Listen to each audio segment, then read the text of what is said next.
Chapter 1. The Lying Board. The vast and boundless universe is profound and deep. In the silence of a dark expanse, only the twinkling brilliance of stars can be seen. Among the dazzling constellations, an orange-eyed beam-class giant star quietly radiates light and warmth in all directions. Regrettably, within this immense cosmos, the star belonging to the Scorpius constellation's butterfly cluster is insufficient to pierce the eternal shroud of darkness.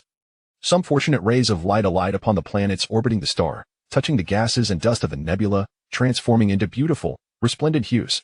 Yet, the remainder of the light, venturing into the depths of the universe, ultimately fades into that everlasting void. In the year 244 of the cosmic calendar, the Augustus Empire, the largest human nation ever formed during the early era of cosmic colonization, succumbed to fragmentation due to internal strife and civil wars, eventually disintegrating into several nations, including Phrygia, Odyssey, Solo, Vilia, and the Scythian Federation, each adopting either democratic or imperial governance. Following its independence, the first president of the Scythian Federation, Dionilla, established a democratic parliament and federal constitution. However, merely 2 years later, a military coup, spearheaded by remnants of the former Augustus military, resulted in Dionilla's demise. The military leader, Johnson, usurped the presidency and proclaimed the establishment of the Scythian Interstellar Federation. Upon assuming power, Johnson, under the pretext of maintaining domestic order, commenced a relentless purge of dissenters and embarked on an extensive construction of prisons across abandoned resource planets. That same year, the seventh prison of the Scythian nation, Alcatraz Prison, was erected on Base Star. Base Star, the third planet of the BM star system of the Scorpius butterfly cluster, was initially a resource-rich planet with numerous colossal mining bases established on its surface.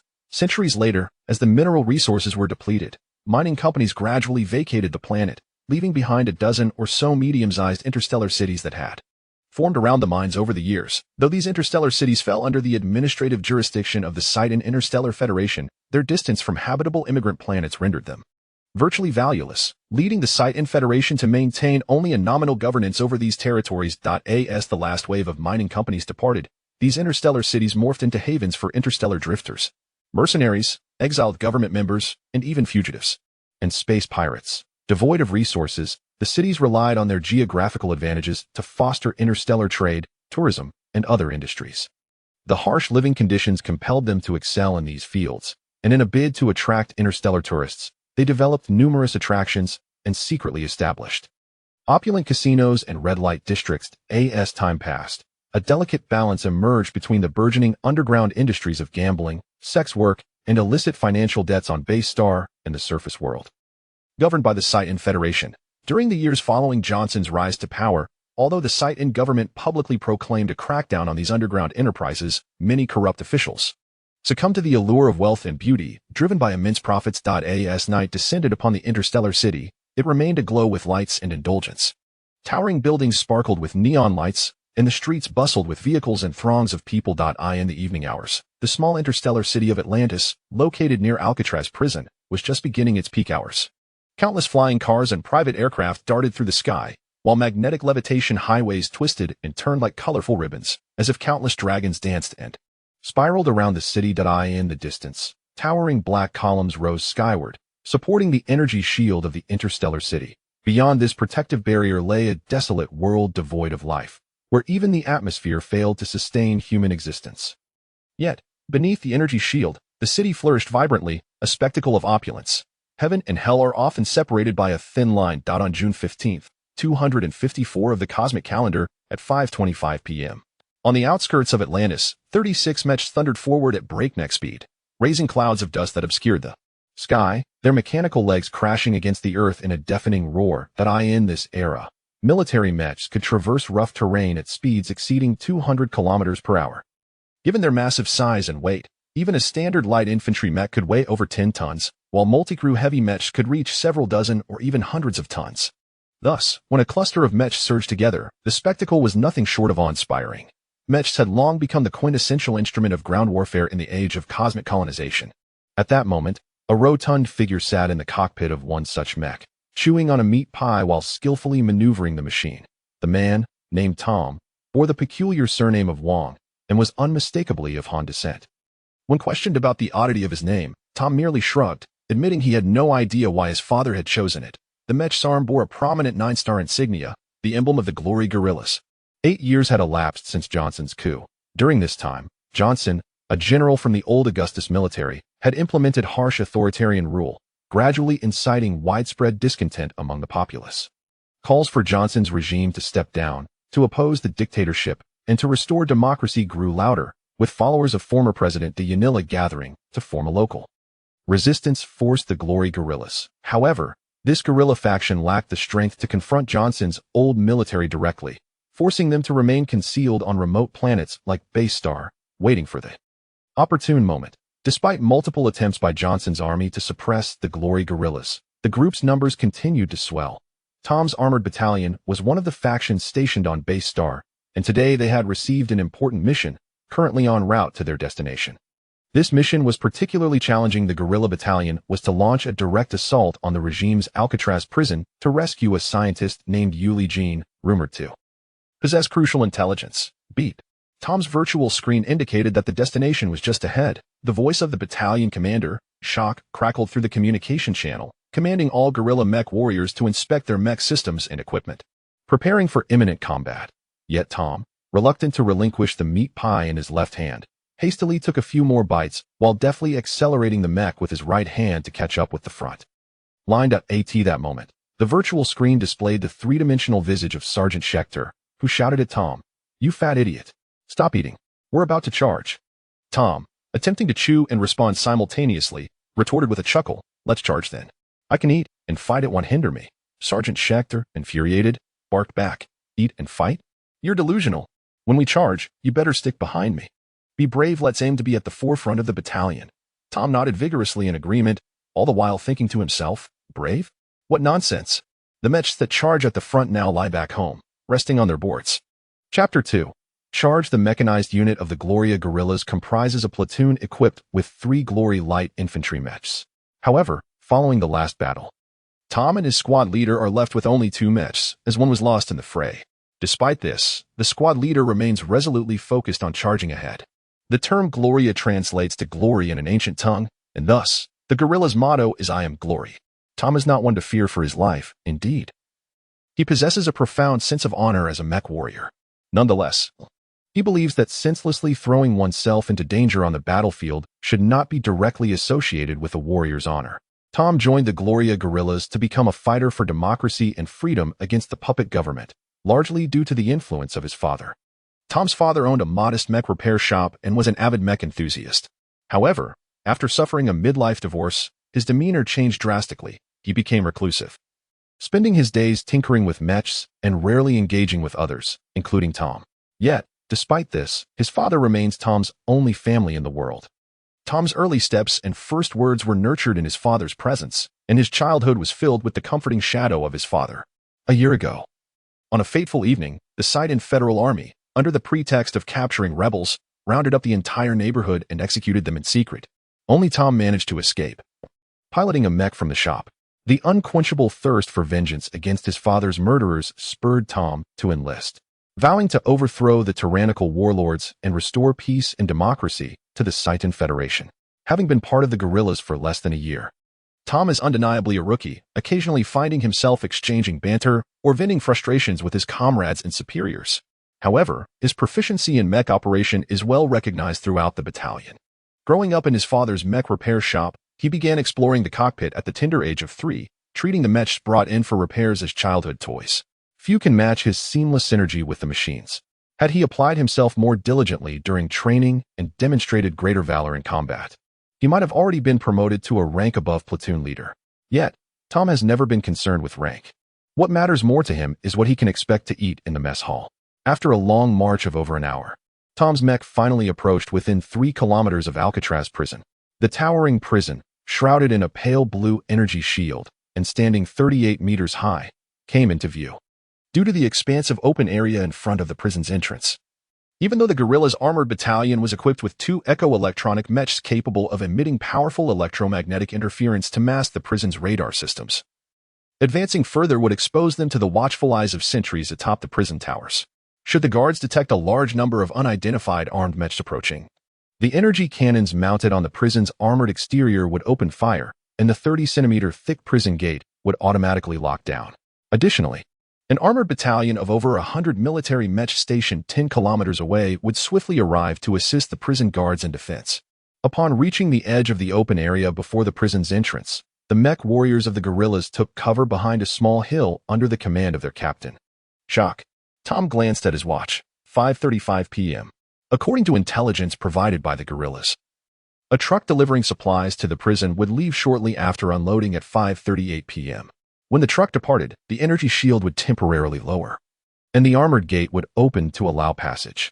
This was the guerrillas' sole opportunity to infiltrate the prison and rescue captives. A Tiger III heavy 4-person mech dismounted a hefty cannon from its back, while 2 other Tiger mechs unloaded their respective turret bases and numerous components. Soon, a 125mm plasma howitzer was assembled and aimed at the prison gate, poised for the truck's arrival. Tom maneuvered his mech to a densely vegetated hillside, crouching down just in time to evade detection by squad leader Schick. "Damn, you really know how to hide," Schick muttered in frustration. "TCH. A soldier who doesn't know how to save his own skin isn't worth much." Tom scoffed silently, hastily finishing the last of his meat pie. Only those who fear for their lives are not considered good soldiers. Squad leader Schick, armed with the mech's energy cannon, stood resolutely beside the hill. Tom, with his mouth full, paid little heed to Schick's words. In the past 6 months since joining the guerrillas, he had participated in several battles and witnessed many comrades fall. To Tom, those who prattle on about bravery without understanding strategy, charging heedlessly into battle, are not true soldiers, merely martyrs. Of course, Tom dared not voice this in front of Schick.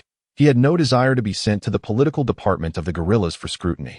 At 5:38 p.m., the blue energy shield enveloping Alcatraz prison began to dim, and the armored gate slowly opened, revealing the front of a transport truck. To prevent the truck from becoming a blockade after the explosion, Captain Shock patiently waited until the truck's rear had just cleared the gate before issuing the command to fire. With a thunderous roar, the now unshielded armored gate was breached by the 125mm howitzer, rendering it unable to close. "All units charge." Captain Shock's voice echoed through Tom's comms. "Charge. Kill."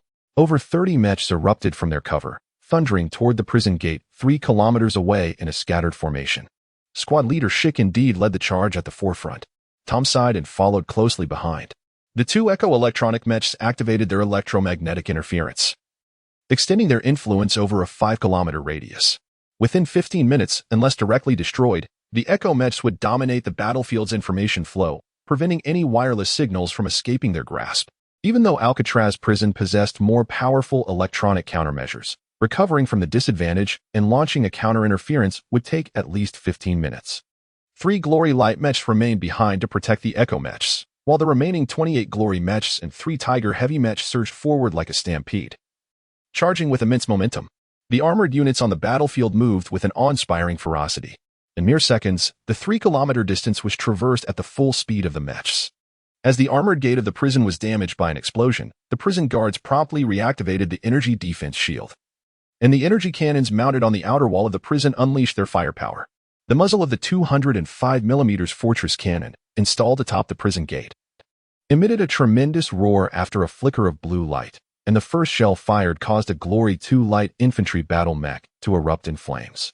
The Glory II, developed and produced by the Glory guerrillas, stands at a height of 5.2 meters, weighs 18 tons, and is equipped with a 20mm energy cannon and a 6.5mm light machine gun, along with 6 mech missiles. However, its frontal armor thickness is a mere 30mm. This agile light mech, once struck directly by the formidable 205mm caliber Fortress cannon, could only meet its demise in a single shot, following the cannon's discharge during the interval for energy replenishment. The remaining mecha warriors of the Glory guerrillas advanced, braving the overwhelming barrage of artillery fire. Almost all of the mecha's energy shields were rendered a deep crimson, with many being toppled by the shock waves of heavy artillery or obliterated into fireballs by multiple shells and missiles. Tom, with sheer determination, followed closely behind squad leader Schick, weaving through the chaos in an S-shaped trajectory, charging towards the prison gate amidst the relentless bombardment. Suddenly, Tom noticed the Fortress cannon atop the prison's alloy armor pivoting its aim directly at him, likely having identified Schick as the aggressive assailant. In a split second, Tom kicked the rear of Schick's mech with all his might, propelling himself forward in a desperate dive to the ground. Boom! A blue orb of energy flashed from the cannon's muzzle, and a massive energy shell detonated precisely where Tom and Shakit had just sprinted past. The tremendous shockwave from the explosion hurled Shakit's mech into the air before it crashed heavily to the ground. Tom's situation was equally dire. He too was swept off his feet by the force of the blast, tumbling several times across the ground. In that moment, he wished to feign death, lying still until the battle subsided. However, just then, he witnessed the most dreadful sight imaginable. Although Shakit's mech had narrowly escaped a direct hit thanks to Tom's intervention, it was still torn asunder by the shockwave of the colossal shell, with blood gushing from the severed edges, staining the earth crimson. Tom's eyes widened in horror. Chapter 3. The Mad Fat Man squad leader Shakit was Tom's comrade since he joined the guerrilla forces, sharing both trials and tribulations. Although the squad leader often berated him throughout the day, he would always make way for Tom whenever there was a delectable dish in the camp's mess hall, reminiscent of an elder brother's care for his younger sibling. As Tom witnessed the tragic demise of squad leader Shakit before his eyes, memories of his unjustly slain father surged through his mind. At that moment, a torrent of fervor rushed to Tom's head, igniting a blazing fire of vengeance within his heart. Cursed puppet government! Tom roared, maneuvering the mech to struggle to its feet, charging toward the prison gates. Meanwhile, several guerrilla mechs had already reached the reinforced walls of the prison, launching artillery fire at the guards stationed at the gates to cover their comrades' advance. With the firepower of the prison's artillery being suppressed, more and more guerrilla mechs surged forward. Tom finally breached the 250-meter perimeter outside the prison gates, an area that marked the blind spot of the prison's artillery, rendering the guards' heavy firepower ineffective. As the guerrilla mech warriors unleashed their energy cannons, mercilessly firing upon the guards who had previously controlled the prison's artillery, a sudden surge of dozens of wild dog light infantry mechs burst forth from the prison gates, followed closely by 3 Demon 2 heavy 3-man mechs, charging forward with fierce intensity. At that moment, Tom had completely forgotten the bravado he had displayed in jest with squad leader Shakit earlier. Consumed by rage, he shouted wildly, propelling his mech headlong into the ranks of the prison guards. The energy cannon mounted on his mechanical arm fired relentlessly, raining down shells upon the wild dog mechs. And at close range, the barrage swiftly obliterated a wild dog mech whose energy shield was already glowing red. Tom's companions surged alongside him.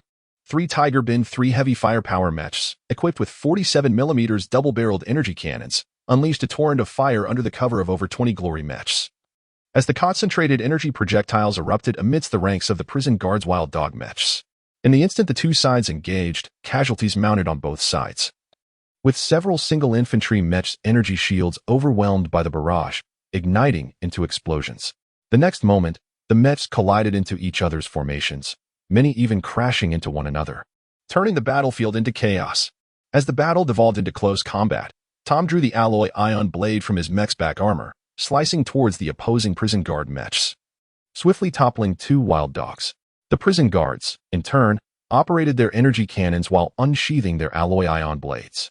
Blinded by rage, Tom felled 3 more wild dog mechs before confronting a solitary demon heavy mech. In the terrified gaze and desperate screams of the demon mech's pilot, the glory mech wielded the 2-meter-long alloy ion blade, effortlessly piercing the cockpit at the chest of the demon mech. Instantly, the towering 8-meter heavy mech was skewered through, its cockpit occupants reduced to mere fragments, silencing its firepower. With one less enemy heavy mech to suppress their fire, the Glory Guerrilla Squadron began to slowly gain the upper hand on the battlefield. First and second platoons, intercept the enemy mechs on the spot, charge in. Came the order from Captain Shock over Tom's mech communication channel. But blinded by fury, Tom had forgotten which platoon he belonged to. With his Glory mech brandishing a cannon in one hand and a blade in the other, he led the charge ahead, plunging into the prison gates. This madman had completely lost his sanity. If squad leader Shakit were nearby, he would have cursed him a few more times to bring him to his senses, but now, Shakit lay incapacitated behind him. Upon breaching the gates, Tom was immediately met with a barrage of energy cannon fire. 100 or more prison guards had lain in ambush within the trench of the inner wall, operating over a dozen 75mm anti-mech cannons and heavy machine guns, concentrating their fire on the first to charge in Tom. Tom pressed down fiercely on the control stick with his left hand while his right hand rapidly inputted a series of commands on the control panel. The Glory mech executed a roll to evade most of the incoming fire. However, Tom's mech was still struck by 3 simultaneous energy projectiles, causing its energy shield to glow a deep red and the cannon to be dislodged from his grasp. Fortunately, The 10 or so gorilla mechs that followed him into the gates valiantly shielded him, suffering the loss of 4 glory mechs that were severely damaged, yet managing to pull Tom back from the brink of death. Yet, upon rising, Tom showed no signs of restraint, though he had lost his energy cannon. He still brandished the light blade on his mechanical arm, continuing his reckless charge deeper into the prison. Captain Shock angrily ordered several mechs to remain behind to eliminate the guards hiding in the trenches, while he led the remaining 10 glory mechs to follow Tom into the depths of the prison. On the virtual screen of the command mech, the intelligence indicated that the target for rescue was located precisely in the direction Tom was charging toward. As Captain Shock silently cursed Tom's recklessness, he piloted his mech to pursue. At 1743, Captain Shock finally burst into the prisoner housing area of the prison, following Tom. Alcatraz prison was initially constructed in the 246th year of the cosmic era, covering an area of over 30,000 square meters. With nearly 300 cells capable of housing over 3,000 inmates, primarily used for detaining political prisoners and various criminals opposing the Johnson puppet government. In the 251st year, the Satan government expanded Alcatraz prison, upgrading the inspection rooms, torture chambers, gallows, and numerous labor facilities, while also erecting a 5-story building specifically for the secret detention of untried special prisoners. Intelligence indicated that the target for rescue, Dr. Yulia Jean, was imprisoned in a dark cell on the second underground floor of this building. At this moment, Yulia Jean, disheveled and unkempt, lay diagonally on a wooden plank bed in his cell, engrossed in writing and drawing complex formulas on the densely covered walls with a half-broken twig, completely oblivious to the distant sounds of gunfire and explosions outside. Just then, the mad fat man rampaged outside, slashing and killing, crashing into the building where Yulia Jean was held. At this point, Tom was entirely aimless, charging toward the densest clusters of guards, which had led him to this building simply because of the multitude of prison guards stationed there. The 5-story structure housing special prisoners was the core area of Alcatraz prison, heavily fortified by guards. Even amidst the tumultuous battle at the prison gates, the guards here remained unmoved, instead dispatching an additional 10 wild dog mechs for reinforcement. Chapter 4. Surrounded when the prison guards of the small building beheld a battered gorilla mech, brandishing a metallic ion sword and charging towards them with reckless abandon. Their faces betrayed astonishment, and unease began to grip their hearts.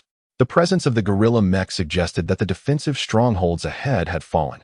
Despite the solitary mech's advance, it was conceivable that it was merely the vanguard of a larger guerrilla force. After all, how could the heavily fortified positions, equipped with numerous heavy artillery and mechs, succumb so easily? In such circumstances, was it prudent to engage the guerrillas head-on? While the prison guards contemplated their predicament, the frenzied figure of the rotund gorilla had already closed the distance. Before the driver of the foremost wild dog mech could react, the deranged figure lunged forward, swinging his sword with the ferocity of a wild tiger. The wild dog mech was struck on its right shoulder armor, sending its driver into a panic, prompting an immediate retreat. With the enemy mechs in flight, Tom saw no reason to pursue. There were plenty more to contend with. The Madden continued his assault, sprinting towards the remaining 9 wild dogs. Unbeknownst to Tom, the drivers of those 9 wild dogs had spotted a contingent of gorilla mechs led by Captain Shock advancing towards them, mistaking this for the main gorilla force. The wild dog drivers scattered in a frenzy before the madman's sword could reach them. Observing the mechs fleeing, the remaining prison guards, mere mortals, saw no reason to fight and followed suit, fleeing in all directions. At that moment, Captain Shock's team arrived. The gorilla mech warriors gazed in awe as they witnessed Tom single-handedly routing an entire company of enemy mechs, and they could not help but give a thumbs up to the rotund figure. Captain Shock quickly summoned 2 glory mechs to shield Tom, preventing the madman from further reckless charges. Completing their mission was now the utmost priority. Captain Shock dispatched several mech warriors to search the small building, and after a thorough search of the underground cells, they located their rescue target. However, the elderly scientist Yulia Jean was adamantly shouting about unfinished equations on the wall, clinging stubbornly to the bed in his cell, refusing to leave with the gorillas. Ultimately, the somewhat calmed madman barged in, berating the old man for causing the deaths of many brothers outside. And after a few stinging slaps, he kicked the old man twice. Confused and bewildered, Yulia Jean finally relinquished his grip on the bed, allowing the mech warriors to seize him and drag him out.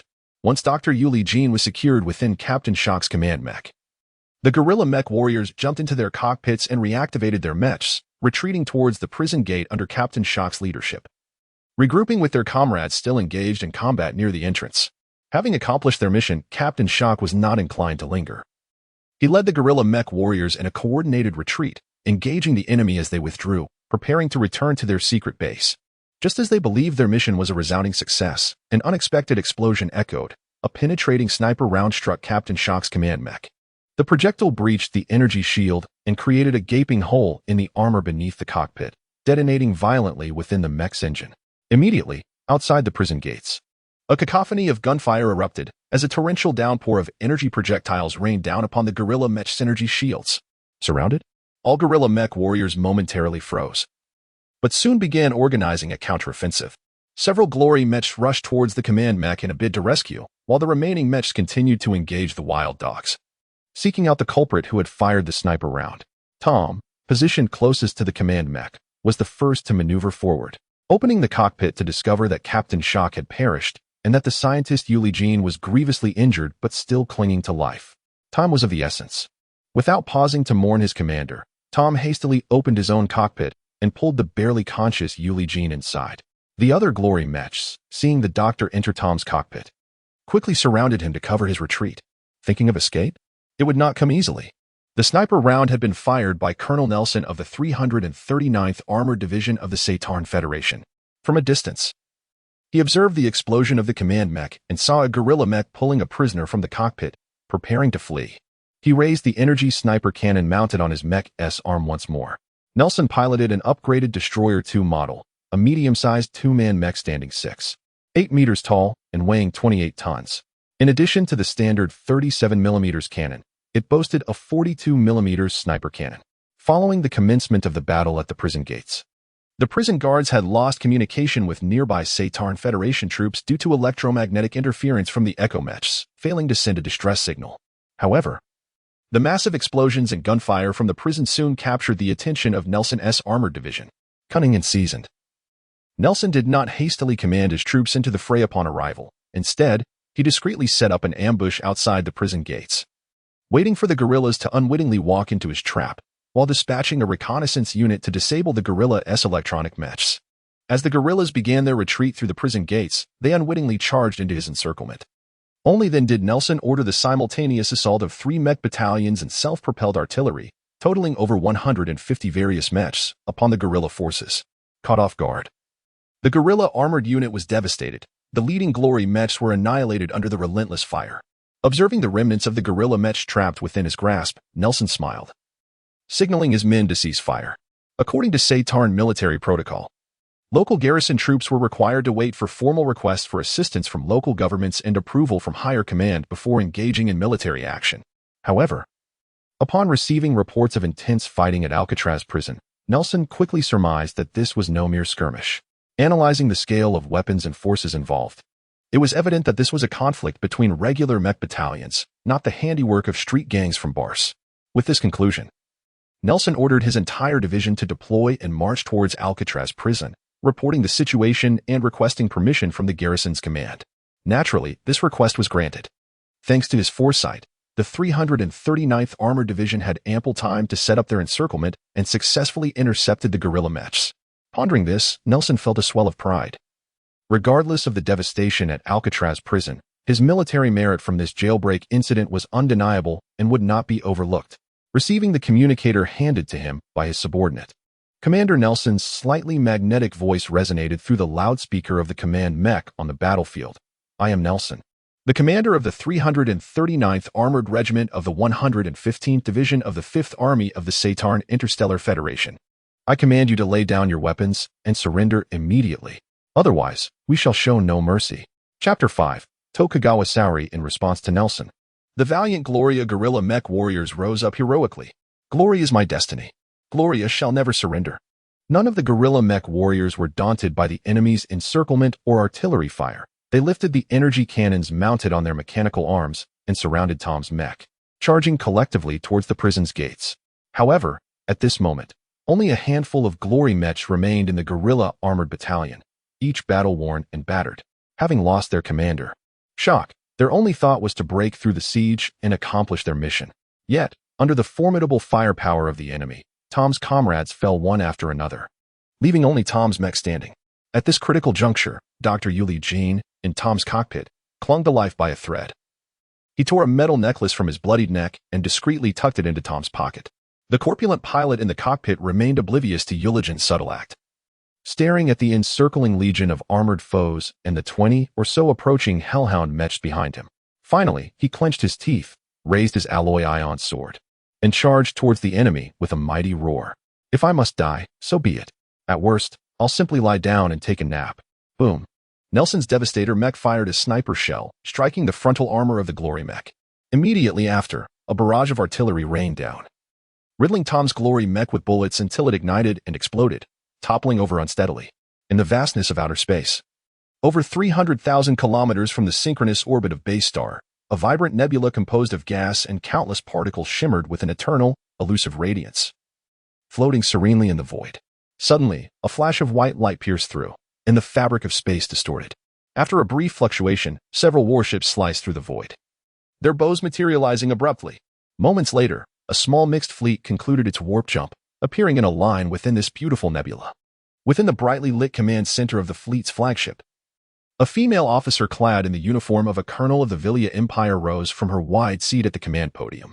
The communications officer promptly connected to the fleet's communication channel, and her orders reverberated throughout the entire fleet. Maintain communication silence. Target: Base Star, full speed ahead. Communication systems offline. Main power activated. Energy defense systems online. Speed level 7. Engines at full throttle. The fleet, comprising a small cruiser, 3 destroyers, 2 electronic radar ships for space torpedo vessels, and 2 small supply ships, traversed the nebula quietly and stealthily.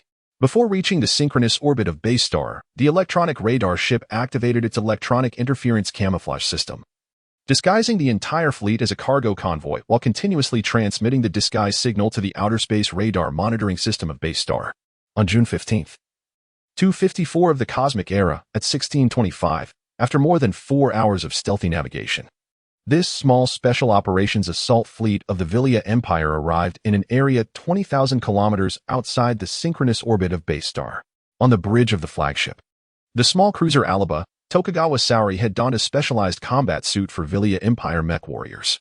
The meticulously crafted black bodysuit accentuated her alluring figure, with her slender waist and long thighs curving enticingly in the command chair. This princess, the 7th in line within the royal family of the Villia Empire, was not the delicate lady raised in a boudoir. At 18, adhering to royal tradition, she enrolled in the Empire's foremost military academy, graduating 4 years later with top honors in various subjects and attaining the rank of lieutenant. In just 3 years since joining the Villia military, Tokugawa Saori had risen to the rank of colonel, owing to her numerous military achievements.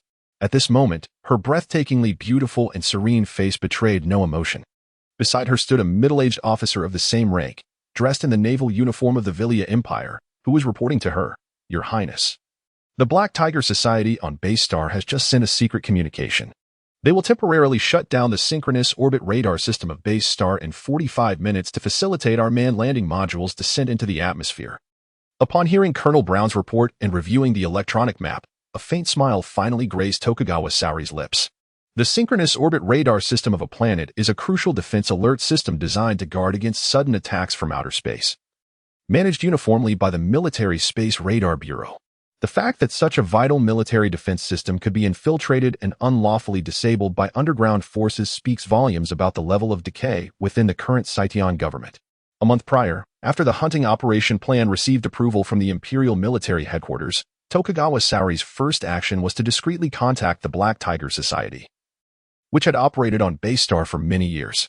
Due to the scarcity of resource planets under the jurisdiction of the Villia Empire, the nation had long struggled with the historical dilemma of resource scarcity, hindering its development since its founding. To address this issue, the Villia Empire had been forced to rely heavily on importing various resources from other human nations to bolster its strategic reserves, or to process imported materials for re-export, thus earning foreign exchange to balance its finances. However, in recent years, relations between democratic nations and imperial states, represented by the Odyssey Empire, Soros Empire, and Villia Empire, had grown increasingly tense, especially after several democratic powers began imposing multiple interstellar trade blockades against imperial nations. The Villia Empire's channels for resource imports dwindled significantly. In desperation, The Villia Empire resorted to leveraging the names of several large domestic enterprises to engage in interstellar trade with companies from other democratic nations, even involving underground forces. Among these was the largest gang organization on base star, the Black Tiger Society. Under Tokugawa Sauri's guidance, the Villia Empire's Foods Corporation extended an olive branch to the Black Tiger Society, promising substantial financial returns. The current president of the Black Tiger Society, Tager, risked charges of treason and the potential annihilation of his entire organization by the government, yet he readily agreed to fully cooperate with the Villia military's operation. Although Tager was unaware of the purpose and specific details of the hunting operation, the Black Tiger Society, as the local power on base star, was indeed capable of playing a pivotal role in executing the military's directives, including sabotaging the space radar system at the designated time, facilitating the landing of the launch capsule, and other subsequent tasks. Now, with the synchronous orbit radar system of base star on the verge of shutdown, the planet would be as defenseless as a naked woman stripped of her garments. Tokugawa Sauri rose, her voice cold. Order. The assault fleet shall remain outside the synchronous orbit, continuing to disguise and await extraction.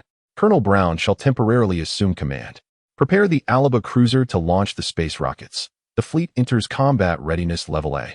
Long live the Villia Empire. With that, she turned and departed the command deck. All the soldiers of the Villia Empire on the bridge immediately stood at attention and saluted, shouting in unison, "Long live His Majesty the Emperor."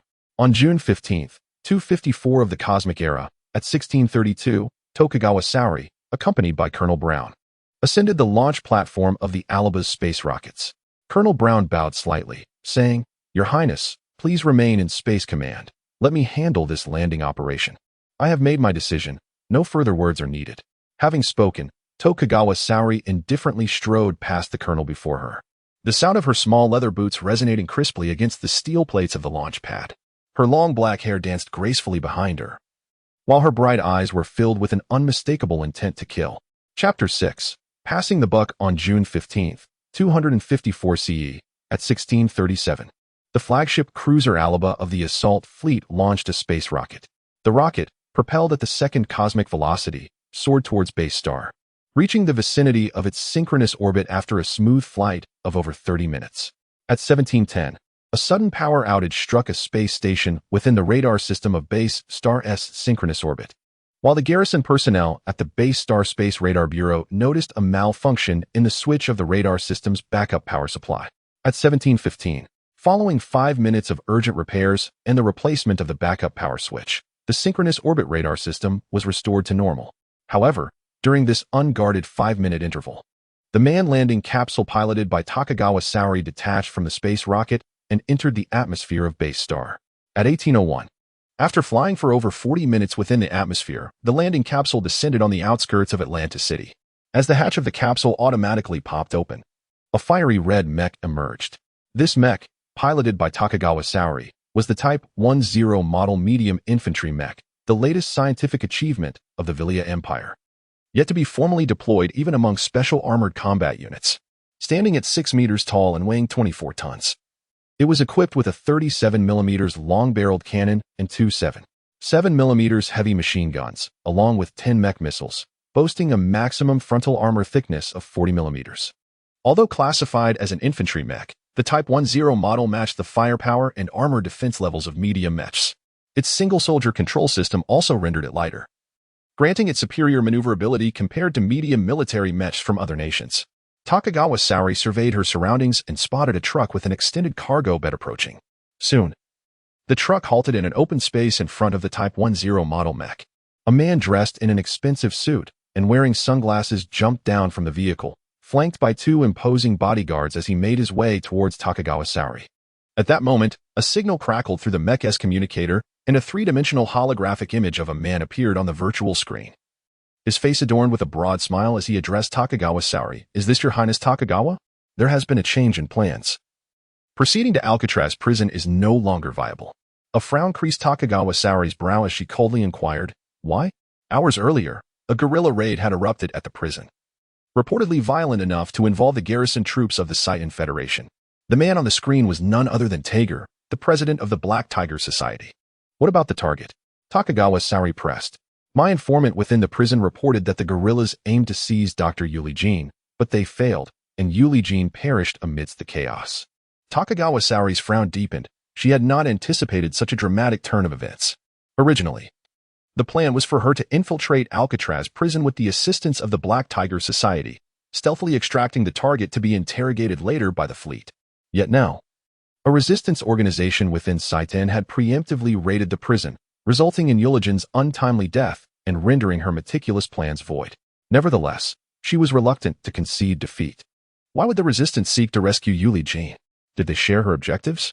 With this thought, Takagawa Saori inquired further, was anyone else present when Yuli Jean died? There appeared to be a Mech soldier from the guerrillas, but he was gravely injured and has since been taken to the hospital for treatment, Tager replied. Take me there. With that, Takagawa Saori maneuvered the Mech into the truck's cargo area, and the vehicle slowly made its way to the hospital housing the guerrilla Mech soldier. At 19:30 that evening, the administrative building of the Saiten government on Base Star remained brightly lit. Those fools! Exclaimed a portly middle-aged man in a white suit, slamming down the phone on a lavishly broad desk. This man was Andrew, the administrative chief of Base Star. Please, Your Excellency, do not be upset, said his lean secretary, Puyol, standing beside him. The National Military Investigation Committee just called, inquiring about the status of that prisoner. Are they alive or dead? When can we extradite him to Capital Star? How the hell am I supposed to answer that? Andrew lamented, puffing on a cigar. Your Excellency, there is no need to fret. Yuli Jean is already dead. Worrying will yield no results. We must draft a comprehensive report for the Military Investigation Committee, clarifying that today's unforeseen incident was not attributable to us. I am confident the committee will handle it fairly. The report detailing the Alcatraz prison raid had already reached Andrew's hands. Although the guerrilla insurgents had been completely wiped out, Dr. Yuli Jean's accidental death during the raid had captured the attention of the Saiten Interstellar Federation's National Military Investigation Committee, leaving Andrew feeling anxious. Can a report truly suffice? Andrew queried, gazing at his secretary in confusion.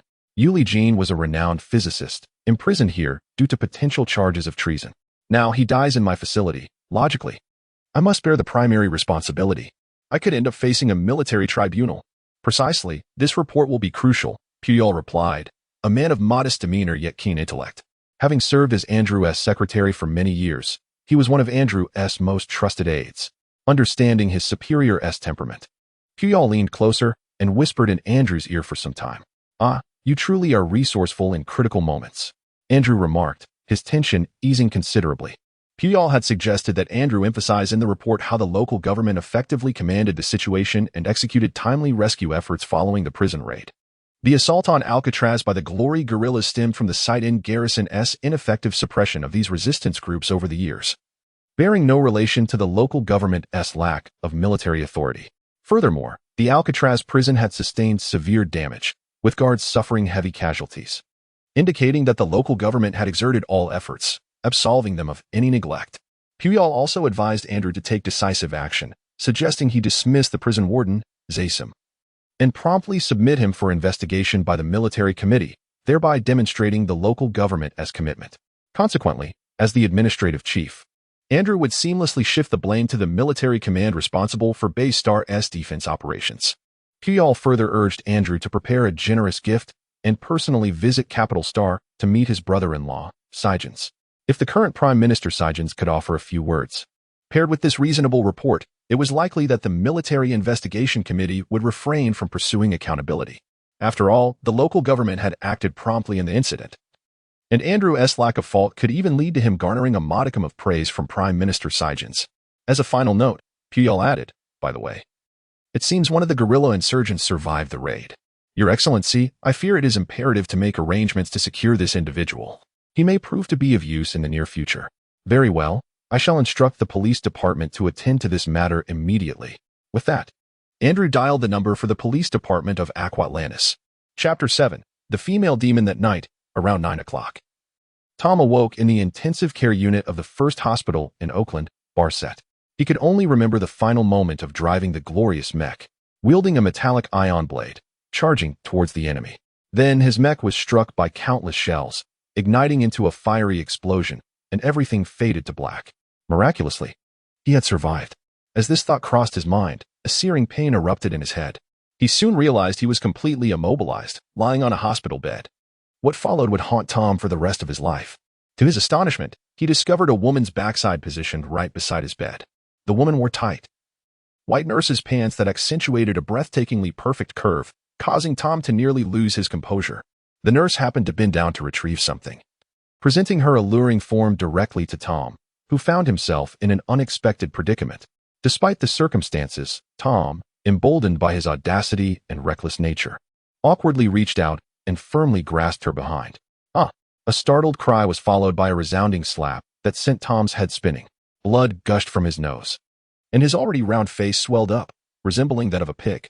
"How dare you touch me?" The nurse, furious, retaliated with another slap, causing the other side of his face to swell up as well, completing the transformation into a comical visage. Dazed and seeing stars, Tom finally got a glimpse of the nurse's face. She appeared graceful and elegant, tall with skin as fair as snow. Yet, at that moment, this beautiful young nurse stood with her hands on her hips, glaring at him with fiery eyes, poised to continue her assault on the hapless man lying in bed. Fortunately, a middle-aged nurse entered the room, pushing a medical cart. "Annie, what is going on?" she inquired. "This guy touched me," the young nurse exclaimed, her cheeks flushed with embarrassment.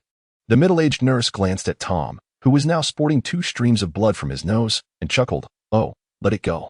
He is in no position to cause trouble. By the way, has he received his medication?" "Not yet. I'll take care of it," the young nurse declared, quickly preparing a syringe with an oversized needle. The middle-aged nurse shook her head disapprovingly and exited the room. Once she left, the room echoed with Tom's agonizing screams, startling the 2 police officers stationed outside.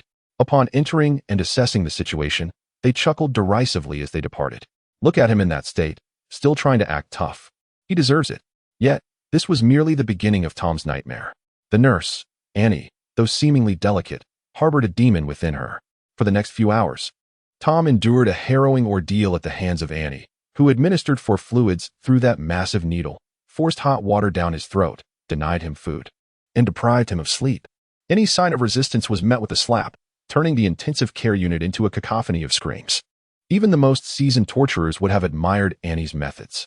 At midnight, as she conducted her routine checks before ending her shift, Annie re-entered Tom's room. Upon seeing the female demon approach, Tom instinctively shrank back, fear coursing through him. He was gravely injured, his body battered and broken, unable even to turn over. "Don't come any closer," Tom uttered, genuinely frightened by Annie's vengeful nature and violent tendencies. "Scared, are we?" Annie smiled sweetly as she approached the bedside, flipping through his medical records. "Oh dear, you still have several medications to take." "Wait," Tom cried out, panic rising as he saw her reaching for the kettle again. "Failing to take your medicine will only prolong your suffering," she teased, winking mischievously. "Please, just give me a moment to explain," he implored, his expression pleading. Annie set down the kettle, smiling. "All right, you have 10 seconds. Speak. I am a guerrilla fighter. I have many brothers who will come for me." Tom attempted to sound intimidating. To his surprise, Annie burst into laughter, a delightful and melodic sound. After a prolonged fit of giggles, she leaned closer to him, whispering conspiratorially, "I know you're a guerrilla fighter, but what you don't realize is that I'm also a guerrilla fighter." Tom was taken aback. A violent girl like her was also a guerrilla fighter? Had the standards for recruitment dropped so low, or had his commander fallen under her spell? Before he could ask further, Annie suddenly pinched Tom's nose, and the moment he gasped for air, she shoved a handful of pills and hot water down his throat. As Tom's agonized screams echoed once more, Annie finally left the room, satisfied, and headed to the nurse's station to change shifts. After she departed, Tom lay in bed, a sense of despair washing over him. The latter half of the night, his stomach growled in hunger. Since the battle the previous afternoon, he had consumed only 1 meat pie and the concoction of pills and boiling water administered by the female demon.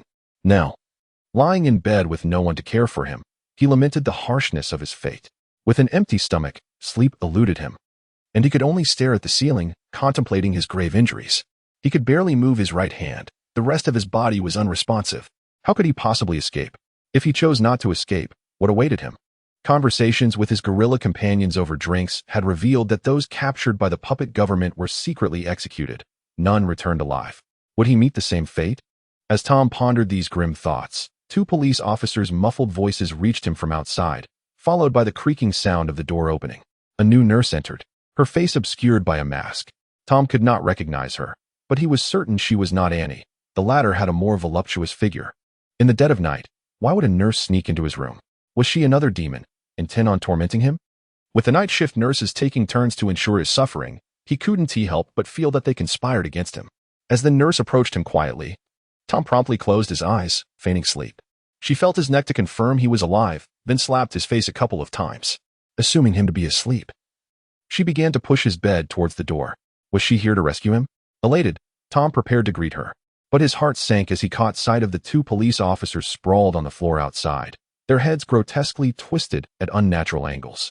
Recalling Annie's earlier cruelty, Tom quickly shut his mouth and curled up in bed, pretending to sleep.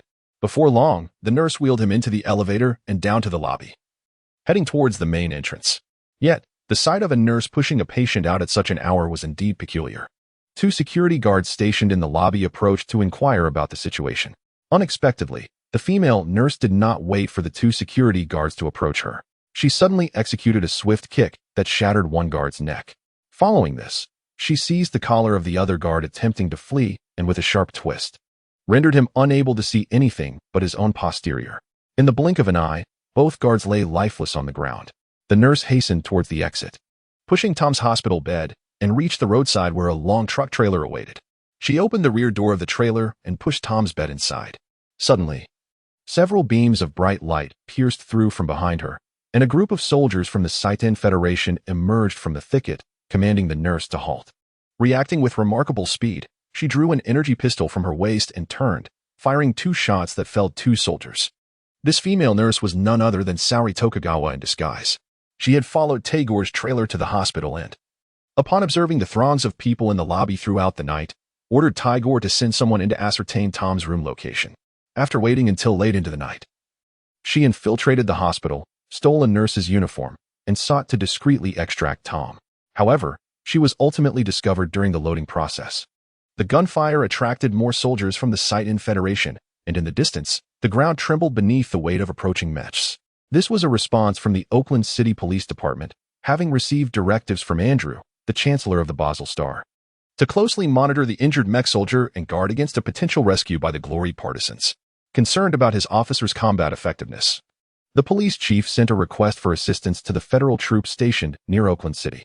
Soon, Nelson's 339th Armored Battalion dispatched an armored company and a mechanized infantry platoon to encircle the hospital.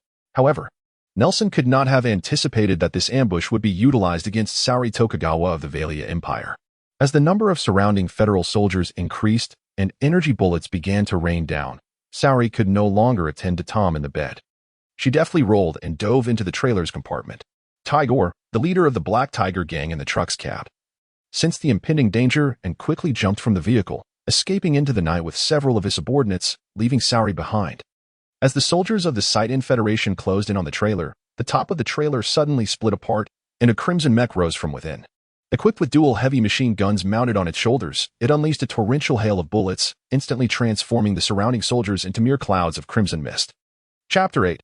Flight Mecha Tokugawa Saori stood atop the cargo compartment, piloting the Type 10 medium mecha, unleashing a barrage from the 7mm heavy machine guns mounted on her shoulders, targeting the fleeing soldiers of the Titan Federation.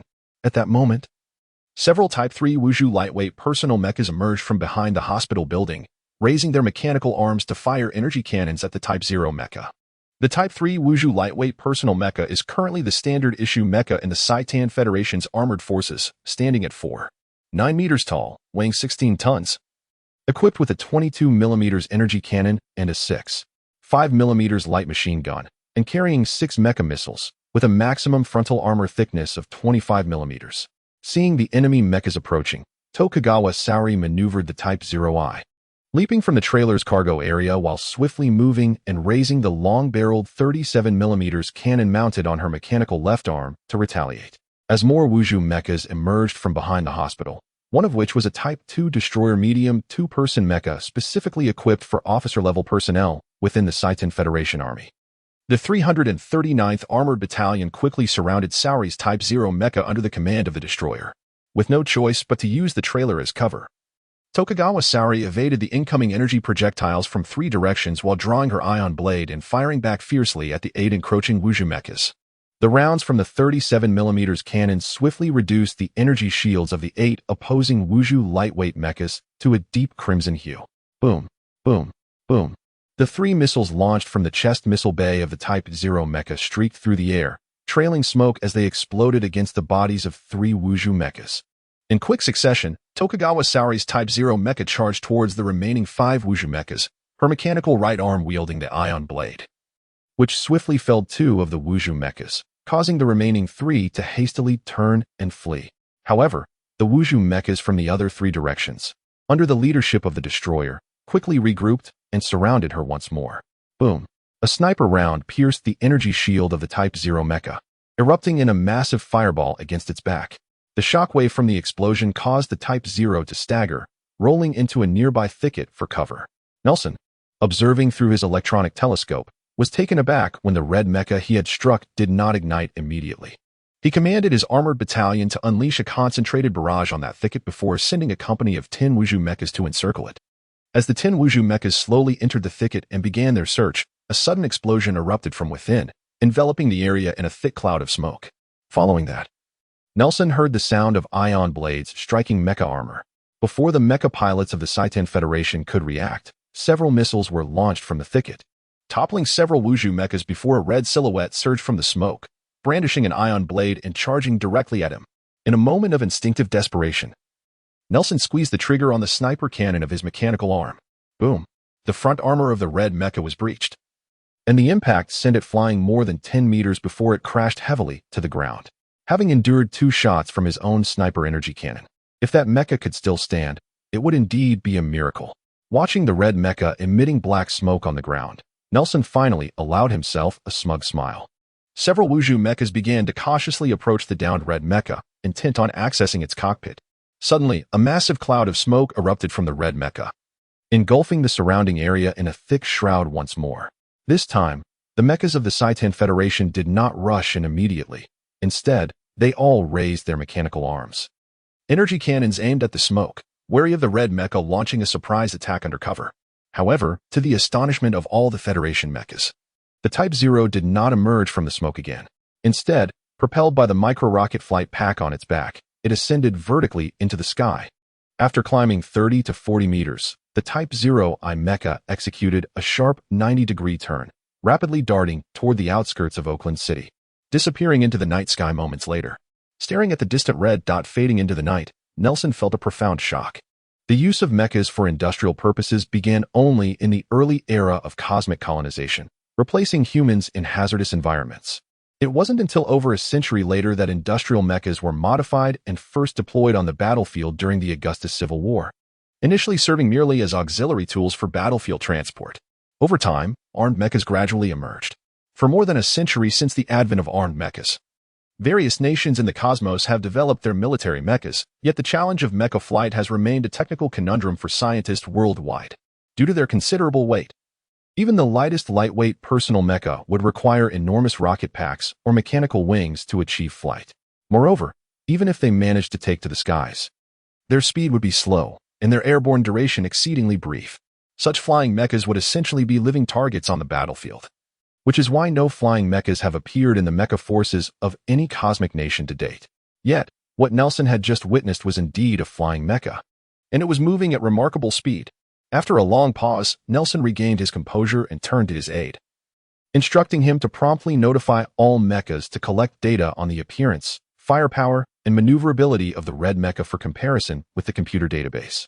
In an attempt to identify its model, he then began issuing orders to his soldiers to secure the battlefield, tend to the wounded, and ensure the captured guerrilla soldier was returned to the infirmary under strict supervision. Once the cleanup was nearly complete, Nelson received a report from his aide. After compiling and cross-referencing the data from all participating Federation mechas against the military mechas of various cosmic armies, no models matched the characteristics of the red mecha. Immediately report this mecha's data to the command center. Nelson sensed that the emergence of this red mecha was no trivial matter. After wandering for quite some time, Tom found himself back in his hospital room. He too had witnessed the red mecha take flight, and the sight left him utterly astounded. If only I had such a mecha, I could soar through the skies like a bomber, raining down bombs on anyone who dared oppose me. Once I was done, I could vanish in a blink, just like that red mecha, returning to reload and continue the assault. Lost in such daydreams for a while, the exhausted Tom finally succumbed to slumber, drifting into a deep sleep. Chapter 9. What do you have to offer? At this moment, Takagawa Saori, within the cockpit of the Zero-type mecha, had completely lost consciousness. In its final moments, the mecha ascended and fled the battlefield entirely due to the automated response of its intelligent life-saving system. When this system detected that the mecha had sustained damage to a critical extent and the pilot showed no signs of reaction, it autonomously activated the flight escape function, guiding the mecha to a pre-designated safe zone. This intelligent life-saving system, developed in secrecy by the Valia Empire, was a cutting-edge technological achievement, abbreviated as ILS. Like the Zero-type mecha, this system was also in the testing phase and had not yet been disclosed to the outside world. Both the mecha and the ILS were classified as top secret within the Valia Empire, known only to a select few within the imperial family, which explained why Nelson could find no trace of them in the database. The location Takagawa Saori had predetermined was a space landing module hidden in the outskirts of the city of Auckland. After the intelligent life-saving system maneuvered the Zero-type mecha to the designated area, it directly docked with the landing module's operational system, which then propelled the module skyward.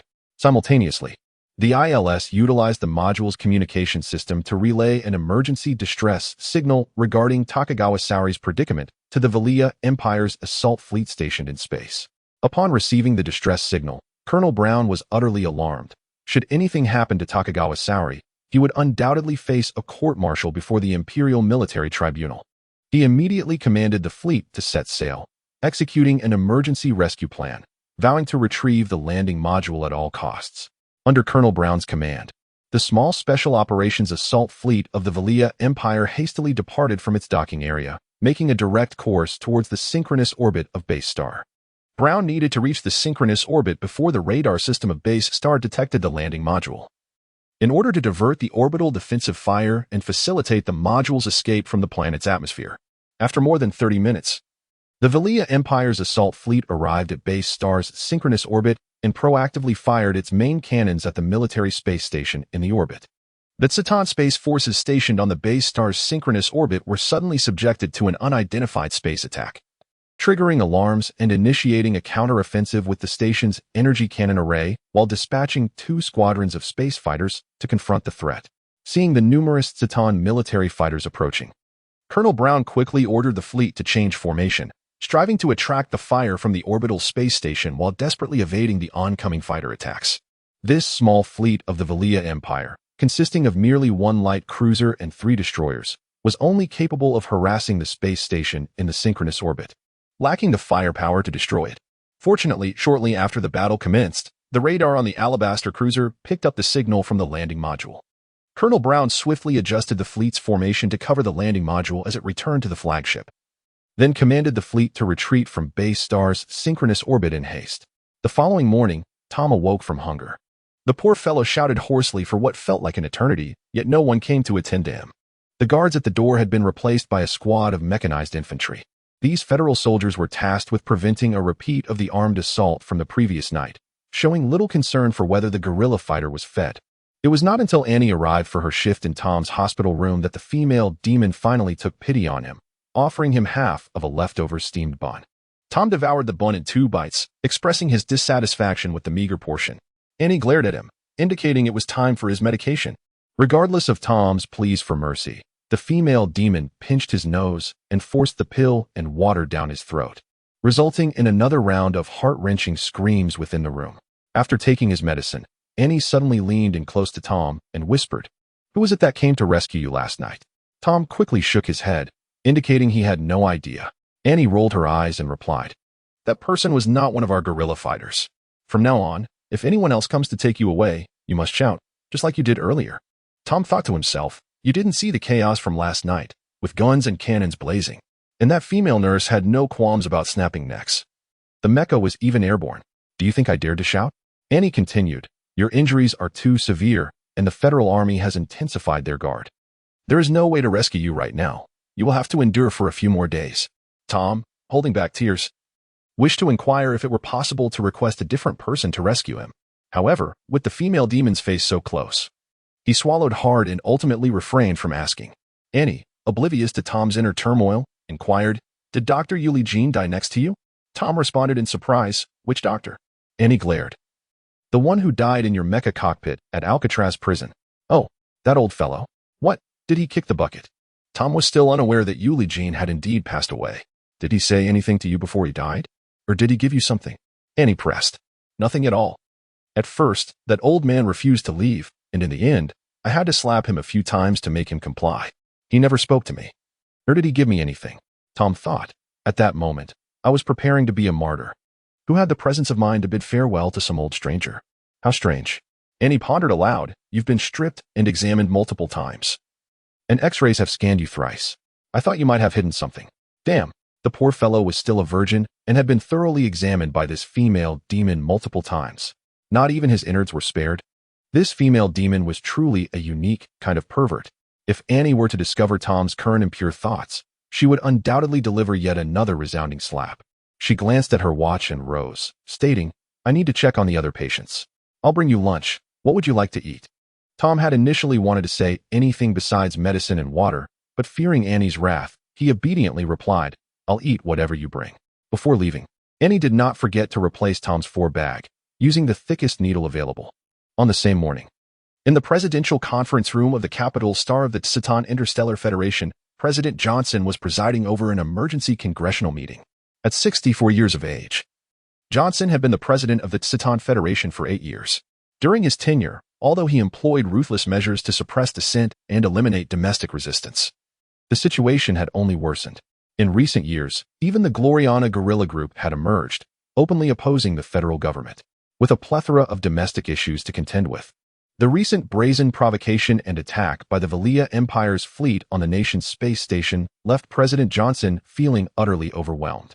Early that morning, a throng of ministers and legislators surrounded Johnson, arguing vehemently over how to handle the situation, leaving him in a state of utter exasperation.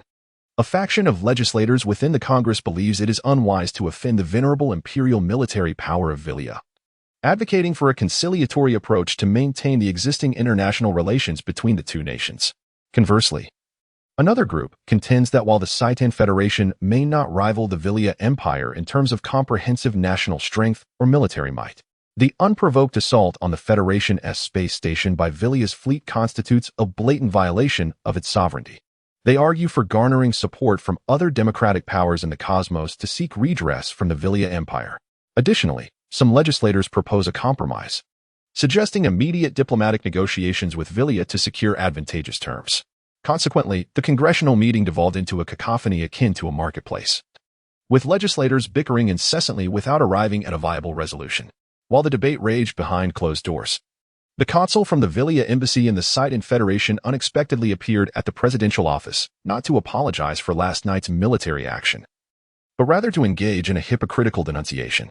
The consul vociferously condemned the Titan Federation for allegedly attacking Velia's fleet, resulting in damage to several of its warships. Most outrageously, he accused the Titan Federation of causing the innocent death of Velia's 7th princess, Saori Tokugawa, during the previous night's skirmish. The Velia Empire is now demanding substantial military reparations from the Titan Federation and immediate surrender of the individual responsible for the princess's demise.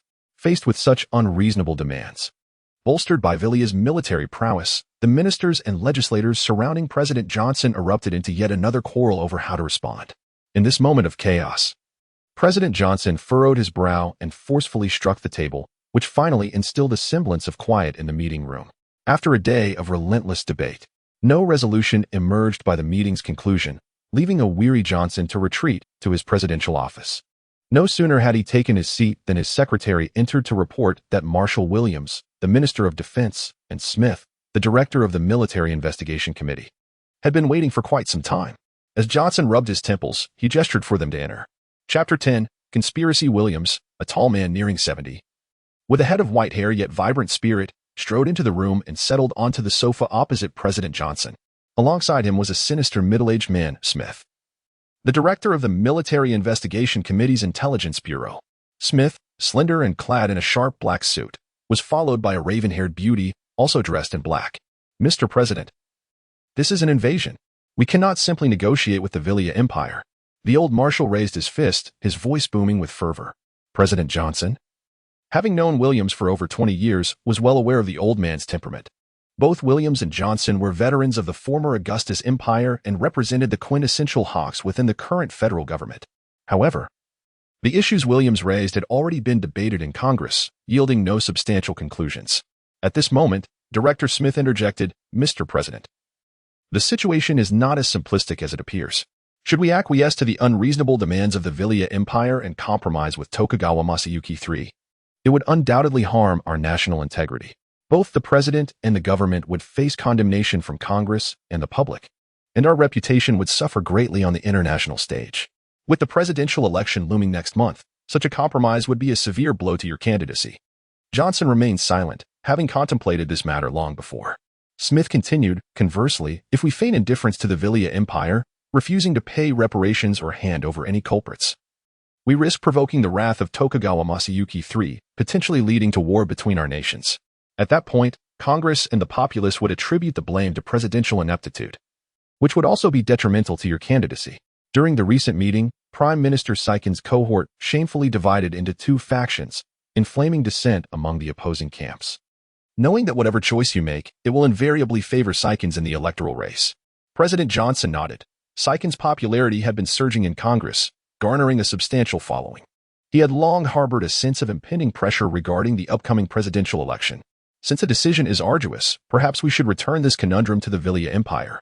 Smith chuckled, noticing Johnson's silence. He added, "We have just received news that the Villia Empire requests to send a delegation for negotiations next week.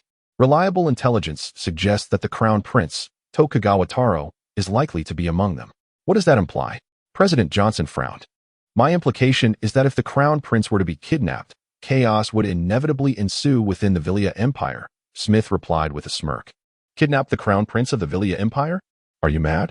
Old Marshal Williams stared incredulously at Smith, akin to viewing someone who had escaped from an asylum. Yet, President Johnson's gaze held a glimmer of intrigue as he gestured for Smith to continue. Smith paused before continuing. "It is widely known that the struggle for succession within the Villia royal family has become overt in recent years. With Tokugawa Masayuki III aging, the covert rivalry between his second son, Tokugawa Jiro, and the Crown Prince has escalated into open conflict.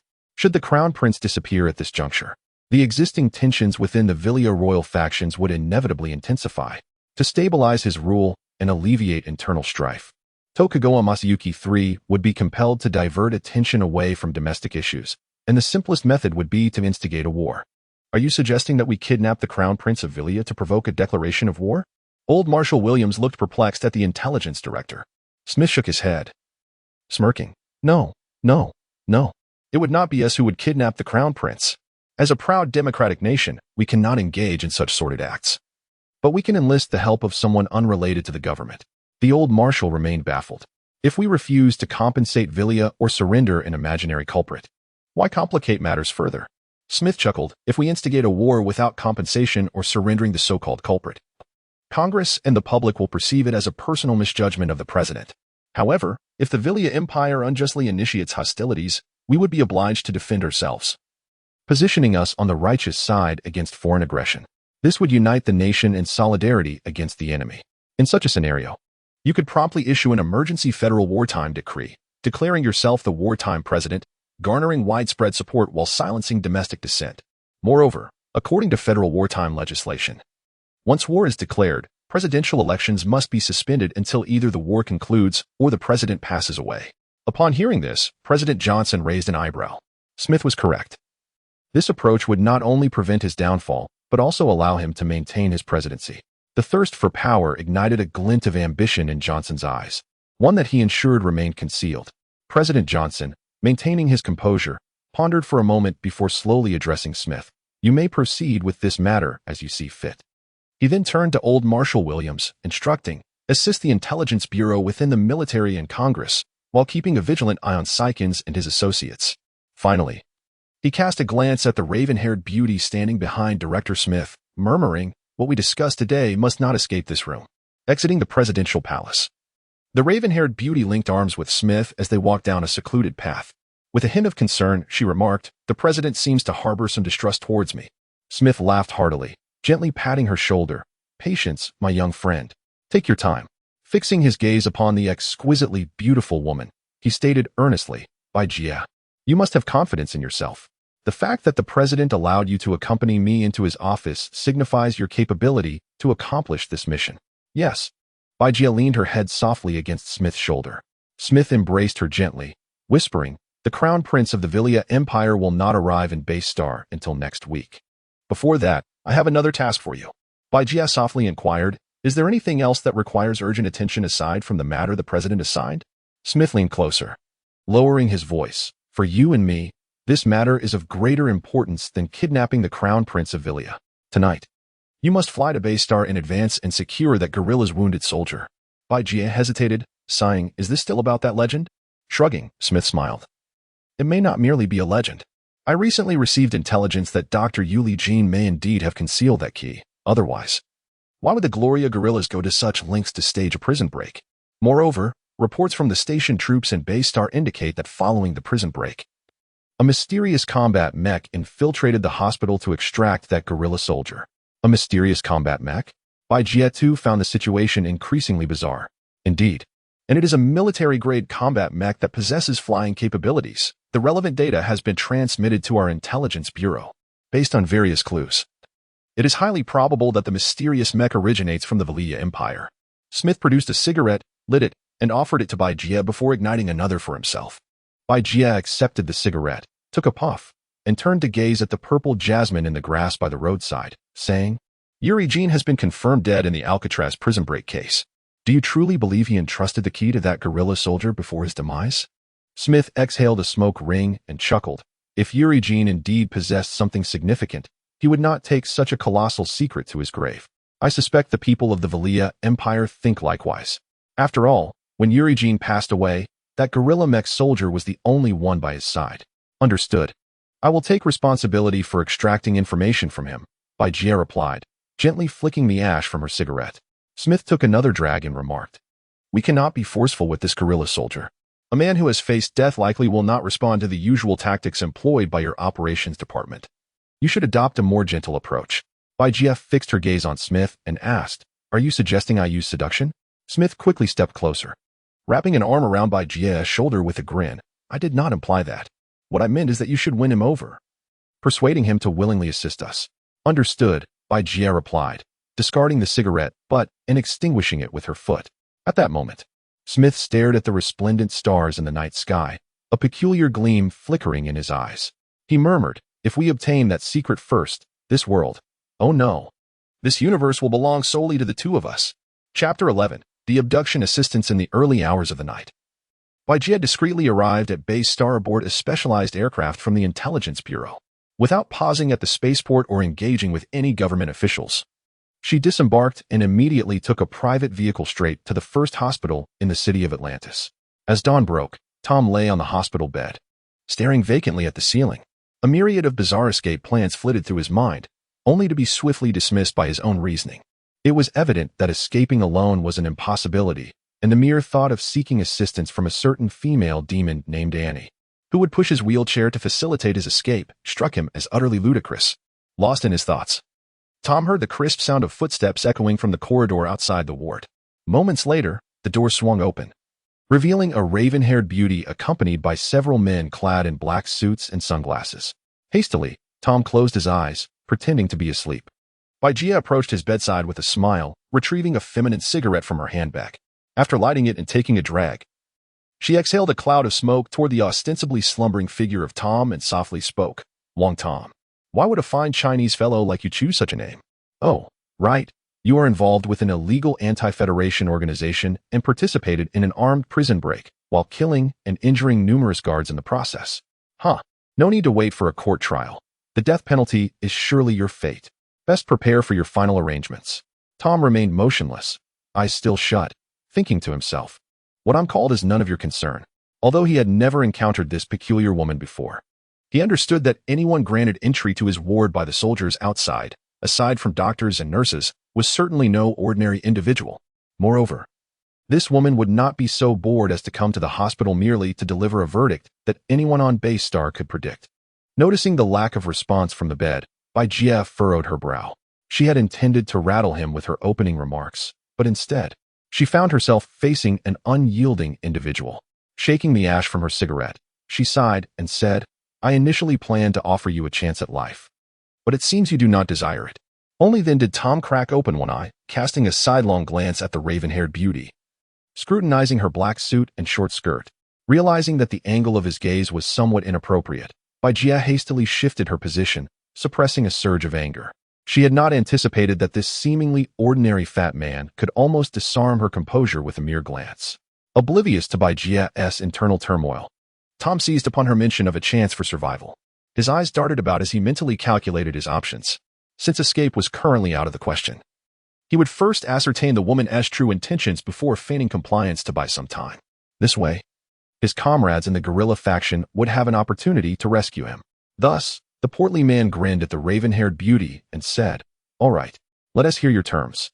Jia, uninterested in further pleasantries, got straight to the point and whispered, Help us abduct someone, and upon successful completion, we will petition the court for your pardon, ensuring your survival. Jia's proposition stemmed from her having reviewed Tom's dossier during her flight to Base Star, allowing her to devise this plan. Given that President Johnson was seeking a scapegoat for dirty work, and Smith was eager to recruit this injured guerrilla, why not kill two birds with one stone by using this portly fellow as the sacrificial pawn? Upon hearing Jia's terms, Tom scoffed and continued to glare at her sideways, saying, And who might you be to make such demands? Jia, exasperated, produced her identification from her handbag and waved it before Tom's eyes, stating, I am Jia, Section Chief of the 2nd Operations Unit of the Federal Military Investigation Committee. Are you satisfied now? As Tom had suspected, a high-ranking official from the faux government had indeed come to see him. However, he feigned indifference and inquired, So, who do you want me to help you abduct? The Crown Prince of the Valia Empire, Tokugawa Taro, Jia replied with a smile. Tom nearly leaped from his bed, exclaiming, Are you out of your mind? You must be desperate for money. He scrutinized the raven-haired beauty once more, ensuring she indeed lost her senses. How about we target someone else instead? I know several wealthy tycoons on Base Star, those ruthless, money-hungry types with plenty of cash and dirty backgrounds. I've already scoped out their homes and abduction routes. Once we collect the ransom, we can split the proceeds and disappear before he could finish. Tom abruptly swallowed the last words as he noticed Jia draw a small handgun from her handbag, its barrel ominously directed at his forehead. Jia could no longer contain her frustration. This insufferably lewd and shameless fat man was not only vulgar, but also a relentless blabbermouth. With her gun raised, she gritted her teeth and demanded, Are we doing this or not? If you agree, stop wasting time. If you refuse, knowing the federal secrets you do, I cannot allow you to live. I could execute you right now. Tom was overwhelmed with injustice. What had he done to deserve this? Every woman he encountered of late seemed to be a formidable opponent, brandishing slaps or guns, twisting necks or piloting mechas. What had he done to provoke such misfortune? But with the gun now aimed at his forehead, the cowardly fat man dared not utter a word of dissent and quickly nodded vigorously. Finally satisfied, Jia tucked the handgun back into her handbag and instructed the men in black behind her. Go inform the local police and military that we will be taking the individual today. The men in black promptly withdrew. That afternoon, Jia, utilizing her special status within the Military Intelligence Bureau, swiftly arranged the transfer procedures with the local government and military on Base Star. Subsequently, accompanied by her team of black-clad men, she transported Tom's hospital bed to a secluded villa community on the outskirts. As soon as Tom was settled into a room on the top floor of one of the villas, Jia entered, cigarette in mouth and a bag in hand, cheerfully remarking, So, how do you like the environment here? Tom thought to himself, It's just a rundown villa. I can't even step outside to explore. Who knows if the environment is good or not? Jia casually tossed the bag onto Tom's bed, stating, These are your belongings from before you entered the hospital. I'm returning them to you.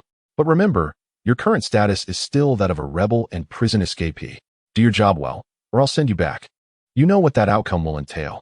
Tom didn't even glance at the bag, knowing it contained nothing but a few dirty clothes he had worn. The food in the pockets had long been consumed. In truth, the bag had been thoroughly examined multiple times, even subjected to X-ray scrutiny, yet nothing unusual was discovered. Jia's gesture of returning Tom's personal effects was, in fact, a ploy to win his loyalty. However, neither she nor Tom noticed the seemingly ordinary metal necklace that had been secretly slipped into Tom's pocket by Yuli Jean just before his demise. Chapter 12. Looking for a smoke, Jia carefully parted the curtains of the room, allowing a sliver of sunlight to seep in. She exhaled a plume of smoke and remarked, "This is a villa area on the outskirts. The surrounding houses are all ours. It is improbable for outsiders to find this place. You can rest here for a few days without worry." Tom inhaled the smoke wafting from Baijia and suddenly recalled that it had been quite some time since he had indulged in his nicotine cravings. As the saying goes, one tends to crave cigarettes after a hearty meal. This thought emboldened him. He labored to extend the only functioning part of his body, hoping to procure a cigarette from Baijia. However, she shot him a fierce glare and admonished, "Don't push your luck. What kind of patient smokes? Do you want to die?" Startled, Tom quickly retracted his neck, falling silent. Baijia took another deep drag from her cigarette and abruptly inquired, "By the way, I heard that before you were captured by the Federal Armored Corps, an old man died in your Mech cockpit. Did you know him?" Tom shook his head, indicating he did not. "Did that old man say anything to you, or give you something before he passed?" Baijia pressed on. Again, Tom shook his head. But a peculiar curiosity churned within him. Why was this female demon so fixated on this old man? Was he truly significant? Sighing, Baijia realized that matters concerning Yuli Jean could not be rushed and decided to cease her inquiries. She approached the door, opened it, and called out, "Come in." When Tom beheld the nurse entering, he nearly fainted from shock. Baijia introduced the nurse. "This is Miss Annie, a nurse from the emergency department of the first hospital in Atlantis. For the time being, she will be taking care of you. Now, you two should get acquainted." With that, Baijia exited the room, cigarette in mouth. As Baijia left, Annie approached the bedside with an affectionate demeanor, grinning. "Hello, chubby brother. Let us get to know each other." Tom sighed, casting a forlorn look at the beautiful nurse. "What brings you here?" he asked. "To take care of you." Annie rolled her lovely eyes in response. "But how could they allow you to come here? They wouldn't let you in?" Tom queried. "Huh. Baijia is my distant cousin. They needed a nurse here, and since we're family, I was invited." Tom felt his head spin. No wonder the two women bore a resemblance. Leaning closer, Annie whispered into Tom's ear. "The team has instructed me to find a way to rescue you when the time is right, but I haven't found the opportunity yet. Once you're feeling a bit better, we'll devise an escape plan together." Finally, hearing a reassuring word, Tom nodded eagerly. At that moment, the lingering smoke from Baijia's cigarette still hung in the air. Tom inhaled deeply, contemplating that since he had already familiarized himself with this female demon, they were all on the same side and should assist one another. Summoning his courage, Tom raised his right hand, extending two fingers in a gesture of asking for a cigarette, and feigned a smile. "Beautiful lady, do you have a smoke?" "Just one." And he shot him a disdainful glance and retorted, "I don't smoke. That stuff stinks." After a brief silence, Tom continued, "I saw your cousin had some, perhaps. I wouldn't dare go. If you want, you can go yourself." With that, Annie dismissed him and returned to her quarters. During dinner, Annie brought Tom his meal, a bland porridge with vegetables and potatoes. Looking at the oil-less soup in his bowl, Tom felt a wave of nausea rise within him. He inwardly lamented, wondering when he would escape this misery and return to a normal life. After dinner, the team's doctor came to examine Tom's injuries. He was a middle-aged man in his 40s, with dark skin and a somewhat aged appearance. Tom noticed the man's left index and middle fingers were slightly yellowed, prompting him to strike up a friendly conversation. After a few exchanges of pleasantries, Tom learned that the doctor's name was Wang Dezhou. He was a high-achieving graduate from the Mech Engineering Medical University of the Satan Federation, renowned for his excellent grades and outstanding physical condition, which led him to be recruited by the Intelligence Bureau. Having established rapport with Dr. Wang, Tom shamelessly broached the subject of wanting a cigarette. The doctor was taken aback, having never encountered a patient in such condition still yearning for a smoke. In a regular hospital, this would be utterly forbidden. Yet, seeing the longing in Tom's eyes and recalling that Baijia had not explicitly prohibited him from smoking, the kind-hearted doctor retrieved a cigarette and even lit it for Tom. Finally satisfied, Tom reveled in the swirling smoke while engaging in casual conversation with Dr. Wang. As the doctor prepared to leave, Tom feigned a pitiful expression and shamelessly requested that he leave behind most of his cigarette pack and lighter. That night, Tom finally indulged his cravings. However, the following morning, his good fortune came to an abrupt end. When Annie entered to deliver breakfast and medication, she was almost choked by the lingering smoke in the room. Irritated, she rummaged around and eventually discovered the cigarette pack and lighter hidden beneath Tom's sheets. Seeing the female demon about to confiscate his only source of joy, Tom quickly asked, "Do you know where our meals are sourced from?" Annie, exasperated, replied, "Is that even a question? They come from the kitchen. They have their own chefs. Do you know when they go out to buy food and supplies?" Tom probed further. I don't know, Annie said, rolling her eyes. But Dr. Wong mentioned that he needs a few more medications to treat your injuries, and I'm supposed to go into the city with him this afternoon to buy them. Could you pick up a few things for me on the way? Tom smilingly requested. Sure, but what about the money? Annie asked, extending her palm with a grin. I have a personal account with about 100,000 in it. This afternoon, could you withdraw 30,000 for me? That should last us a while, Tom replied. 100,000?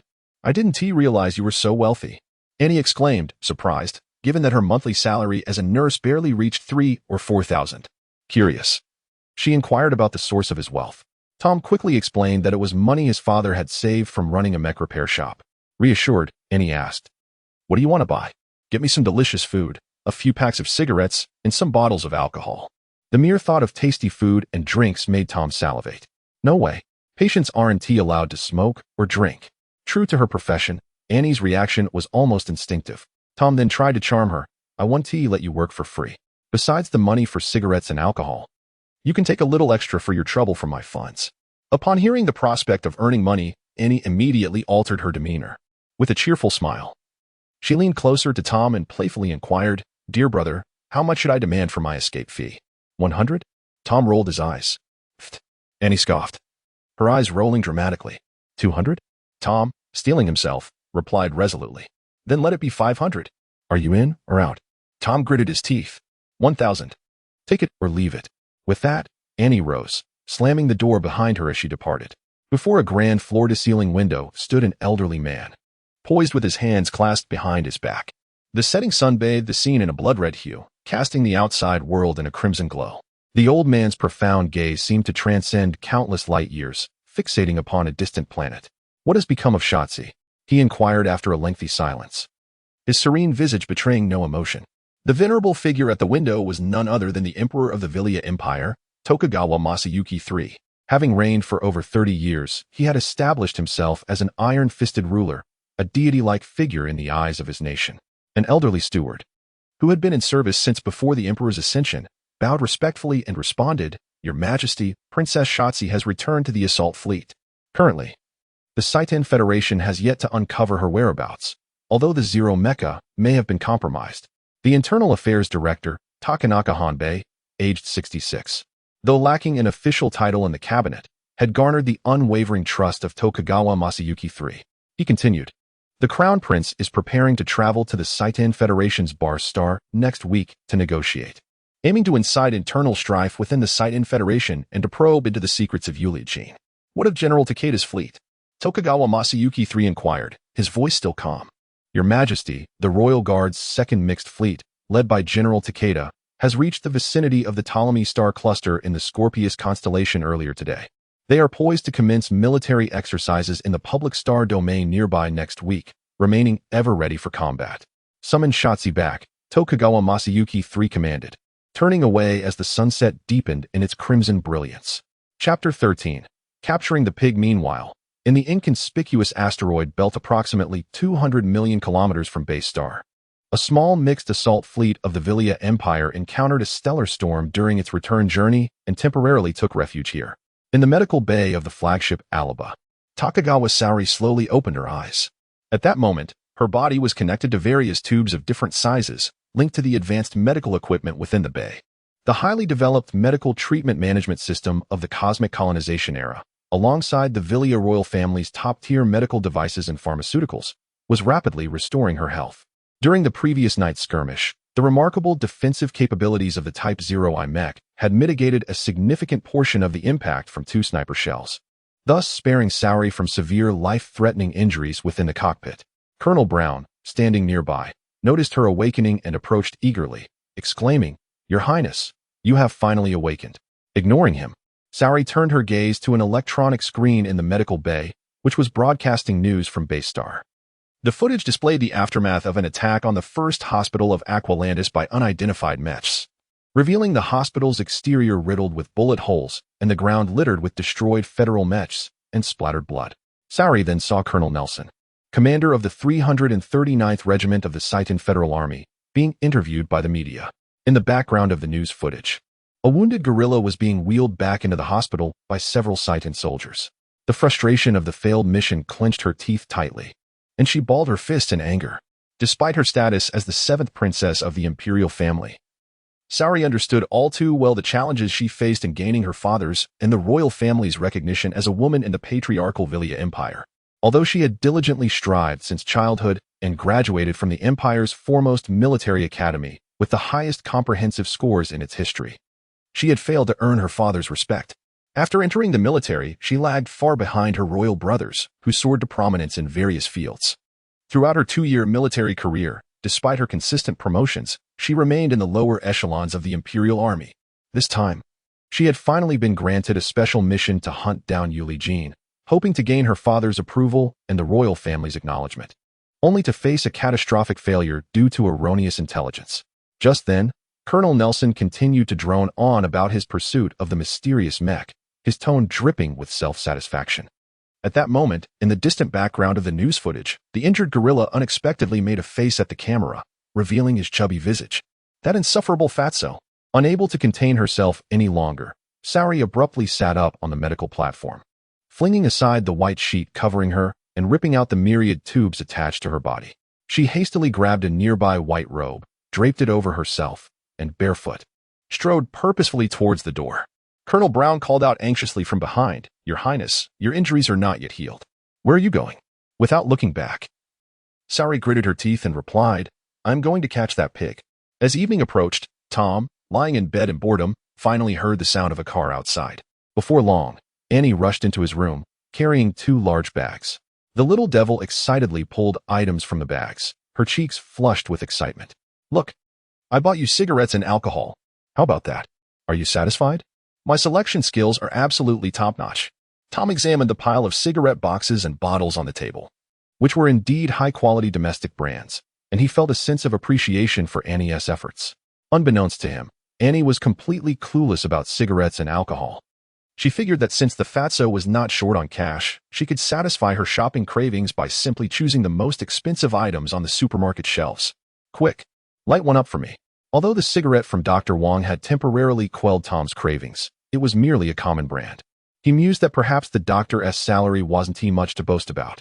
Annie tore open a box of cigarettes and lit one for him, then excitedly rummaged through another bag. "Look at what else I bought." She pulled out an array of food items: pork, beef, fish fillets, shrimp balls, chicken feet, and various vegetables, culminating in a self-heating hot pot. "Tada, tonight, we're having spicy hot pot. How does that sound? Are you happy? Are you satisfied?" Annie waved the pot in front of Tom, who was both amused and exasperated. Just earlier, they were discussing how patients shouldn't smoke or drink, and now she had arranged a feast to accompany the drinks. Truly, money could make even the impossible possible. While smoking, Tom casually asked, "How much did all this cost?" "Not much. Just over 3,000. Including my travel expenses, let's say 5,000 in total. You took 30,000, so you still have 25 left," Annie replied, busying herself with the items on the table. "Damn, this little bit cost 5,000. Where's the receipt?" Tom suddenly felt something was off. I was in a hurry and I think I forgot to get the receipt," Annie said, sticking out her tongue, then cheerfully added, "Next time, I'll definitely remember to bring you the receipt." Tom turned his gaze to the ceiling, taking a long drag of his cigarette, thinking to himself, "With your kind of spending, will there even be a next time?" Before long, Annie had nearly finished preparing the hot pot. She sat at the table piled with various dishes, ready to dig in as soon as the pot boiled. "Hey, open a bottle of wine and serve me some food." The aroma of the hot pot made Tom salivate. Unfortunately, he was unable to move due to his injuries. Otherwise, he would have loved to join in the feast. Oh well, what does it matter how much it costs? If one is to kick the bucket, no amount of money can save them. Better to enjoy the moment. "Can you handle spicy food?" Annie grinned at the bedridden Tom, holding half a chicken foot. "Less talking," Tom snapped, growing impatient. "I was just kidding." Haha. Are you about to cry?" Annie, having earned double wages today, was in high spirits, so she served Tom some food and poured him a glass of wine. As they indulged in their feast, the doors swung open unexpectedly. Dr. Wong, who routinely checked on Tom at this time, walked in, only to be greeted by the sight of their impromptu banquet. Chapter 14. Hot Pot. "Dr. Wong, hurry, have a seat." Tom enthusiastically urged him to sit down and called for Annie to pour some wine. Just as Dr. Wong was about to remind them of the rules prohibiting alcohol consumption during missions, Tom swiftly stuffed a box of fine cigarettes into his pocket and instructed the mischievous Annie to close the door promptly. Gazing at the array of expensive cigarettes and liquor on the table, and recalling the bland meals from the kitchen recently, Dr. Wong finally licked his lips and mumbled, "Just one cup." Thus, the gathering of two quickly transformed into three, and after a drink, Dr. Wong became more talkative, leading to a lively exchange of cups and hearty feasting among the trio. After a while, Dr. Wong's phone rang. He answered, spoke briefly, and then quietly informed Tom. "It's old Lou from the kitchen. He wants me to join him for a drink." Tom, overjoyed, exclaimed with a mouthful of liquor, "Why go over there? Tell him to come here. Let us all be together. And keep it down." Soon, the hot pot gathering swelled from 3 to 4, then 5, 6, 7. Eventually, nearly all the black-clad men from Section 2 of the Intelligence Bureau who were off duty that night crammed into Tom's room, creating an uproarious atmosphere. After dinner, Jia stood by the window, lighting a cigarette, when an unexpected aroma wafted in. She wrinkled her nose, faintly recognizing the sin of spicy food. Despite the absence of such dishes in her meal, moreover, to ensure safety, there were no other residents in the vicinity for at least 100 meters. Puzzled, Jia followed the enticing fragrance outside. After wandering around, she found herself outside Tom's door, where she could hear the muffled chatter within. Although the noise was not loud, she was certain there were more than a couple of people inside. Curiosity piqued, Jia pushed the door open. What she saw next infuriated her. Around the table in Tom's room were 7 or 8 people, sweating profusely as they indulged in their feast. Several had stripped down to their undershirts, fully engrossed in their meals. Those unable to squeeze onto the table resorted to squatting on the floor with bowls in hand, their small stools piled high with bottles and glasses, occasionally lifting them to drink. "Ah, so you're all drinking," Jia exclaimed, laughter tinged with anger. Upon her arrival, the room fell silent. Annie was the quickest, slipping beneath the table. Tom, ever the swift one, set down his glass and chuckled. "Ah, Section Chief Bai is here. Have you eaten? The dishes are quite good today. Why not join us for a drink?" Noticing her subordinates disregarding the Bureau's prohibition against drinking, Jia initially felt the urge to reprimand them. However, recalling the imminent visit from Prince Vilya, she realized that punishing her subordinates at such a critical moment could backfire, creating discontent. Moreover, the Bedridden individual might attempt some covert maneuvering between her and her subordinates. Thus, Jia readily agreed. All right. She approached the table, and Dr. Wong quickly rose to offer his seat. The good-natured man stammered in defense, "Section Chief, we're all off duty tonight." Jia poured herself a glass of wine, casting a sidelong glance at the surrounding black-clad men, coolly stating, "We'll discuss your matters later. I need to check on the soup I'm simmering in the kitchen." Old Lou was the first to slip out of the room. "I need to prepare some medicine." Dr. Wong followed suit. Soon, each of the black-clad men found excuses to disperse, leaving Jia alone at the table. Taking a sip from her glass, Jia looked down at the space beneath the table, saying, "Come out. I can see you." Annie shyly crawled out, offering an awkward smile. I'll go tidy up some things. Sit down. Join me for a drink." Jia filled her glass again. Annie gestured toward the bed where Tom lay, sheepishly saying, "I don't drink. He does." Jia glanced at Tom, scoffing. "Wong Tom, quite audacious, aren't you? You dare to gather here for a drinking spree on your first day?" Tom waved his hand, grinning through the haze of alcohol. "It won't happen again." "It won't happen again. Is there really going to be a next time?" Jia toyed with her glass, gazing at Tom with a bemused expression. "Absolutely not." The hefty man on the bed declared firmly. "Stop pretending. Do you know why I brought you here to help me with the kidnapping? I've already looked into your background. Before joining the guerrilla brigade, you had 3 bank robbery charges and 2 kidnapping extortions on your record. I wonder how you managed to get into the brigade." Annie's expression shifted at Jia's words. "That is absurd. I'm an upstanding citizen," Tom exclaimed, panic creeping into his tone as Jia unveiled his past. "Nonsense," Jia snapped. This shameless fat man had a long list of offenses. Yet he had the audacity to claim to be an upstanding citizen.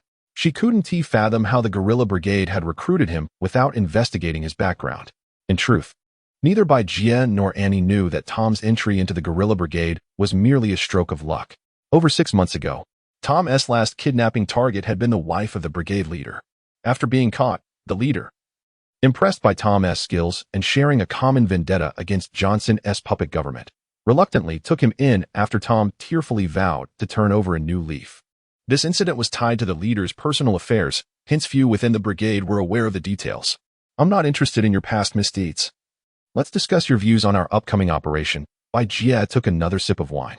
Tom rolled his eyes and replied, You Intelligence Bureau folks are all top-notch experts. What place do I have to speak?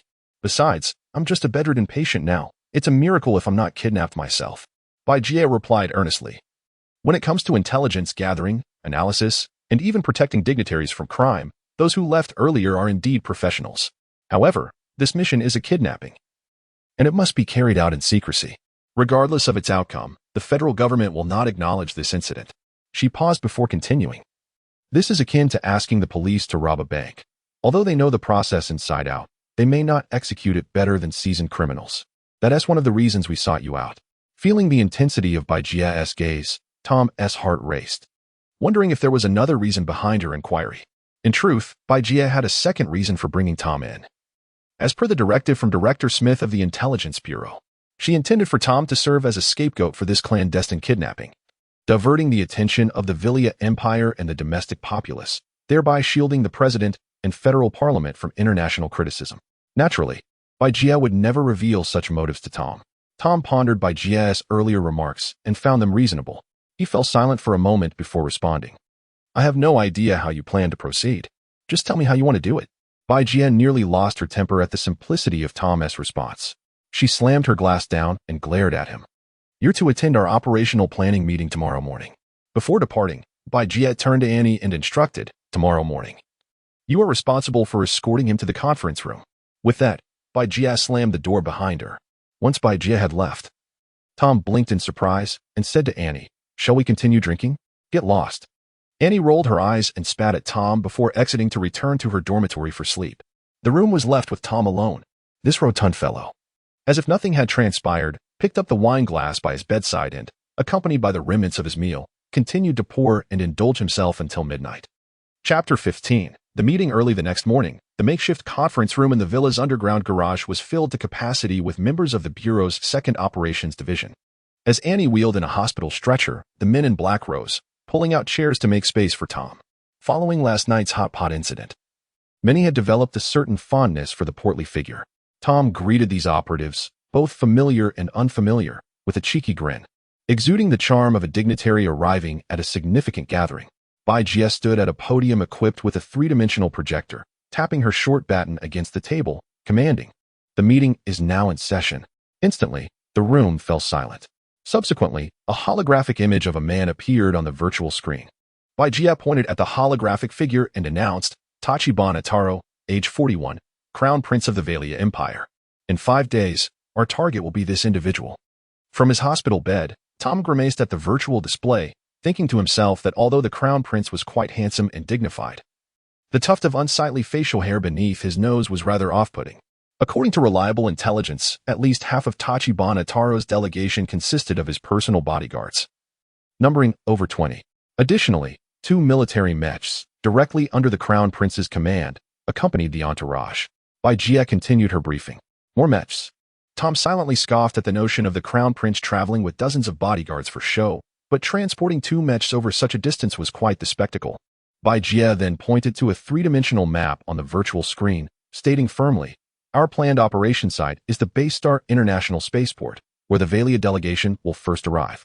We must act swiftly before the 2 military mechs disembark. Otherwise, our team's firepower will be insufficient to overpower them.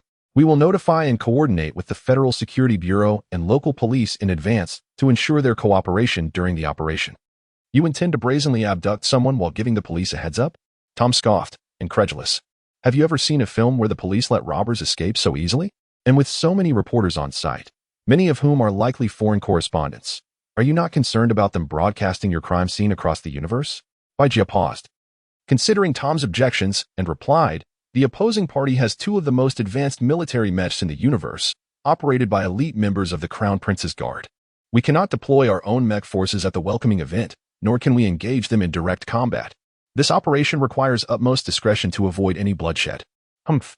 I refuse to believe they can bring mechs into a dining venue.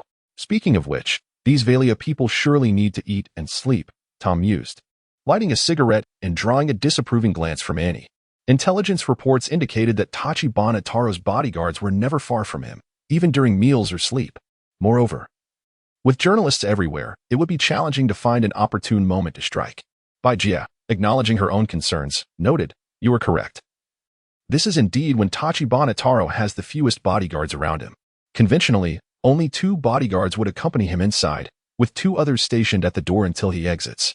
Despite her irritation, Jia recognized that bringing Tom into the fold could prove beneficial. His unique insights on abduction and robbery were valuable.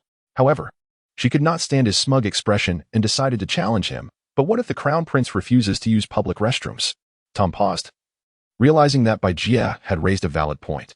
As a lower-class citizen, he had never considered that government officials rarely excuse themselves during public events. A representative of national image could hardly be reported as having rushed to the restroom upon disembarking from a spacecraft. What a disgrace that would be. Then we should slip something into his food, Tom suggested, a cunning glint in his eye. However, Jia countered, according to international protocol, the dishes served at the welcoming banquet are tested by the Crown Prince's bodyguards beforehand, making poisoning impossible. She placed the baton back on the podium and raised her chin slightly. Then we could mix the drug into his drink, ensuring its effects are delayed, allowing us to drink alongside him. Tom ground his teeth, determined. Jia was taken aback, retorting, "Do you know who will be attending this banquet? The Minister of Defense and the Minister of Foreign Affairs. Do you wish for them to be poisoned as well?" Tom chuckled. "Let us consider it their contribution to the Federation. After all, it's merely a case of a stomach upset. No one will die from it." Jia fell silent, recognizing that Tom's idea, while morally questionable, was indeed a feasible plan. After a moment of contemplation, Jia leaned against the podium, fixing her gaze on Tom. "One final question. Even if we successfully ambush Tachibana Taro in the banquet hall restroom, how do we evade his bodyguards and the multitude of journalists to extricate him quietly?" At this, Tom appeared prepared, chuckling. "Then we shall perform a magic trick." Seeing Tom's confidence, Jia pondered for a moment before waving her hand. "You all may leave. I need to speak with this gentleman privately." The men in black dispersed instantly. Jia turned to Annie, who lingered by Tom's bedside, and gently said, "You may leave as well." Thus, only Jia and Tom remained in the conference room. Jia approached Tom's hospital bed and sat on the edge, smiling. "So, what magic do you propose?" Tom grinned mischievously. "For this Valia Crown Prince, do you desire him alive or dead?" "Alive, of course." Jia bit her lip, adding, "If absolutely necessary, dead will suffice. But the universe and the media must not know that this is an operation orchestrated by the Scythian Federation government. It must appear as a common kidnapping." "Understood. Then that shall be our plan. Valia Empire, Imperial Capital Star." As evening fell, a light drizzle began. Crown Prince Tachibana Taro had just met with his father, Emperor Tachibana Masayuki III, and was strolling through the palace's spiral corridor when he unexpectedly encountered the Chief of Internal Affairs, Teuchi Hanbei. Takeuchi stepped forward, bowing respectfully. "Your Highness, have you just met with His Majesty?" Tachibana Taro appeared in good spirits, replying, "Indeed. My father has just agreed to allow my Mech regiment to assist the Imperial Guards in securing the capital." "Congratulations, Your Highness." Bamboo middle-half soldier remained bent forward, smiling as he remarked, "In just 5 days, His Royal Highness the Crown Prince shall lead a delegation to the Scythian Federation. This indeed reflects His Majesty's profound trust in the Crown Prince." As he spoke, Bamboo middle-half soldier abruptly shifted the subject, inquiring, "I wonder if His Royal Highness has received word that Princess Saori has returned to the planet base of the Scythian Federation." Tachibana Taro furrowed his brow and responded, "Did she not already return to her homeland as commanded? Princess Saori, eager to redeem herself following her mission's failure, has temporarily refrained from returning to the imperial capital." Bamboo middle-half soldier continued, still bowing. "Then I shall take this opportunity to bring her back during my mission to the Scythian Federation. The entire cosmos believes her to be deceased. This matter must not be exposed, for it would severely tarnish the reputation of the imperial family." With that, Tachibana Taro turned, hands behind his back, and strode towards the palace exit, leaving Bamboo middle-half soldier standing in place, still bowing. Chapter 16, The Kidnapping, Part 1, in the following days. Under the meticulous care of Dr. Wong and Annie, Tom, well-fed and nourished, swiftly regained his strength, able to independently navigate the Villa S garden in an electric wheelchair. However, this morning, Tom sensed a palpable shift in the villa's atmosphere. The men in black moved with urgency, their expressions grave. At that moment, 5 black vans pulled up at the villa's entrance, and Jia emerged from one of the vehicles. Glancing at Tom, she inquired, "Why are you still here? Where is Annie?" Just as Tom was about to express his uncertainty, he overheard the female antagonist shouting from upstairs, "You fat idiot. When did you sneak out? We've been searching everywhere for you. As she spoke, Annie and Dr. Wang hurried down the stairs, pushing Tom's wheelchair to Bai Jie. Bai Jie instructed them to lift Tom into the vehicle and then commanded one of the men in black, notify everyone to assemble and prepare to depart. On the road, Tom leaned against the car window and asked Bai Jie, seated in the front, "Are you personally going out to buy groceries today? Why bring so many people for that?" Bai Jie retorted, "Who told you we are going grocery shopping? Today is the day of action." "Today? Wasn't it scheduled for tomorrow?" Tom responded, bewildered. "Tomorrow, my foot. You were so drunk yesterday during the day, you slept like a log, and we couldn't wake you." As soon as Tom finished his sentence, Annie, sitting beside him, delivered a sharp rap on his forehead. "Was I drunk?"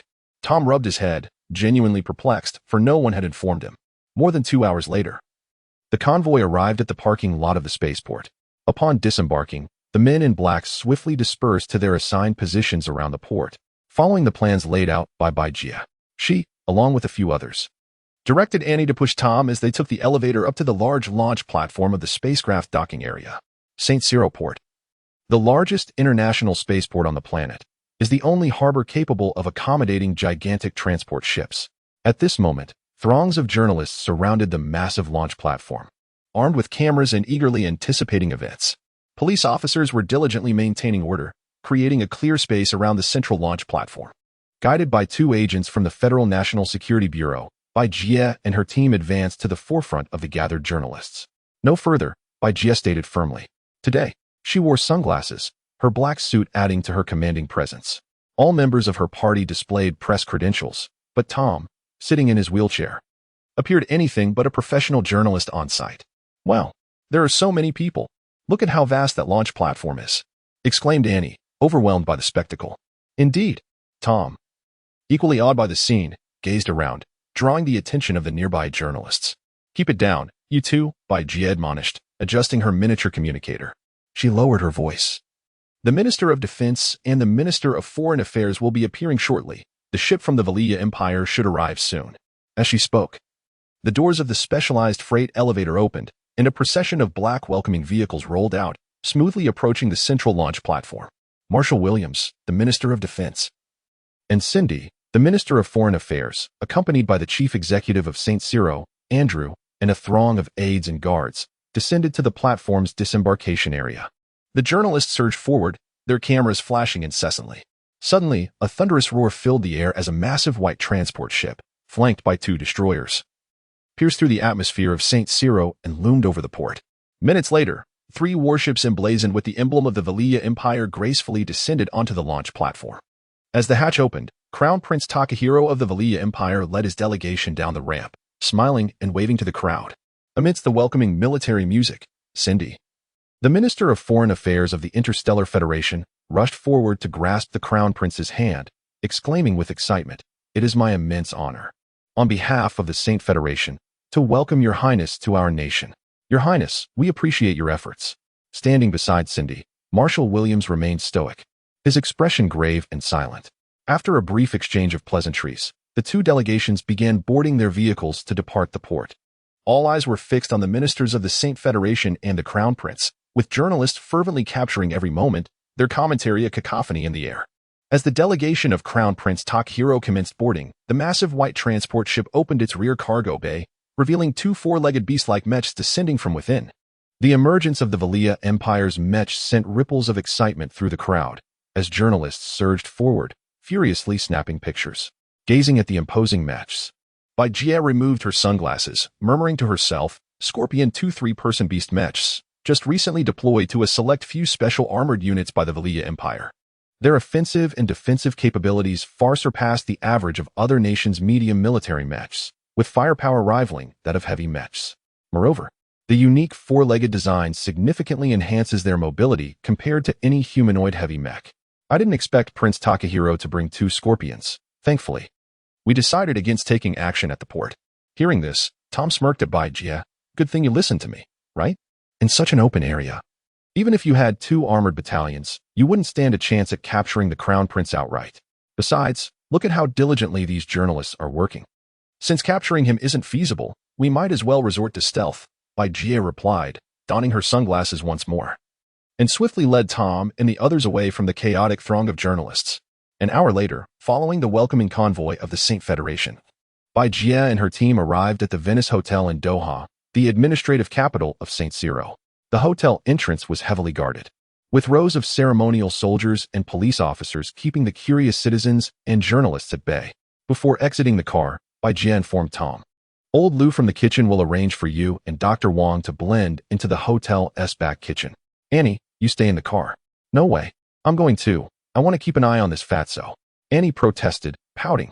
"You think this is just a fun outing? We're going in to fight. And it could get dangerous." Tom exclaimed, not merely trying to scare Annie. "I'm going with you." Annie insisted, clinging to Tom's arm as if fearing he would flee. "Fine, do as you wish. But if today's operation fails, none of us will escape unscathed." Bai Jie warned before stepping out of the vehicle and merging into the crowd of journalists. Shortly thereafter, once the government officials had entered the hotel, the police began allowing journalists from various nations into the designated interview area. At this point, Dr. Wang and Annie, pushing Tom, along with several men in black, quietly circled the hotel, entering through an inconspicuous back door. Chapter 17, Kidnapping Part 2, in the staff passage of the hotel. The kitchen's old Lu led Tom and his companions through a convoluted route, soon arriving at the hotel's dining department. Old Lu pushed open the door to a storage room, instructing Tom and the others to hide there temporarily. Observing Old Lu's familiarity with the surroundings, Tom chuckled, "Have you perhaps worked as a chef here as well?" With a playful grin, Old Lu replied, "I never had the chance to work here, but I have visited this kitchen several times. The executive chef, Tony, is an old colleague of mine. Did you run a restaurant together?" Annie inquired with a smile. "What restaurant?" Old Lu retorted indignantly.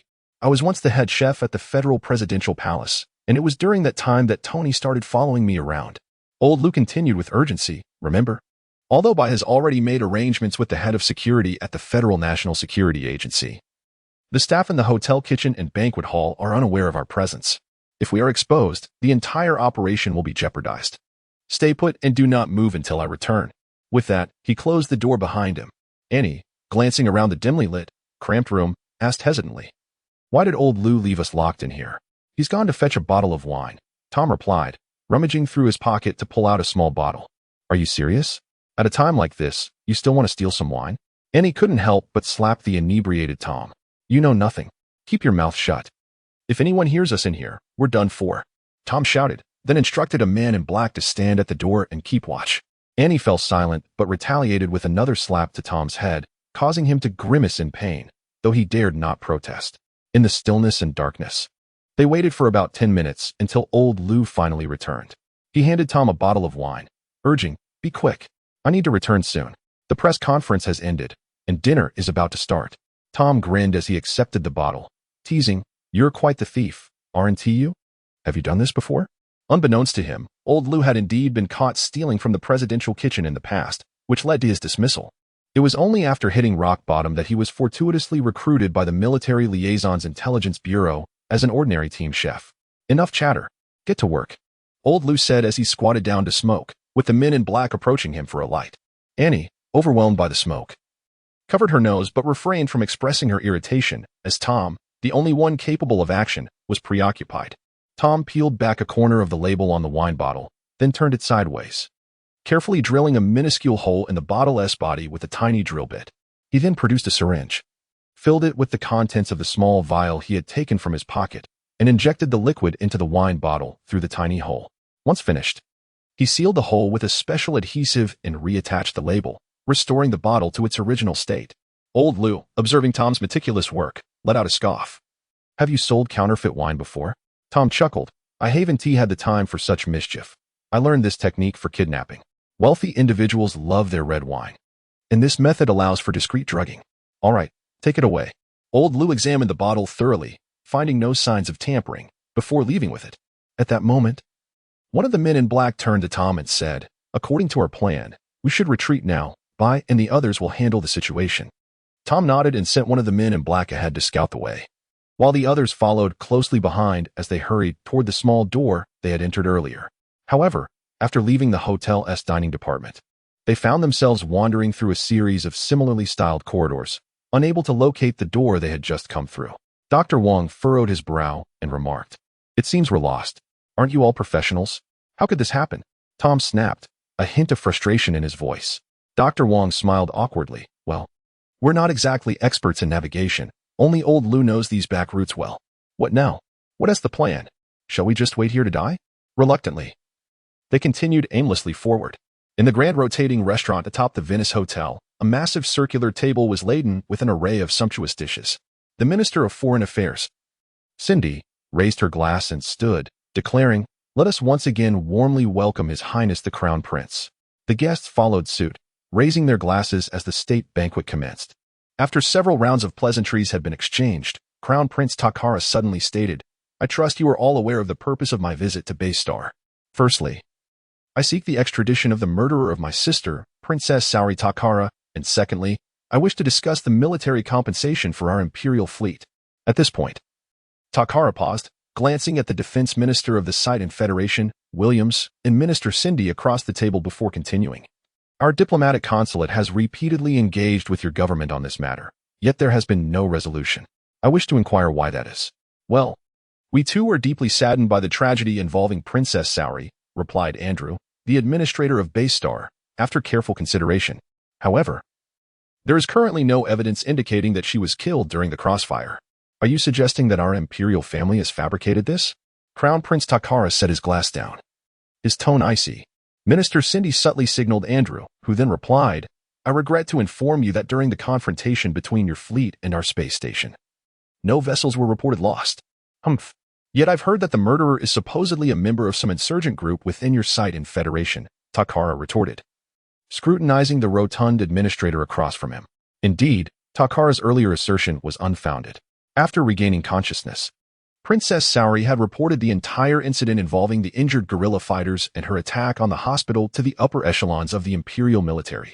Thus, the narrative of her demise in the retaliatory strike against the fleet was a trap set by the imperial military, aiming to infiltrate the Site and Federation's internal affairs, disrupt the presidential election, and investigate the secrets surrounding Yuri Jean. By abruptly introducing this topic, Takara aimed to gauge the Site and Federation's stance on the Yuri Jean incident. What? The murderer is that injured fighter from the Glory guerrilla group? While he is indeed a notorious criminal, he escaped from custody yesterday. However, rest assured, Your Highness, we have issued a warrant and are diligently pursuing him." Andrew began to weave his own fabrications. In truth, Minister Cindy had already briefed Andrew on how to handle the situation regarding Princess Saori, but he had not anticipated that Crown Prince Takara would be aware of the existence of the injured guerrilla fighter. It appeared that the Valia Empire had invested considerable effort into this matter. The mysterious mecha that attacked the hospital might indeed originate from the Valia Empire, and such rumors were not baseless. Fortunately, Andrew's quick thinking allowed him to climb aboard Takara's narrative. It was, after all, you, the Crown Prince, who first began to spout nonsense. Does this mean I cannot return home, having completed my mission? Tokugawa Taro discerned that Andrew across from him was also merely uttering empty words to placate him, and his tone began to reflect his growing dissatisfaction. However, Tokugawa Taro could not speak plainly, for he perceived that the representatives of the Site and Federation were already aware that Tokugawa Saori was not dead. Both parties were merely engaging in a charade. "Your Highness, there is no need for haste. I believe we shall soon apprehend the culprit," he offered. "Now, let us raise our glasses in celebration of the friendship between our nations."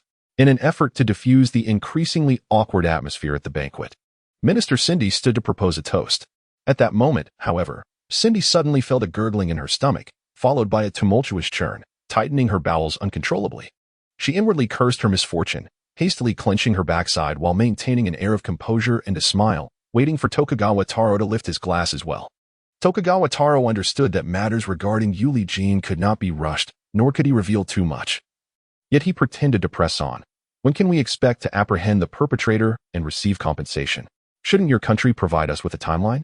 Cindy silently cursed the absurdity of a timeline, thinking to herself that her own deadline was imminent. Despite the increasing tension in her abdomen, she continued to smile and jest. "Soon, we shall certainly apprehend the culprit without delay. Right, General Andrew?" Andrew, realizing that the ball had been tossed back into his court, quickly stood to respond. "Indeed, Minister. I have dispatched the finest detectives from the entire Baystar, and I am confident that we shall capture that rogue shortly."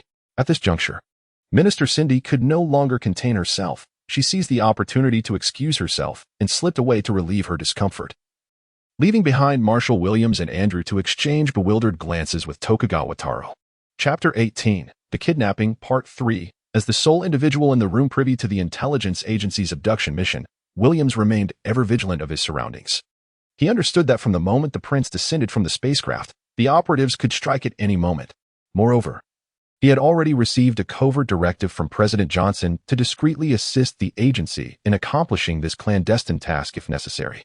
Thus, from the onset of the banquet, Williams, who harbored no particular fondness for the Valia Empire, had scarcely touched his drink, only taking a symbolic sip when toasting. Seated beside Cindy was Andrew, a rotund fellow whose physique suggested a penchant for indulgence, typically rendering him oblivious to the effects of substances. As such, the drug Tom had surreptitiously introduced into the wine had yet to take effect on either of them. Meanwhile, across the table, Prince Takara Taro, despite maintaining an air of regal composure, was already experiencing subtle discomfort within. However, his rigorous training in Valia's royal etiquette instilled a strong will that allowed him to endure. Seemingly sensing the underlying tension, Williams, who had remained silent, raised his glass and addressed Prince Takara Taro. "My apologies, Your Highness. Minister Cindy may be experiencing a minor ailment. Allow me to toast on his behalf." With that, the old marshal tilted his head back and drained his glass. The Villians, known for their martial valor, could hardly refuse the old marshal's bold gesture, and thus Prince Takara Taro took another drink. As Williams continued to toast Prince Takara Taro multiple times, both hosts and guests became increasingly intoxicated. Suddenly, Williams felt an unsettling rumble in his stomach, and in that instant, he comprehended the situation. Without uttering a word, he continued to drink with the prince. After several more rounds, under the relentless bombardment from Williams and Andrew, Prince Takara Taro's discomfort escalated to an unbearable level.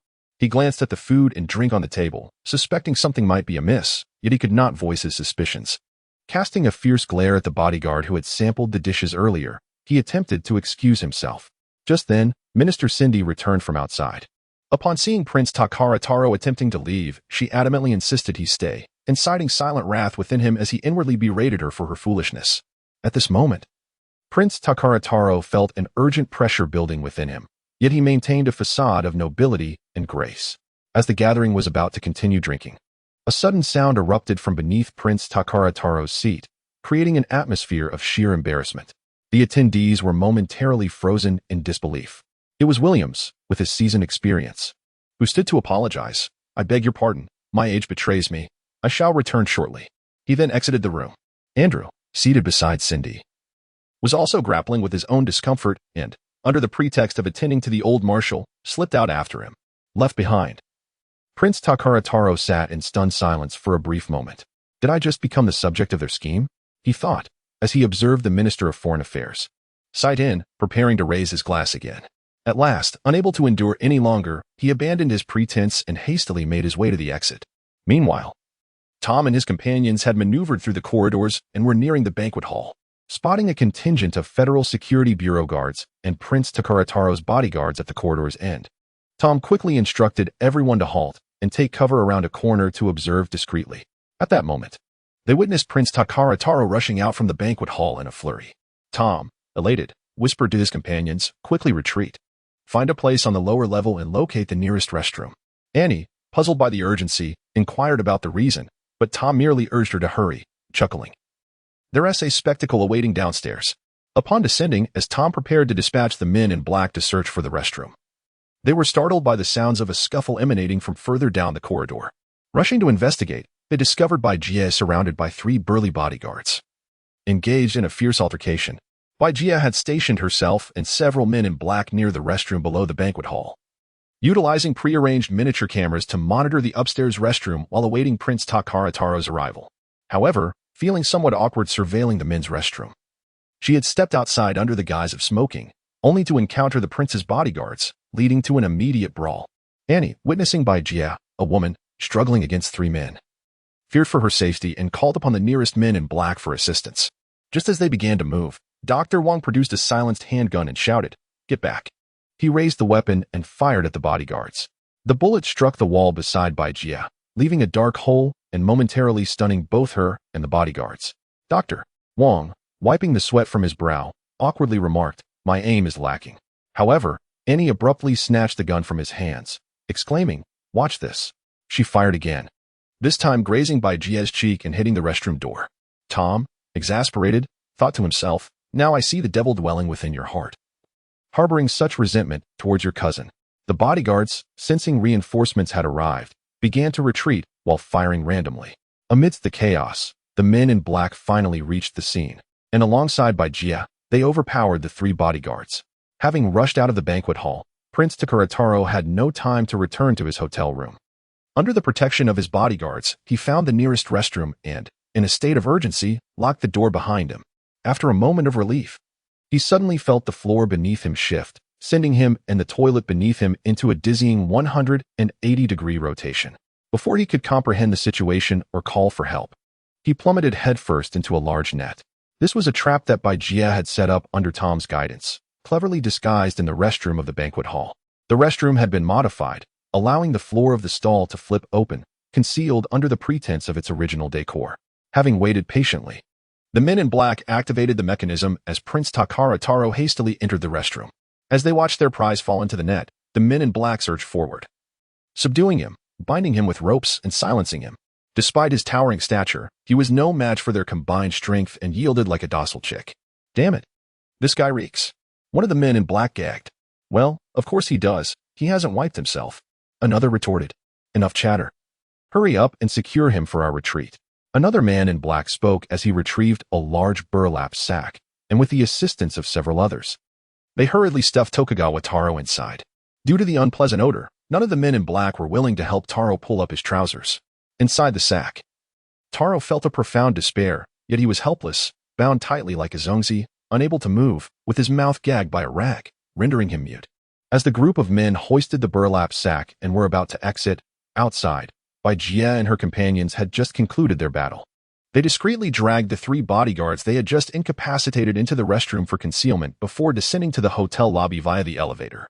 However, as they stepped out of the elevator, those carrying the burlap sack were immediately noticed by the guards from the Federal National Security Bureau stationed in the lobby. Several guards, with their hands resting on their concealed firearms, approached silently from all directions. Chapter 19, The Kidnapping Part 4. As soon as Tom sensed impending disaster, he intended to urge Annie to push him to flee swiftly. However, to his astonishment, Jia appeared unfazed, leading the group of men in black toward the exit with calm determination. It turned out that the captain of the security detail assigned by the Federal National Security Bureau for the protection of dignitaries was an old classmate of Jia from military academy. Prior to the operation, she had already established a rapport with him, and thus he had taken it upon himself to stand guard in the hotel lobby. Seeing Jia and her companions finally emerge, the captain exchanged a knowing glance with her before deliberately raising his voice, proclaiming that there was an incident in the top-floor banquet hall and urging everyone to follow him for reinforcement. He then dashed toward the elevator. The other security personnel, initially intending to question the group, hesitated momentarily before hastily following their captain into the elevator. Jia and her companions safely exited the hotel, where 5 black luxury vehicles awaited them at the entrance. Old Lou from the kitchen, who had arrived earlier, quickly beckoned everyone to board the vehicles. Having successfully completed the mission without incident, the occupants of the vehicles collectively exhaled in relief as the convoy commenced its retreat. Tom leaned his head against the car door, grinning at Jia. Now that we've secured the target, don't forget your promise to apply for a pardon on my behalf. Jia lit a cigarette, taking a deep drag before responding with a chuckle. What if I change my mind? How can you hold me to my word? Tom's anxiety escalated. You can't go back on your word. This is a matter of life and death. With a playful grin, Jia retorted, when the time comes for your execution, I shall be there to see you off. Annie chimed in, playfully poking Tom's forehead and mimicking a gunshot motion, eliciting hearty laughter from the men in black within the vehicle. Just as the atmosphere turned lighthearted, a series of thunderous booms echoed from the road behind them. Startled, Tom turned to glance out the rear window and was instantly gripped by terror. Not far behind, 2 quadrupedal beast-like mechas were relentlessly pursuing the convoy. Run! Upon realizing that the pursuers were the Scorpion 2 mechas brought by Tokugawa Taro, Jia too felt a surge of panic. Damn it! The Valyrians' response time is astonishing. As the Scorpion 2 mechas unleashed a barrage of gunfire, energy bullets rained down upon their black luxury vehicle. Fortunately, the intelligence agency had provided specialized armored vehicles for the operation. Had they been ordinary luxury cars, they would have surely been reduced to a fiery wreck by now. Split up. Jia commanded her comrades through the communicator, aware that they were being pursued by the Empire's elite military mechas. She understood that her team stood no chance of retaliating. However, with only 2 mechas in pursuit, it was only prudent to disperse and retreat. Upon receiving her order, the 5 luxury vehicles accelerated at a crossroads, each veering off in different directions. Another volley of gunfire rattled the vehicle occupied by Jie and Tom. "Look, they're still on our tail," Annie shrieked, her face pale with fear as she observed the relentless pursuit of the mechas. Tom, contemplating the situation, cursed, "Damn it. That guy must have a tracker on him. Search him now." It became evident that the Valyrian mechas managed to follow them right after they left the hotel.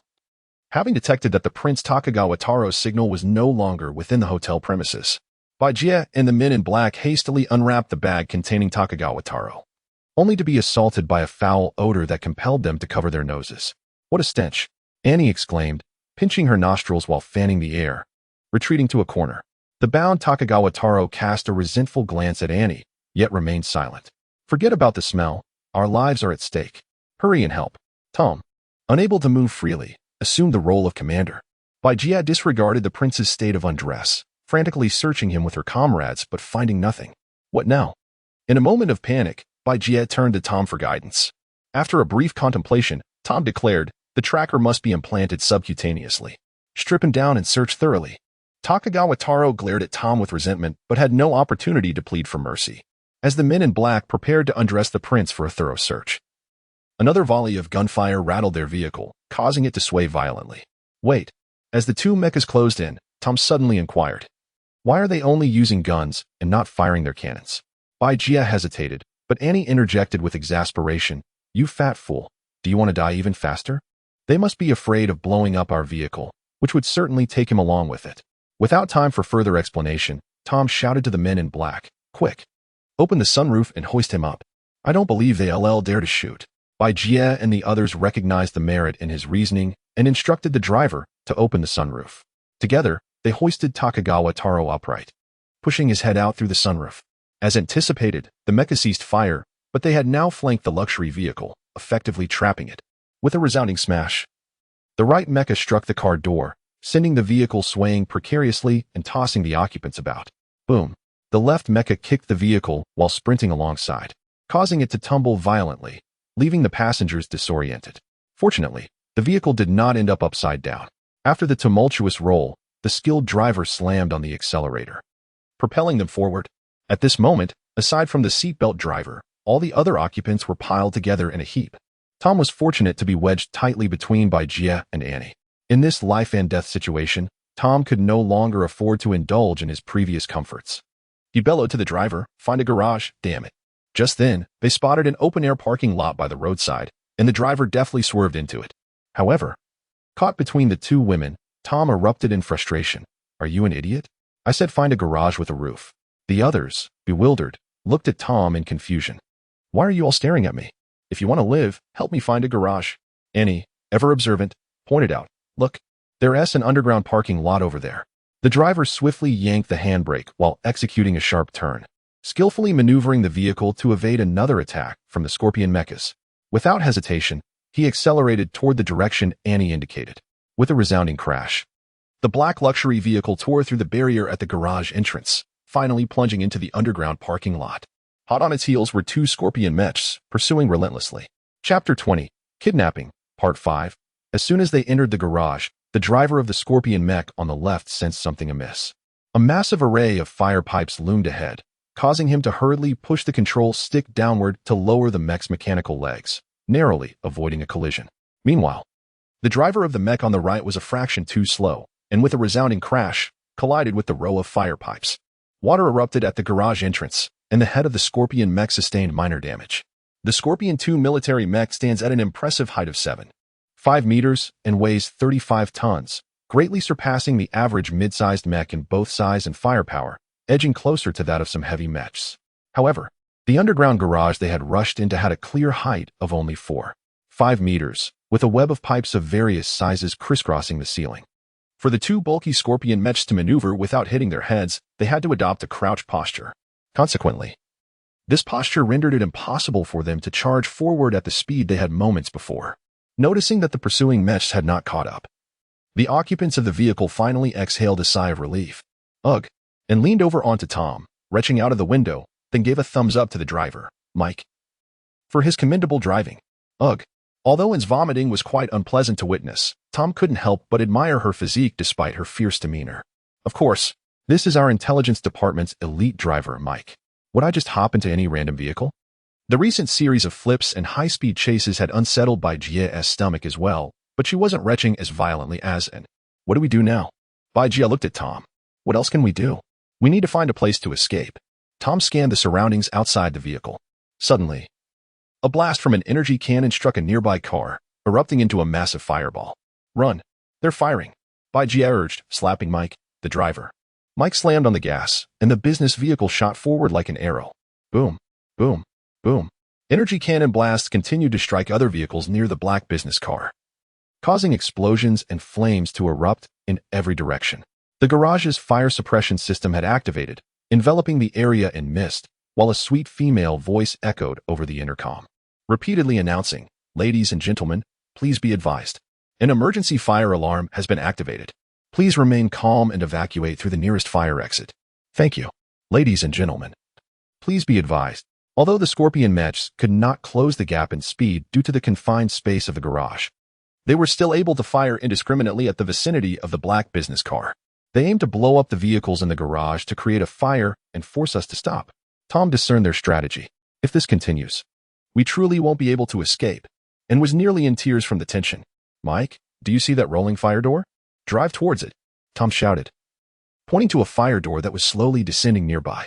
With a swift turn of the wheel, Mike directed the vehicle towards the fire door and narrowly slipped through just as it was closing. The fire door was designed to contain fires within the garage, so upon passing through, they found everything in this section of the garage remained normal, no mist or fire alarms blaring. However, their relief was short-lived as a loud crash echoed. The recently closed fire door was torn apart by the pursuing Scorpion Mechs as if it were mere paper. The driver of the Scorpion Mech quickly adjusted his position and was taken aback to find the business car had not sped away but had instead come to a halt beside a corridor. At that moment, several muffled gunshots rang out from the darkness, seemingly striking the fire sprinkler heads evenly distributed across the garage ceiling. Seconds after the sprinklers burst, the fire suppression system activated, showering the area in water mist as the fire alarm broadcast began anew. Amidst the swirling mist, the Scorpion driver let out a malicious chuckle. He spotted the elevator door at the corridor's edge and dashed over, only to find the black business car was empty. The indicator light next to the elevator door showed the floor numbers climbing rapidly. The driver of the Scorpion Mech kicked open the elevator door, violently tearing it down. Soon after, one Scorpion Mech leaped into the elevator shaft, grasping the ascending elevator car, while the other mech outside reached in with its claw, gripping the first mech's leg. Together, they exerted force to drag the operational elevator car down forcefully. Finally caught you. The driver triumphantly pried open the elevator doors, only to be met with disappointment. Inside was entirely vacant. The two drivers exchanged puzzled glances, their confusion deepening as the prince's tracking signal continued to ascend on the mech's locator. Meanwhile, Tom and his companions had exited the underground garage and ascended the stairs to the ground level of the mall. Dr. Wong inquired, "How did you know the elevator would automatically ascend?" Tom replied impatiently, "Aren't you professionals? When the fire suppression system activates, all elevators automatically return to their base levels. In simpler terms, elevators above descend while those in the garage ascend. How can you not know this? How do you function in this line of work?" Bai Jia, unable to contain herself, retorted, "We're not fire safety experts. Enough chatter. We must flee. Those two Mets will catch up soon," Tom urged as he hurriedly led Dr. Wong to the roadside outside the mall, with the group of men in black trailing behind, lugging the large bag containing Takuya Tokugawa. "Are we really going to hail a cab?" and anxiously asked, glancing at the busy Maglev highway. "At this point, who cares about cabs? Draw your weapons and let us hijack one." Among the group, only Tom seemed to possess the mindset of a kidnapper. The men in black promptly drew their firearms, abandoning the bag as they rushed onto the road, making a commotion to halt two passing cars. After shoving Tom and the large bag into the front car, the men in black squeezed into the back of the second vehicle. A small car was suddenly packed tightly with 7 or 8 muscular men, leaving no space to spare. Seeing this, Bai Jia scoffed, pathetic, before leading it into Tom's car, instructing Mike to take the wheel. Minutes later, a loud explosion echoed as the elevator doors in the mall burst open, and the two Scorpion Mechs finally emerged from the elevator shaft. The drivers quickly rushed outside, scanning the bustling Maglev highway for their quarry, but the signal on the locator gradually faded into the distance. At that moment, the sounds of police and fire truck sirens grew increasingly closer, forcing the two Scorpion drivers to temporarily abandon the pursuit and withdraw from the scene. Chapter 21. Infiltration. By the time Jie and Tom's group returned to the villa, the other 4 vans had already arrived.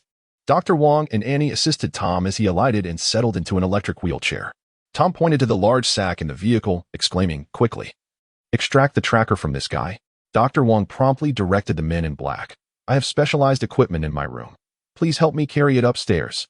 With that, he and several men in black hoisted the large sack and ascended the stairs. Jie instructed Annie, "You two hurry back to your rooms and tidy up. The 2 Scorpions will likely trace us here soon. We must relocate at once." Thus, everyone busied themselves with their respective tasks. Moments later, anguished cries from Tokugawa Taro echoed from Dr. Wong's room. Soon after, Dr. Wong excitedly entered Tom's room, grinning, "You were right. That fellow concealed the tracker in a tooth. And I've extracted it."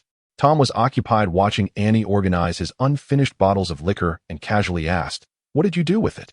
Dr. Wong replied, "I handed it over to Chief Bai. He dispatched someone to destroy it 200 kilometers away."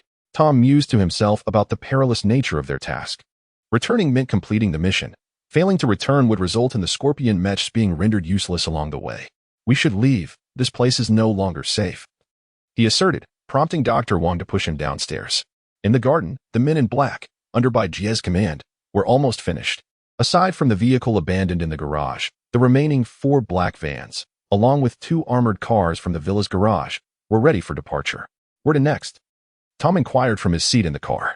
"To the city of Oakland, where we have a clandestine safe house," Jie replied, leisurely smoking as she admired the scenery outside. "Tomorrow, the military liaison will come from the Ministry of Internal Affairs. After we hand over Tokugawa Taro, we shall return to Capital Star." "What about me?" Tom lamented, gazing out the window. Jie stifled a chuckle at the sight of the despondent figure, yet maintained a facade of concern, suggesting, "Why don't you accompany us back to Capital Star to report? Remaining here, you will inevitably be captured and executed." She added, "Having abducted a prince. If the people of the Villia Empire catch you, it could be far worse than execution. They might dismember you or subject you to unspeakable tortures." The female demon beside her delighted in Tom's growing distress. Tom grew increasingly morose at her words. "That Prince Taro wasn't my doing. Besides, I'm an invalid who never laid a finger on him. How did this become my fault?" Over 200,000 kilometers beyond the synchronous orbit of Baystar, a small assault fleet of the Villia Empire was concealed behind a massive ice block. On the bridge of the flagship Alaba cruiser, Colonel Brown anxiously monitored the radar screen, which displayed a passenger vessel just entering the atmosphere of Baystar. Brown's heart raced. The recall order from Capital Star had been reiterated twice. Yet Princess Saori Tokugawa remained defiant, insisting on leading the fleet back while clandestinely boarding the passenger ship with a squad of Imperial Mechs disguised as civilians. If anything were to go awry, this mere colonel would bear the brunt of the consequences, even in the absence of mishaps upon returning home. He could very well face court-martial for disobedience. With a sigh of resignation, Colonel Brown shook his head. Meanwhile, Princess Saori sat in the passenger ship's cabin, gazing out at the murky atmosphere of Baystar. Behind her, 31 Mechs donned in ordinary tourist attire sat attentively. These were her loyal confidants who had fought alongside her since her days as a lieutenant fresh out of military academy. She had infiltrated this passenger ship from a small interstellar port on a tourist satellite, determined to capture that injured guerrilla fighter. Returning empty-handed was not an option. She could not face the wrath of Tokugawa Masayuki III and the royal court. Saori was convinced that Yuri Jin's secret lay within that corpulent figure. 2 hours later, the passenger ship finally landed smoothly at St. Ciro International Spaceport on Baystar. After disembarking, Saori quickly spotted the immense white transport ship of the Villia Empire on a central landing platform. Evading the throng of tourists and port security, she stealthily boarded the specialized vessel, the Montreal, with her mech soldiers. At the boarding gate, Captain Harmon of the Montreal, accompanied by the captains of 2 escorting destroyers and several Imperial officers, stood in formation to welcome Saori. After saluting her, Captain Harmon earnestly stated, "Your Highness, Capital Star has sent your recall orders to me." "See?" Saori coldly brushed past the assembled officers, reprimanding, "This is not the time for discussions. Is there any news of the prince?" Prior to boarding the passenger ship, she had already established contact with the Montreal and learned of Tokugawa Taro's abduction. Harmon quickly straightened up, responding, "My apologies. We have yet to locate His Highness. However, the tracking device indicates he was last seen approximately 200 kilometers outside Doha City. I have dispatched a team to search for him. Contact the Black Tiger Society and prepare a squadron of Mechs," Sorrie commanded, ignoring the neatly lined-up Imperial officers as she and her Mech squad entered the transport ship. However, as she passed by the slender figure of Lieutenant Demi, captain of the destroyer Home, she slowed her pace slightly, casting a cold glance at the young officer. Half an hour later, accompanied by Captain Harmon, Sorrie arrived at the Montreal secret cargo hold, where rows of newly minted combat mechs awaited. She directed her mech squadron leader to select 32 units of the lightweight Skull II combat mechs. These mechs, standard for the Velia Empire's armored divisions, stood 5 meters tall, weighed 14 tons, and were equipped with a 20mm energy cannon and a 5mm light machine gun, capable of carrying 4 mech missiles, with a maximum frontal armor thickness of 22mm. At that moment, an aide approached Sorrie, whispering a report from the Black Tiger Society. After hearing the information, Sorrie scoffed and turned to Captain Harmon. "How many mech units are aboard this transport?" Harmon promptly replied, "Although we officially reported only 2 Scorpion mechs to the Scythian Federation, we actually brought a squadron of Skulls and a team of Scorpions. That will suffice. Order your mech units to prepare for combat immediately. We shall depart at sunset," Sorrie commanded. Where to? Should we inform the Sations?" Harmon was taken aback by Sorrie's immediate decision for military action. Without turning her head, Sorrie coldly replied, "No need. I will notify you when the time comes." Gazing at the newly polished skeletal mecha before her, Tokugawa Sorrie felt a surge of clandestine relief. Moments ago, she had received intelligence from the Black Tiger Society indicating that Crown Prince Tokugawa Taro was likely hiding alongside a wounded guerrilla fighter, presenting her with the perfect opportunity to achieve 2 objectives with a single stroke. This time, she was determined to capture that rotund guerrilla, avenging her previous disgrace. As twilight began to descend, the massive transport vessel Montreal opened its rear hatch, allowing a convoy of 79 trailers to emerge, carrying 2 squadrons of 63 skeletal mechas, 3 Wolf-Eye electronic mechas, 3 Fuji 3 heavy artillery mechas, and a small squad of 10 Scorpion mechas, stealthily making their way towards the exit of St. Cyril Port. However, such a substantial caravan soon attracted the attention of the port guards. A few guards approached to intercept the lead trailer, demanding to inspect the departure documents. Yet, they were swiftly incapacitated by a group of soldiers from the Velia Empire who leaped from the cargo area, dragging the guards to the roadside and concealing them. Upon reaching the port gates, the trailer driver presented a forged document, allegedly from Colonel Heyman, regarding the procurement of supplies for the transport ship. A port guard captain, previously bribed handsomely, waved his hand dismissively without even glancing at the document, signaling his subordinates to allow the convoy to pass. After leaving St. Cyril Port, the convoy did not head towards the outskirts of Doha City. Instead, it followed a guide dispatched by the Black Tiger Society, making its way towards the city of Atlantis. This time, Tager, the leader of the Black Tiger Society, dared not personally oversee the operation, although the funds provided by the Velia Empire's Fiudici Consortium were substantial. Tager recognized that the tasks assigned by Tokugawa Sorrie were perilous endeavors that could cost him his life.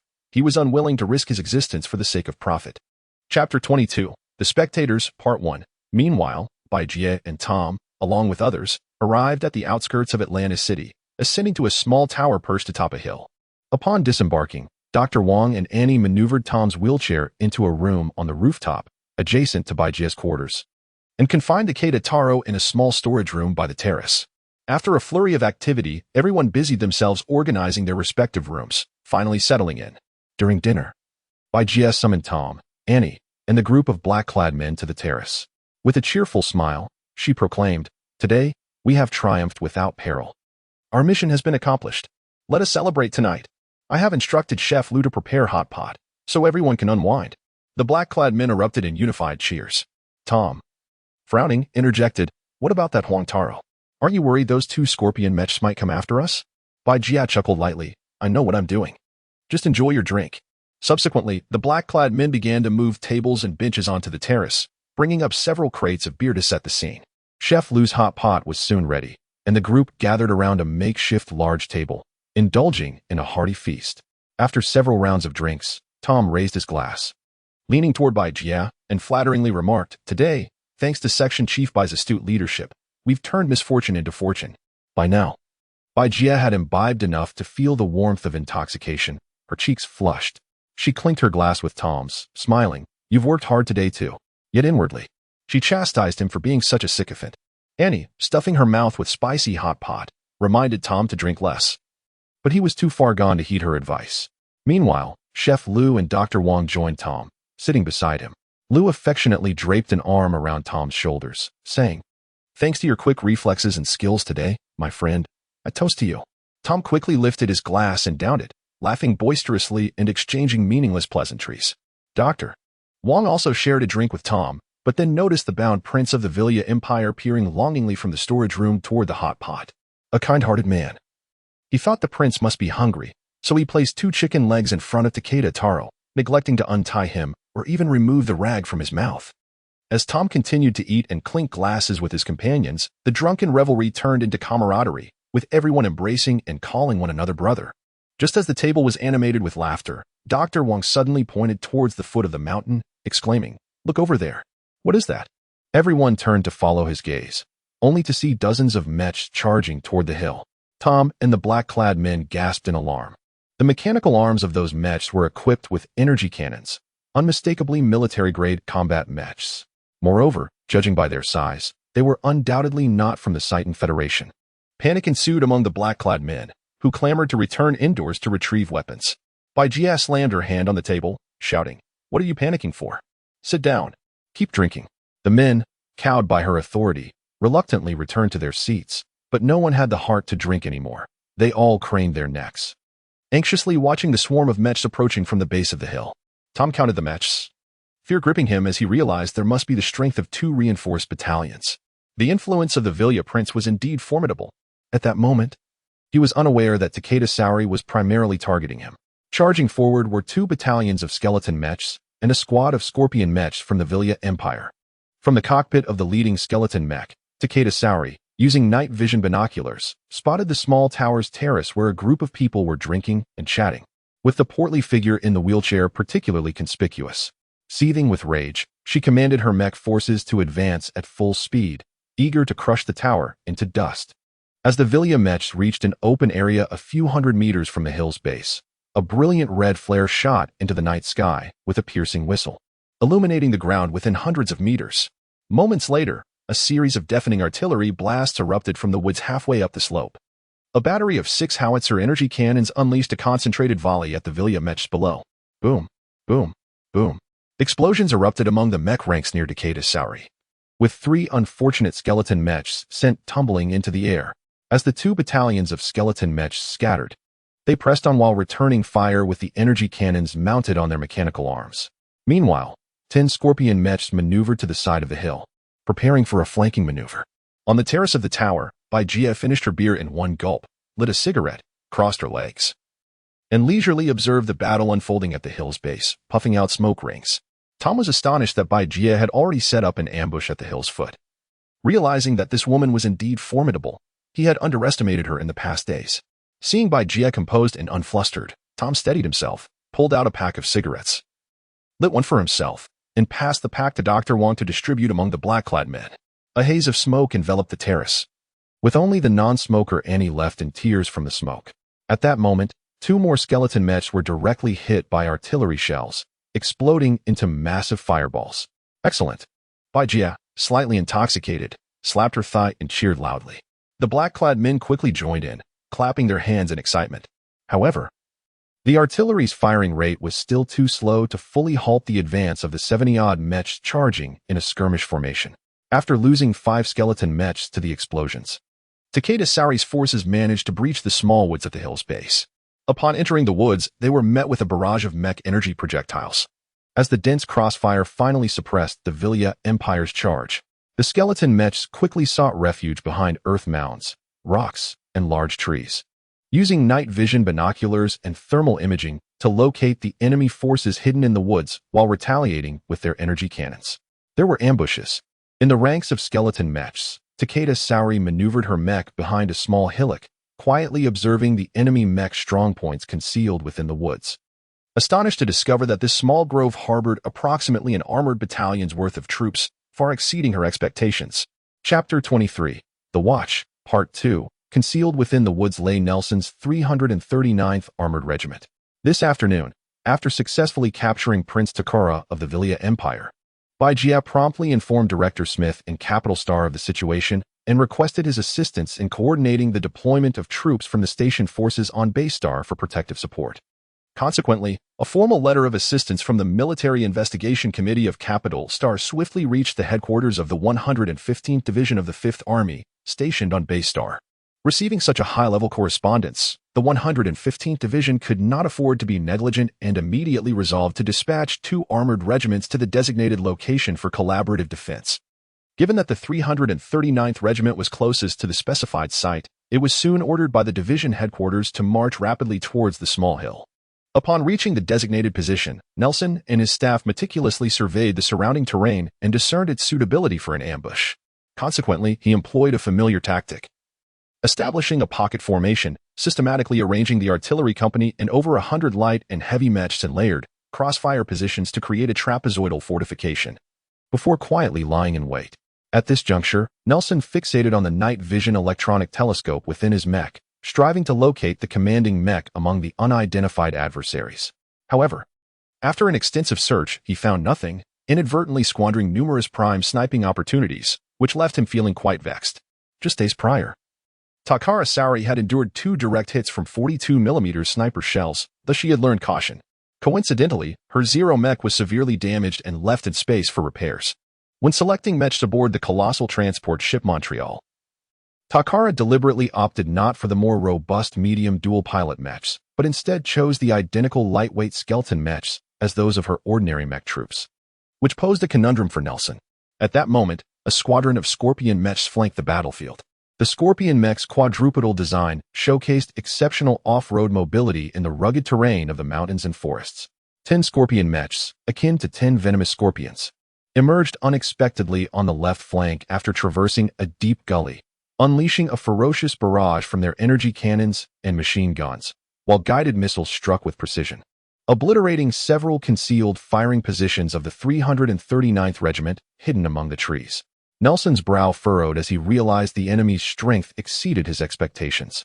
The 60-plus enemy mech charging from the front had already strained the 339th Regiment's defensive positions, and now a flanking ambush threatened to breach their lines entirely.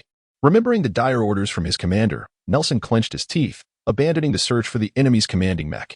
He began firing at the frontal skeleton mech group with his sniper cannon while commanding 2 companies of warrior mechs to intercept the advancing Scorpion squad from the flank. Boom. Soon, Nelson scored a hit. 1 skeleton mech exploded in flames from his sniper shot.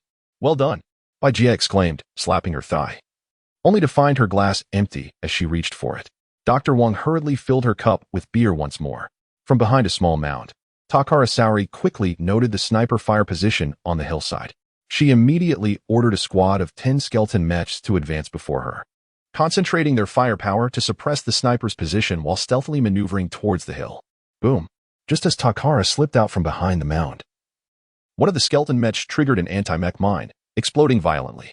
Takara halted in her tracks, while the oblivious Villia Empire mech soldiers continued their charge forward. Boom. Boom. The sounds of anti-mech mines detonating echoed ahead. "Look, those fools are being blown away," witnessing the enemy mechs igniting in a series of explosions. The men in black momentarily forgot their earlier panic, raising their glasses alongside Bajia to enjoy the unfolding spectacle. In less than a minute, half of a squad of 10 skeleton mechs was destroyed, and the remaining mechs were severely damaged by the crossfire ambush concealed in the woods, rendering them immobile. Observing that the enemy had breached the minefield, Nelson urgently commanded the artillery company to withdraw from the battlefield and instructed his aide to urgently request reinforcements from the division headquarters. At this moment, the Scorpion mech squad was embroiled in close combat with the 2 mech companies dispatched to intercept them. Despite the 2 companies, totaling 22 warrior mechs, outnumbering the enemy, the Scorpion mechs, with their robust build and fierce firepower, did not falter in the melee. The Scorpion 2 Type 3-person beast mechs, towering at 7.5 meters and weighing 35 tons, boasted a maximum frontal armor thickness of 50 millimeters, categorizing them among the larger medium mechs. Coupled with a 47mm large-caliber energy cannon mounted on the mechanical arm and a missile bay housing 10 mech missiles, their firepower rivaled that of heavy mechs from some cosmic nations. Thus, when the Scorpion mechs clashed with the warrior mechs, Standing only 5 meters tall and weighing merely 17 tons, equipped with a 20 millimeters energy cannon and a 6.5 millimeters light machine gun. And possessing a frontal armor thickness of just 26 millimeters, the disparity was akin to slicing through vegetables. Soon, several warrior mechs fell victim to the Scorpion's 47 millimeters cannon. Their energy shields shattered, followed by catastrophic explosions as their protective armor was breached. In close quarters, the warrior mechs were equally outmatched. The 10 Scorpion mechs, leveraging their height and mass, surged among the 22 warrior mechs, delivering punishing kicks and strikes, while their ion alloy claws effortlessly cleaved off parts from the warrior mech bodies. As the 10 Scorpion mechs threatened to breach the Federal Armored Regiment's defensive line, those atop the hill, indulging in drinks, could not help but feel a chill of apprehension. Seeing the Scorpion squad poised to break through, Takara promptly commanded the 2 skeleton mech squadrons hiding behind cover to charge up the hillside. Should the Scorpion squad penetrate the Federal Armored Regiment's trapezoidal defense, the 339th Regiment would inevitably face imminent collapse. Fortunately, after receiving Nelson's plea for help, the 115th Division headquarters responded promptly. They swiftly ordered the 337th Armored Regiment, which had arrived slightly later and was stationed on the rear mountain as a reserve, to maneuver around to the front mountain and support Nelson in encircling the enemy. As the remaining 40 skeleton mechs surged towards the hillside under Takara's command, the 337th Armored Regiment arrived just in time, with over 100 light and heavy mechs unleashing a fierce barrage from behind the 2 skeleton squadrons. Just when the armored forces seemed on the brink of disarray, unexpectedly, over 100 Federal mechs emerged from the foot of the mountain, encircling the enemy below in a grand maneuver. The men in black atop the hill erupted in joyful celebration, wildly waving their bottles and cheering. Baijia, feeling a wave of relief wash over her, was now somewhat inebriated. Moments ago, as the Scorpion mechs threatened to breach the Federal lines, she too had felt a surge of anxiety. Baijia raised her glass and downed another generous gulp of beer, thumping her thigh as she exuberantly shouted, "Well struck," while continuing to puff on her cigarette and watch the battle unfold. Tom cautiously leaned in closer, placing his mouth near Baijia's ear, and whispered, "That must be the Mecha division of the Vilya Empire, right? Is that even a question? Can't you see it's nothing but scorpions and skeleton mechas? Who else could it possibly be?" Baijia retorted, her cheeks flushed with excitement. Tom continued in a hushed tone, "I've heard that the Vilya Empire possesses a type of mecha that can fly." Baijia shot him a glance, thinking, so what if it can fly? Are there not plenty of flying machines in this era? Nevertheless, Tom's words sparked a realization within her. She fished out her phone from her pocket, dialed a number, and with a breath laced with alcohol, bellowed into the receiver, "Where is my armed helicopter squadron? If this delays the military coordination meeting, I swear I will have you court-martialed." On the other end was the chief of police from Aqualantis City, who dared not offend a member of the Military Coordination Committee. He quickly began to explain in a subdued tone that the police department's helicopter squadron had already departed and should be arriving shortly. Just then, the night sky reverberated with the thunderous roar of helicopter rotors as 12 armed helicopters finally arrived at the battlefield. Chapter 24. Observing the Battle, Part 3. This was also a prearranged communication that Baijia had established with the mayor of Oakland City and the police chief on her way there.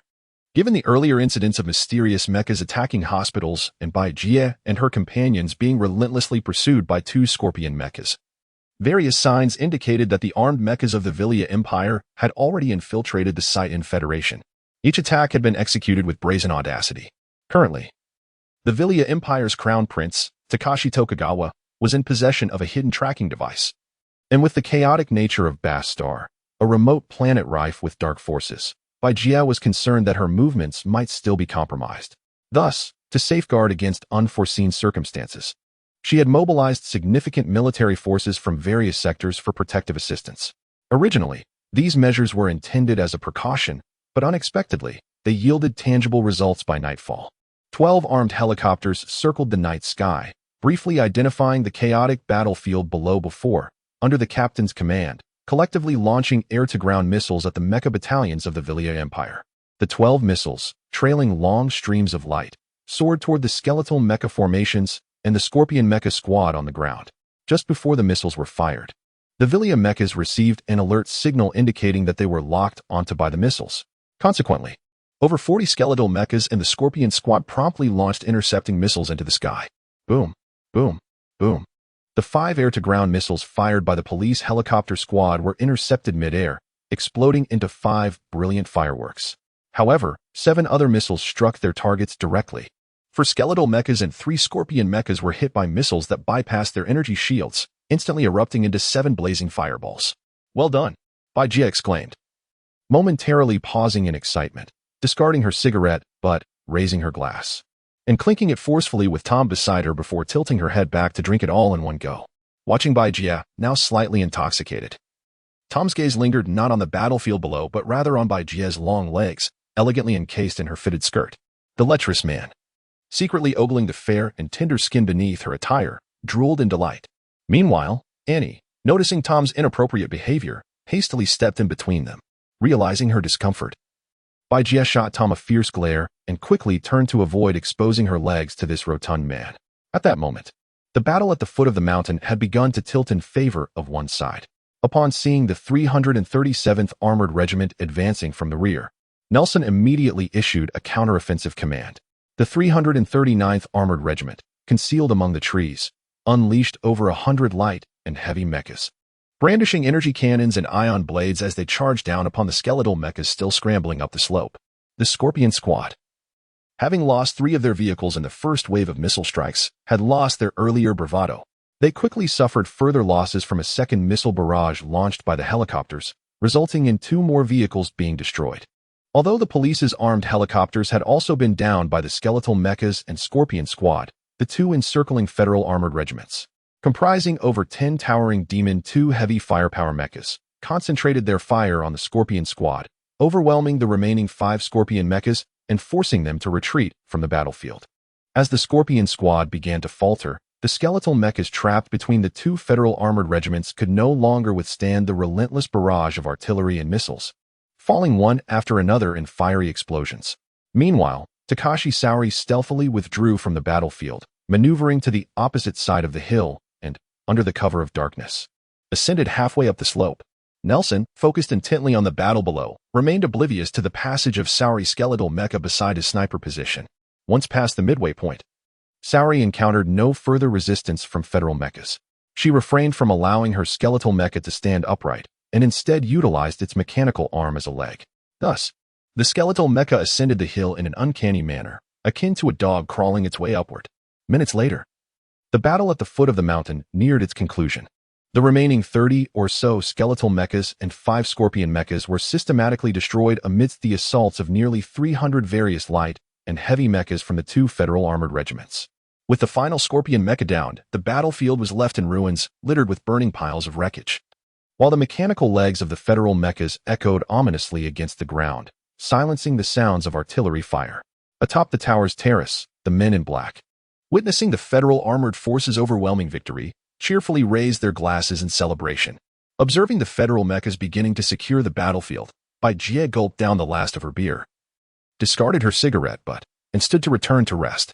As the group on the terrace engaged in lively discussions about the recent mecha combat, Saori's skeletal mecha quietly approached the area beneath the tower. Suddenly, a rapid fire of 6.5mm light machine gun energy rounds rained down upon the terrace's railing, shattering a significant section in the flower pots above.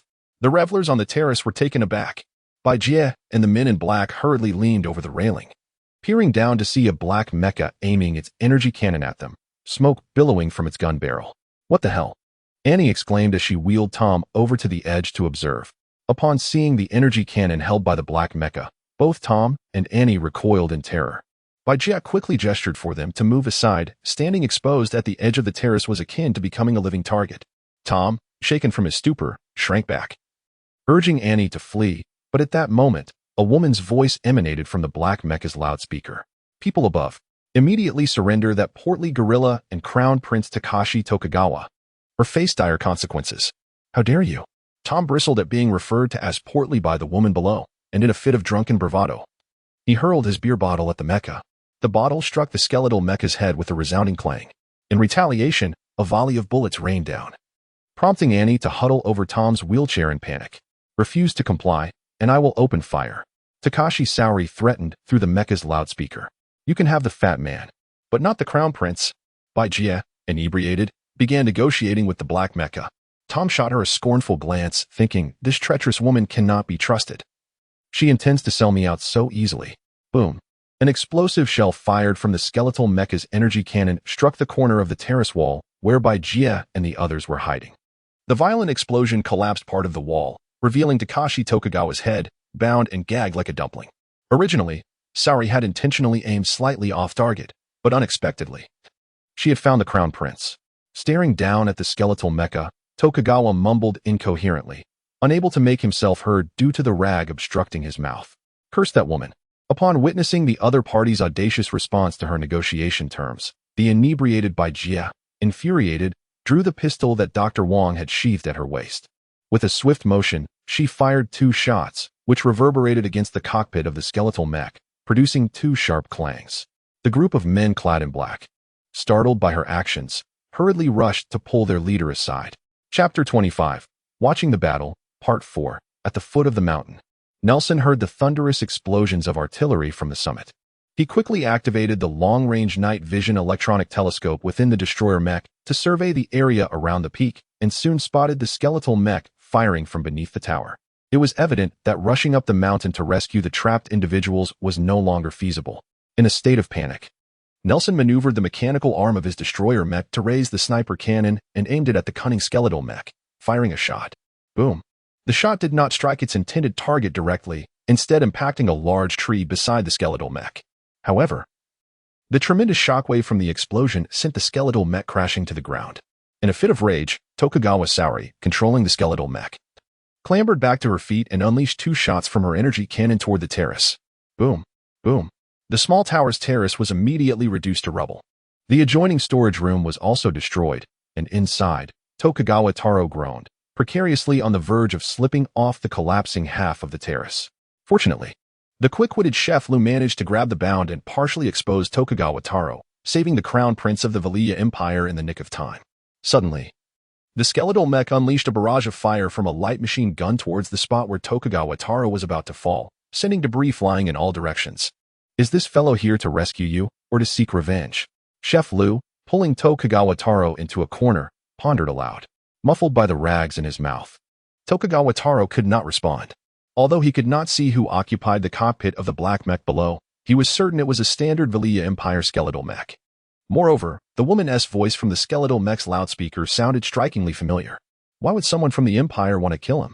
Tokugawa Taro was utterly perplexed and unable to comprehend the situation. Meanwhile, Tokugawa Saori was nearly frantic below. The target was right in front of her. Yet she could not reach it. The tower stood over 10 meters tall, while the skeletal mech was only 5 meters high. No amount of jumping would allow her to touch that damn terrace. Tokugawa Saori's sole focus was to capture the gorilla mech pilot and uncover Eulogian's secret. As for Tokugawa Taro's fate, she couldn't care less. Having grown closer to the second prince, Tokugawa Jiro, since childhood, if Tokugawa Taro were to meet an untimely demise here, it would merely pave the way for the second prince to ascend to the throne. At that moment, the police's armed helicopter squadron finally detected the elusive enemy mech.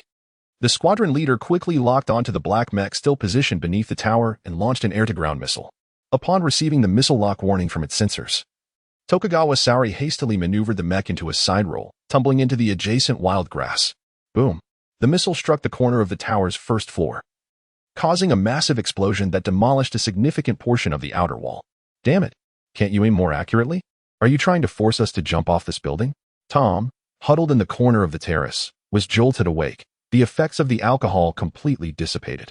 Fortunately, Nelson, leading a battalion of armored soldiers, had reached the mountain peak. Over 30 mechs formed a fan-shaped formation, encircling the skeletal mech hidden in the wild grass. To Nelson's surprise, after searching for quite some time, not a trace of the skeletal mech was found. He reluctantly left a company behind to continue the search and ordered the other 2 companies of the mech battalion to surround the tower, subsequently contacting the armed helicopter squadron to drop ropes and rescue those trapped on the terrace one by one. The intelligence agency's operational team, who had been merrily drinking and laughing on the terrace just moments ago, now appeared disheveled and covered in dust. Jia dusted off her short black suit skirt, tousled hair framing her face, and rushed to Nelson's mech, brandishing her pistol as she shouted, "Where's that wretched woman?" Nelson quickly exited the cockpit and explained that the enemy had cunningly escaped. Jia, infuriated, stomped her foot, tossed her pistol to the side, and stormed off. After Tom and his wheelchair were lowered to the ground by the helicopter, he gazed at the now tilted tower. reflecting on how fortunate it was that the Federation had arrived just in time. Otherwise, he might have met an untimely end today. Behind him, Annie looked at the tower, now resembling a condemned building, and murmured, "Where are we going to sleep tonight?"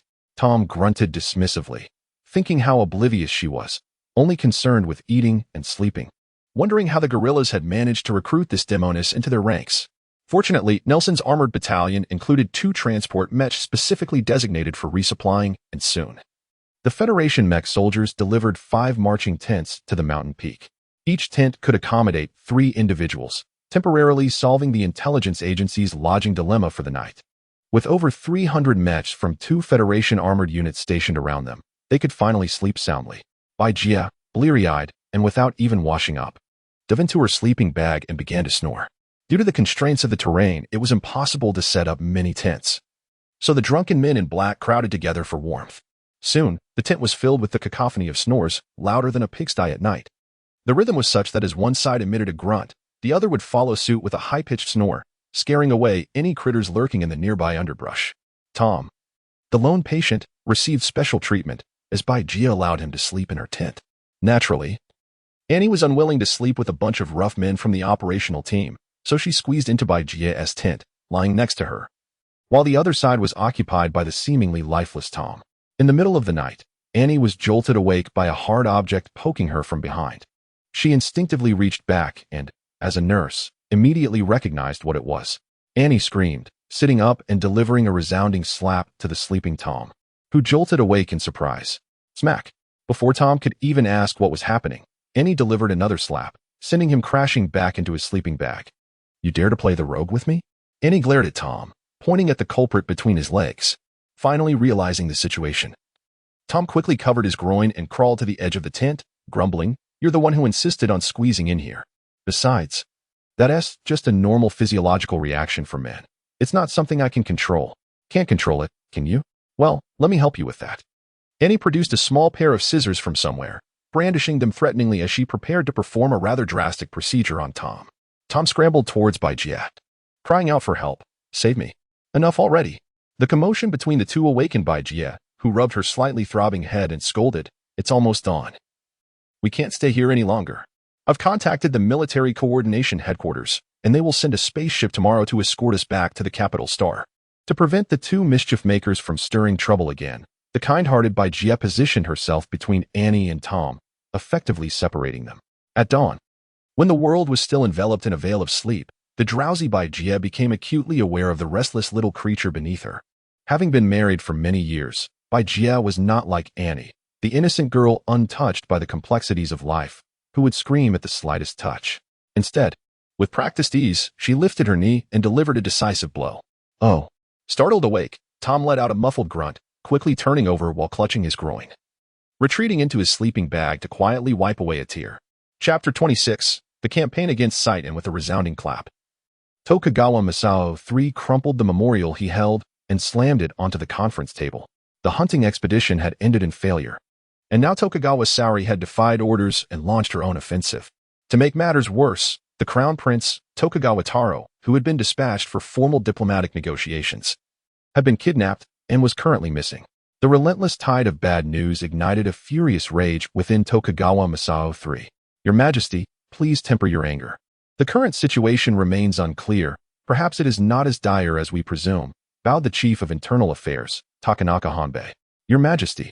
Suddenly, a golden-haired youth sprang to his feet at the table's forefront. "The Sidon Federation has repeatedly humiliated our great Valeria Empire. For the dignity of the Valeria royal family, I beseech your Majesty to issue a decree. I am willing to lead troops into battle." This young man was none other than Tokugawa Jiro, the second prince of the Valeria Empire. At that moment, his eyes blazed with fervor and determination.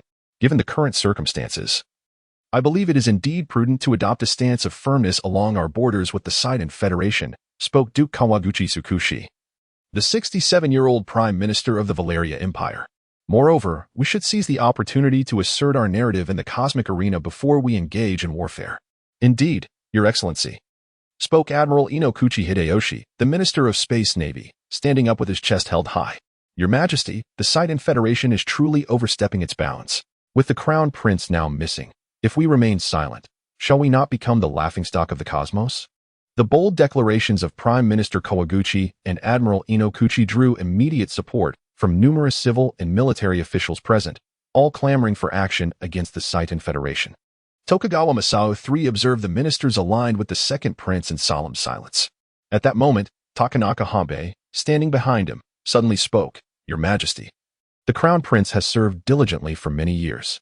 Now, amidst his abduction in a foreign land, his fate remains uncertain. Should the Empire choose to remain passive, it risks incurring the scorn of the cosmic community, which would tarnish the Valeria royal family's dignity." Upon hearing this, Tokugawa Masao III raised an eyebrow and pondered for a moment before finally responding, "Very well. You may continue deliberating the matter of military action against the Saitan Federation." With that, he rose from the table and made his way towards the inner palace.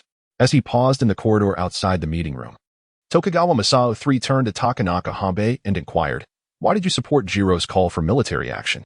Takanaka Hanbei bowed and replied, "Your Majesty, the situation is critical. We must act. Had you rejected the second prince's request, it may have provoked discontent among many within the royal family, potentially inciting a coup." After a moment of silence, Tokugawa Masao III sighed, "Very well. However, the royal guard must not be mobilized." "Yes, Your Majesty," Takanaka Hanbei responded respectfully. At the San Siro International Spaceport in the capital of the Barst Star, a trailer carrying an elongated cargo compartment stealthily entered the port gates under the cover of night. Two port security guards approached to inspect the trailer's entry documents, only to be swiftly incapacitated by shadowy figures wielding blunt instruments. These figures then guided the trailer to the landing platform, where the Valeria Empire's colossal transport ship was docked. As the trailer's top cover opened, Tokugawa Saori emerged, piloting a skeletal mech, before making her way into the ship's rear cargo bay. "Your Highness, you have finally returned," exclaimed Captain Heyman of the Montreal, the transport ship, as he and a cadre of Imperial officers awaited her arrival. Gazing at the solitary skeletal mech that had returned, Captain Heyman felt a sense of relief amid the misfortune. He saluted Tokugawa Saori and humbly remarked, "Your Highness, you have worked hard." Tokugawa Saori waved her hand dismissively, her tone cold. "I am tired. Please prepare a room for me." With that, she disregarded the neatly lined-up officers and walked away. In the opulent suite aboard the Montreal, Tokugawa Saori sank into a warm bathtub, blowing bubbles as her mind wandered. The mission to hunt Yuli Jean had unexpectedly failed, followed by the Crown Prince's abduction at the hands of the Saitan Federation. She had disregarded orders to engage, resulting in a disastrous defeat and a return in disgrace. Surely, the capital had descended into chaos by now. She could only imagine how furious her father must be. If she returned now, she would undoubtedly face severe punishment. Regrettably, she had failed to capture that wretched guerrilla leader. Had she uncovered Yulijan's secrets, she might have had some explanation to offer her father. As her thoughts meandered, she was abruptly interrupted by Captain Heyman knocking on the bathroom door. "Your Highness, we have just received a coded message. We must depart Barst Star immediately." Tokugawa Saori frowned, irritated at being disturbed during her bath. "Whose message is it?" she asked coldly. "It is from His Highness, the second Prince Tokugawa Jiro." Captain Heyman replied from outside. "Oh?" Wiping the water from her face, she continued, "What else did he say?" The message also stated that Prince Tokugawa Jiro had led the Blood Wolf Corps mixed fleet of space aircraft carriers to the Scorpius constellation's Butterfly Star cluster, where he had successfully joined forces with Major Takeda's Royal Guard's second mixed fleet and was preparing to launch an attack on the Saitan Federation's Barst Star. What? Upon hearing this, Tokugawa Saori sprang up from the bathtub, hastily grabbing a nearby bathrobe and flinging open the door to seize the coded report from Captain Heyman's hands. Excellent. Her face flushed with excitement at the Valeria Empire's decision to engage the Saitan Federation. Initially resigned to a disheveled return aboard the Montreal, she now resolved to stay and partake in this imperial campaign of expansion. Notify all ships and departments to check fuel and supplies immediately and prepare for immediate liftoff, she commanded before turning back to the bathroom. Half an hour later, on the bridge of the Montreal, Tokugawa Saori had donned a Valeria Imperial Space Navy Lieutenant Colonel uniform. Together with Captain Heyman and others, she scrutinized the interstellar navigation charts displayed on the massive holographic screen. Standing nearby were the captains of the two escorting destroyers, Major Zachary and Major Demi. "If we take off without port clearance, we may." Captain Heyman hesitated, glancing at Tokugawa Saori. "Fear what?" she shot back, her gaze icy. "If the Saitan Federation dispatches troops to intercept us, we could face substantial losses," Captain Heyman replied quietly. With unwavering resolve, Tokugawa Saori fixed her gaze on the expansive star map before her and declared, "My assault fleet is positioned less than 300,000 kilometers from Bar's star's synchronous orbit and can reach us within 6 hours. However, without proper clearance. Even if we breach Bar's star's atmosphere, we will be subject to the site and military's firepower in the orbital space. Moreover, a colossal transport ship like the Montreal possesses minimal defensive capabilities," Major Zachary, standing beside Captain Heyman, cautiously interjected. "Are you implying that I am acting recklessly?" Tokugawa Saori scoffed. "Of course not." Captain Heyman and the two destroyer captains promptly stood at attention, bowing their heads in respect to Tokugawa Saori. The aircraft carrier fleet of the Blood Wolf Legion stands poised for action, with the specter of battle looming ever closer. Should hostilities commence, we would have no chance of fleeing the planet of Bass. Therefore, we must launch into the skies tonight. Saori Tokugawa turned to glare coldly at Colonel Harmon before stating, "Colonel, do you not agree?" Colonel Harmon promptly stood at attention and responded, "Indeed, Your Highness." He then turned to the officer beside him and commanded, "Issue the orders. Prepare the Montreal for immediate launch. The destroyers Hayden and Home will provide escort. Additionally, urgently contact the Space Assault Fleet to relay Princess Saori's commands and instruct them to set sail for our aid at once." "Yes." The officer immediately rushed to the command console, relaying Colonel Harmon's orders to the various departments of the 3 warships. Chapter 27, The Blood Wolf Legion. After anxiously awaiting for over 10 hours in space, Colonel Brown finally received word from Tokugawa Saori. Overjoyed, he commanded the assault fleet to set sail immediately to rendezvous with the Montreal, a colossal transport ship, in the synchronous orbit near Base Star. 6 hours later, Colonel Brown led a small assault fleet of the Villia Empire to the designated vicinity. Following confirmation with Tokugawa Saori and Major Harmon on the surface of Base Star, the Montreal, along with the Hayden and Home, ascended amidst a thunderous roar, soaring into the cosmos. Upon discovering that the Villia Empire's warships had brazenly breached the airspace without any negotiation, the control tower at San Siro Port promptly reported the situation to higher authorities.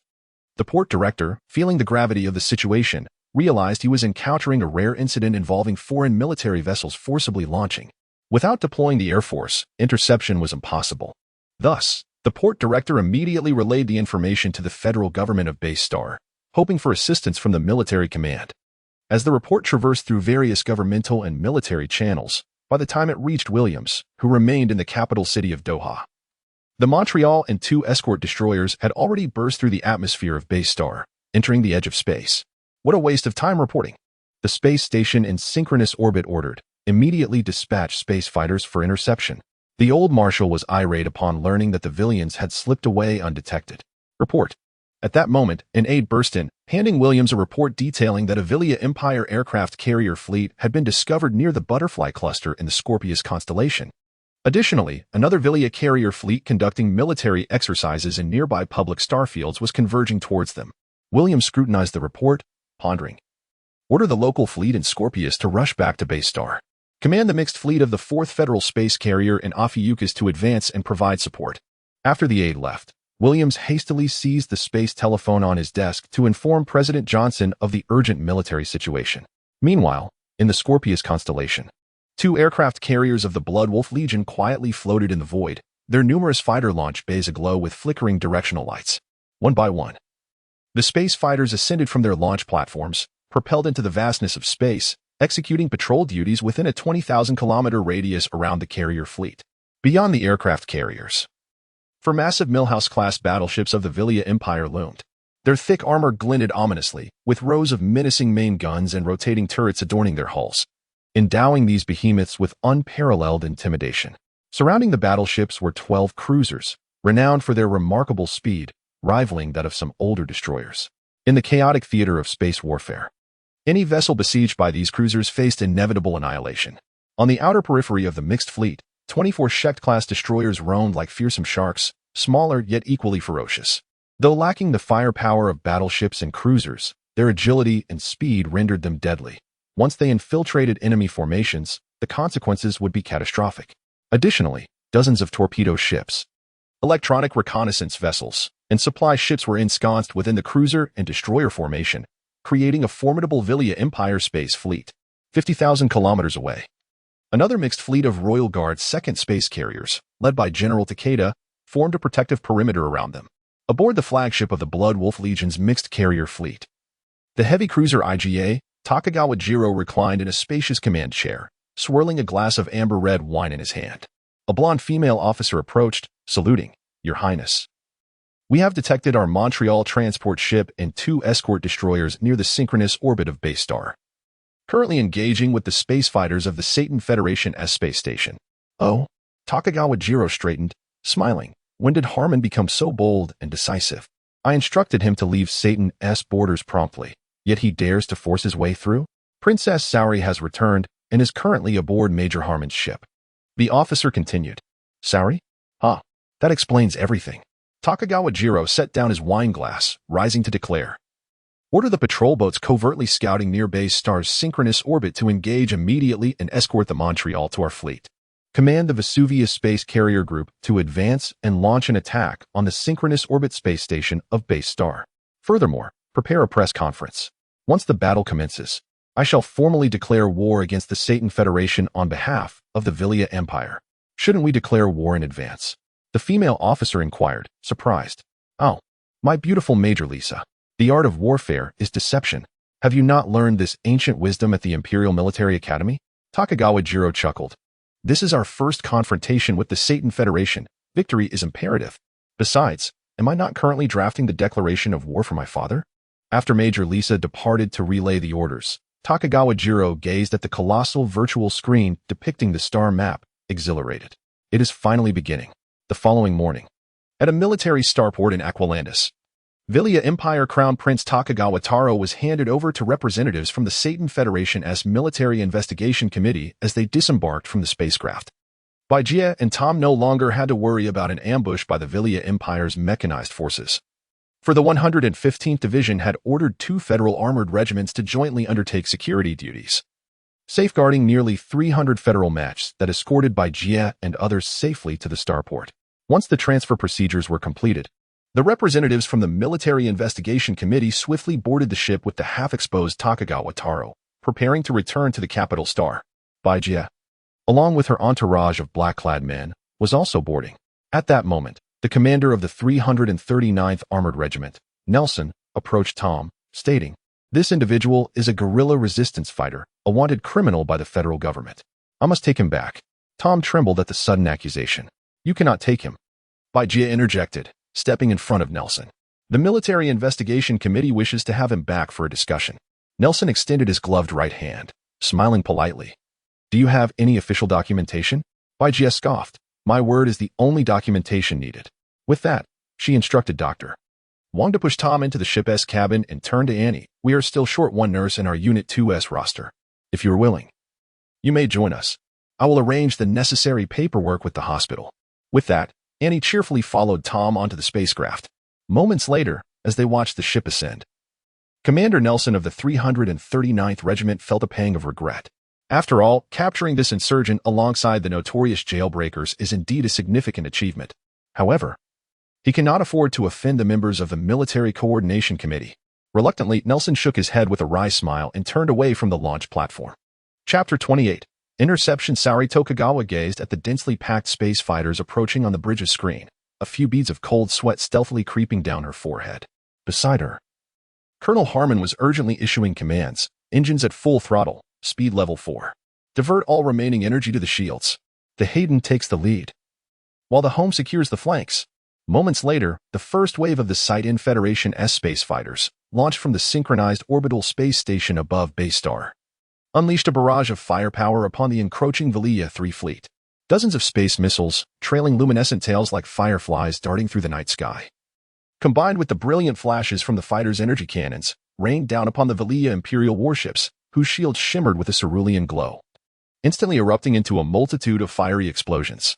The main cannons and rotating turrets aboard the 2 destroyers had commenced their counterattack, blinding beams of white light flickering outside the bridge's windows.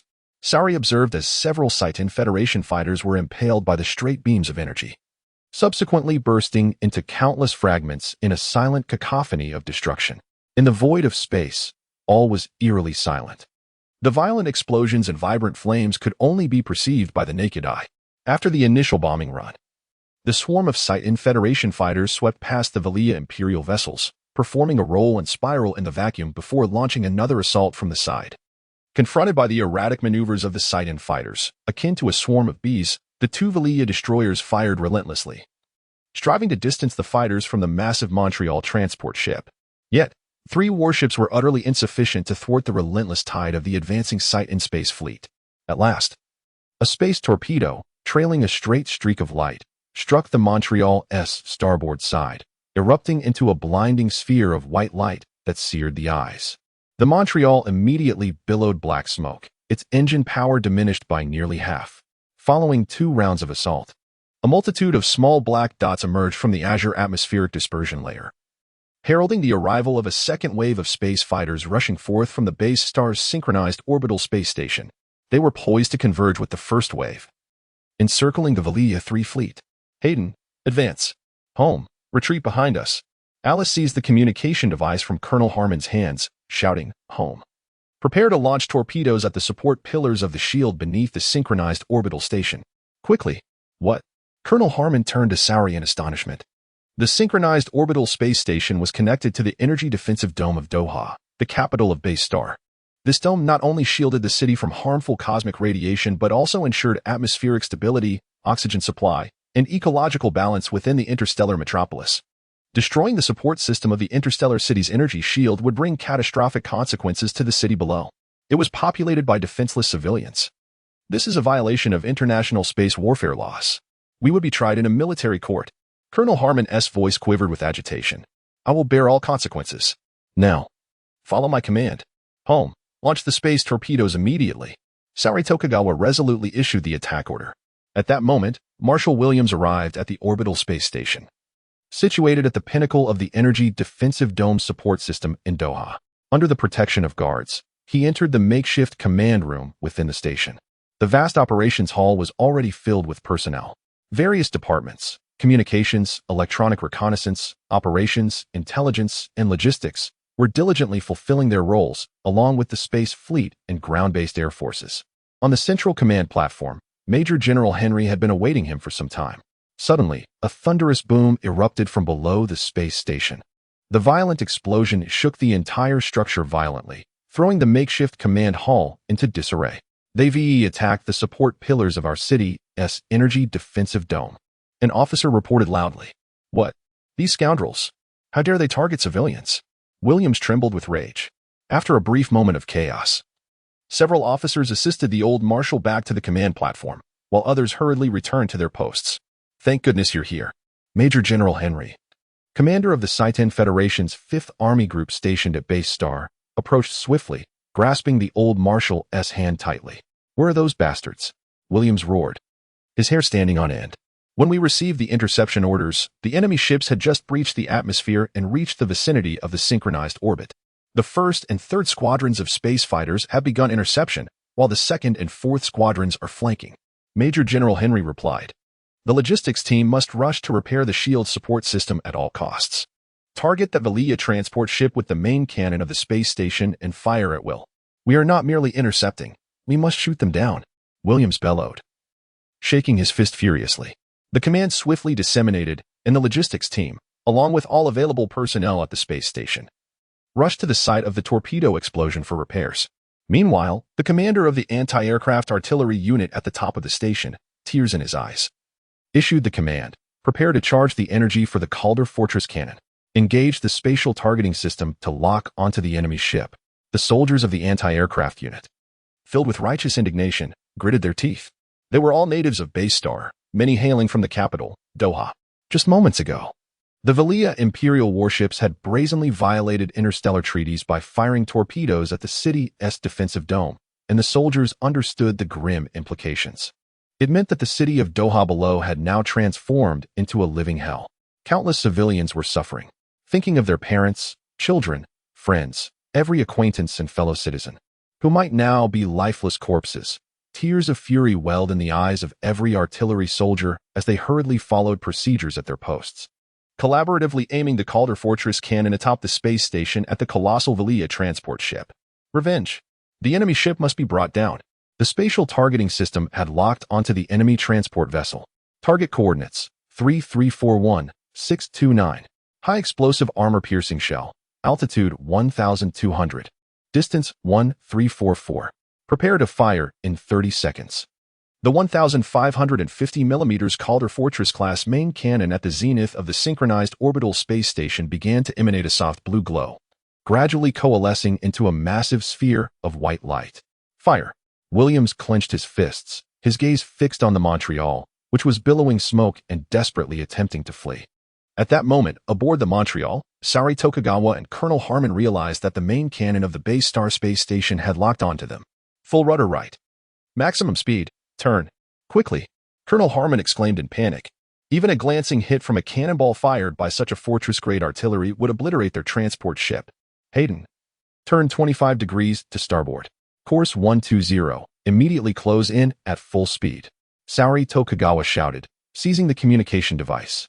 Captain Zachary of the Hayden destroyer hesitated for a moment upon receiving Sortie's command, yet he promptly executed it without delay. Willia's soldiers, indoctrinated from a tender age with a dehumanizing militaristic education, were invariably unbending and resolute in the face of death. If a superior officer commanded them to die, they would immediately demonstrate their willingness to comply. As the Hayden destroyer desperately maneuvered, interposing its hull between itself and the colossal Montreal transport ship, the concentrated white light from the Cardiff Fortress cannon erupted with sudden ferocity. A massive sphere of incandescent energy shot forth from the muzzle, traversed the void, and silently impacted the deck of the Hayden. Upon the orb's penetration, the Hayden's hull abruptly swelled, its smooth deck arching violently upwards, the entire bridge and metallic shell contorting and deforming at an alarming rate. In a fleeting instant, the Hayden was consumed by a cataclysmic explosion, transforming into an immense fireball and a maelstrom of debris hurtling in all directions. A space fighter, unfortunate enough to be passing nearby, was struck by the debris and detonated mid-air, becoming a diminutive firework in proximity to the colossal conflagration. Chapter 29. The Blood-Red July 14th. Seizing the opportunity while the Chetan Federation's fleet hesitated to approach, the Montreal vessel desperately maneuvered and accelerated into the vastness of space. The home-class destroyer followed closely, engaging in a tactical retreat, just as the Chetan Federation's 4 squadrons of space fighters prepared to intercept. A swarm of small dark shapes surged towards them from the distance. The Bloodwolf Legion's mixed fleet of space carriers had dispatched a patrol squadron for covert reconnaissance of Base Star, and under the orders of Tokugawa Jiro, they finally arrived at the combat zone. With the arrival of the Villian Empire's patrol vessels, the battle grew increasingly intense. The Montreal managed to exploit this chaos and gradually distanced itself from Base Star's synchronized orbit. Fire! Williams bellowed in frustration as he watched the enemy ship escape. Reporting, Marshal. After firing the Calder cannon, it will require at least a minute to recharge. Henry, the Major General, stammered in explanation. Moreover, the effective range of the other artillery on the space station does not reach the current combat zone. Damn it! Williams slammed his fist onto the command platform. A few minutes later, the first wave of the Chetan Federation space fighters had nearly exhausted their ammunition. Taking advantage of their return to the space station for resupply, the home destroyer, heavily damaged by the Federation's forces, managed to escape after incurring the loss of 3 support patrol vessels, with several others sustaining damage.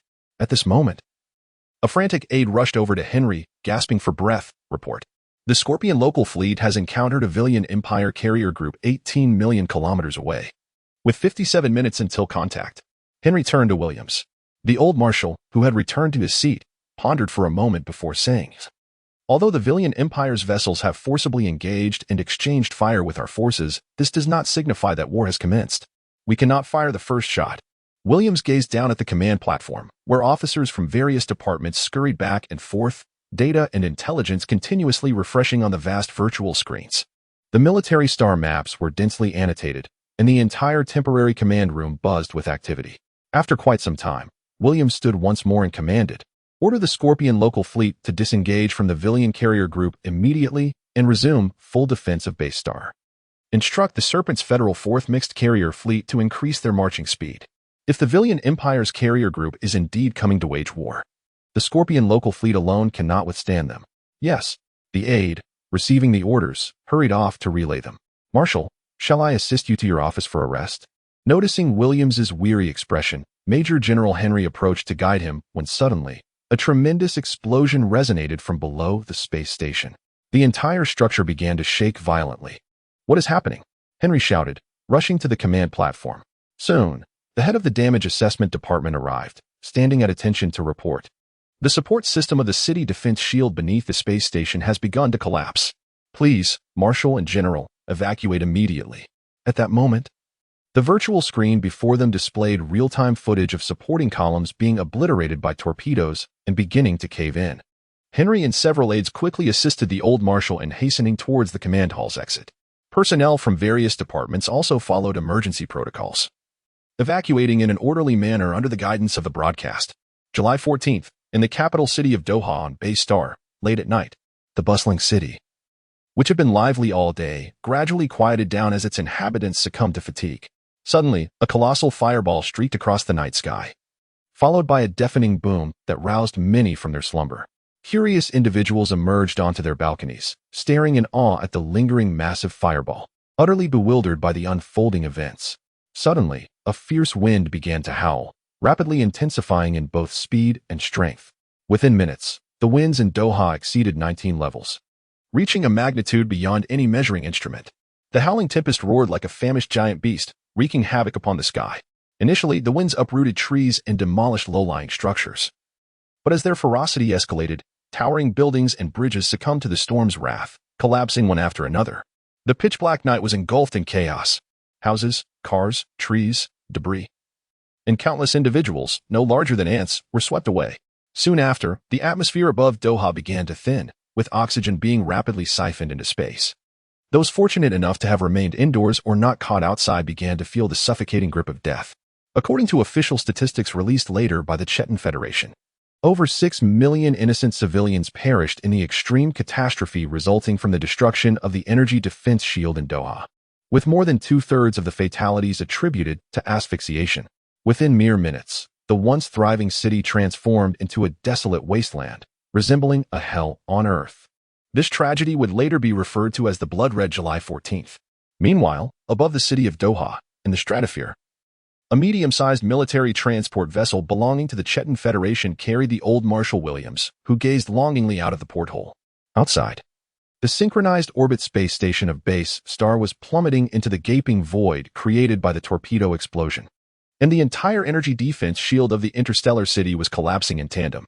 "Marshal," a confidential message from the president, an aide approached cautiously, speaking softly.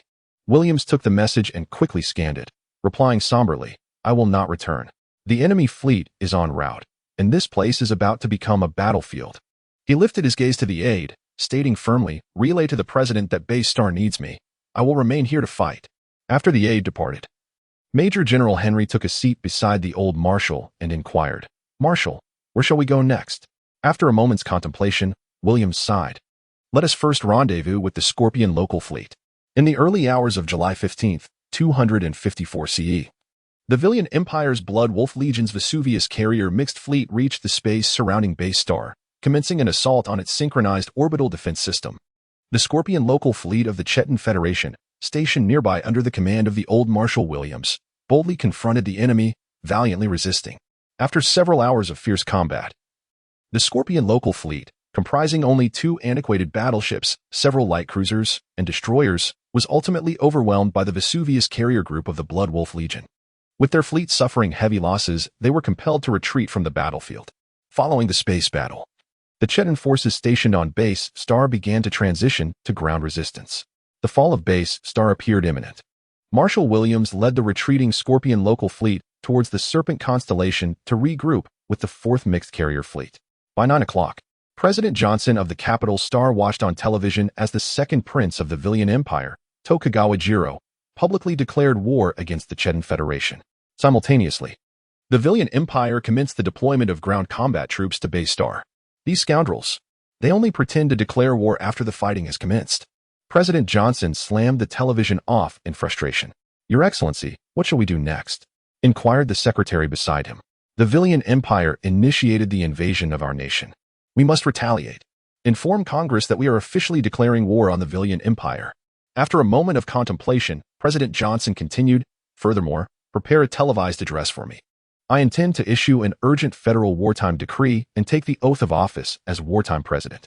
Once the secretary departed, Johnson gazed into the distance from the window, as if witnessing the dawn of a grand and tumultuous era. Chapter 30. The Banquet, Part 1. On the same day, as Tom and Bajie disembarked from their spacecraft, they were swiftly transported by a special vehicle arranged by Smith to the headquarters of the Military Intelligence Bureau in the capital Star. In Smith's office, Bajie succinctly recounted the details of their recent mission. Smith appeared quite pleased today, exclaiming, "The higher-ups are extremely satisfied with your performance. I have already applied for commendations for you from Action Section 2. Noticing Tom, who sat in a wheelchair and was glancing around with a curious expression, Smith approached him and inquired, "You must be Wong Tom, correct?" Tom nodded in affirmation. Bajie added, "Indeed. We owe much of our success to his assistance. Without him, our mission would not have gone so smoothly." "Oh." Smith propped his chin in interest as he scrutinized Tom. Bajie continued, "Although this fellow is a rebel from the Gloria guerrilla group, he seems to possess some value for us. Director, could you assist in applying for a pardon, granting him an opportunity to defect and remain with us in Section 2? Smith paced the office for a moment before responding. "This morning, the President and Congress declared war on the Vilya Empire. At this juncture, our federal government undoubtedly requires talent, various kinds of talent." He then turned to Tom with a sly grin, stating, "I can assist in applying for your pardon, but you must agree to immediately sever ties with the resistance. Leave the Gloria guerrilla group and swear allegiance to the federal government. Can you do that?" Tom gazed at the well-dressed, somewhat sinister-looking middle-aged man before him, smiled broadly, and quickly replied, "As long as it means survival, I will do whatever you ask." His eagerness stemmed from a secret directive and had conveyed to him during their flight to the capital Star. Their group wanted them to take this opportunity to remain temporarily within the Intelligence Bureau, embedding themselves as moles within the puppet government to relay valuable information back to the guerrilla group, which held far greater value than their escape, and had also mentioned that the guerrilla group had approved the formation of an intelligence team led by her, with Tom as a member, primarily responsible for gathering various intelligence. Tom scoffed at this arrangement, wondering if the group leader had perhaps indulged a bit too much in drink when issuing such an order. Allowing this inexperienced female demon to lead him, was that not absurd? Excellent. Smith, oblivious to Tom's inner thoughts, laughed heartily at Tom's enthusiastic response, saying, "I hope you can set aside past grievances and serve the Federation well. However, should you revert to your former ways, you need not await a court trial. Our Internal Affairs Department can execute you without hesitation."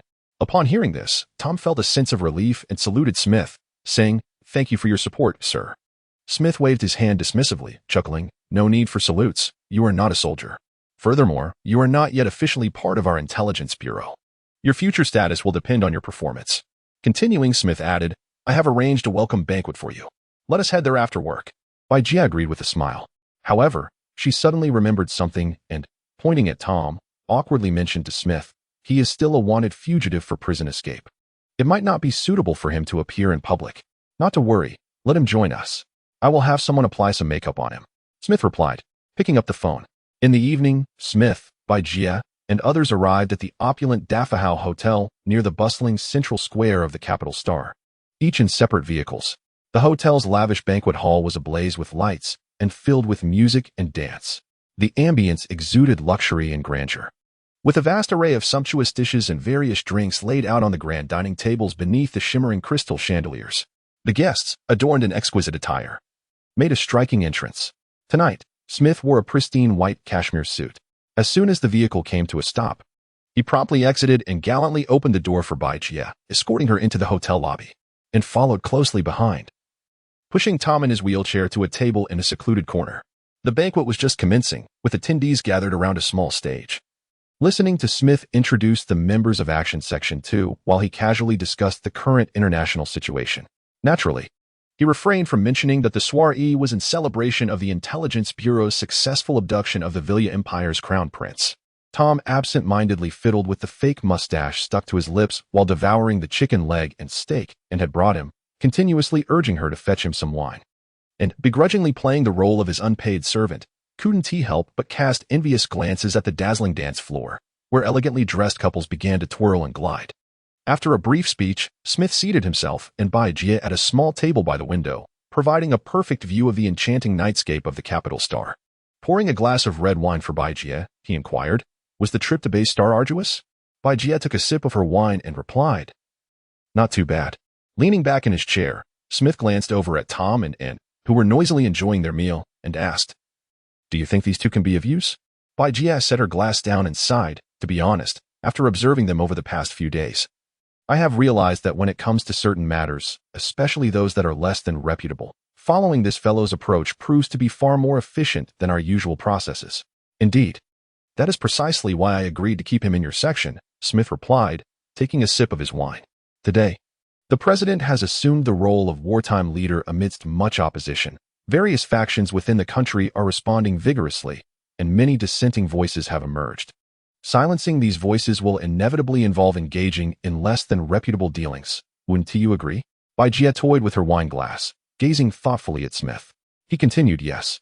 Those who dare to oppose the president at this moment are either entrenched political figures in Congress or prominent business magnates.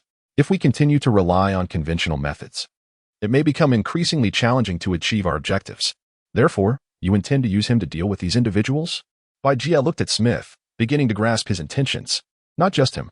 Smith shook his wine glass with a smile. The Military Intelligence Bureau will soon recruit a substantial number of individuals similar to Tom. They will not receive formal positions nor represent any government department. As for how effective they will be and how long they will survive, that is entirely up to them.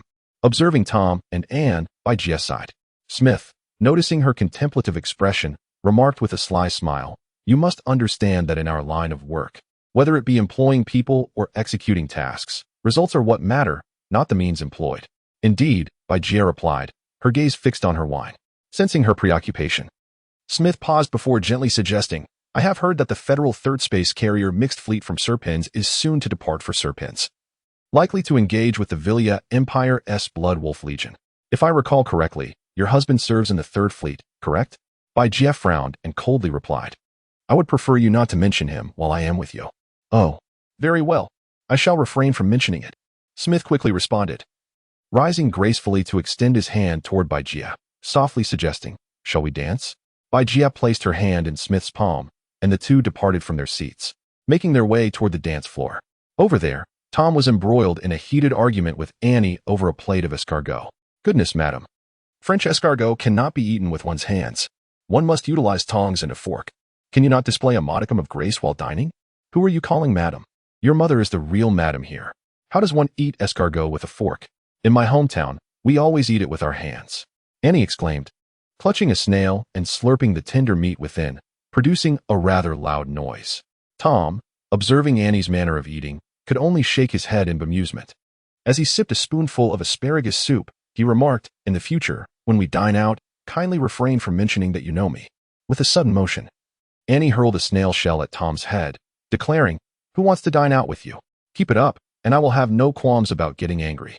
Tom, equally vexed, watched as Annie abruptly stood, seizing the cutlery from the table, and retorted, "Show me what you've got if you dare."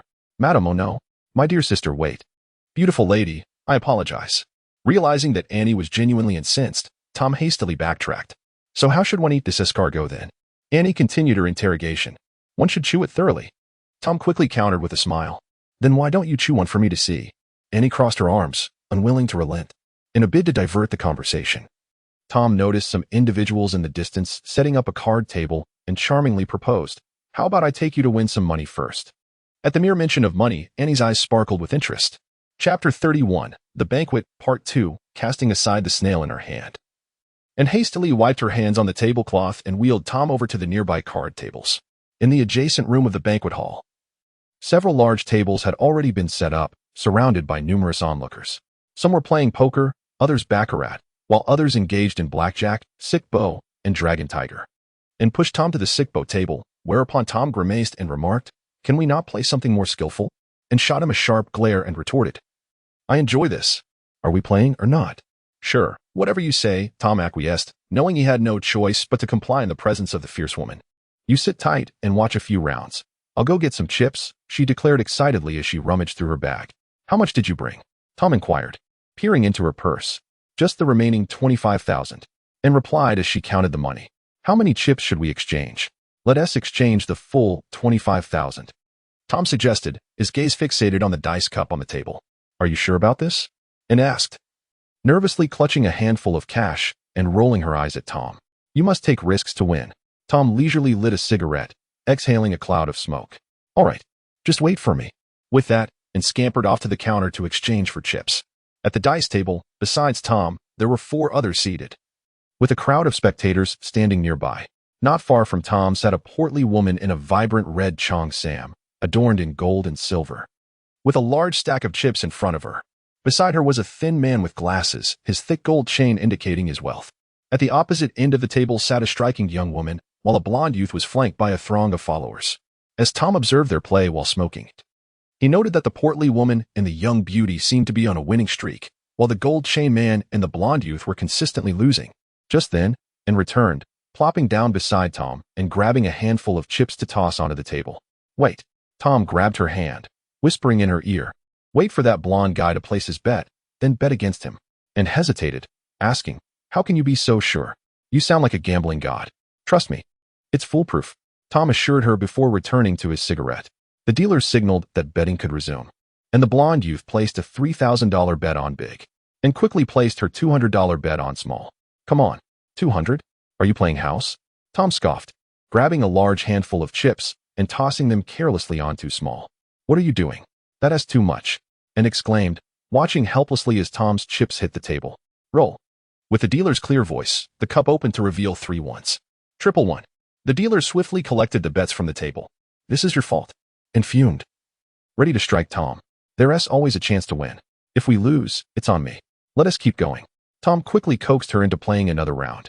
This time, the blonde youth again placed 3,000 on big, and Tom instructed and to place 3,000 on small in response. "Roll." The dealer revealed another 3 sixes. Triple six.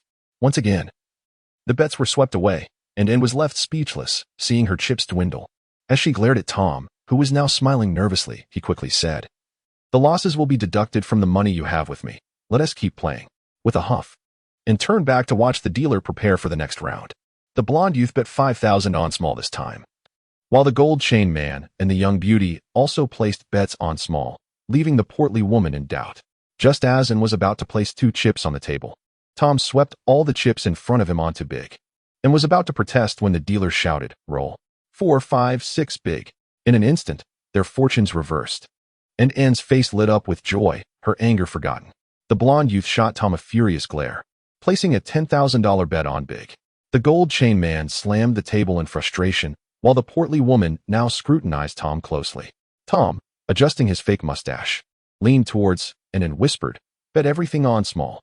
If we lose, it's my responsibility." Resolute, and pushed all her chips onto small. "Roll." 1, 2, 3 small. A collective gasp arose from the crowd surrounding the table, watching the dealer push a mountain of chips toward her, and was so elated she nearly leaped into Tom's arms to kiss him. The blonde youth, unable to contain himself, angrily placed another $10,000 bet on small. Tom exhaled a puff of smoke and pushed all of Anne's chips onto big. The portly woman followed suit, betting 10,000 on big, while the gold chain man and the young beauty held off this time. "Roll." 4, 4, 5 big. The crowd erupted in astonishment once more. The blonde youth slammed his hand on the table, rising to confront Tom, exclaiming, "Why are you deliberately betting against me?" "Because you were simply unlucky." Tom chuckled, flicking the remnants of his cigarette onto the floor. "Can't you handle losing a few bucks? If you're out of money, just go home." "Do you think I'm broke?" the blonde youth shouted, and one of his subordinates dashed to the counter to return with a hefty stack of chips. 100,000. Big. "Let us see if you dare to bet against me again." He glared at Tom. Tom pushed Anne's chips forward with a smile. 150,000. "I'm all in." Small. Another gasp rippled through the crowd. "Roll." 2, 3, 3 small. The dealer eyed the blonde youth cautiously, but the announcement lacked the earlier clarity. The blonde youth trembled with rage, bellowing at his subordinates, "What are you waiting for? Hurry up and get me more chips." Meanwhile, Tom retrieved a basket from under the table, sweeping Anne's chips into it while muttering, "How many times do I have to say it? Gambling should be for fun. Excessive gambling can lead to ruin. Be wise, and let us take our winnings." Chapter 32, The Banquet, Part 3. In the midst of conversation, Tom deftly gathered over 300,000 chips from the table into a basket, while Annie, watching him, was momentarily taken aback. "Don't you dare leave. I want to settle this once and for all." The blonde youth, seeing Tom about to escape, slammed his hand on the table in frustration. "You think just because you won some money, you can walk away? Am I a fool?" Clutching the basket brimming with chips, Tom was about to let Annie push him toward the counter to exchange them for cash. "Don't you dare leave," the blonde youth bellowed, and a large group behind him surged forward, encircling Tom and Annie. Oh no, is this a robbery? Tom feigned terror, prompting a suppressed laugh from Annie. A burly man from behind the blonde stepped forward, glaring at Tom. Sit back down. Our boss still wants to gamble with you. Tom cast a sidelong glance at the burly man and replied, Unfortunately, I'm not in the mood to gamble anymore. What are you going to do about it? Then you can't leave. More burly men advanced to block his path. Suddenly, to everyone's astonishment, Tom burst into a heart-wrenching wail, clutching the basket of chips. His expression so tragic that it moved the onlookers. Just moments ago, this portly fellow had been brimming with bravado, yet now he was sobbing inconsolably, leaving the crowd utterly bewildered. Why wasn't I called to join the fight? Dr. Wong, with his hands tucked into his suit, sauntered over to Tom's side. I'm here too.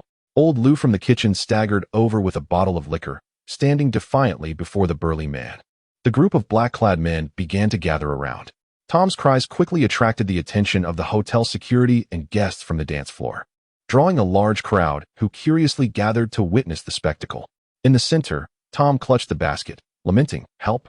I only want a bit of money. They want to burn my house down and kill my entire family. Can't anyone here uphold justice? Is there no law? Seeing Tom's pitiful state, especially as a man in a wheelchair, the crowd began to murmur, pointing fingers at the blonde youth and his entourage. At that moment, Bai Jia heard Tom's cries and, pulling Smith along, made her way through the crowd to ask Annie, What's going on? Before Annie could respond, Tom pointed an accusatory finger at the blonde youth. We want some money, and he won't let us leave. He even called this many people to come after me. Bai Jia found Tom's cowardly demeanor both amusing and infuriating. Before she could speak, Smith flashed a smile at the blonde youth. I didn't realize it was you, young master. My apologies. Just then, the hotel manager squeezed through the crowd, approaching the blonde youth with a beaming smile. Young master, please calm down. Don't stoop to his level. Seeing a way out, the blonde youth lost interest in further confrontation with Tom, signaling his men to prepare to leave. The onlookers assumed the matter was settled, but Tom, with a sardonic tone, remarked, If you can't handle losing, don't come out to embarrass yourself. You bully me just because you have numbers. If you have guts, stay and face me one-on-one. The blonde youth, infuriated, let out a wild cry and charged at Tom. This fatso is intolerable. I can't leave this hotel without giving him a couple of slaps. Unexpectedly, Tom swiftly drew a silenced pistol from Dr. Wong's suit, aiming it directly at the blonde. A muted gunshot echoed, freezing everyone in place. The blonde stood still for a moment before realizing he felt no pain. In a flurry, he patted himself down, discovering he hadn't been shot. At that moment, the blonde's entourage rushed forward, eager to retaliate against Tom. Tom fired 2 more shots into the ceiling and then leveled the gun at the approaching men, grinning mischievously. Sorry, my aim isn't great. I can't guarantee where the next shot will land. Your father? The crowd gaped at Tom in disbelief. Quick-thinking Smith dashed forward, snatching the gun from Tom's grip and signaling to Bai Jia. She promptly urged Annie and Dr. Wong to push Tom's wheelchair with the assistance of the black-clad men. As they squeezed out of the crowd, the troublemaking fatso didn't forget to hand the basket to Annie for her to exchange the money. Once outside the hotel, they waited for a while in the car until Smith finally emerged. On the way back, Smith was visibly displeased, furiously addressing Tom. Do you know who you just offended? Kimberly, the 3rd son of Prime Minister Wiggins. Do you have any idea how many nice things I had to say to prevent him from calling the police on you? Why should I care? I'm just a nobody now. He doesn't know who I am. Tom replied nonchalantly. Smith was nearly exasperated, shouting at Tom. You just pointed a gun at Kimberly. He could accuse you of attempted aggravated assault. That charge could land you in prison.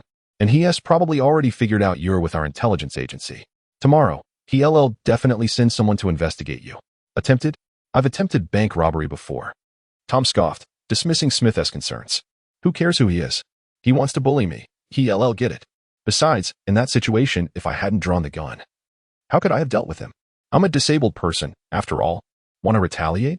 Then use legal means to deal with him. Ideally, get him imprisoned. Smith suddenly suggested. What's the benefit? Tom mused, stroking his faux mustache. No benefits. This is your first mission after joining our intelligence agency. It's work? Smith replied, feeling the fatigue of conversing with Tom for the first time. What happens if I refuse? Tom questioned, sensing this wasn't a favorable task. Refusal means you'll be sent to court for a death penalty trial and execution, Smith stated as he drove. Also, this is a secret mission for the agency. Apart from the 3 of us in this car tonight, you must not mention this to a 4th person. Bai Jia glanced at Smith but remained silent. By the way, You can't use the name Wong Tom anymore. Wong Tom is now a fugitive wanted for prison break, and the Villia Empire is still keeping an eye on you. Smith continued. If I can't be Tom, then what should I be called? Tom inquired. Let us go with Jerry. It's easy to remember.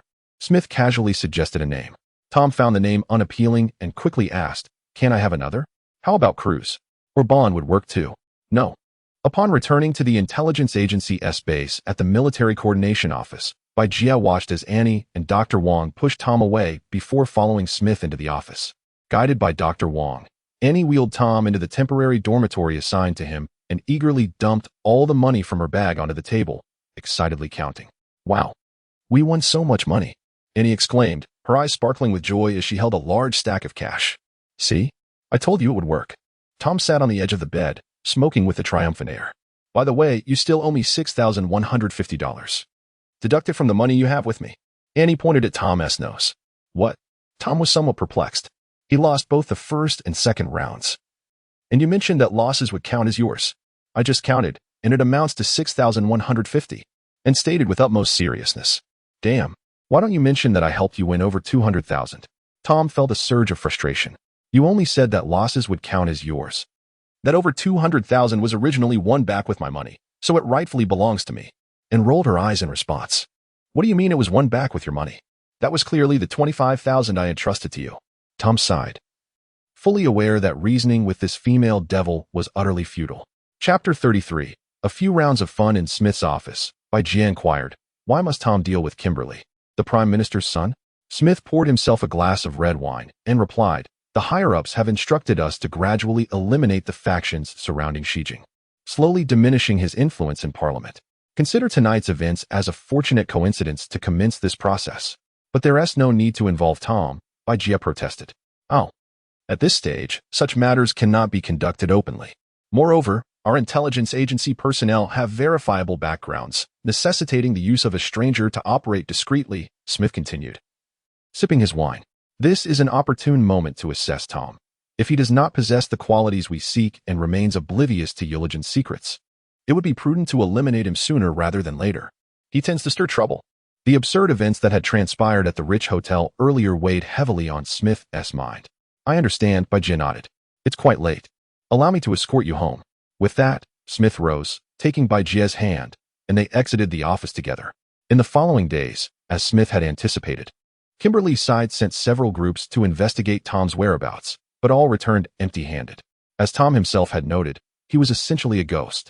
As long as he kept a low profile, it was nearly impossible to uncover his identity. For over a month, Tom recuperated while quietly gathering information on Kimberly alongside Annie. Yet they found no openings to exploit.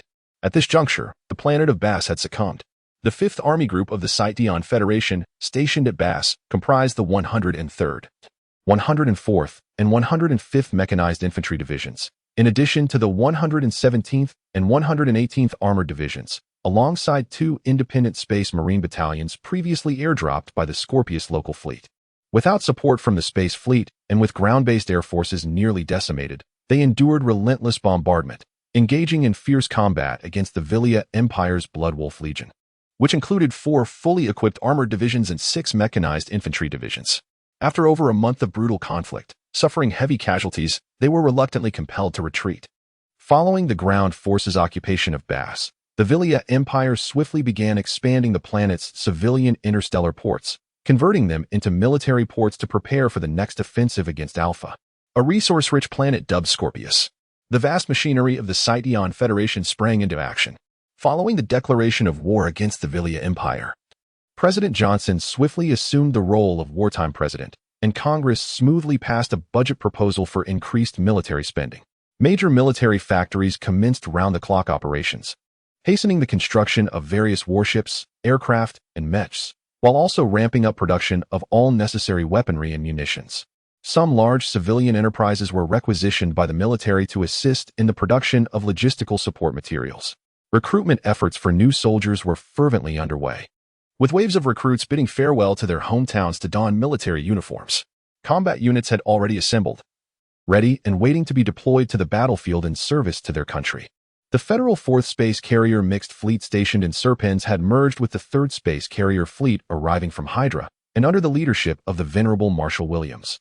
They were strategizing an offensive against the Blood Wolf Legion, aiming to reclaim Bass and thwart their ambitions to advance towards Alpha, seeking a strategic turning point. On the Capital Star, Tom's injuries had significantly healed, and he could now walk with the aid of a cane. One day, feeling idle, he wandered towards the training grounds behind the Military Coordination Office, observing the armed mech team from the 2nd Operations Division conducting drills. From a distance, he spotted Jia standing at the edge of the training area and quickly approached her, grinning as he greeted her. "Hey, is Section Chief Bai personally overseeing the training today? These fellows ought to be pushed hard.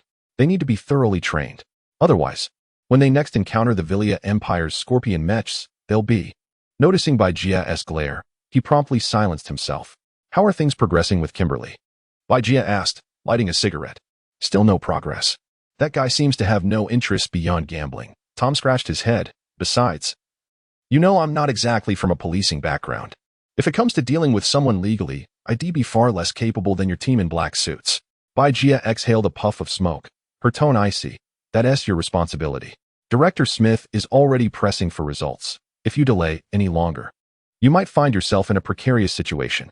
Sensing the shift in tone, Tom quickly changed the subject, jesting. "Look at them.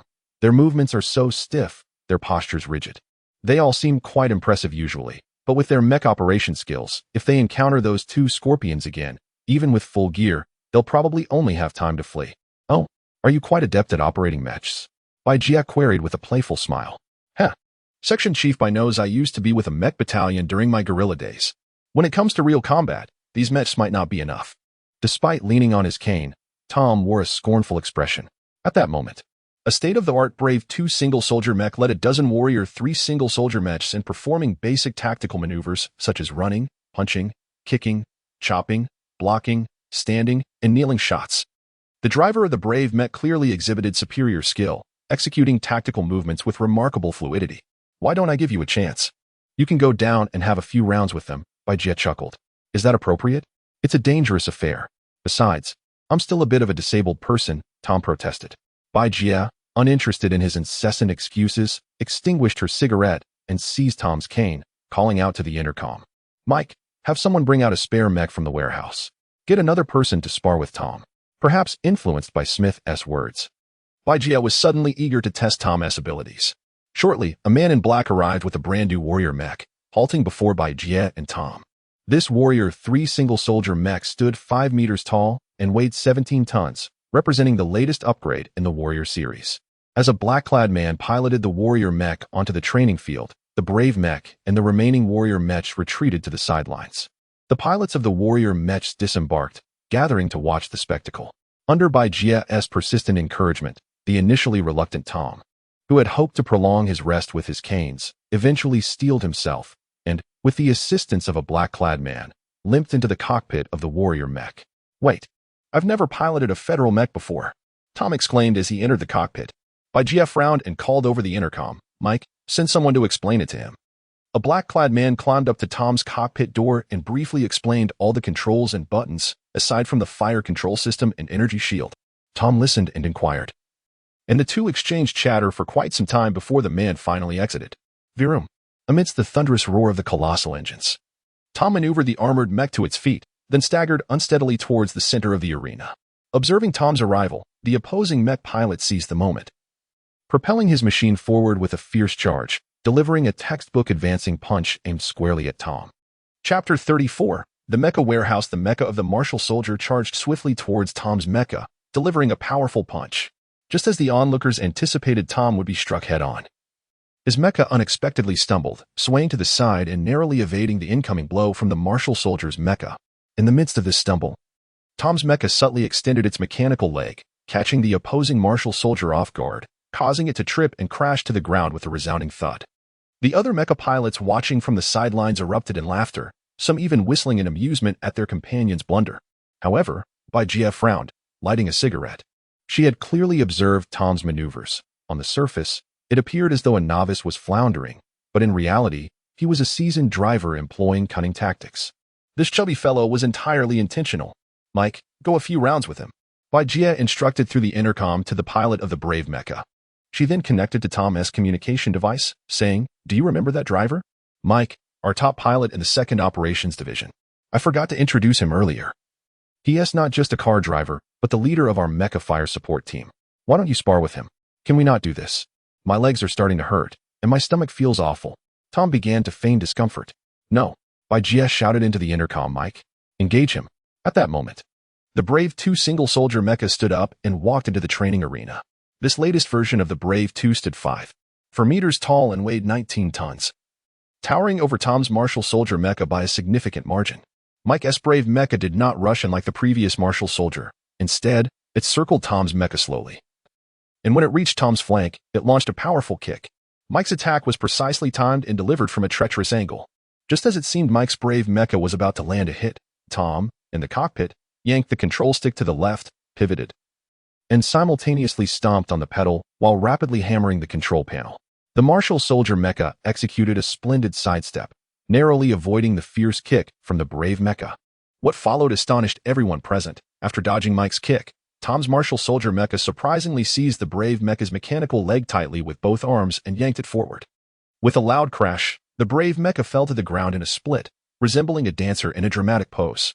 Amidst the clouds of dust, Tom opened the cockpit, waved to the 2 men in black nearby, and shouted, "Hey, come help me out." With the assistance of 2 men in black, Tom descended to the ground, dusting off his hands with a mischievous grin, saying, just luck, much appreciated." The black-clad men were left bemused by his antics. Tom then limped back over to Vestiges. Vestiges flicked away her cigarette butt and coldly remarked, "If you dare to pretend to be injured in front of me again, I'll have someone break all your bones anew." Tom quickly scampered back to his dormitory.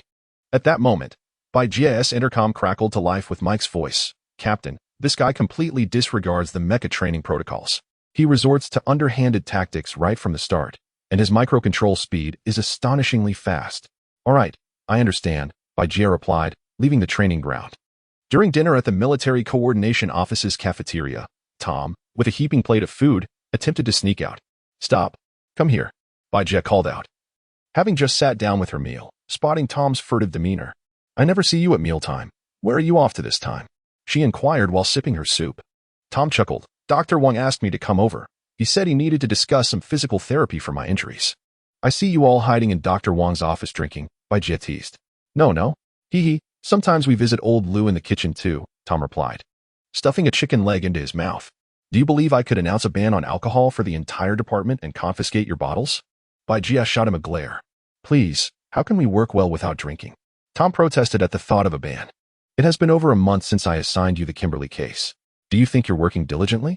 Vestiges whispered. "That's not my fault. I genuinely Haven T found a legal and reasonable way to deal with that blonde." Tom shrugged, his mouth full and greasy, mumbling, "If you need someone kidnapped or assassinated, just say the word, and I can take my mecha and handle that blonde in no time." Vestiges scoffed. "So you're saying this is my fault?" After finally swallowing the chicken leg, Tom laughed. "You have so many professionals under your command. Why not send a few to assist me?" Vestiges set down her spoon and replied, "I have some intelligence that might be useful for you. We discovered that Kimberly, aside from gambling, is also an ardent mecha combat enthusiast. Next week, the annual mecha tournament will be held on Capital Star. I plan to sign you up under a private name, so you'll have a chance to get close to Kimberly. At that time, you can assess the situation and adapt accordingly." With that, Vestiges fixed her gaze on Tom, smirking. "I'll remind you of one thing. If you have not found a way to deal with Kimberly by next week, you can report to the courthouse yourself." After saying this, Vestiges ignored Tom and resumed her dinner. Tom sat across from her, stunned for a minute, feeling dejected, and took his plate to find Dr. Wang and old Lou for a drink. The next morning, after breakfast, Vestiges called Tom to the entrance of the training grounds warehouse. Tom blinked, asking, "Captain Bai, is there someone who still doubts me? Or do you wish to spar with me privately?" Vestiges shot him an exasperated glance, but said nothing, walking up to the warehouse entrance to swipe her ID card. With a rumbling sound, the alloy doors of the warehouse slowly creaked open. As Vestiges poked her head inside, she spotted a thin old man springing up from his chair, hurriedly covering his pants while approaching with a forced smile. "Ah, it's Captain Bai. It seems there are no scheduled training tasks today." Vestiges, hands behind her back, walked further into the warehouse, retorting, "What? Am I not allowed to come in and take a look if there are no training tasks?" Tom followed closely behind Vestiges and quickly noticed the thin old man attempting to conceal something beneath his chair. It appeared to be a magazine or poster, with a small portion of a picture featuring a pair of fair female legs peeking out. Tom chuckled quietly, not exposing the old man, who also shared a knowing smile with him. Bai Jia, leading the way, asked the old man. Old Huang, how's the mecha I asked the mechanics to handle yesterday? Take me to see it. Old Huang quickly followed behind Bai Jia, exclaiming, it's all done. Please, Captain Bai, come inside. Thus, the three of them entered the warehouse designated for parking mechas adjacent to the Intelligence Bureau's training ground. Chapter 35, Test Machine No. 2. The warehouse appeared to be quite antiquated, with its walls and floors constructed from reinforced concrete. The ceiling towered high above, yet an omnipresent haze enveloped the space. Tom observed rows of neatly parked mechas, each suspended from massive steel frames. These towering structures, each exceeding 10 meters in height, were designed to facilitate the maintenance and inspection of mecha components by mechanics. The first row housed over a dozen of the Brave 2-type mechas, which had been piloted by Mike the previous day, while the subsequent rows contained the Warrior 3-type mechas that Tom had previously operated. At the back, a few oddly shaped mechas caught Tom's eye, prompting him to gaze at them for an extended period. Old Huang, the warehouse manager, noticed Tom's unfamiliarity and began to provide an unsolicited introduction. The mechas parked in the first row are assigned to the officers of our bureau. That one over there is our Chief Bai's personal vehicle. Following Huang's gesture, Tom noticed Bai Jia fixated on the white Brave mecha. She remarked casually, typically. Commanders responsible for operations can be categorized into two types, those who can fight and those who strategize. As she spoke, Bai Jia strolled deeper into the warehouse, adding, I'm not interested in piloting mechas or driving cars. I haven't touched that mecha in a long time. Old Huang chuckled nervously, hastily trailing Bai Jia while continuing his explanation to Tom. The mechas behind are assigned to various clerks. Oh, and the peculiar ones at the back are called Falcons, the latest electronic reconnaissance mechas developed by the Saitan Federation, which have yet to be mass-produced for the military. Consider yourself fortunate to see them here. At this moment, Bai Jia reached the far end of the warehouse and halted before a massive iron door, instructing Huang, open it. Huang replied with a grin, Chief Bai. Do you have authorization from above? Humph. Here, take this. It's a directive personally signed by Director Smith, Bai Jia retorted, producing a handwritten note from her pocket and handing it to Huang. After reading it, Huang fumbled for his keys, chuckling. This is a rule established by the previous leadership of the Military Regulation Committee. Without a directive, not even I can freely enter this iron door. As he spoke, Huang pushed open the iron door, and Bai Jia stepped inside first. The interior was not as spacious as the outer warehouse, instead exuding a damp, chilly atmosphere, permeated by a musty odor, suggesting it had been ages since a living soul had entered.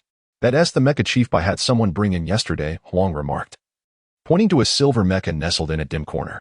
Bai Jia gazed at the mecha perched on the maintenance frame and said to Tom, yesterday, I wanted you to participate in the mecha competition, but the rules prohibit the use of military mechas. Our bureau lacks the additional funds to purchase a civilian mecha for you, so you'll have to make do with this one. Tom looked up at the silver-gray mecha and inquired, Isn't this a military mecha? Bai Jia smiled and explained, I had the fire control and energy defense systems removed yesterday. Even if it is a military mecha, the competition committee won't be able to trace its origin. I've had it tested. Its height and weight comply with current civilian mecha standards, and it resembles a model available on the market. At most, we can claim it's a modified mecha, which should pass the competition inspection. Old Huang gazed at the mecha with a sigh, saying, This mecha has been here since I first became the administrator over 30 years ago. Over the years, no one has even glanced at it. In fact, I discovered that it has been here for over 200 years. Bai Jia echoed his sentiment. This mecha dates back to the early cosmic colonization era, before the establishment of the Saitan Federation, brought over from old Earth by royal personnel of the Augustus Empire. It is said to be a prototype. Are you suggesting I compete using this antique from over 200 years ago? Tom asked, feeling disheartened. Perhaps you could fund a new one yourself. Bai Jia teased. Tom fell silent. If his father's mecha repair shop were still operational, asking his father for assistance in purchasing a mecha would not have been a daunting task. However, the shop had long been closed, its assets seized by the illegitimate government, leaving him with nothing. The meager funds in his bank account were insufficient for even a down payment on a loan. The thought of borrowing money from Annie was utterly out of the question. Asking the tyrant for funds would be like courting disaster. At that moment, Bai Jia encouraged him with a smile. Go on, give it a try. Don't look so glum. It's not as if I expect you to bring home a championship. Resigned to his fate, Tom ascended the steel ladder and entered the cockpit of the mecha. After a considerable amount of time tinkering inside, he emerged, drenched in sweat. shouting down to Bai Jie and Huang. It's no use. This thing won't budge. Not even a light bulb is working. Bai Jie chuckled and addressed old Huang. Where's the nuclear battery for this mecha? Let us get it installed. To Tom's surprise, Huang replied with a sly grin, without a directive. No one is allowed to tamper with anything inside this iron door. Bai Jie retorted angrily, didn't I just give you a directive? Huang shrugged. The note you provided was from Director Smith, not our superior in the Military Regulation Committee.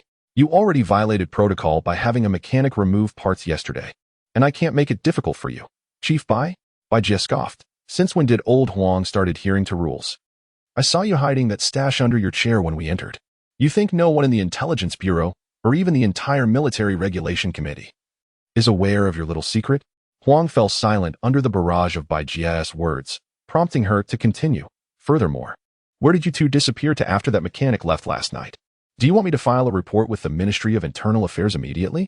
Upon hearing this, Huang felt a chill run down his spine, stammering, I was wondering why that fellow was so generous, inviting me to the Little Waves bathhouse. Turns out you had set me up. Bai Jie smiled. If you don't want to retire early, lend us this mecha for a few days, and we'll return it when we're done. Sighing, Huang conceded, I've been done in by this little brain of mine. He turned and shouted toward the iron door, Daha, come over and install the nuclear battery on this mecha. At that moment, a series of mechanical whirs approached from outside the iron door. A round-headed, round-bodied robot rolled in, lacking legs but equipped with 3 wheels at the bottom. This robot, named Daha, retrieved a large metal box from a locked cabinet nearby, then maneuvered to the mecha, using the frame to lower the mecha from a standing position to a kneeling one. Climbing up, it opened a hatch beneath the cockpit and deftly inserted the metal box, quickly connecting it to the mecha's power system. All set, Daha reported to old Huang, rolling over to present its work. Now get lost, Huang replied tersely, clearly in a foul mood. Beside him, Bai Jie quietly slipped a thick envelope into Lao Huang's pocket, remarking with a smile, help me with this, and I shall not treat you unfairly. It was then that Lao Huang fell silent. Buzz. The power system of the mech connected with the energy source of the nuclear battery, successfully initiating the startup process. Tom, at last, maneuvered the mech to its feet. To his astonishment, he discovered that the operating system of this antique, over 2 centuries old, was not vastly different from that of modern mechs. Indeed, it was worthy of being called a prototype. Tom eagerly rummaged through the cockpit, touching here and pressing there, deftly manipulating the mech to raise its arms and kick its legs through a few simple movements.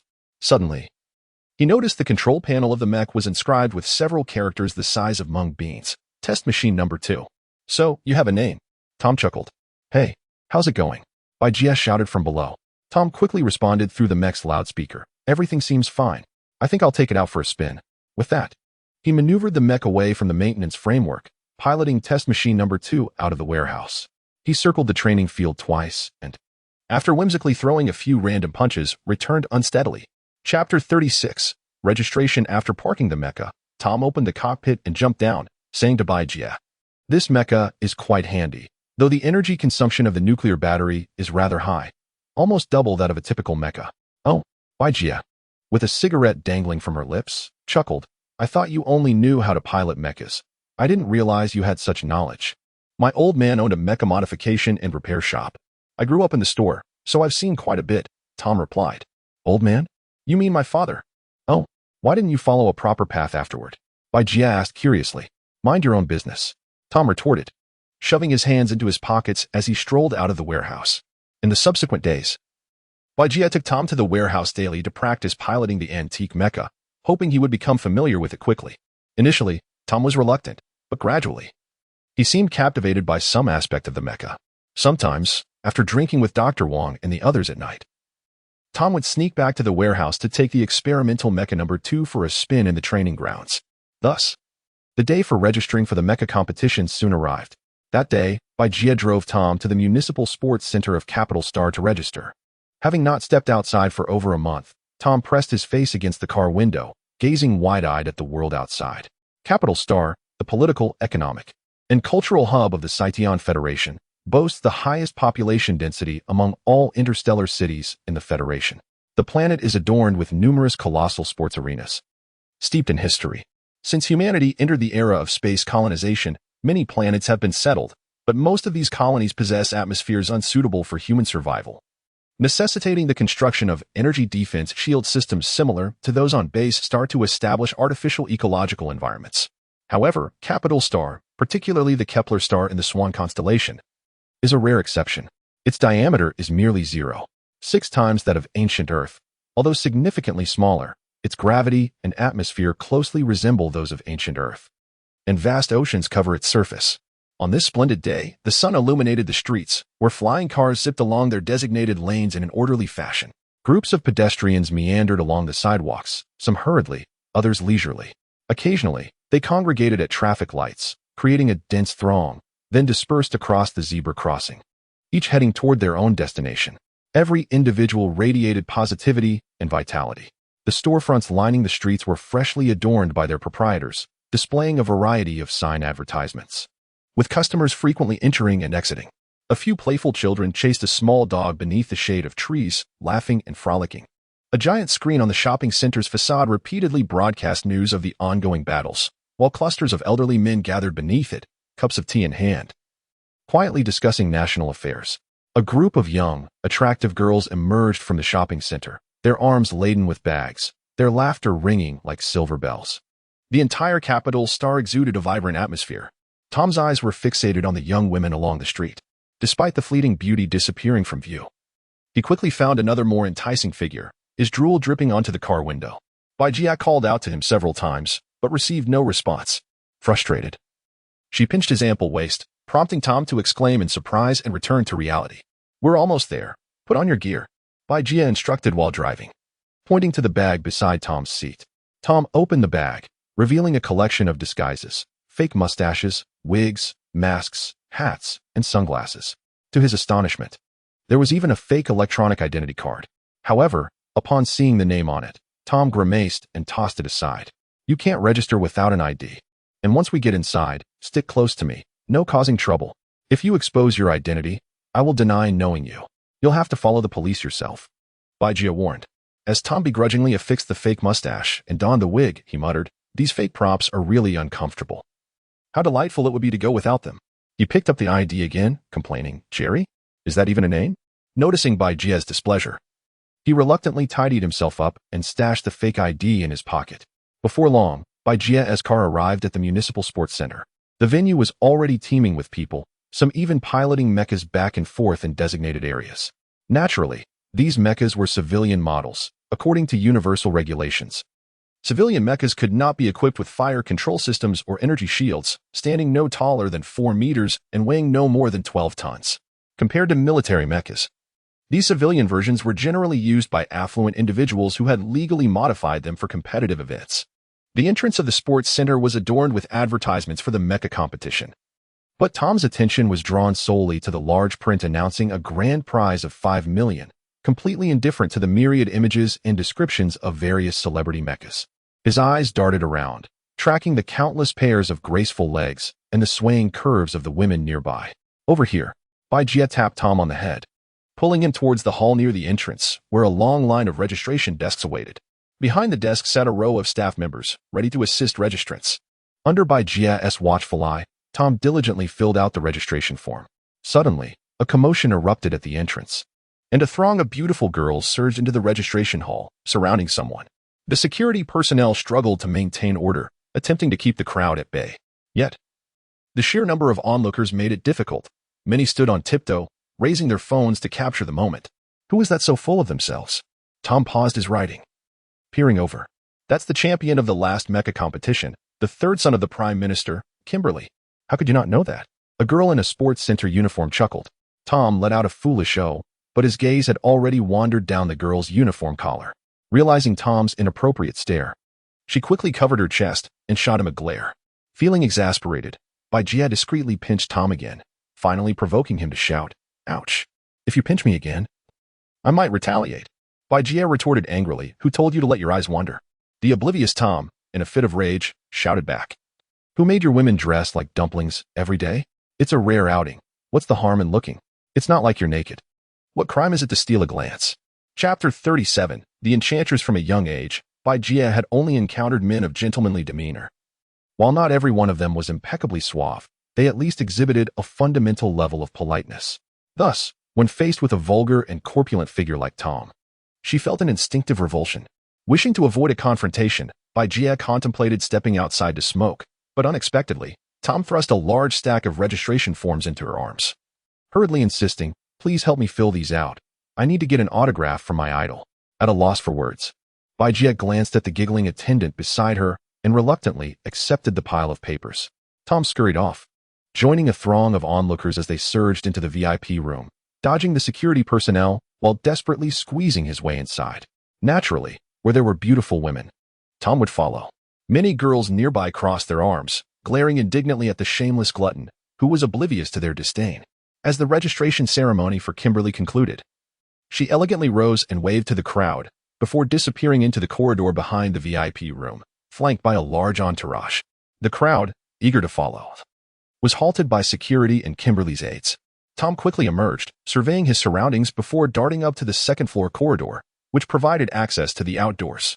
Though Tom had been somewhat distracted while entering the registration hall with Jia, he had keenly noted an inconspicuous fire exit sign indicating the locations of all rooms, corridors, and exits within the hall. After running a short distance, he spotted Kimberly and her entourage entering the elevator, while the staircase was blocked by her followers.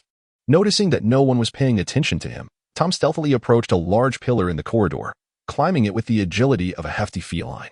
Tom could not precisely articulate why he felt compelled to pursue Kimberly. It seemed an instinctual urge. Once on the second-floor corridor, with nowhere to hide, he swiftly slipped into a restroom just as Kimberly and her entourage approached. Shortly thereafter, Kimberly appeared to receive a phone call, instructing her aides to inspect the restroom before she entered alone. At that moment, Tom pressed his ear against the lightweight partition, unexpectedly overhearing a woman speaking in hushed tones to Kimberly, mentioning something intriguing and illicit, followed by Kimberly's raucous laughter. After a considerable wait, once Kimberly and her group departed, Tom cautiously exited the restroom stall. However, as he stepped out, he was met with the piercing screams of two women. He witnessed the two hefty ladies, akin to frightened ducks fleeing a predator, rushing out of the restroom in panic, initially dismissing it as a mere incident of hysteria. Tom was soon apprehended by security called by the two women. It was then that he realized he had unwittingly entered the women's restroom. No wonder Kimberly's crew had not discovered him. Fortunately, Jia arrived just in time to prevent the portly man from being taken to the police station. On the way back, Jia drove with a fierce glare directed at Tom. Her mind replayed Smith's words, cautioning that if this troublesome man was not essential to their cause, it would be best to eliminate him sooner rather than later. Indeed, he had a knack for causing chaos. Just minutes of inattention had led this clumsy fool to infiltrate the ladies' room and ogle unwitting women. Tom, however, remained unfazed by Jia's ire, resting his chin on his hand, lost in thought. During dinner time, he surprisingly chose not to seek out Dr. Huang and Chef Lu for a drink, but instead brought a roast goose and 2 bottles of fine wine to old Huang's warehouse. Upon entering, he greeted Huang like an old friend, cheerfully laying the roast and bottles on the table. Huang, unreserved, eagerly joined Tom in feasting. Their revelry continued until midnight, culminating in the emptying of 2 bottles of potent rum. As Tom filled Huang's final glass, he began to slur his words, complaining about Jia's overbearing nature. "That wretched Bai has been too controlling. It's been nearly 2 months since I joined the Intelligence Bureau, and I'm still stuck in a stupor." Old Huang chuckled slyly.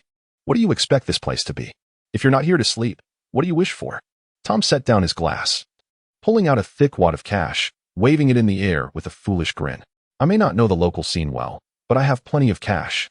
I know you have connections here. Lead the way, and tonight, I'll treat you to something special." Old Huang rolled his eyes. "You're not setting me up again, are you?" Tom assured him, "Not at all. You choose the place. Wherever you suggest, we'll go." With that, he seized Huang's hand and led him outside. After climbing into Huang's dilapidated flying car, Huang input a destination and switched to autopilot, whisking them away to the outskirts. Along the way, Tom lit a cigarette and donned various disguises, explaining to Huang that he was merely being cautious.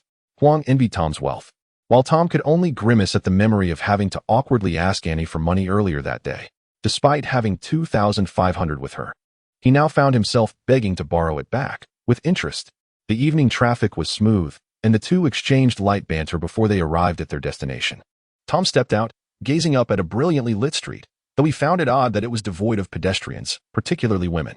Huang, draping an arm around Tom's shoulders, remarked, "This street is renowned as the most illustrious in our area, a true paradise for men. Here, If you have money, you can have anything your heart desires. Tom wiped away the drool at the corner of his mouth and leered. So what are we waiting for? Huang laughed. I'll take you to a delightful spot. Their bathing and massage services will undoubtedly satisfy you. With that, Huang led Tom to a lavishly decorated building. Tom's eyes widened as he read the grand illuminated sign at the entrance. The Enchantress. Two doormen courteously opened the grand entrance for two individuals, revealing a truly breathtaking spectacle within. The spacious and lofty hall was adorned with a red carpet that stretched from the entrance deep inside, flanked on either side by a neat row of dozens of enchanting ladies, each a unique embodiment of beauty, voluptuous and slender alike, a veritable cornucopia of allure. Each lady was draped in scant fabric, barely concealing their most intimate attributes. The sight of countless tantalizing forms nearly caused Tom to lose his composure. Fortunately, prior to his recruitment into the glorious guerrilla squad, Tom had experienced a modicum of grandeur while wandering alone in the vibrant streets of Barcelona, which spared him from embarrassment in front of old Huang. Good evening. The ladies, led by the hall manager, bowed in unison to greet Tom and old Huang. Kiki, I'm off to find my old acquaintances. You may take your time selecting, old Huang remarked before leaving Tom, enveloped in the embrace of several alluring companions as he disappeared into the throng. The remaining ladies, eager to catch Tom's attention, put forth their utmost efforts to pose enticingly before him, hoping to be chosen. Unexpectedly, Tom barely cast a glance at the captivating assemblage. Instead, he leaned in to whisper a few words to the hall manager, discreetly slipped him some bills, and hurriedly exited the establishment of the little enchantress. Chapter 38. The meeting. After emerging from the establishment known as Little, Tom spat on the ground with a disdainful sound. It was not that he, Tom, intended to play the gentleman or the saint tonight. Rather, he had embarked on this outing for a matter of greater significance, and he could not afford to linger here. Adhering to the principle of indulgence, Tom had already calculated that as long as he proclaimed his intent to treat after drinking, the old lecher, Lao Wang, would inevitably return to Little. Thus, having inquired about the location of Little beforehand, he arranged the rendezvous in this vicinity. Surveying the surroundings for any onlookers, Tom crossed a street and slipped into a dimly lit alley. The alley, deserted at midnight, was enveloped in silence. Lighting a cigarette, Tom began to meander aimlessly through the narrow passage. After some time, a shadow emerged in the yellow glow of a street lamp a dozen meters ahead at a corner. Soon after, Tom heard a man's cackling laughter. Could it be a friend from the base star? Discarding his cigarette, but he halted in place and called out. As long as you know who sent me, that's enough. I need your assistance, and the price is negotiable. The shadow, concealed around the corner, remained hidden but inquired. What is it that you wish for me to assist you with? Tom succinctly outlined his request. What? You want me to deal with Kimberly? The shadow replied, incredulous. Do you not realize he is the son of the current prime minister? Since when did the shadows become concerned about whose son someone is? In the past. As long as the price was right, anything was permissible. Tom retorted with a cold chuckle. Very well. What is your offer? The shadow replied, gritting his teeth. With a swift motion, Tom produced several stacks of cash and tossed them over. 100,000? This is a deposit for your preparations, upon completion. I shall pay you an additional 50,000 for your services. It is not as though I am asking you to commit murder. This price is quite reasonable. As he spoke, Tom turned to walk away, only to glance back and add, prepare what you need, and I shall contact you again in a few days. The shadow did not respond further. Beneath the street lamp at the corner, the figure had vanished. Returning to the main hall of Little, Tom had scarcely settled down to light another cigarette when he spotted Lao Huang, brimming with vitality as he emerged with two beautiful women. So soon? Lao Huang, seeing Tom neatly dressed and seated, assumed he had arrived earlier and was taken aback. Tom chuckled awkwardly, not feeling well. I can't compete with your everlasting vigor. A true master at two birds with one stone.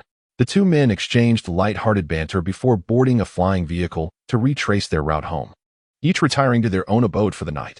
In an expanse of space less than 20,000 kilometers from Base Star's synchronous orbit, the mixed fleet of the Blood Wolf Legion of the Valia Empire floated in orderly formation amidst the void. At that moment, in the captain's lounge of the destroyer home, the air was fragrant as Takagawa Saori luxuriated in a spacious bathtub. This bathtub, over 2 meters wide and 3 meters long, had been custom-made for her by a craftsman from the imperial capital this month. The water was quite warm, and the foamy surface of the bathtub emitted swirling white steam, rising delicately into the air. Reclining against the edge of the tub, Takagawa Saori elevated one leg over the rim, her cheeks flushed and eyes closed in blissful enjoyment, soft murmurs of pleasure escaping her lips. Suddenly, the water's surface rippled slightly. Takagawa Saori emitted a soft sound, stretching her neck back and curling her toes in delight. Moments later, a satisfied smile graced her features as she exhaled softly and relaxed her muscles completely. At that moment, a woman's head emerged from the tub. Taking a deep breath before wiping the droplets from her face and diving behind Takagawa Saori to continue massaging her back. Your technique is impressive. You make me feel utterly indulgent, Takagawa Saori murmured, eyes still closed. Tonight, I shall not leave. Let us enjoy each other's company here. Major Dami, overwhelmed with joy, quickly responded, it is my honor to serve your highness. As Takagawa Saori caressed the small hand of Major Dami working on her fragrant shoulders, she softly added, from now on, stay by my side. Yes. Major Dami understood that by aligning herself with Takagawa Saori, her future prospects within the imperial military would soar. As the two women reveled in their bath, a sudden cough from Colonel Brown outside the bathroom door interrupted their merriment. Report. His Highness, Prince Takagawa Jiro, has arrived. What brings him here? Takagawa Saori frowned, momentarily distracted from her enjoyment, but she had no choice but to rise from the tub. Major Dami hastily handed her a towel to wrap herself in, then opened the bathroom door. Seated on a black leather sofa in the captain's quarters, Takagawa Saori still bore glistening droplets of water in her hair. Crossing her legs, she regarded the golden-haired man opposite her and inquired, what brings you here, dear brother? Is there something urgent? Prince Takagawa Jiro smiled. My beloved sister, I have come with no pressing matters. I apologize for interrupting your relaxation. Gazing at the two pristine white legs exposed beneath her short towel, he shook his head, sighing, you refuse to learn proper court etiquette. It is no wonder father often reprimands you. Humph. Takagawa Saori huffed, refusing to engage further. Prince Takagawa Jiro chuckled softly before continuing. I have just received news from the imperial capital. The crown prince of the Odyssey Empire, Nikolai, is once again urging father for your hand in marriage. He commands you to return immediately. I refuse to go back. I have no desire to marry that pig. Takagawa Saori's expression was resolute. I intend to remain here and contribute to the empire. Do not be obstinate. Statements like that make my task difficult. Observing his sister, who had always been disobedient, Prince Takagawa Jiro felt a headache coming on. The crown prince of the Odyssey Empire, ranked first in comprehensive national strength across the universe, seeks your hand. What more could you desire? Is it possible that your aversion lies in your disinterest in men? His gaze briefly swept across the bathroom door. Realizing the truth had been revealed, Takagawa Saori made no attempt to conceal it further. She called into the bathroom, do not hide, come out. At her summons, Major Dami, entirely unclothed, emerged from the bathroom. She slightly bent her knee in a hasty salute to Prince Takagawa Jiro before quickly following Colonel Brown out of the captain's quarters. Your tastes remain unchanged, Prince Takagawa Jiro remarked with a laugh.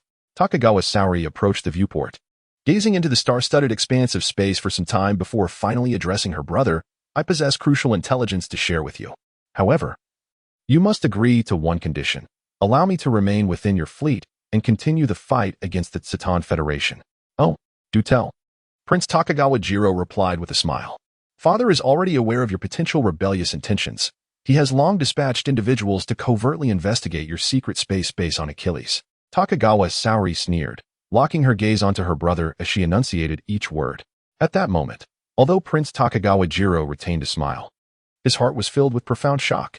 It cannot be possible that my secret operations have been discovered. When did father become aware of my Achilles heel, which I have cultivated in secrecy for years? If father has indeed uncovered this, when did it occur? Why has he yet to confront me or even utter a word? Noticing her brother's silence, Takagawa Saori leaned closer, resting her head on his shoulder, whispering into his ear.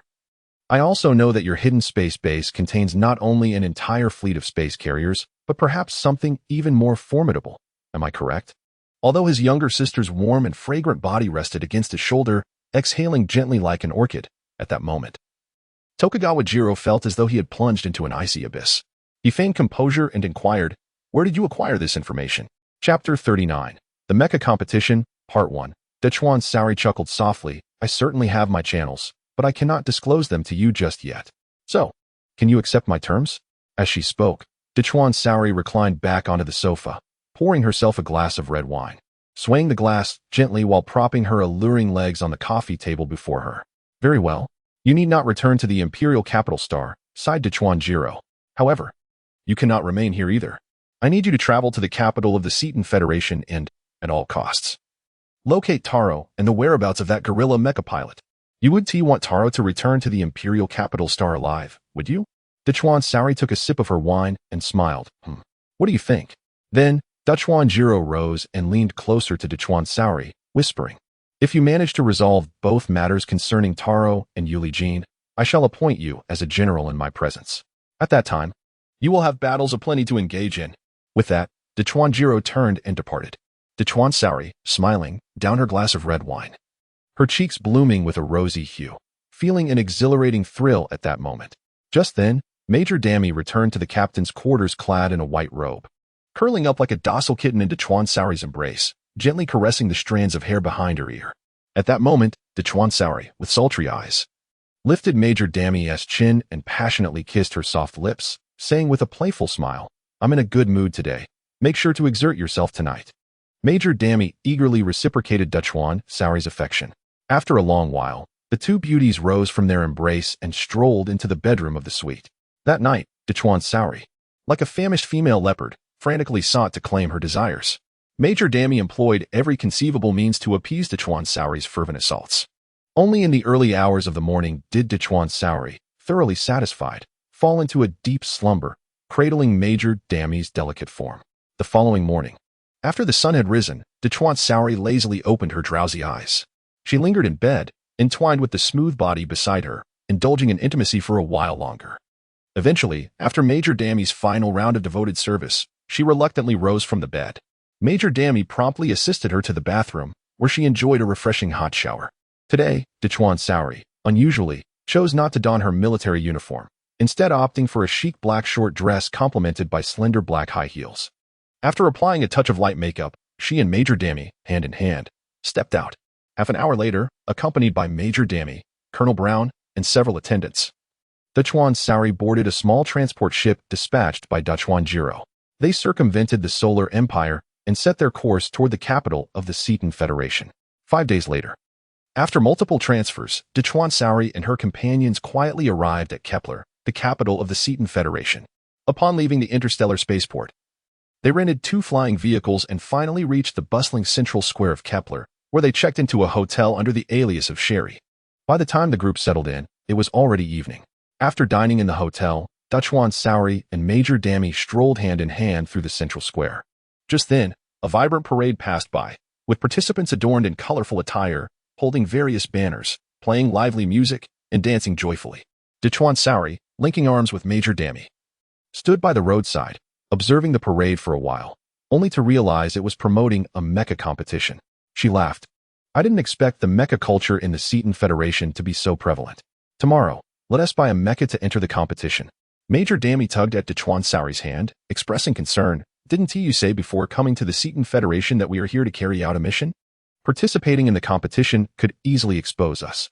Gazing at the magnificent mechas on the parade floats, Dachuan Saori felt a surge of excitement.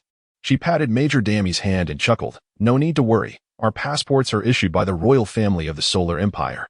Even if the Cetan Federation wishes to investigate, it would be quite difficult for them to do so. As she spoke, Dachuan Saori retrieved a card and handed it to Colonel Brown, instructing, contact a nearby mecha shop and purchase 2 of the latest mechas from the Cetan Federation for me. I need them by tomorrow. Also, first thing in the morning, take my ID and register me for the competition. I wish to personally participate and gauge the current level of the mecha culture within the Cetan Federation. Colonel Brown accepted the card and promptly departed. After observing the parade for a while longer, Dachuan Saori and Major Dami left the festivities and wandered through nearby shops, purchasing various clothing and supplies before returning to the hotel. That night, after several days of travel exhaustion, Dachuan Saori and Major Dami, with gentle and considerate companionship, checked into the most luxurious presidential suite of the hotel. Naturally, another night filled with passionate waves awaited them. By 9 in the morning, Tom, still in his slippers, ambled into the dining hall, casually scavenging leftover food from the pot, before settling into a seat by the window. Just as he stuffed a bun into his mouth, he noticed a trailer transporting mechas slowly entering the training ground, coming to a halt at the warehouse managed by Old Huang. Why are you still here? Aren't you supposed to be participating in the competition today? Annie, casually tied in a ponytail, sat across from Tom with her tray. It's still early. The opening ceremony is in the morning, and the draw for the competition starts afterward, Tom replied, chewing on the bun. Hurry up. My cousin already urged me. We'll be leaving soon, Annie said, her eyes focused on her bowl of porridge. Are you going to? Tom had assumed it would only be him and Bai Jie heading to the stadium today. If Wang, the team doctor, and I don't go, what if you get beaten to death? Who will collect your body? Annie teased with a mischievous grin. Come on. If I die, who will pay you back? Tom retorted, feeling that if he didn't fire back, he would surely have a streak of bad luck for the day. Exactly. When are you planning to repay? Annie set her bowl down, staring intently at Tom. The prize for winning this competition is 5 million. Tom stuffed another bun into his mouth. You think you can win? Annie rolled her eyes, expressing disbelief. The runner-up still gets 1 million. Tom countered. Uffed. Can you guarantee you'll make it to the finals? The third place gets 50,000. All right. Just finish eating so we can hit the road. Annie quickly finished her porridge and took her tray away. Tom was left alone, eating for a while longer until he realized Annie's last remark had indeed put him in a foul mood. But by then, the mischievous girl had already disappeared. Half an hour later, having filled his stomach, Tom sauntered into the training ground, a cigarette dangling from his mouth. Upon seeing Tom not only arriving late, but also appearing nonchalant, Bai Jie was immediately incensed. She stood with her hands on her hips and shouted at Tom. Do you have any idea how long I've waited for you? Hurry up and get the mecha out for me. Noticing Annie snickering nearby, Tom shrugged and followed old Huang into the warehouse. Around noon, the trailer carrying the experimental Mechanel 2 slowly made its way through the gates of the city sports center. Guided by the event committee staff, experimental Mecha number 2 was parked in the inspection area, awaiting the routine checks by the competition committee. Under the guidance of a stunning staff member, Bai Jie, Tom, and their companions entered the stadium through a designated passage reserved for the competing teams. At this moment, the atmosphere inside the arena was electric, filled with the cacophony of voices and the fluttering of colorful banners. The stands were packed to capacity, a veritable sea of humanity creating a vibrant spectacle. In this cosmic era, mech combat has remained a sport of the affluent elite, with the average citizen unable to afford the staggering costs of these machines, which often range from hundreds of thousands to even millions. Moreover, the expenses associated with modifications and maintenance for participation in competitions are unlikely to be any less than purchasing an entirely new mech of the same model.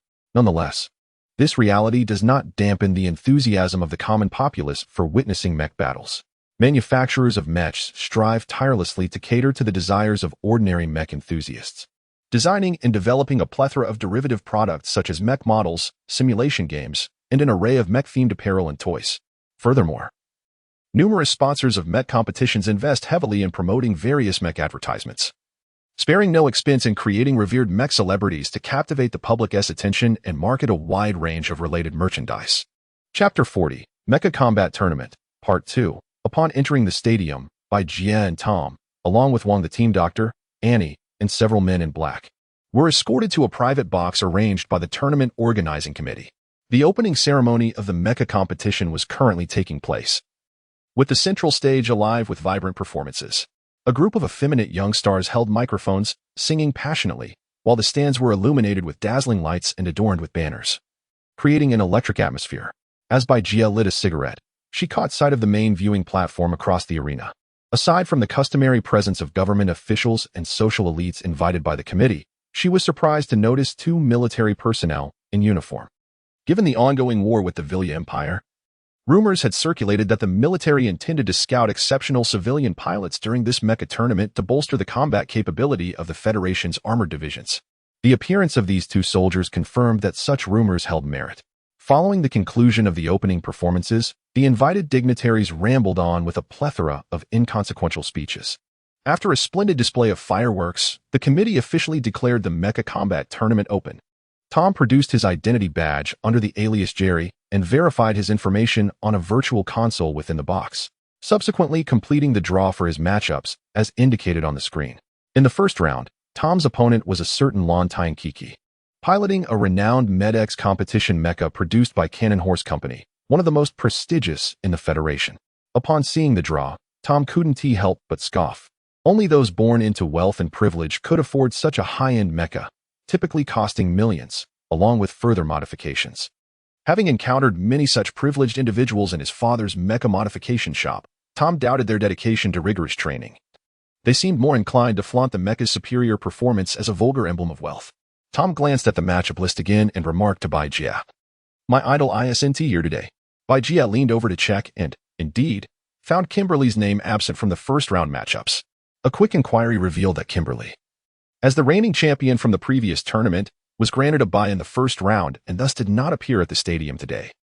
Gia's expression turned grave as she fixed her gaze on Tom, insisting, "You must fight with all your might and strive to advance to the next round. Otherwise, our efforts these past few days will have been in vain." At that moment, the first match commenced. The arena spotlighted a blue and white mecha, the Benz Des 660.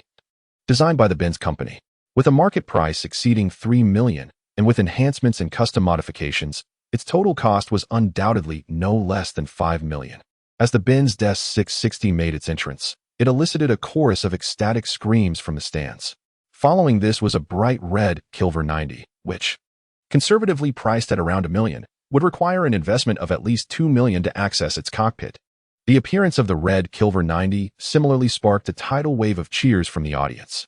With a signal from the judges, the two luxurious mechas clashed in the arena. They exchanged blows fiercely, neither side willing to yield. Tom, cigarette in mouth, reclined in his chair, his gaze wandering among the alluring figures in the nearby stands, occasionally glancing at the mecha duel.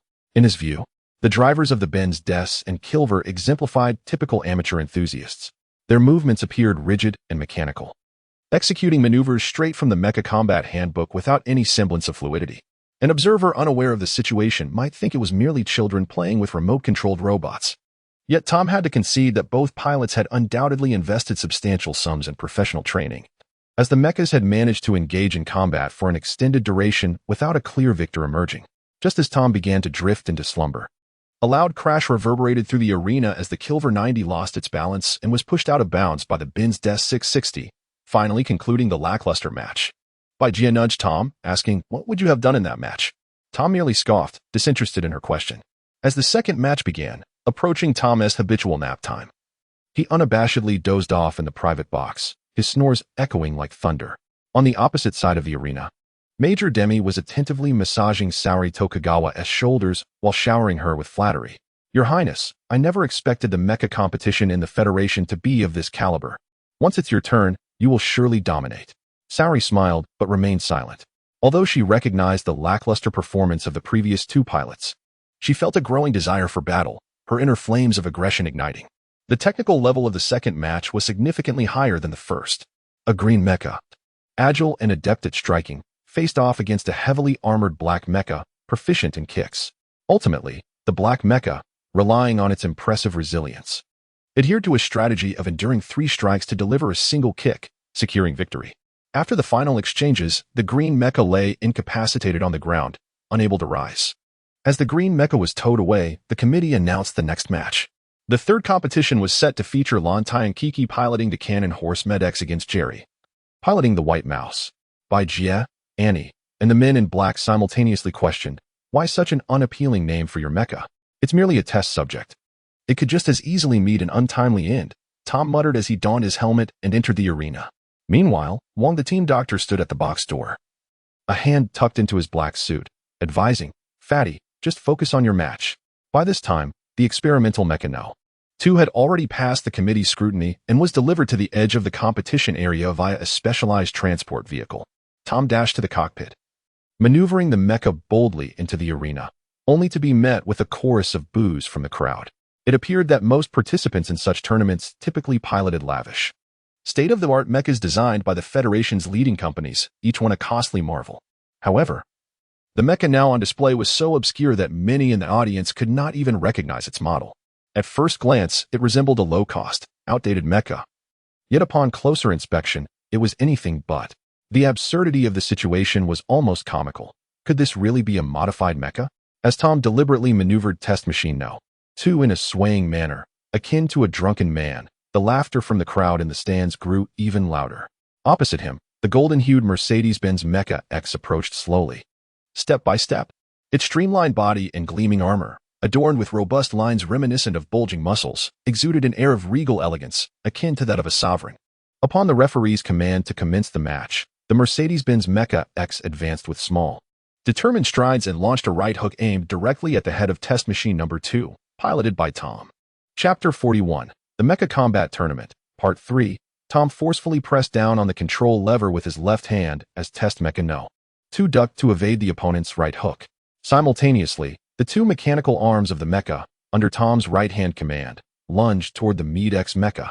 The pilot of the Mech was evidently unprepared for such a maneuver, which resembled street brawling. Unfortunately, having charged in with too much momentum, there was no time to retract. As the Mech pilot swung a punch that missed, Test Mecha number 2 seized the opportunity and firmly embraced the Mech mecha. At this moment, the Mech pilot felt a wave of frustration as their offensive capabilities were rendered useless. In a fit of anger, the Mech pilot relied on the immense engine power of their high-end mecha to shove Test Mecha number 2 towards the red boundary of the arena. According to the tournament's rules, if any part of a mecha crossed the red line, it would be immediately disqualified by the referee. Under the brutal push of the Mech, Test Mecha number 2's mechanical legs carved two shallow grooves in the ground, yet it continued to be forced backward. Just when the spectators expected the bizarre mecha to lose, Test Mecha number 2 suddenly released its grip on the Mech, and the entire machine fell back onto the ground. The Mech pilot had not anticipated that the opponent would intentionally drop to the ground. Due to the overwhelming thrust from the engine, the Mech lost its balance and toppled towards the red line. Meanwhile, just as Test Mecha number 2's back was about to touch the ground, one mechanical leg shot up high. This seemingly casual motion fortuitously struck the center of the Mech's legs. Originally, the Mech was destined to be disqualified due to its momentum carrying it beyond the red line, but Test Mecha no. 2's sudden kick sent the Mech sprawling in an utterly undignified manner. Amidst the gasps of the audience, the head of the Mech hit the ground first, performing a spectacle akin to a dog rolling in filth before the thousands of onlookers. The cacophony of the stands fell silent for a brief moment, as if time itself had paused, before erupting into a chorus of boos and curses. How outrageous! The opponent inadvertently crossed the red line.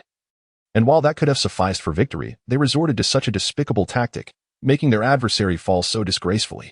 Many in attendance were fervent enthusiasts of mecha combat, and they quickly recognized that Tom's unusual maneuver was indeed a deliberate act. Unfazed by the jeers, Tom piloted Test Mecha number 2 in a triumphant circuit around the arena, waving to the crowd with an air of pride. This only intensified the audience's boos and curses, with several spectators hurling plastic water bottles that cracked against the mecha's surface. At that moment, the cockpit of the Mech opened, and a young girl, no more than 10 years old, struggled to crawl out from beneath the mecha. Glancing at the still preening Test Mecha number 2, she sniffled and ultimately succumbed to tears, sitting down and wailing uncontrollably. Her pitiful cries further stirred the audience's sympathy, and soon the outcry against Tom grew louder, with plastic bottles raining down like a downpour. On the main stage, an older officer turned to his younger counterpart and asked, "What do you think of that pilot?" The younger officer smiled faintly, replying, "His moves are utterly unorthodox. He must be self-taught. However, the transitions in his mecha's maneuvers are quite rapid, and his cognitive and operational speed are commendable."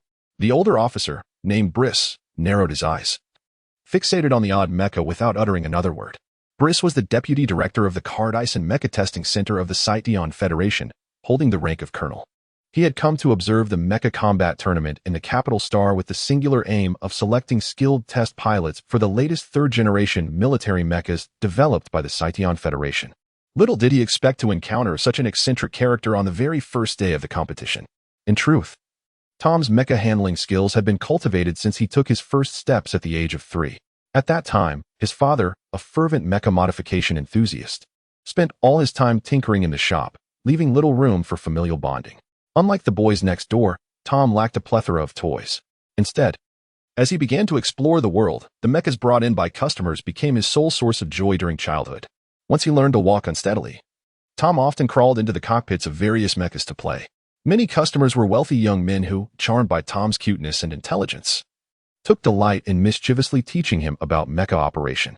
Gradually, as he matured, Tom naturally mastered an array of mecha skills, albeit in a haphazard manner, devoid of any formal instruction. Nevertheless, the art of piloting mechas intertwined with his childhood journey, ultimately rooting itself deep within him, transforming him into a mecha operation anomaly. Of course, over 2 decades later, those who were aware of this peculiar upbringing were either long since sent to nursing homes or laid to rest, leaving little remembrance of this oddity. After completing his circuit, Tom finally piloted Test Mecha number 2 away from the competition arena, parked it at the side, and eagerly leaped out of the cockpit, running back to his private box. Team Dr. Wong and several men in black gathered around to congratulate him, while Annie cheerfully exclaimed, "Look who is back." Our champion. Tom puffed out his chest, boasting, "Now you've all seen my skills." Upon witnessing Tom's effortless victory in the first round, Bajie let out a sigh of relief, saying, "Don't get too cocky. Your last move was quite unsightly." Tom retorted, "That was the heavenly kick. A secret martial art. I doubt anyone has ever seen it before."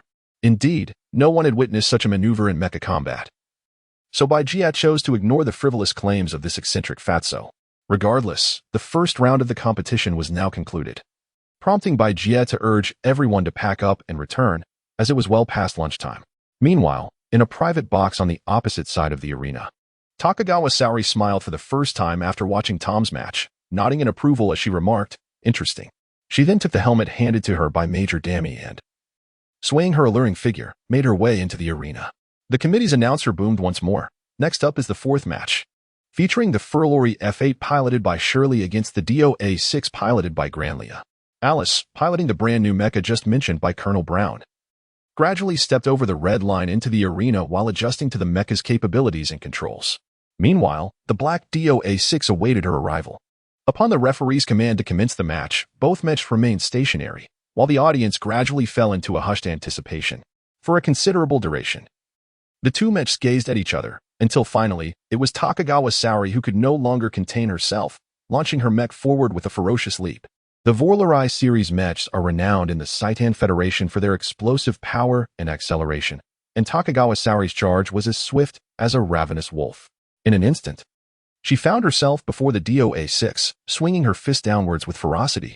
However, the DOA-6 was no pushover. It deftly sidestepped Saori's assault and retaliated with a graceful spinning kick aimed at the flank of the Vorlari F8. Gasps of astonishment echoed from the spectators. Just when everyone assumed that Takagawa Saori's mech would either be struck down or forced to evade in a disheveled manner, she seized the control stick and executed a swift, sweeping motion, deftly inputting a complex series of commands on the control panel. In a breathtaking display, the Vorlari F8 executed a high-difficulty maneuver, sidestepping and countering with a spinning kick. As Takagawa Saori's mech evaded the incoming kick, its mechanical legs swept fiercely against the back armor of the DOA-6, sending it crashing to the ground. The crowd erupted in exclamations of astonishment. It is a rare feat for a mech pilot to perform such a series of intricate maneuvers, and the exhilarated audience responded with resounding applause. At that moment, the fallen DOA-6 struggled to rise, but Takagawa Saori swiftly turned her mech around and delivered a powerful aerial kick, shattering the opponent's mech head in a single blow, followed by a decisive stomp that obliterated the cockpit of the DOA-6. Chapter 42. Mecha Combat Tournament 4. Upon witnessing the Vorlari F8 mecha shatter the cockpit of the DOA-6, the previously exuberant crowd fell into stunned silence. Thousands of spectators were left speechless, their eyes fixed on the two mechas standing in the arena, dumbfounded. The referee had already declared the outcome of the match, and the Vorlari F8 mecha began to exit the competition area. Meanwhile, the DOA-6 remained kneeling on the ground, motionless, as blood began to seep from the cockpit. Several medical personnel rushed forward, working together to pry open the damaged cockpit and extricate the pilot within. Moments later, the organizing committee announced over the loudspeaker that the pilot of the DOA-6 had been stabilized and was en route to the hospital for further treatment. Could it be that he survived? At that moment, Saori Dekigawa, the pilot of the Vorlari F8, felt a wave of disappointment wash over her. Her intent with that final kick had been to eliminate her opponent. She had not anticipated the impressive protective capabilities of the civilian mecha from the Seitan Federation. With a hint of dissatisfaction, Saori dismounted her mecha, removed her helmet, and departed the stadium accompanied by Major Dami and her entourage. In the main viewing area, the elder officer, Briss, observed the departing pilot of the Vorlari F8 along with several attendants, turning to the young officer beside him. That reverse spinning kick from earlier seemed oddly familiar, yet I cannot recall where I have seen it before. The young officer replied. The fluidity of those combined maneuvers was remarkable, not to mention ruthless. This individual is undoubtedly a master. Briss pondered for a moment and said, "Investigate this person's background." By afternoon, having long surpassed mealtime, Bajie and Tom were ravenous. Upon returning to the Military Coordination Bureau's office building, they made a beeline for the cafeteria. Expecting there to be little food left, they were pleasantly surprised to find Chef Lu had prepared a lavish feast, eagerly awaiting their return alongside warehouse manager Huang. As soon as they entered, Chef Lu beckoned Tom to sit down, grinning, "I anticipated your success today. This spread is specially prepared for you. Let us celebrate. Tom, busy stuffing his face with chicken legs, laughed heartily. These are merely scraps, hardly worth mentioning. Warehouse manager Huang filled Tom's glass, leaning in to whisper. Old Lou celebrated at lunch. How about we go out tonight for another round? Bai Jie glared, exclaiming, what do you mean by drinking? We have a match to prepare for tomorrow. Yet Tom downed his drink in one go, wiping his mouth. You said the match is tomorrow. So what does today's drinking have to do with it? Besides, you mentioned I need not aim for the championship. Bai Jie retorted. Have you forgotten about the important matters at hand? Tom, still holding his cup, laughed. Rest assured, everything is already arranged. As long as he dares to show up tomorrow, we'll take care of him. Seeing Tom's confidence and the crowd around them, Bai Jie refrained from further pressing the issue regarding Jean Boley. At that moment, Annie squeezed in next to Tom, whispering, if we really win the championship, we could rake in a cool 5 million. Tom, with his mouth full, impatiently replied, money, money, money. All you think about is money. What else do you know? You also know to repay your debts. Speak. Where did the money I lent you a few days ago go? When will you pay it back? As she tugged at Tom's prominent ears, he begged for mercy.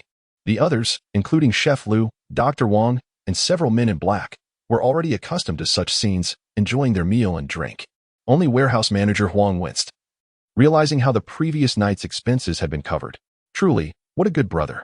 As the group chatted and feasted, Tom, having filled his belly, began a drinking contest with Dr. Wang, which lasted from noon until evening. Eventually, Tom became thoroughly intoxicated and was carried back to his dormitory by the men in black, where he promptly vomited uncontrollably. The next morning, suffering from a pounding headache and the stench of alcohol, Tom refused to rise from bed. An irate Bai Jie dispatched Annie, Dr. Wang, and Chef Liu, accompanied by several men in black, to forcibly drag him from his slumber. As the men helped him dress, Annie noticed a peculiar metallic necklace on the table. Assuming it was Tom's personal item, she casually placed it around his neck. In truth, the necklace had been discovered by Tom when he was changing clothes, and he had discarded it on the table without a second thought, not realizing that today it would be adorning him thanks to Annie's good intentions. The group hastily dressed Tom, donning a wig and false beard, before hauling the reluctant drunken man to the city sports center. Following the intense first round yesterday, only 64 competitors remained in the second round, and Jean Boley's name was among them. Tom did not draw a match against Jean Boley, but instead faced an opponent known as the cold-faced gunslinger. As the competition commenced, Tom lounged in his chair, sound asleep, completely oblivious to the earlier matches. The contestants in the second round demonstrated significantly enhanced abilities compared to the previous day, thrilling the spectators in attendance. Each of the first 3 matches yielded different victors, and finally, the fourth match commenced with Jean Boley making his entrance. As the reigning champion of the last Mecha tournament, Jean Boley's arrival sparked the loudest cheer of the day. The audience waved anything they could grasp and chanted his name, with many young women moved to tears, overwhelmed with excitement. The atmosphere reached a fever pitch, teetering on the brink of chaos. Jean Boley's opponent today was a yellow and white Landcat V8, clearly upgraded for enhanced armor and power.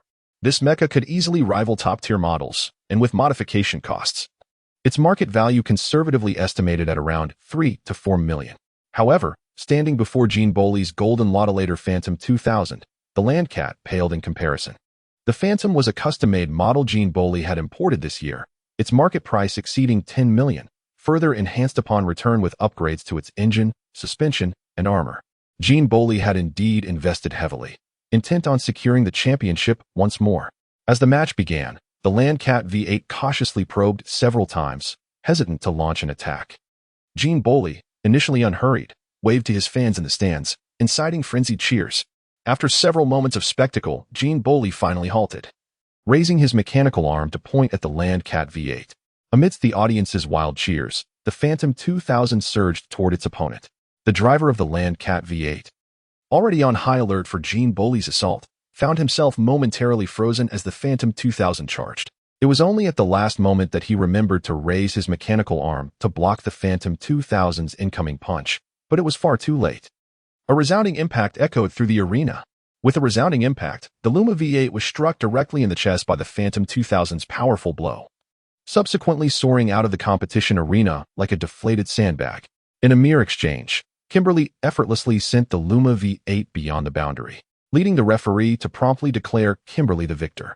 Amidst the thunderous cheers from the crowd, Kimberly graciously maneuvered the mech forward to assist the fallen Luma V8.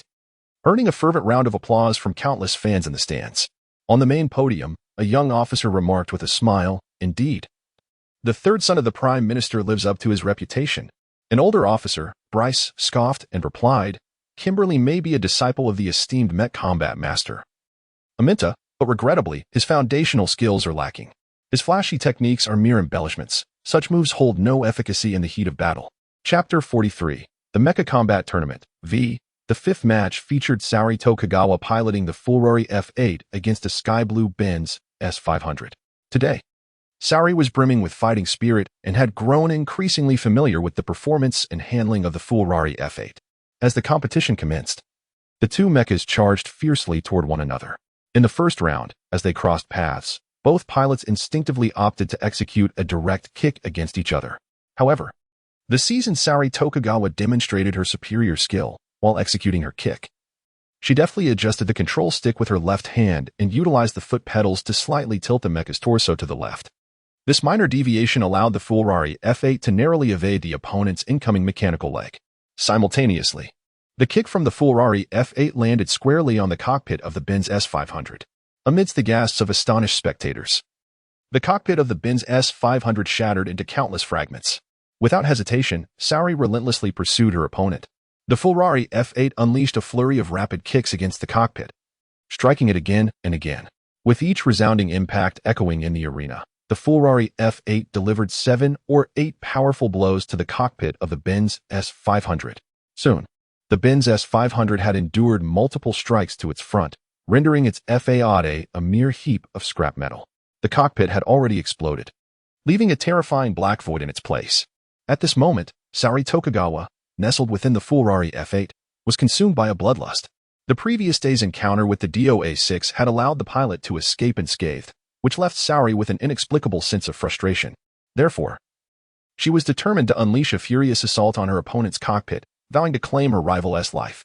After a whirlwind of savage attacks, amidst the astonished gazes of countless spectators, Sortie Tokugawa's Ferrari F8 finally departed the competition arena, thoroughly satisfied. As on the previous day, a swarm of medical personnel rushed onto the field. However, today they need not struggle to pry open the cockpit of the Benz S500, as that location had transformed into a smoking abyss. Minutes later, having just returned to her private box and receiving a soothing massage from Major Demi, Sortie suddenly heard the announcement echoing throughout the stadium, declaring that the pilot of the Benz S500 had been stabilized after urgent medical intervention and was currently en route to the hospital. The broadcast then abruptly shifted topics to introduce the next match's mechas and contestants. "What?" Sortie Tokugawa set down her cup, incredulous at what she had just heard. The ferocious onslaught she had unleashed had nearly reduced her opponent, along with the cockpit, to a pile of debris. How could the broadcast claim that the pilot had been saved? This was utterly impossible. Colonel Brown, noticing Sortie's bewilderment, pondered momentarily before bowing slightly and saying, "Your Highness need not concern herself.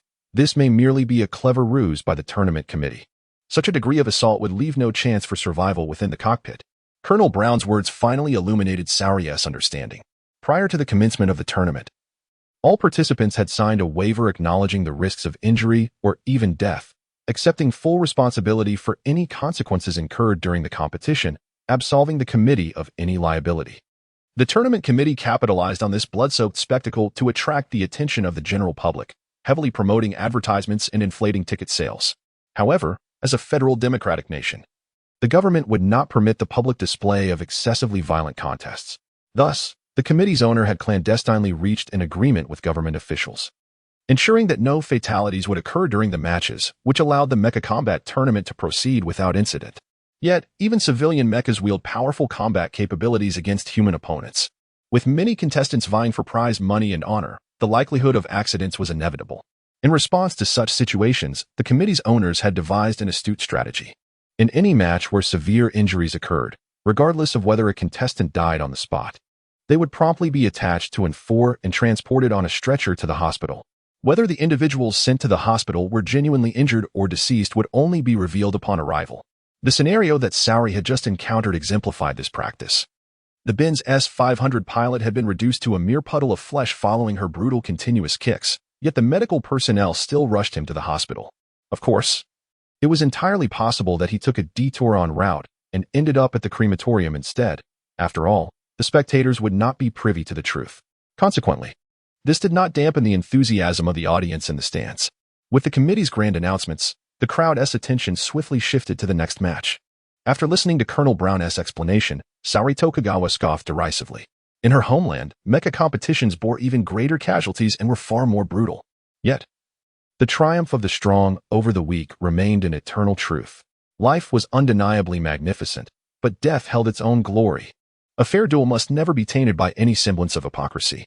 Saori lifted her gaze toward the distant main stand, where the federal bureaucrats sat, surveying the entire stadium from their elevated positions. A slight smile graced her lips as she firmly squeezed Major Demi's hand beside her, saying, "Today, I am not in the best of spirits. Be prepared for tonight." Major Demi's heart skipped a beat, yet she quickly nodded in agreement. Following the conclusion of the 6th and 7th matches, it was finally Tom's turn to take the stage. The rotund fellow, still inebriated, sluggishly rose from his seat. Groggy and reluctant, swaying toward the competition arena amidst the persistent urgings of Bai Jie and Annie. Upon witnessing the peculiar, low-cost mecha make its appearance once more, the stands erupted with derisive jeers. Tom had no desire to amuse the spectators today. As he piloted the mecha, he continuously yawned within the cockpit. His opponent had already taken the initiative to stand in the arena, a sleek black Grig blade mecha, valued at over 8 million. This mecha, long and slender, though not heavily armored, exuded an aura of tremendous explosive power, marking it as a top-tier speed-oriented machine. As the match commenced, the Grig blade, having learned from the first round's encounter with the cannon Merex, refrained from charging directly at Tom. It seemed the pilot had done their homework and was well acquainted with Tom's mecha tactics.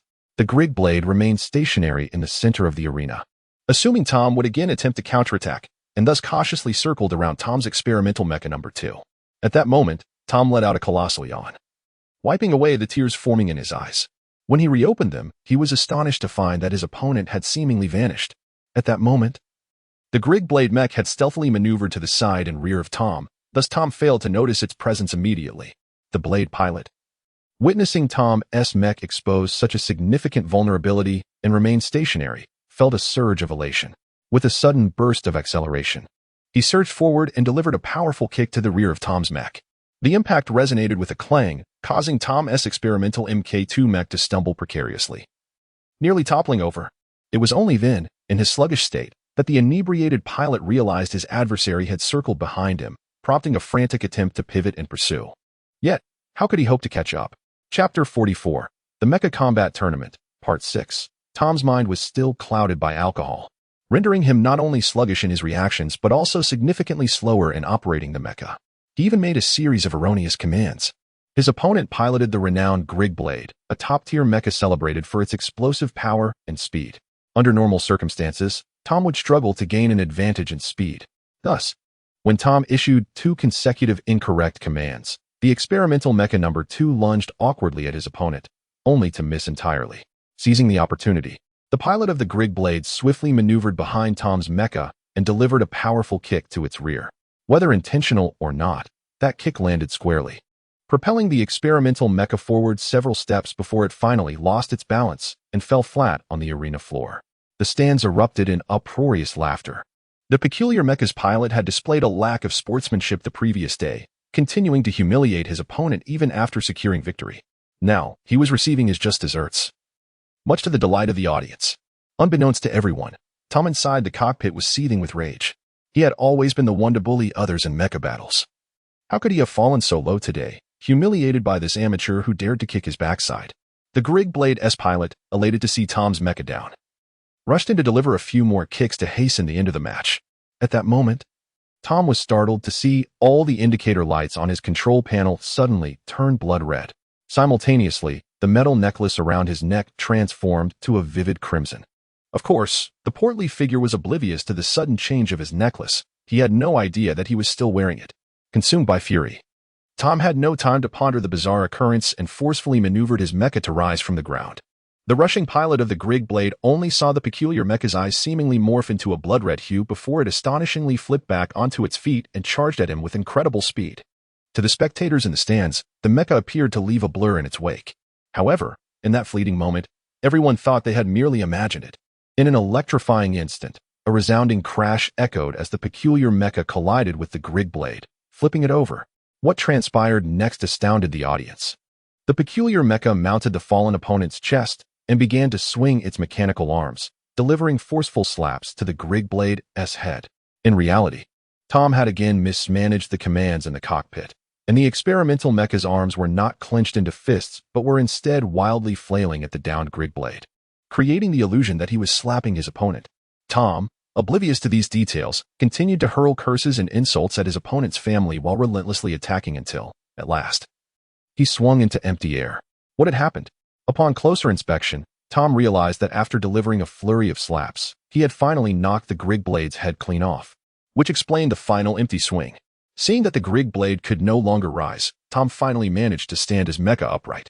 However, he failed to notice that the energy gauge on experimental mecha number 2 had plummeted to a dangerously low level. Without a doubt, the referee declared Tom the victor. The stands were now devoid of jeers. With each slap Tom landed on the opponent's mecha, the audience's hearts tightened in sync. When the Grigblade's head was finally sent flying, the peculiar mecha showed no signs of stopping, demonstrating sheer brutality. Many instinctively touched their own cheeks, as if they had personally received those slaps. Investigate the origins of this peculiar mecha. An older officer on the main podium instructed his aide. Before the aide could respond, he added, "And this pilot as well." "Yes," the young officer replied. Amidst the murmurs of the crowd, Tom returned to his private box. Annie patted Tom on the shoulder and smiled. "Congratulations on your victory. But be honest, when did you learn my secret technique?" "What secret technique?" Tom, confused, replied. Annie grinned mischievously and mimicked a slapping motion, lightly tapping Tom's face, causing him to shiver in surprise. On the way back, Tom dozed off in the car, while Bai Jia quietly sat beside him and whispered, "What about the task I assigned you?" Tom shook his head and replied, "No chance today. Tomorrow, I promise." With that, he leaned his head against the car window and fell into a deep sleep, leaving Bai Jia feeling frustrated for quite some time. At the same moment, Kimberly was also on his way back, seated in a luxurious flying car, berating the young lady who had sat beside him during the dice game with the wealthy. "Ginny, do you know how foolish that land cat you brought today was? It just stood there and took the hits, getting knocked out in no time. Couldn't you find someone a bit more clever? At least someone who could put up a decent act?" Kimberly, with his legs crossed, glared at the young lady named Ginny, clearly displeased. Unbeknownst to him, the land cat V8 that had faced him earlier had already been bribed by Kimberly's people. Such petty tactics were not new to the wealthy Kimberly, who had employed similar methods in past competitions. "Third young master, it won't happen again in the next match," Ginny quickly assured him, slipping into Kimberly's embrace. "Forget it," Kimberly said as he pulled out a small box from his pocket, popped a pill into his mouth, and swallowed it. "This stuff works wonders. Get me more of it." Kimberly played with the box, his eyes gleaming with excitement. Ginny smiled sweetly and replied, "Third young master, you've been quite formidable lately. Us girls can hardly keep up. But be careful not to overindulge in those pills. You're competing, and I'm worried you might get caught." With a sinister grin, Kimberly pulled Ginny closer and gently caressed her lips, saying, "What's there to fear? Didn't I just win a match?" Those fools from the organizing committee couldn't even detect a thing. Even if they did, what could they do to me? With that, Kimberly passionately kissed Ginny, lingering for quite a while before lifting his head and continuing, "Today, I feel fantastic. You saw my hands. They didn't tremble at all during the match. When we get back, gather your friends. Let us have a splendid time tonight." Ginny nodded in agreement, yet a sense of foreboding suddenly crept into her heart. As Kimberly's personal assistant for over 2 years, she knew this young wastrel all too well. A year ago, Kimberly had been plagued by severe tremors in his fingers due to excessive drinking, and despite countless treatments, his condition had only worsened. However, Kimberly is an ardent enthusiast of mech competitions. Operating and maneuvering a mech requires exceptionally nimble and swift hands, which often frustrates her immensely. The slightest tremor in her hands frequently leads her to lose her temper uncontrollably. Chapter 45, The Mecha Combat Competition, 7. Subsequently, Kimberly, in a state of chronic affliction, succumbed to the influence of a few dubious companions. After experimenting with a variety of government-banned narcotics, her trembling hands momentarily regained a semblance of normalcy. This was merely a superficial remedy, yet Kimberly found herself ensnared in this path, deriving a peculiar pleasure from it. As time progressed, the consumption of these illicit substances escalated her addiction, compelling her to indulge even more. Due to the nature of these banned substances, their ingestion would inevitably result in positive urine tests, a circumstance that was strictly prohibited in any competitive event. In her quest to ensure Kimberly's participation in this year's mecha combat competition, Ginny sought assistance from numerous individuals and explored various avenues, exhausting every possible means. Ultimately, it was Ginny's former boyfriend who provided a lead, claiming that a novel neurochemical drug had recently emerged on the market, one that could alleviate, if not eradicate, Kimberly's ailment and, as per the current official testing methods of the Federation, could not be effectively screened. In truth, this drug was a new type of narcotic explicitly banned by federal law, encompassing both its sale and personal consumption. However, upon learning of this, Kimberly exhibited no inclination to reproach Ginny.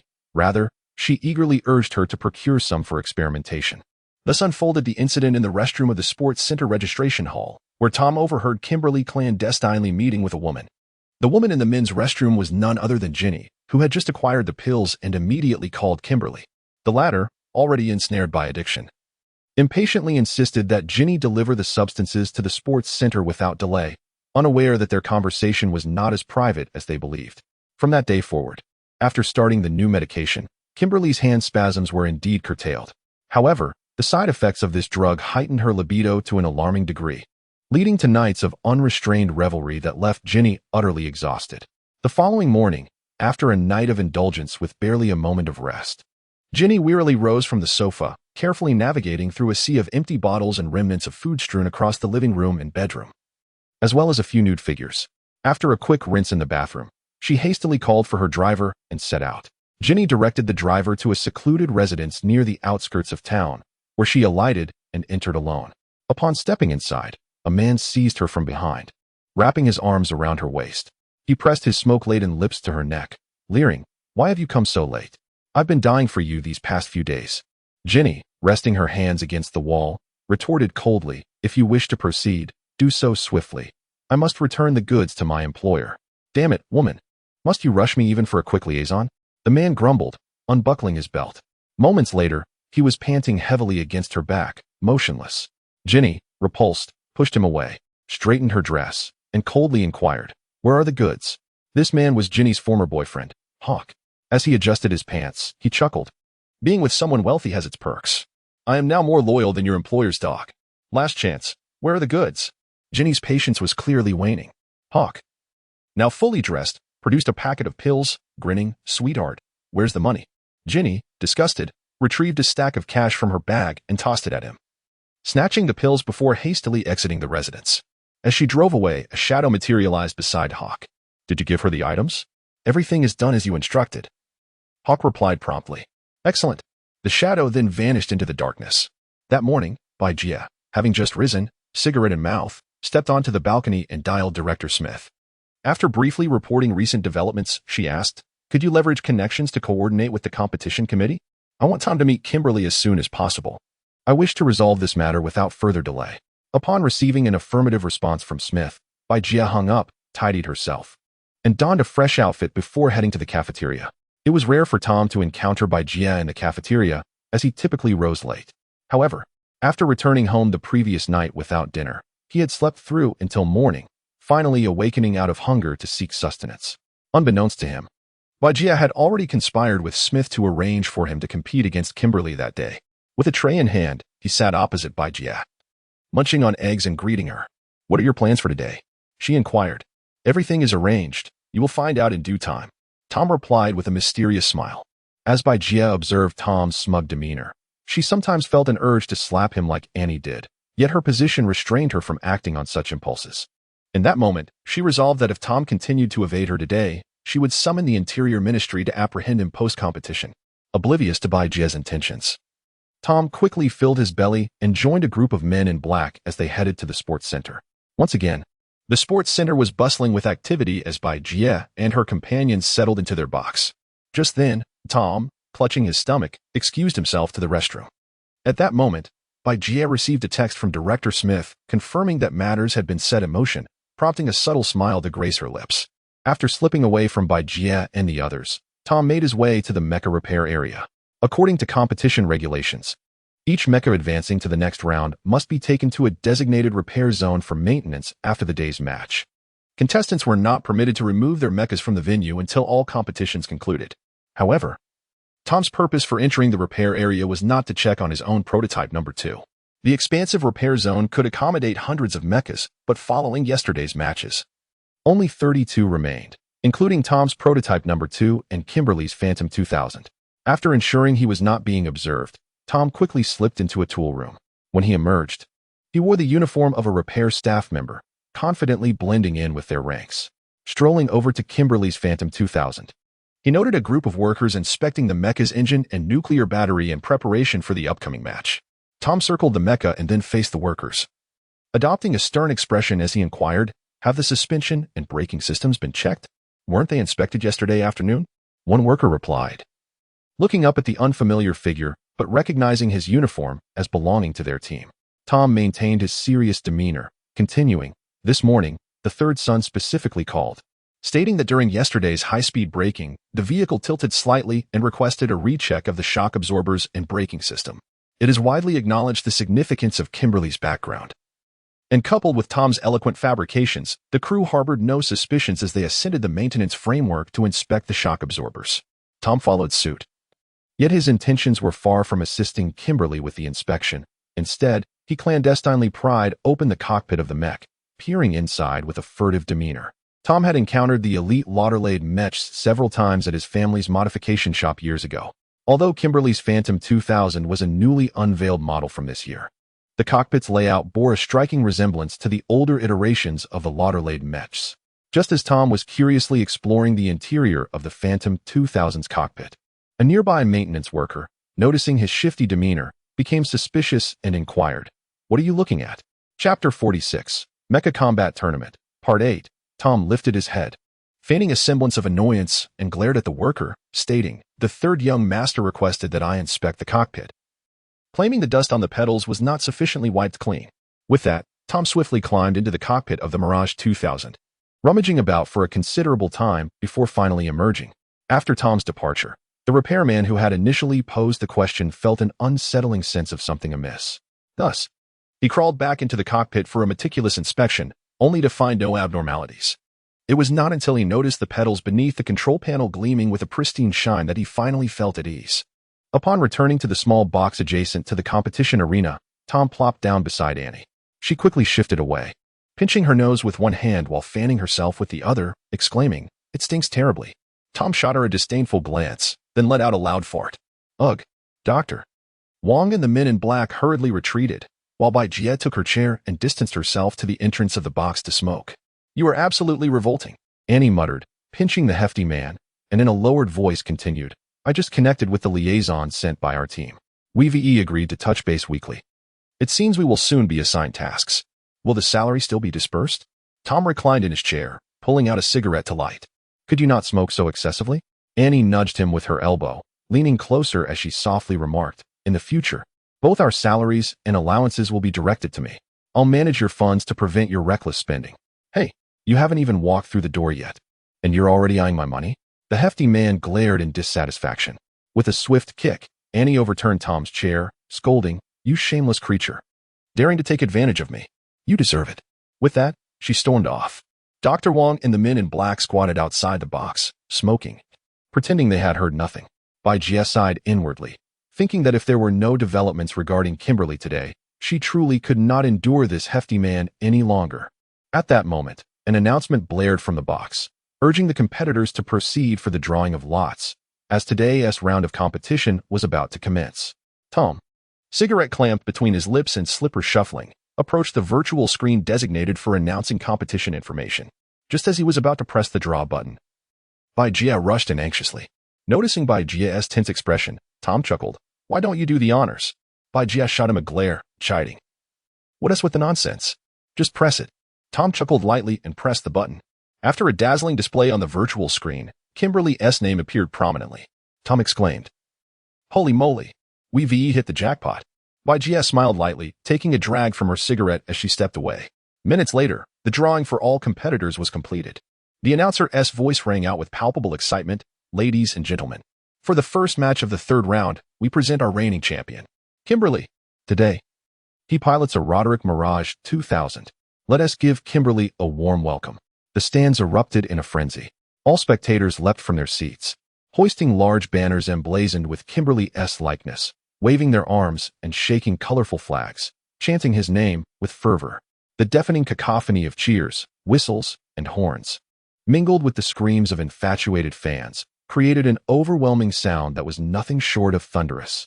Amidst the overwhelming applause, the golden Roderick Mirage 2000 emerged from the passageway. The heart-wrenching cheers of the crowd filled Kimberly with immense pride as he maneuvered the mech slowly towards the competition arena, raising his mechanical arm to wave at the spectators. Once Kimberly's mech reached the arena, he circled the field, greeting the audience.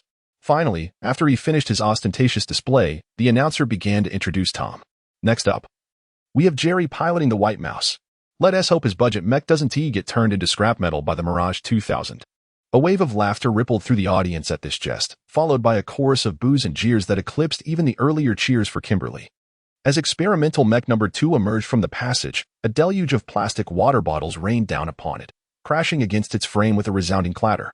Suddenly, while seated in the cockpit, Tom heard a pop, followed by a banana peel landing on his cockpit cover, obscuring part of his view. The audience erupted into laughter at the sight of the mech adorned with a banana peel. Fuming, Tom maneuvered the mechanical arm to grasp the peel, hurling it back towards the stands. The crowd exploded in uproar. This time, not only plastic bottles rained down, but everything the furious spectators could find to throw. By the time experimental mech number 2 entered the arena, it was festooned with an array of peculiar items. Gia and the men in black even spotted a woman's bra perched atop Tom's mech. Who could possibly harbor such disdain for this hefty man? Was this some desperate maiden unable to find anything else to throw? Gia cradled her head in despair, while Annie gaped in astonishment. And the remaining men in black stifled their laughter. Tom, oblivious to all this, piloted experimental mech number 2 to the center of the arena, striking a pose as if preparing to throw a punch. However, this comical sight only incited further laughter from the stands. Observing the ridiculous scrap of a mech before him, Kimberly scoffed disdainfully. He retrieved a small pill from his pocket and swallowed it, contemplating for a moment before downing another. Soon, he felt a surge of exhilaration coursing through him. With a wild cry, he surged forward in the Mirage 2000. Seeing the fierce momentum of his opponent, Tom quickly raised his mechanical arm to block, shielding the head and chest of his mech. Boom. Kimberly's heavy punch landed squarely on experimental mech number 2, sending Tom staggering back several paces, nearly crossing the red line of the competition arena. The crowd erupted in thunderous cheers. With a successful strike, Kimberly pursued relentlessly in his mech. This time, Tom chose not to engage head-on. Instead, he hastily maneuvered experimental mech number 2 to evade. While Kimberly's Mirage 2000 relentlessly pursued behind, this unfolded a comical scene in the arena. With a mech draped in an assortment of rubbish and sporting a bra atop its head, racing around the field, while a luxurious golden mech chased after it with fervor, Tom, piloting experimental mech number 2, sprinted around the arena. Yet no matter how he hastened his movements, the Mirage 2000 inexorably closed the gap behind him. Amidst the thunderous cries of the audience urging for his demise, Kimberly let out a sinister laugh and forcefully pushed a lever on the side of the control chair. The Phantom 2000's auxiliary impact feature was instantly activated, causing the Rotorlighter mech to surge forward with remarkable speed, akin to an arrow released from its bow, hurtling towards test machine number 2. Realizing that Kimberly was rapidly closing in behind him, Tom understood that escape was no longer an option. Chapter 47. The Mecha Combat Tournament, Part 9. He quickly pushed down on the control stick with his left hand, while his right hand deftly entered a series of rolling commands on the control panel. Consequently, test machine number 2, leveraging its running momentum, suddenly plunged its head downward, executing a clumsy roll akin to an indolent donkey. The approaching Phantom 2000, taken aback by the bizarre maneuver of the mecha ahead, missed its target and tumbled to the ground as well. Meanwhile, Kimberly, under the influence of a double dose of medication, found both his mental and physical states reaching unprecedented heights. Although the Phantom 2000 fell after test machine number 2, the mecha, under his superhuman control, promptly rose, charging forward with the intent to deliver a direct kick to test machine number 2. Tom, witnessing the astonishing speed of the golden mecha's movements far surpassing his own, found himself unable to react in time to stand up. Instead, he awkwardly rolled on the ground, narrowly avoiding Kimberly's assault. Today, Tom had not indulged in alcohol, nor had he allowed Annie to assist him with the metallic necklace that Yuri had secretly given him before passing away. Thus, despite test machine number 2 being in peril, everything within the mecha's cockpit appeared to be functioning normally. However, Tom remained oblivious to this. After successfully evading Kimberly's attacks twice, he began to feel a sense of pride. He believed he had started to adapt to Kimberly's rhythm. Despite the Phantom 2000's superior performance and Kimberly's remarkable speed, it still failed to land a hit on him. As test machine number 2 rose from the ground, it audaciously patted its own mecha rear towards the pursuing Phantom 2000. A gasp erupted from the audience. The audacity of that confounded mecha to provoke Kimberly incited a wave of furious shouts from the crowd. Having pursued for so long without achieving a definitive victory, Kimberly grew increasingly agitated. The sight of the peculiar mecha taunting him by slapping its rear ignited his fury. Amidst the thunderous uproar from the stands, Kimberly resolved not to engage in any further antics with this clownish mecha. He sought a decisive blow. In that moment, Kimberly recalled the unique skill of his mentor, Amidst, an ability utterly unattainable by an ordinary individual. Once more, he commanded the mecha to charge forward, and as he drew near the peculiar machine, he pushed down on the lever beside his control chair that enhanced the impact of his assault. The Phantom 2000 suddenly accelerated, darting toward Tom with the swiftness of an arrow. Seeing Kimberly once again hurtling toward him at high speed, Tom attempted to employ the same tactic, rolling on the ground to evade. Yet, before test machine number 2 could complete its roll, the Phantom 2000 unexpectedly twisted midair, altering its attack angle, and unleashed a powerful punch at an astonishing trajectory. This was unimaginable. Tom gasped in shock within the cockpit of test machine number 2. Such aerial maneuvers and punches were beyond the realm of mecha combat. Even a trained fighter could not execute such a feat without specialized combat training. In a panic, Tom raised both mechanical arms to block the Phantom 2000's punch, only to find that Kimberly's strike was merely a feint, while the real threat came from the sweeping hook of the Phantom 2000's other mechanical arm. Boom. The test machine number 2, unable to evade in time, was struck directly in the head, sending it flying and crashing heavily outside the designated area. The referee promptly declared Kimberly the victor. Well, the audience erupted into thunderous applause. All spectators rose collectively to cheer for Kimberly's triumph. Bang, bang, bang. Some even ignited small celebratory fireworks that burst into dazzling colors above the arena. Kimberly, champion! Kimberly, champion! The crowd chanted in unison, as if this individual had already claimed the ultimate victory in the mecha tournament. In truth, it was largely due to Tom's own unlikable demeanor. The audience had not reacted with such fervor when Kimberly had previously knocked out the Luma V8. Meanwhile, outside the gaze of the entire audience, Tom, piloting test machine No. 2, rose from the ground. The final series of attacks from Kimberly's Phantom 2000 left him utterly astounded. Such moves were not supposed to be possible in mecha combat. Tom was convinced that even the most renowned masters of mecha combat in the universe could not perform the intricate combination of maneuvers he had just witnessed. In his memory, there was only one person capable of executing such a move, the legendary mecha combat master known as Amidst, revered as the six-fingered piano demon. In his father's mecha shop, Tom had overheard customers discussing this almost mythical fighter. Thus, Tom recognized that the move Kimberly had used to defeat him was Amidst's signature technique, the six-fingered dragon. To Tom's knowledge, only Amidst could perform this technique, as no other expert could achieve the required speed of commands. It was simply beyond the capabilities of an ordinary individual. Amidst's unique ability to execute the move stemmed from the fact that he possessed an extra pinky finger on his right hand, hence the name six-fingered dragon.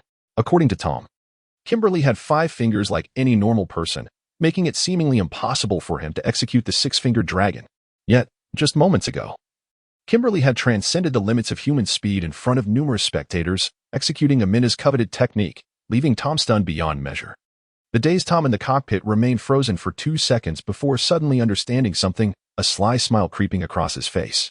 Amidst the applause of the audience, he opened the cockpit hatch, leaped from the mecha, and raced toward the referee's table. What? You wish to file a complaint? An elderly man at the referee's table stared at Tom, unsure of what the portly figure intended. Yes, I want to lodge a complaint. Kimberly cheated. Tom's expression of righteous indignation nearly convinced the old man of his innocence. At that moment, in the private box beside the tournament arena, Jie and several men in black noticed Tom running toward the referee's table, chattering animatedly with one of the officials. Concerned that this troublesome figure might cause a scene, Jie hurriedly led the group to intervene. In a nearby box, Takagawa Saori also spotted the portly figure emerging from the defeated mecha, scampering toward the referee's table. A sense of familiarity washed over her. After sifting through her memories, Takagawa was delighted to recognize him as the very same individual she had attempted to discreetly abduct from the hospital on Bastar a few days prior. A member of the Glory Guerrilla Mecha Battalion. Quickly, Takagawa instructed Colonel Brown to verify Tom's identity while she kept a watchful eye on the unfolding situation at the referee's table. Why can't you file a complaint? I suspect Kimberly has taken stimulants. Oh no, he must have ingested some form of narcotics. Tom exclaimed, his eyes wide as he shouted towards the judge's table. Impossible. Kimberly is the reigning champion. He would never stoop to such measures. Please refrain from creating unnecessary trouble here. A bespectacled middle-aged female judge regarded the portly man with disdain, pondering that he was a classic example of a sore loser, prepared to tarnish another's reputation. At that moment, it was evident to all that the several judges seated with solemn composure did not believe Tom's accusations. They merely wished to dismiss this bothersome man as swiftly as possible. Had he not followed the proper protocol to file a complaint? Jia, standing nearby, overheard parts of the conversation and began to grasp the situation. She recalled that Tom had promised her he would confront Kimberly today, thus deducing that the man's actions were not without cause, and she decided to lend her support by beating the drum on the sidelines. Chapter 48, The Mecha Combat Tournament, Part 10, Who Are You? A male judge glanced at Jia with evident impatience. With a swift motion, Jia produced her work ID and tossed it onto the judge's desk. Jia from the Military Investigation Committee's Intelligence Bureau, Division 2. Care to make my acquaintance? She retorted with a cold scoff, casting a disdainful look at the judge. In the United Federation of the Star Alliance, be it officials within the federal government, ordinary civil servants, military officers, or common soldiers, not a single person would dare to provoke a member of the Military Investigation Committee. Otherwise, they might find themselves secretly apprehended without a trace. Sure enough, the judge immediately rose to his feet, repeatedly apologizing. I'm terribly sorry. We'll handle this complaint right away. The other judges hastily nodded in agreement. Before long, while Kimberly was still in the mecha cockpit, flaunting her skills and striking poses for the audience, several members of the organizing committee rushed onto the competition stage with their equipment. Jia watched Tom with keen interest and whispered, even if Kimberly has taken some banned substances, the worst that could happen is disqualification and a temporary ban. Surely that doesn't warrant such extreme measures? Tom chuckled sinisterly. Why the rush? Haste makes waste. Just sit back and enjoy the show. To the astonishment of the audience, Kimberly, bewildered and at a loss, was instructed by the organizing committee staff to exit the mecha and submit to a blood test. What are you doing? I protest, Kimberly exclaimed shamelessly. Mr. Kimberly, please comply with our examination. Two staff members approached her, restraining her, while another retrieved a syringe from a box, preparing to forcibly draw her blood. Have you all lost your minds? I'm the reigning champion. I'm the Prime Minister's son. Kimberly struggled to break free from their grasp, attempting to leave the competition grounds. Please wait, Mr. Kimberly. A few police officers, having appeared seemingly out of nowhere, were accompanied by a dog. Seeing the police, Kimberly froze in disbelief. The lead officer stepped forward, stating, "We have just received a report alleging that you are harboring and trafficking drugs. We are required by federal law to conduct a search." Search. The lead officer signaled to his companions, who approached Kimberly to search her. Have you all gone mad? I harbor drugs. Here, do you have a search warrant? Kimberly began to curse in exasperation. The lead officer scoffed, producing a stamped document from his pocket and waving it before Kimberly. Are you satisfied now? The officers immediately surged forward, forcibly searching Kimberly while the dog began to circle around the Mirage 2000, sniffing intently. Before long, a pillbox was discovered in Kimberly's pocket. These are my medications for mental health. Kimberly protested loudly. That doesn't seem to be the case, the lead officer remarked, bringing the pills to his nose for a sniff before handing them to the nearby committee staff. Since you have the equipment, why not conduct an immediate test? The committee staff took the pillbox and began testing it on the spot. Soon, the results were in. This is not a stimulant. A committee inspector rushed over with a test tube and paper, exclaiming, "This is a banned substance known as R1, which the federal government has long prohibited. This is impossible." Kimberly gasped in shock. But before she could finish her outcry, the officers forcibly drew her blood for testing.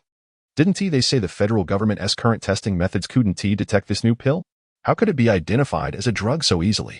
Unbeknownst to Kimberly, the pills taken by her ex-boyfriend had long since been swapped out for a common drug known as R1, which was prevalent in the black market. The extraordinary speed at which Kimberly had performed earlier was due to the potent stimulation of her brain's nerves caused by those two R1 pills. Suddenly, the dog began barking furiously at the cockpit of the Mirage 2000. "Search inside there," the lead officer commanded. And two officers quickly ascended into the cockpit of the Mirage 2000. After rummaging for a while, one officer triumphantly held up a large bag of white substance. Shouting to the crowd below, "We found it." The committee's inspection specialist soon confirmed that the large bag contained a drug known as white ice, commonly found on the black market. "Well, this is quite a hefty amount, probably over 2 pounds. You're in serious trouble now." The lead officer weighed the bag in his hand, casting a cold smirk at the stunned Kimberly. In truth, Tom had slipped that bag into the cockpit, spreading it into a thin layer beneath Kimberly's seat cushion. Unaware, Kimberly felt only a soft sensation upon sitting down, oblivious to any abnormalities. While the maintenance workers would never dare to rummage through the seat of the influential third son. "This is a frame-up. You're trying to pin this on me. I will hire a lawyer. I will protest." Kimberly, now utterly panicked, cried out in distress. "Take him away." The lead officer frowned. Several officers swiftly moved to restrain Kimberly, placing handcuffs on her before escorting her off the competition grounds. The dramatic scene had left the audience of tens of thousands in sheer disbelief. People gaped, unable to fathom the reality unfolding before them.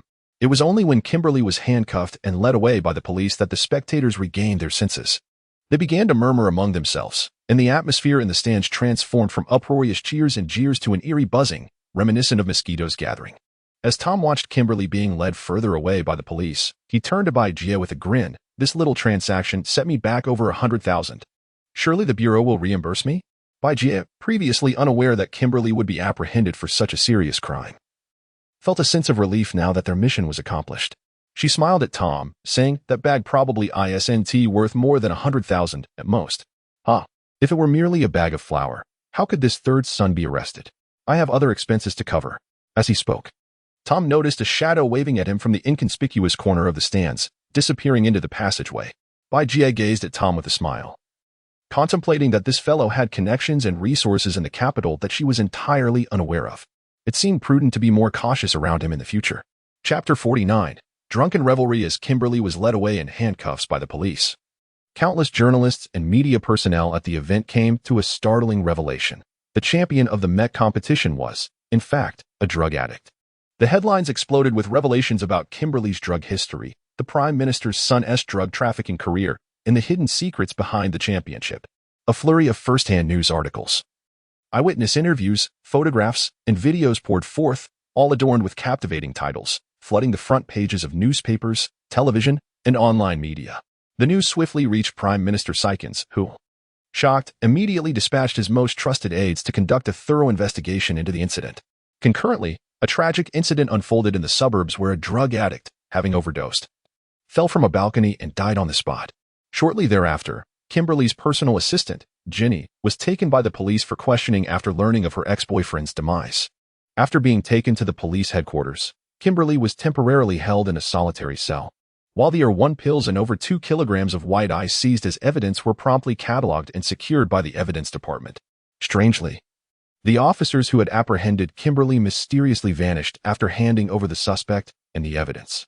Despite the relentless search by Sykins' aides, not a trace of the officers could be found in the extensive police records of the capital. This led Sykins' aides to suspect that the officers might have been imposters with the intent to frame Kimberly. However, the blood test results clearly indicated that Kimberly had indeed consumed drugs, corroborated by the R1 pills found on him and the white ice discovered in the Phantom 2000 Mech cockpit, all meticulously documented by numerous journalists and media outlets. The entire blood testing and drug search process was flawless, with no discrepancies to be found. Furthermore, testimonies from several committee members and forensic experts present during the blood test and search painted a damning picture against Kimberly. After receiving the report from his aides, Sykins waved his hand, deciding to keep Kimberly in custody for the time being and observe how the situation unfolded. Meanwhile, Tom had returned to the Intelligence Bureau station in the Military Coordination Office alongside Bajie and several men in black. After consulting with the higher-ups, the competition committee, out of caution, annulled Kimberly's victory but refrained from announcing the final outcome of his match against Tom, opting to cancel the remaining competitions for the day and instructing all participants to await further notice. That evening, Director Smith planned to host a lavish banquet at the Grand Fortune Hotel to celebrate Bajie and Tom's successful completion of their mission. En route to the hotel, Smith remarked to Bajie that Tom appeared to be quite useful, advising her to keep him engaged in their tasks while ensuring he did not cause trouble. Bajie, seated in the passenger seat, nodded in agreement while smoking.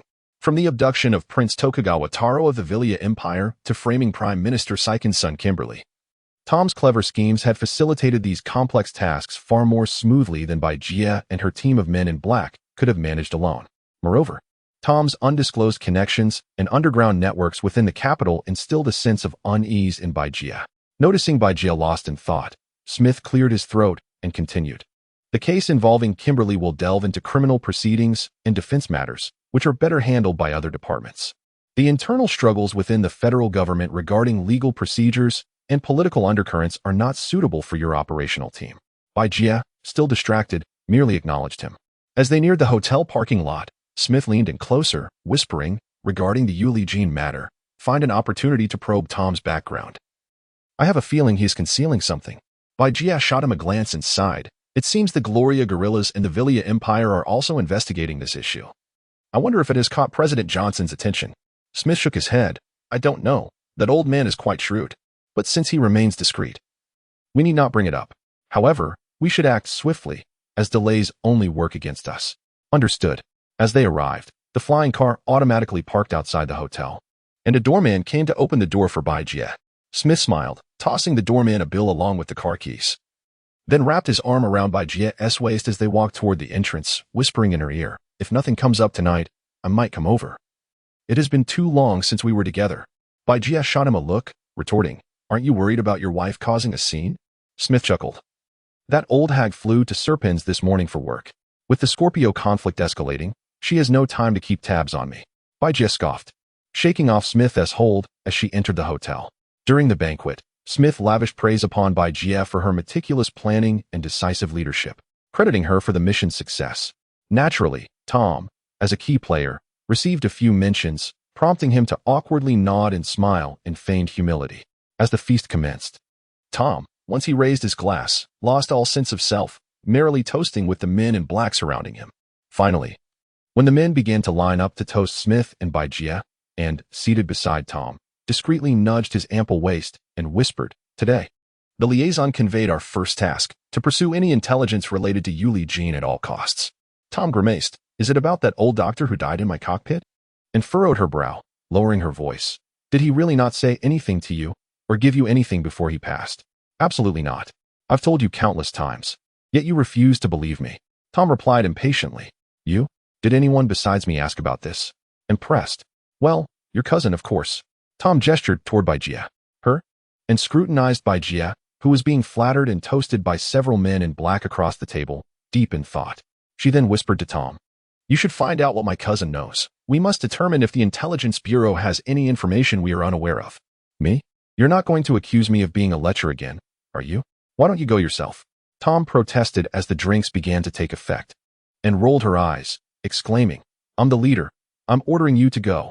How should I approach her? You make the arrangements.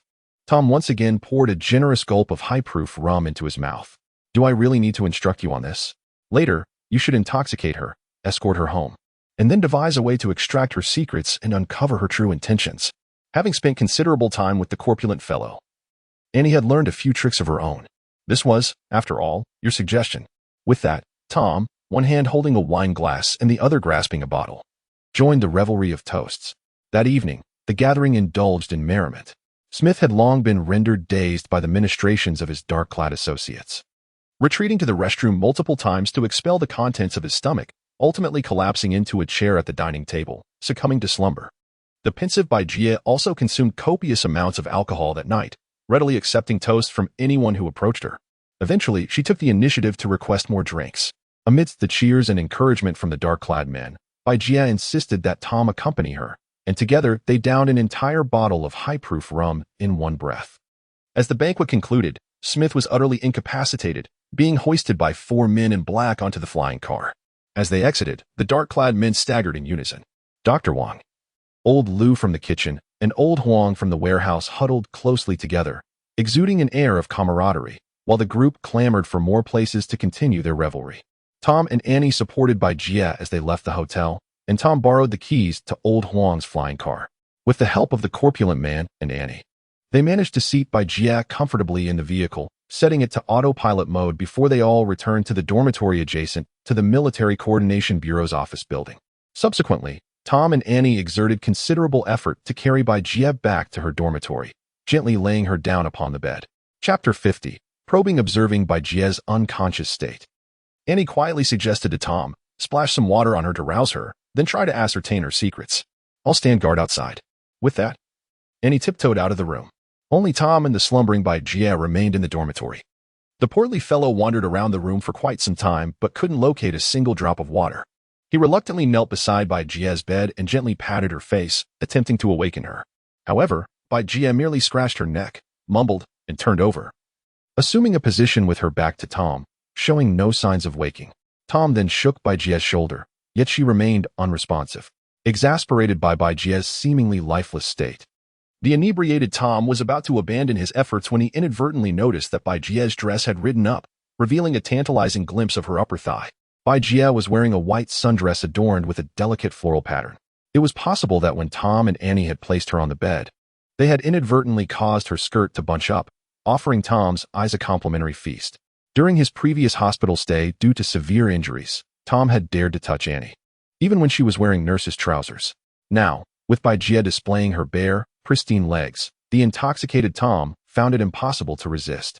After reconfirming that Bai Jie was still unconscious and listening intently at the door to ensure no activity outside, the corpulent fellow nervously reached under Bai Jie's dress. Bai Jie's skin was porcelain and smooth. The sensation was exquisite for Tom. As he slowly moved his hand upwards from her thigh, Tom finally slipped it beneath Bai Jie's dress, encountering the delicate lace of her underwear. His mind clouded. Tom felt his face flush, his heart race, and his mouth become parched. He swallowed hard, steeled his resolve, and drawing courage from his intoxication, gently tugged at the underwear beneath Bai Jie's dress. Bai Jie murmured in her sleep. Startled, Tom quickly withdrew his hand and dropped to the floor. After a considerable period of silence, Tom cautiously rose and once again reached under Bai Jie's dress. As the saying goes, practice makes perfect. This time, Tom's actions were more audacious. He slid his hand inside and directly caressed Bai Jie's groin. The smooth sensation under his fingertips sent shivers down his spine. Having reached this point, Tom only needed to lower the underwear slightly further to touch Bai Jie's most intimate area. Just as Tom was about to do so, the dormitory door creaked open, causing him to retract his hand with lightning speed. Annie's head peeked through the doorway. She whispered, "I've been listening at the door for ages. Why is there no commotion?" Enraged that the female demon had thwarted his exploit, Tom retorted, "Your cousin is sleeping like a log. How am I supposed to ascertain anything?" With that, Tom stood up from the bed and stormed off. Annie playfully stuck out her tongue, gently closed the door, and quickly followed him inside the dormitory room. After hearing the sound of the door locking, Bai Jie sat up in bed. She adjusted the underwear that Tom had slightly disarranged and gazed wistfully at the locked door with clear, melancholic eyes, lost in thought. At that moment, her phone rang. It was Smith. In fact, Smith, like Bai Jie, had feigned intoxication and left the hotel early. Having received inside information that Bai Jie was leaving on a long journey the following day, Smith was unwilling to let a few drinks spoil his chance for a night of passion. Bai Jie answered the phone, and Smith's anxious voice came through the receiver. "Hello. Are you back in the dormitory? I'm coming over immediately." Bai Jie simply hummed in response, then hung up and lay back down to sleep. Half an hour later, Smith knocked on Bai Jie's dormitory door. Bai Jie groggily opened the door, only to be immediately tackled onto the bed by the rushing Smith. Smith ripped off Bai Jie's dress and pulled down her underwear. As Smith roughly removed her underwear, Bai Jie couldn't help but recall Tom's trembling hand beneath her dress. But she had no time to dwell on it, as Smith, reeking of alcohol, pressed down upon her. As a skilled female intelligence operative, Bai Jie had undergone rigorous training in seduction and sexual techniques before joining the Military Mediation Council. At that time, Bai Jie was in her early 20s, and Smith happened to be one of her instructors for those skills. Since then, Bai Jie and Smith had maintained a long-term physical relationship. Smith had always been attracted to this seemingly aloof and somewhat naive young woman, finding her capable of satisfying his vanity and desire for conquest. Bai Jie's husband had recently been promoted to vice captain of a destroyer in the 3rd Federal Fleet and was often away from home. Therefore, Smith became a frequent visitor to her bed, as Bai Jie herself had strong physical needs. After their lovemaking, Smith held Bai Jie in his arms and placed a cigarette in her mouth, saying with a smile, "Your skills seem to have deteriorated lately. Why have you become so reserved? You weren't this demure before. Is something on your mind?" Bai Jie inhaled the cigarette, exhaled a smoke ring, and said languidly, "No, nothing." Smith scoffed. He and Bai Jie had been intimate for years, and he dared to say that he knew this woman better than her husband. Just now, Bai Jie had passively accepted his advances, which displeased him. Seeing Bai Jie smoking in silence, Smith grinned lecherously, embraced her, and began to kiss her face while surreptitiously reaching down with his other hand. Bai Jie disgustedly wriggled her hips to avoid Smith's groping hand, stood up naked from the bed, and said coldly, "I'm going to wash up." With that, she went into the bathroom. Smith stared at Bai Jie's bare back. His brow furrowed slightly. He had indeed sensed a change in Bai Jie recently, but he couldn't quite understand why. Could it be because she was flying to Ophiuchus to meet her husband? The thought made Smith grit his teeth. Soon, Bai Jie returned from the bathroom. As soon as she got back into bed, Smith forcefully pushed her down again. That night, Bai Jie was subjected to Smith's relentless advances, leaving her exhausted. Only in the late hours, when Smith was utterly spent, did he fall into a deep sleep, embracing Bai Jie's body. Chapter 51. The fat man is captured that same evening, upon returning to her luxurious presidential suite at the Grand Fortune Hotel. Tokugawa Saori was beset by an inexplicable sense of irritation. The mecha competition of the Saiten Federation had been marred by a scandal involving performance-enhancing drugs. Had such a disgrace occurred within her own empire, the offending competitor, caught using drugs, nay, indulging in narcotics, would have faced immediate execution at her hands. The subsequent decision by the competition committee to cancel all remaining events for the day only deepened Saori's confusion and frustration. She had meticulously prepared herself for peak performance that morning, only to be informed upon arrival at the venue that she would not be competing after all. This crushing disappointment stirred within her a violent urge to unleash her wrath. Just then, Major Dammy entered the room, carrying a bowl of sweet soup, hoping to soothe the princess's temper. However, as she stepped inside, Saori kicked her to the ground with a forceful blow. The bowl shattered, sweet soup splattering across the floor. Without hesitation, Saori seized Dammy by the hair and dragged her into the bedroom, tossing her onto the bed and furiously tearing away her garments, stripping her of all clothing, including her undergarments. Saori then grabbed a belt from the nightstand and began to lash it across Dammy's pale body with ferocity. The room soon echoed with the sound of the belt striking flesh, accompanied by Dammy's cries of pain and her subsequent sobs. At that moment, Colonel Brown pushed open the slightly ajar door and stepped into the suite. Hearing the sounds of violence emanating from the bedroom, he felt a jolt of fear run through him. Thankfully, he was not a woman. He silently thanked his fortune before clearing his throat and politely knocking on the bedroom door, whispering, "Your Highness, I have just received a confidential telegram from His Highness the Second Prince." Finally pausing, Saori wiped the sweat from her brow and gathered her disheveled hair. In a fit of rage, she delivered one final, forceful strike to Dammy's chest, eliciting a final scream from her before she cast aside the belt and stormed out of the bedroom, collapsing onto the sofa in the living room. Her cheeks flushed and her bosom heaving, she breathed heavily. Colonel Brown cautiously poured her a glass of red wine, which she downed in a single gulp, signaling him for another. After consuming 2 large glasses of wine, Saori finally began to regain her composure. She cast a sidelong glance at Colonel Brown and huffed, "In future, when I am engaged in matters of the bedchamber, you are not to disturb me. Is that understood?" Brown quickly nodded in agreement, but immediately reported that he had no choice but to intrude due to the urgency of the matter. Having vented her frustrations, Saori's mood lightened considerably. She motioned for Brown to pour her another glass of wine. After taking a small sip, she smiled and asked, "Now, what could be so urgent?" Colonel Brown first closed the suite's door before leaning in to whisper in her ear. An undercover agent placed within the high echelons of the Saiten Federation government has sent back a confidential report today. The Crown Prince is currently being secretly detained by the Internal Affairs Department of the Saiten Federation Military Investigation Committee. Furthermore, for reasons unknown, the mecha soldier of the guerrilla faction has been seduced by the intelligence agency of the Military Investigation Committee and is now aiding them. Oh, is the intelligence reliable? Saori's expression shifted dramatically upon hearing this. Colonel Brown quickly reassured her, the intelligence is undoubtedly accurate. Had it not been of paramount importance, the second prince would not have dispatched such a high-level operative. Excellent, Saori declared, rising to her feet. Immediately procure a map of the Saiten Military Investigation Committee's location. Brown hurriedly retrieved a small piece of paper from his shirt pocket and presented it to her with a bow. The second prince's operative has included the map with the telegram. Saori glanced at the paper, a cold smile gracing her lips. Humph. It seems my second royal brother is eager for me to take action. As she tore the tiny map into shreds, she called into the bedroom. "Come out." The battered Major Dammy hurriedly emerged from the bedroom, covering her vital areas and kneeling submissively before Sorrie. Sorrie shoved the torn paper into Dammy's mouth, then forced the remaining pieces into Colonel Brown's mouth, commanding them both to swallow. "Prepare yourselves. We depart at once." With that, Sorrie strode back into the bedroom.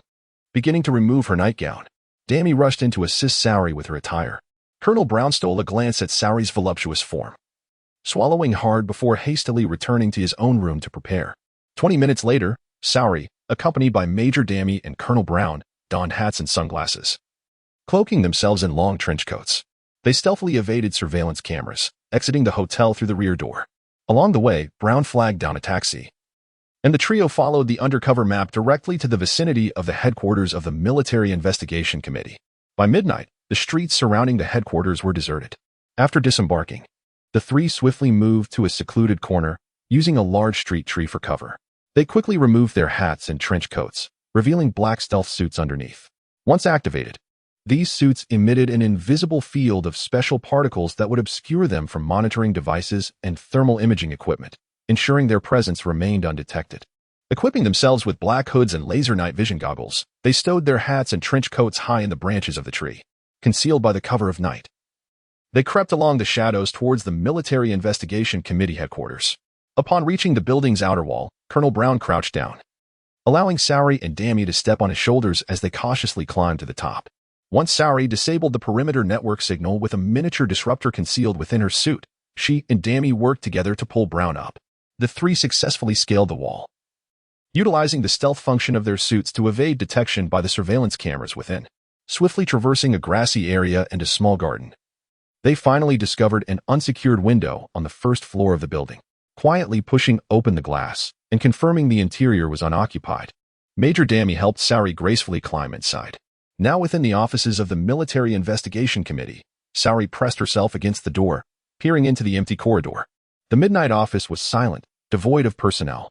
Just as she was about to lean out, the distant sound of someone shuffling in slippers echoed through the hall. Quickly retracting her half-protruding body, the trio concealed themselves behind the door, waiting for the slippered individual to approach. Having mentally counted the seconds to gauge the timing, Sorrie suddenly flung open the door and lunged out, seizing the owner of the slippers, twisting his arm behind his back while swiftly covering his mouth. Colonel Brown and Major Dammy simultaneously lunged forward, assisting Tokugawa Sorrie in subduing the individual outside, dragging him into the office. "Tell me, where is the Crown Prince of the Villia Empire currently detained?" Tokugawa Sorrie inquired coldly, brandishing a gleaming dagger against the man's throat. The man, now inside the office, trembled with fear. However, he quickly grasped the gravity of his predicament and hastily replied, "Do not kill me. I will tell you everything. Speak." Tokugawa Sorrie's patience had never been particularly abundant. "In the Ministry of Internal Affairs," he answered swiftly. Tokugawa Sorrie sheathed her dagger and instructed Colonel Brown to make the man stand. In a low voice, she warned, "Lead us there, or I shall end your life." "All right. This way," the man stammered, feeling the strong grip of Colonel Brown constricting his neck with one hand while the other pressed a silenced pistol firmly against his back, rendering him incapable of any defiance. Thus, Colonel Brown and Major Dammy escorted the man, following Tokugawa Sorrie as they exited the office.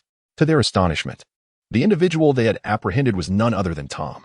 Chapter 52. Tokugawa Taro. It was at that moment that Tom, feeling a sudden pang of hunger after leaving by GS dormitory with Annie, decided to sneak out through the back door of the dormitory building after escorting her to her room.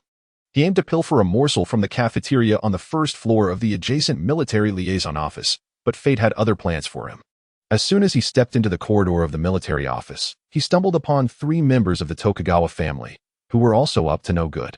Tom quickly realized that he was outmatched. The trio was armed with knives and guns, and he was firmly restrained by 2 of them from behind, rendering him completely immobile.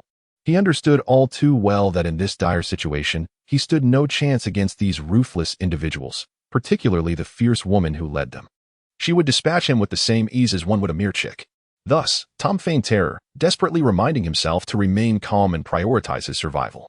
Under the bright lights of the corridor, Tokugawa Sorrie suddenly recognized the rotund figure before her. Wasn't he this the gorilla wounded she had attempted to discreetly extract from the hospital during her last visit to Baxi?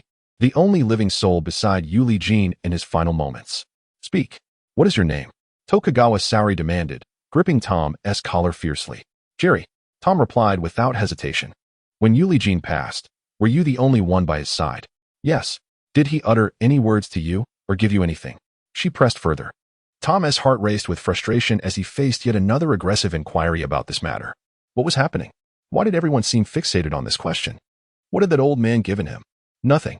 But despite his irritation, he maintained a firm tone, responding, nothing. Is that so? If you dare lie, I shall sever your throat. Tokugawa Saori sensed his honesty through his eyes, yet she refused to believe that Eugene had perished without uttering a word. I swear. There is truly nothing, Tom exclaimed, genuinely perplexed.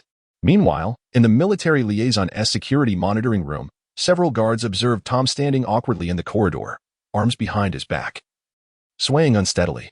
Given the celebratory gathering scheduled for that evening at the Intelligence Bureau, the guards chuckled.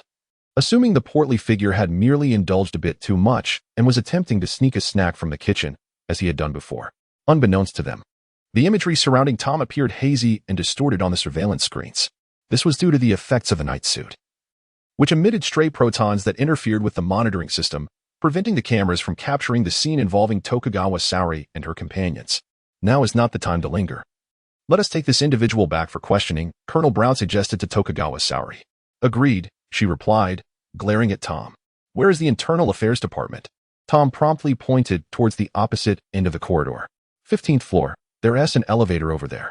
The map provided by the undercover agent indeed indicated that the Internal Affairs Department was located on the 15th floor. Thus, the trio hastily escorted the unfortunate Tom towards the elevator, slipping inside and pressing the button for the 15th floor. Though Tom complied as Colonel Brown tightened his grip around his neck, he could hardly breathe, his face reddening painfully as he began to squirm and groan. Stop your antics, Tokugawa Saori warned, pressing her knife against his face. As the elevator doors opened, Tom quickly pointed to the right, leading Colonel Brown to guide him in that direction toward a row of offices. After turning a couple of corners, they noticed two men in black suits guarding the far end of the corridor, prompting Tokugawa Saori to halt abruptly.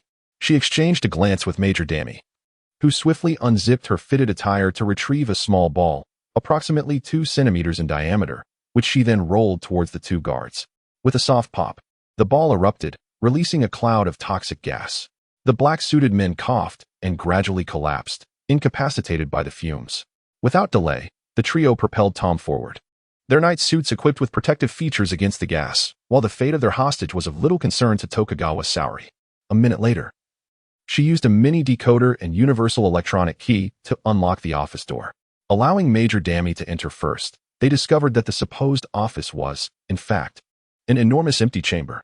Caught off guard, Major Dami was suddenly plunged into darkness as the floor beneath her vanished without warning. Is this a trap? Enraged, Tokugawa Saori brandished her knife, poised to end the life of the deceiver before her. They're inside. I've seen them escort the prince out for interrogation. Tom managed to gasp, summoning every ounce of strength to utter those words, momentarily preserving his life. With one hand gripping Tom's throat and the other holding the knife, Tokugawa Saori instructed Colonel Brown, go check inside once more. Obeying the command, Colonel Brown released his hold on Tom and cautiously stepped to the entrance, illuminating the space with a powerful flashlight.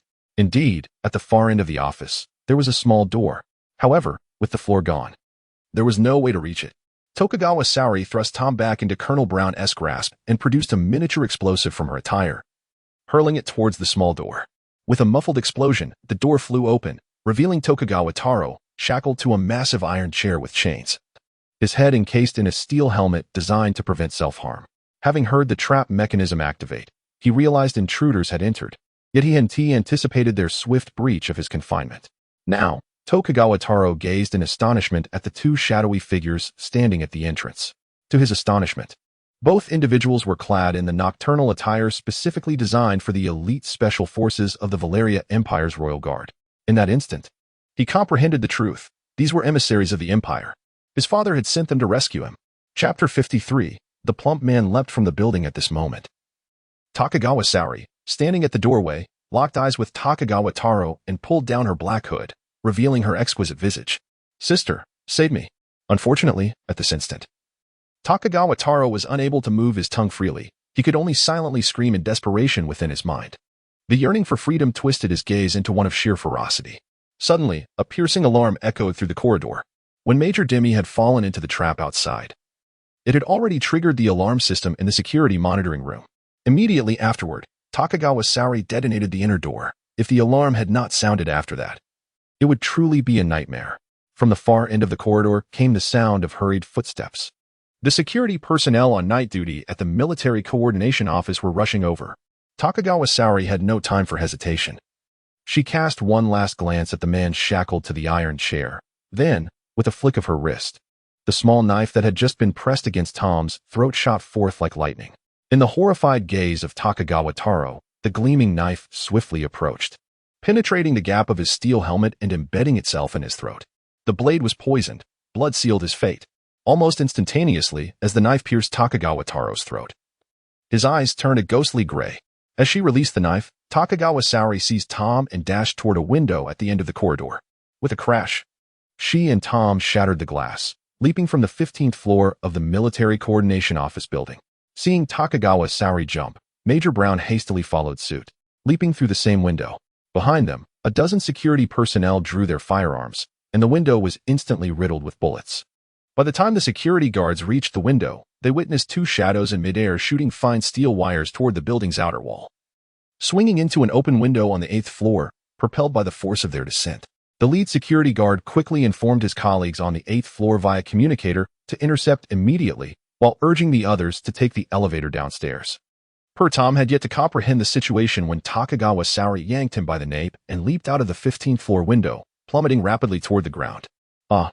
Tom screamed in a manner akin to a slaughtered pig, as Takagawa Saori performed a nimble somersault in midair, locking her powerful thighs around his ample waist.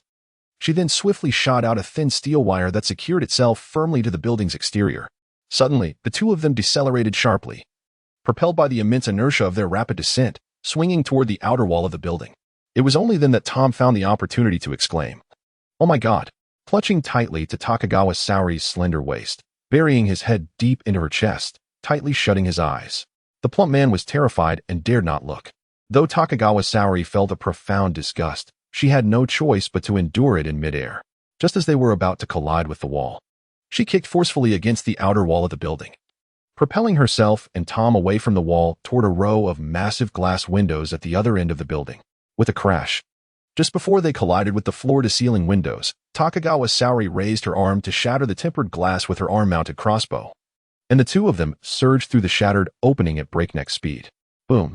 Tom and Takagawa Saori, entwined, crashed onto a leather sofa, overturned an office desk, and rolled several times across the floor before finally coming to a stop.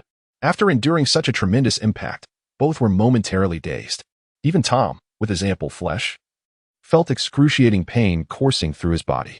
Takagawa Saori lay quietly on the ground for a brief moment, only to discover she was utterly immobilized. In the next instant, she realized that the deceased gorilla, the plump man, was heavily pinning her down, his filthy hands tightly clutching her waist, his grotesque face resting on her chest, drooling.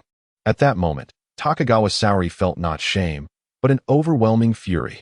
Having despised men since childhood, she had never allowed any man such close proximity to her body. Moreover, this man was now pressing against her, his body tightly intertwined with hers. Takagawa Saori struggled to push Tom off, attempting to wriggle free from beneath him, but to no avail. Tom weighed over 100 kilograms, while the slender Takagawa Saori barely weighed 100 pounds. In her desperation, she delivered a sharp slap to Tom's nape, only to find her hand stinging from the impact. At this moment, Tom had begun to realize he was alive and quite comfortably sprawled on a woman's voluptuous bosom. After a brief moment of secret delight, the pain at the back of his head brought him back to reality. He quickly registered that he was lying beneath the very woman who had just dragged him off the building. However, despite her madness, he could not help but appreciate the woman's physique. While she appeared slender, her curves were indeed quite alluring. The lewd man dared not raise his gaze to meet the fierce woman's wrath, yet, enveloped in her warmth, he found himself indulging in fantasies while tightening his grip around her waist. Takagawa Saori was on the verge of losing her mind. What did this plump man intend to do? In exasperation, she shouted, "Let go of me." But the oblivious Tom, lost in his fantasies, feigned ignorance, continuing to indulge himself. Takagawa Saori was infuriated. This time, she refrained from striking Tom's nape again, for in their current position, she lacked the strength to deliver a proper blow. The steel wire from her left arm had already been deployed, her right arm's crossbow was devoid of bolts, and the knife at her waist was lodged in Takagawa Taro's neck, rendering her utterly defenseless. In a fit of panic, Takagawa Saori resorted to the universal tactic of women in distress. She yanked at Tom's ear while scratching at his face, causing him to yelp in pain. Burying his face deeper into her bosom, the plump man, simultaneously savoring the enticing scent emanating from her soft curves and enduring the sharp pain to his ear and face, found himself caught in a whirlwind of pleasure and discomfort. After a fervent flurry of clawing at the plump man beneath her, Takagawa Saori, seeing that he remained largely unresponsive, finally paused, panting heavily. Chapter 54. The scent on his hands at long last, free from external disturbances, Tom found his days somewhat improved. Beneath him, Takagawa Saori seemed to have relinquished her resistance, utterly unresponsive. Yet, just as Tom began to relish a moment of peace, an unusual sensation suddenly engulfed his head, both painful and itchy. He gritted his teeth, attempting to endure, but the discomfort only intensified. Unable to bear it any longer, Tom lifted his head to ascertain what peculiar antics the woman beneath him was up to. To his dismay, he discovered that Takagawa Saori, trapped beneath him and desperate to escape, was tugging at his short hair, plucking it out by the handful. What on earth? I'm not even married yet. And now I'm destined to become a bald man? Tom glared at her with resentment, but the deranged woman only pulled harder, even yanking at his eyebrows. Touch my hair again, and I'll lose my temper. Tom shouted angrily at Takagawa Saori. Upon seeing him finally lift his head, she swiftly delivered a resounding slap to his face. Enraged, Tom freed one hand from her waist and seized her throat. However, Takagawa Saori capitalized on the moment when his grip loosened, twisting her waist and flipping over to straddle him. With newfound freedom, she unleashed a flurry of slaps upon Tom, who was momentarily dazed and seeing stars. Fortunately, the distant sound of approaching footsteps and the shouts of security guards filled the corridor, signaling the arrival of the Military Coordination Committee's security personnel. This time, forewarned, Tom was determined not to let Takagawa Saori drag him down with her. He shielded his face with one hand to evade her relentless slaps while attempting to grab her slender waist with the other, hoping to pin the madwoman down once more. Having suffered once, Takagawa Saori was not about to let Tom succeed again. She twisted away from his grasp and attempted to escape with him. However, the reality of their situation soon dawned on her. The 200-plus pounds of flesh on the floor were not so easily maneuvered. Frustrated, she stomped her foot. And just as the guards burst into the room, she leaped out of the 8th-floor window of the office building, secured by the steel wire harness on her left arm. She descended smoothly to the ground. Once there, she took cover behind the already fallen Colonel Brown, swiftly vaulting over the military building's wall and vanishing into the obscurity of the night. The black-clad men from the Interior Ministry could only watch as the two shadows faded away before they collectively hoisted the dazed Tom, who had experienced quite the airborne adventure, to the infirmary, where a doctor treated the scratches on his face. Unfortunately, Tom had no remedy for his now swollen ears, and he had no choice but to return to his dormitory, sporting an unprecedentedly enlarged set of ears. News of the assassination of Crown Prince Takagawa Taro of the Vilya Empire was swiftly contained by the headquarters of the Saiten Federation's Military Coordination Committee. The higher-ups meticulously obstructed any potential leaks, ensuring that aside from Tom, the sole witness that night, and a handful of black-clad security guards who had rushed to the Interior Ministry, no other outsiders were aware of Takagawa Taro's demise. Meanwhile, Major Demi had been secretly detained by the Military Coordination Committee, with even the intelligence director Smith and Bai Jie left uninformed. It wasn't until the following morning that President Johnson received a confidential report from the Secretary General of the Presidential Office. With both the Saiten Federation and the Vilya Empire now at war, their fleets stood poised near the Scorpius Star, ready for conflict at any moment. Every seemingly minor spark had to be meticulously controlled to avoid igniting the volatile political and military landscape. Strangely, despite Takagawa Taro's death, the military tensions between the two nations did not escalate. The Saiten Federation's government maintained a strict silence, as if nothing had transpired that night. The Saiten military continued to methodically organize resupply operations in Ophiuchus, preparing for a strategic counteroffensive. On the Vilya Empire's side, the second Prince Takagawa Jiro and Takagawa Saori were equally determined to keep their father, the Emperor, unaware that the assassination of the Crown Prince had been orchestrated by his own kin. Their objectives had been achieved. The vacancy left by the Crown Prince would be revealed at a more opportune moment.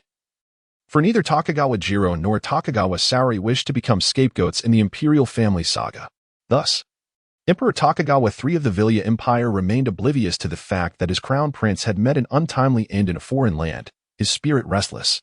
The following morning, the cafeteria was sparsely populated. Jia, having indulged in a rare lion, ambled in with puffy eyes, fetching some porridge and pickles, preparing to hastily consume her breakfast. Just as she settled down to eat, she noticed Tom entering, dragging his slippers and sporting a pair of swollen, pig-like ears. Engaged in playful banter with Annie, Jia waved for Tom to join her, and reluctantly, he took a seat across from her with his meal. Annie, of course, squeezed in beside him. The trio ate in silence, each lost in their own thoughts. Tom, for his part, was preoccupied with a rather peculiar notion. Jia, unable to contain her curiosity any longer, inquired, "What happened to your face?" Unaware of the dramatic events that had unfolded the prior night in the Interior Ministry. She noticed the numerous scratches on Tom's face and the exaggerated swelling of his ears. Annie chimed in with a teasing tone, "Hee. This chubby fellow surely misbehaved last night. Don't tell me your face was scratched by a cat." Tom, while munching on an egg, kept sniffing his fingers, much to Annie's bewilderment. "What are you doing?" she questioned, perplexed by his odd behavior. "I just scratched my backside and didn't wash my hands. It stinks," he replied, inhaling deeply again.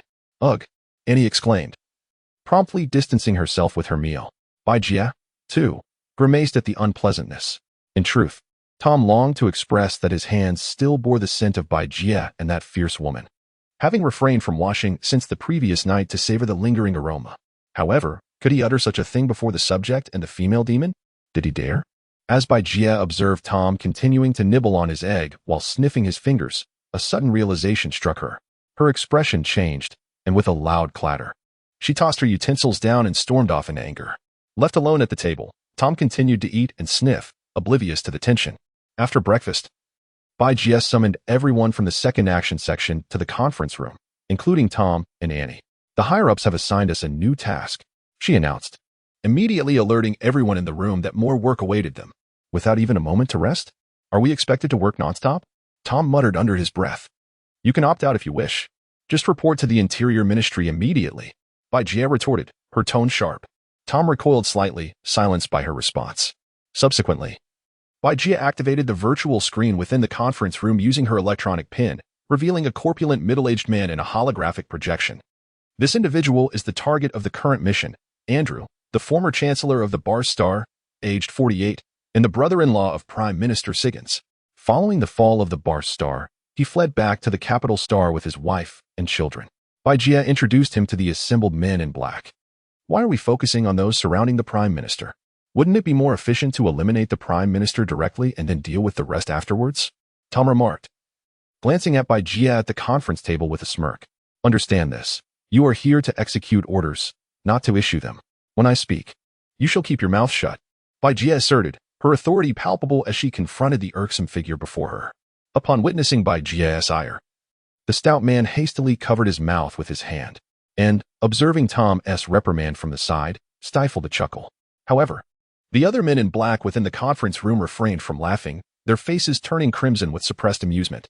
After exhaling a breath of frustration, Jia continued, "Currently, there are allegations against Andrew regarding significant embezzlement, with the sum involved being substantial. However, the police department has been unable to gather compelling evidence, which is why the case has been transferred to the Military Investigation Committee, and the assignment has been passed to our Operations Division 2. According to recently acquired intelligence, Andrew has concealed the embezzled funds in an undisclosed location on the Bar Star. We must act swiftly. Tonight we shall depart for Serpens, and then devise a means to reach the Scorpius constellation's Bar Star. We will spare no effort in uncovering this illicit fortune, as it will serve as crucial evidence for prosecuting Andrew." Chapter 55. The unowned, isn't it simply about getting that corpulent fellow inside? Why complicate matters? Tom interjected once more. With a sharp thud, Jia hurled her electronic pin at the rotund man's head, startling Tom into clasping his mouth shut. Ultimately, the meeting concluded in an atmosphere of discontent, with Jia storming out of the conference room in a huff. For reasons unbeknownst to her, Jia found herself irked by Tom's mere presence. As Jia departed, Annie leaned in toward Tom, whispering with a mischievous grin, "You were deliberately trying to provoke my cousin, weren't you?" Tom rolled his eyes and retorted, "Mind your own business." Another sharp smack landed on the corpulent man's head, causing him to grimace in pain. Before Tom could rub away the bump forming on his head, Annie seized his ear and whispered conspiratorially, "Come to my room after lunch. I have something to discuss with you." With that, the little demon feigned annoyance and sauntered away. The conference room was soon filled with the laughter of the men in black, who approached to console the injured Tom.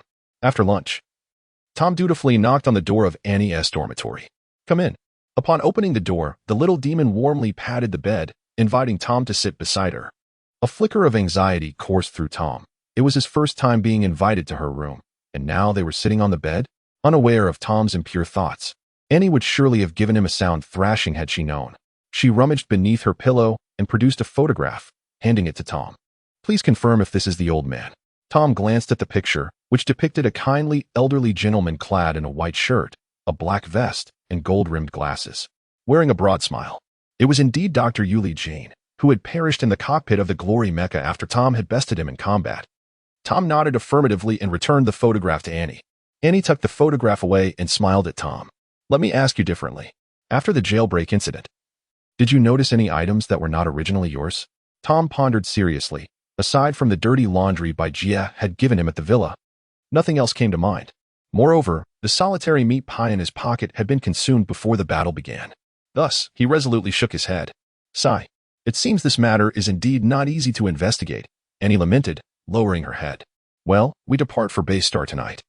I should return to pack and ensure I don't forget anything in haste." Noticing Annie's silence, Tom seized the opportunity to slip away.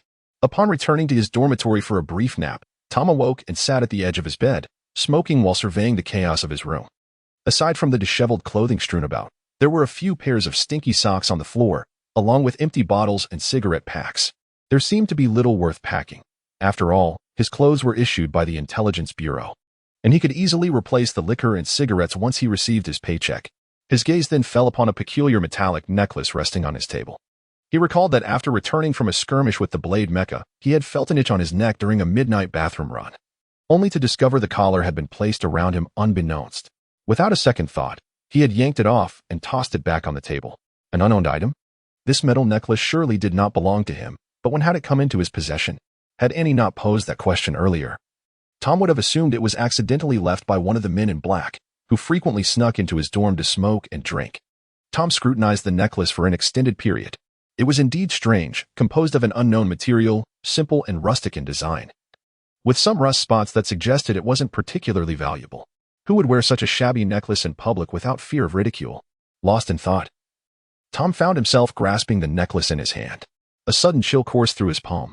Compelled by an inexplicable force, he placed the necklace around his neck. After a minute, nothing unusual occurred. Damn it, am I losing my mind over a mere necklace? At that moment, the dormitory door swung open. Jia stood at the threshold, cigarette in mouth, addressing the dazed Tom. "Hurry up and pack. Bring only a change of clothes and personal items. Then head to the warehouse to collect your mecha. We're leaving immediately." Tom merely uttered a no, yet remained seated on the edge of the bed. Jia, infuriated, hurled the cigarette but at Tom's head, causing him to yelp in pain. "Did you hear what I said?" Jia snapped. "Huh, what did you say?" Tom stared blankly at the beautiful section chief in the doorway. "No remedy can save you now." Jia rolled her eyes in exasperation and stormed off, uninterested in the annoying fat man. Noticing the lack of clean clothes on his bed and desk, Tom swiftly stuffed a few unfinished cigarette packs into his bag, poured the remnants of several liquor bottles into a large thermos, shook it vigorously to mix, and stowed it away. He then hurried downstairs toward Old Huang's warehouse. By this time, dusk had begun to fall. A throng of men in black surrounded the warehouse entrance, where Old Huang was registering them one by one. Several armed mechas had already been logged and were lined up on the training field. To Tom's surprise, both Jia and Annie were clad in white combat suits. Standing beside a white Brave mecha, observing the registration process for the men in black. Tom was not particularly fond of the form-fitting suits designed for mecha warriors due to their impracticality when nature called, opting instead for standard training attire. However, the women's figures were accentuated exquisitely by the tight suits, leaving Tom utterly captivated. Gazing at the alluring curves of Jia and Annie, Tom swallowed hard and dashed forward to greet the two beauties. "Get lost." Jia shot him a glare. Tom abruptly veered away mid-stride, while Annie stifled her laughter, covering her mouth. "Why are you wearing that outfit today? Do you even know how to operate a mecha?" Tom queried, pointing at Annie's combat suit in confusion. With a playful smile, Annie pointed to a medical support mecha emblazoned with a cross emblem in the distance. "I certainly do not, but Dr. Wang can. I'll be riding with him shortly."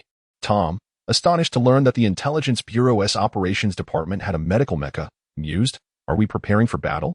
Ever since the Valia Empire seized Base Star, it has been under military control. Do you really think you can infiltrate as a tourist? As she spoke, Jia tossed Tom a form, urging him to queue for registration. Enlightened, Tom realized, damn, we're gearing up for an armed infiltration.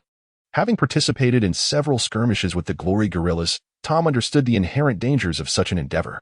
If one were to falter and fail to approach the synchronous orbit of the Bast Star, they might find themselves obliterated by a single shot from the Valia fleet's main cannon or missile, leaving no chance to return home and rest. However, with Jia glaring at him sternly, Tom dared not delay. He hurriedly scurried over to join the end of the queue. At last, when it was Tom's turn to register, all the men in black had already claimed their mechas. At this moment, the training ground was neatly lined with 16 warrior mechas. 2 brave mechas, 1 Falcon electronic mecha, 1 medical support mecha, and 1 logistical support mecha. Chapter 56, The Great Blade of Test Machine No. 2 After Tom completed the paperwork, the warehouse manager, Old Huang, chuckled and said to the portly man, I apologize, but all the mecha assigned to Section 2 have been taken by Captain Bai's operational team. For now, you'll have to make do with the one you used during the competition. Tom grimaced and replied, that mecha doesn't even have a cannon. Am I supposed to go to battle with my fists against their cannons and missiles? Old Huang, walking towards the warehouse, reassured him, don't worry. This afternoon, Captain Bai summoned a mechanic to reinstall the fire control system and energy shield on that mecha. You won't be going into battle unarmed. As he spoke, Old Huang led Tom through the iron door at the back of the warehouse, where the silvery test machine number 2 was quietly resting on a maintenance frame. Old Huang gazed at the antique mecha and sighed, lending this mecha to you for the mission on Bastar is quite a risk for me. He patted his pocket, where a thick envelope, secretly given to him by Jia, was tucked away. Seeing that test machine number 2's mechanical arm had indeed been fitted with an energy cannon, and noting its considerable caliber, Tom inquired, what kind of cannon is this? It's a mecha cannon, Old Huang replied after a moment of thought. Of course, Tom retorted. I meant, what is its name? I don't really know what this mecha's energy cannon is called, but it is definitely the original equipment, boasting a caliber of 57 millimeters. Just be careful when you use it. Handle it gently to avoid a misfire. After all, it is an antique over 200 years old. Old Huang advised kindly. Although it was an old relic, having a weapon was better than being empty-handed. Tom reassured himself and climbed into the cockpit, activating the mecha's power system. As the mecha rose from the maintenance frame, a red light flickered briefly around the necklace on Tom's neck, but he, engrossed in piloting the mecha, remained oblivious. Old Huang, witnessing the moment the mecha powered up, thought he saw a flash of red light in its eyes. Rubbing his eyes, he looked again, only to find the mecha's eyes appeared normal, concluding he must have been mistaken due to his age. Inside the cockpit, Tom pressed the newly installed green button to test the energy shield system, which functioned without a hitch. He then maneuvered the mechanical arm to lift the mecha cannon, eager to try out the fire control system, only to hear Old Huang below shouting in alarm. You rascal! If you want to test the cannon, do it outside. Do you want to bring the roof down on us? Scratching his head, Tom thought Old Huang had a point, and thus piloted the mecha out of the warehouse. On the training ground, Jia had been waiting impatiently. Finally spotting Tom piloting the mecha out, she activated the loudspeaker on her brave mecha and called. What are you dawdling for? Hurry up and load the mecha. We're going to miss the spaceship. Tom looked around and saw that apart from Jia's brave mecha, the other mechas had already been loaded onto the trailers, leaving only him and Jia.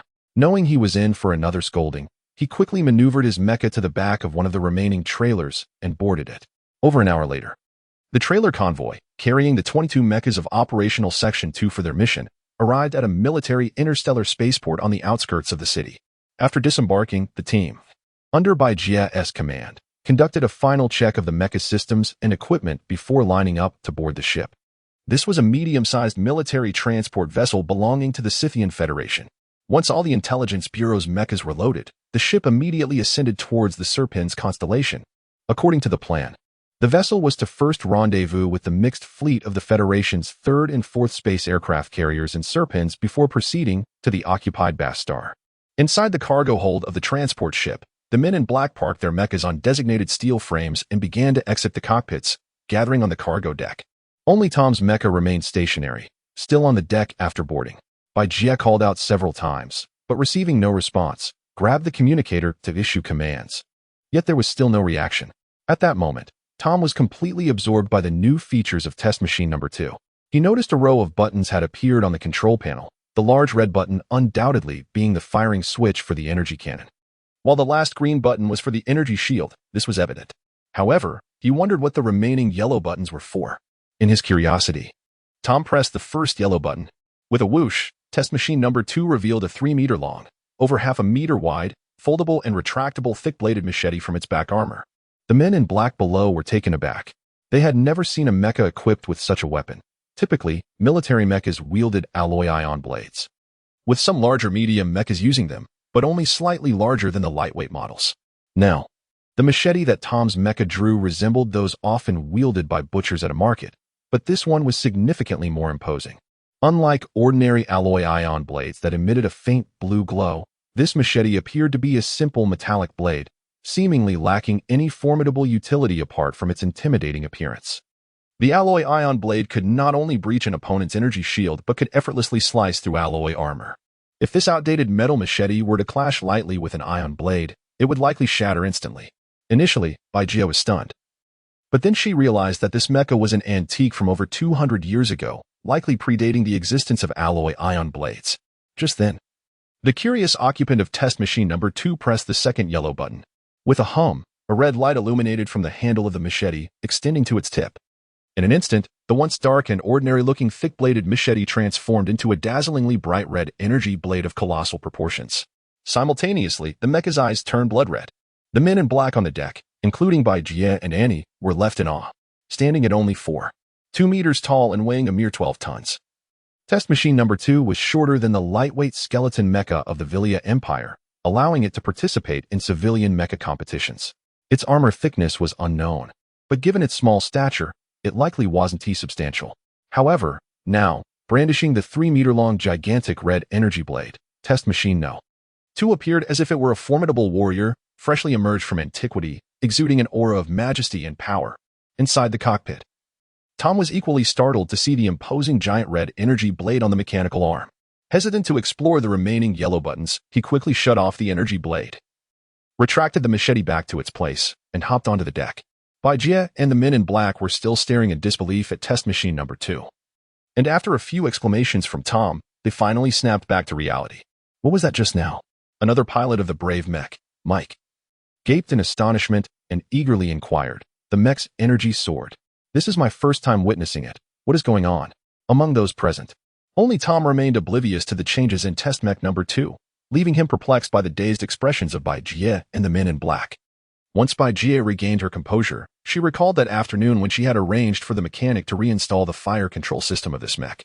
The terrifying red energy sword and the enormous cannon mounted on the mechanical arm appeared to be the original weaponry of this antique mech. Could it be that the antique mechs from 2 centuries ago all possessed such intimidating designs? Was the mere presence of a large cannon and a formidable sword sufficient to instill fear in the hearts of adversaries on the battlefield? Chapter 57. A ban on alcohol. Gazing at the grinning Tom before her, along with the scattered figures of the men in black nearby, Baijia suddenly exclaimed in anger. What on earth are you all doing?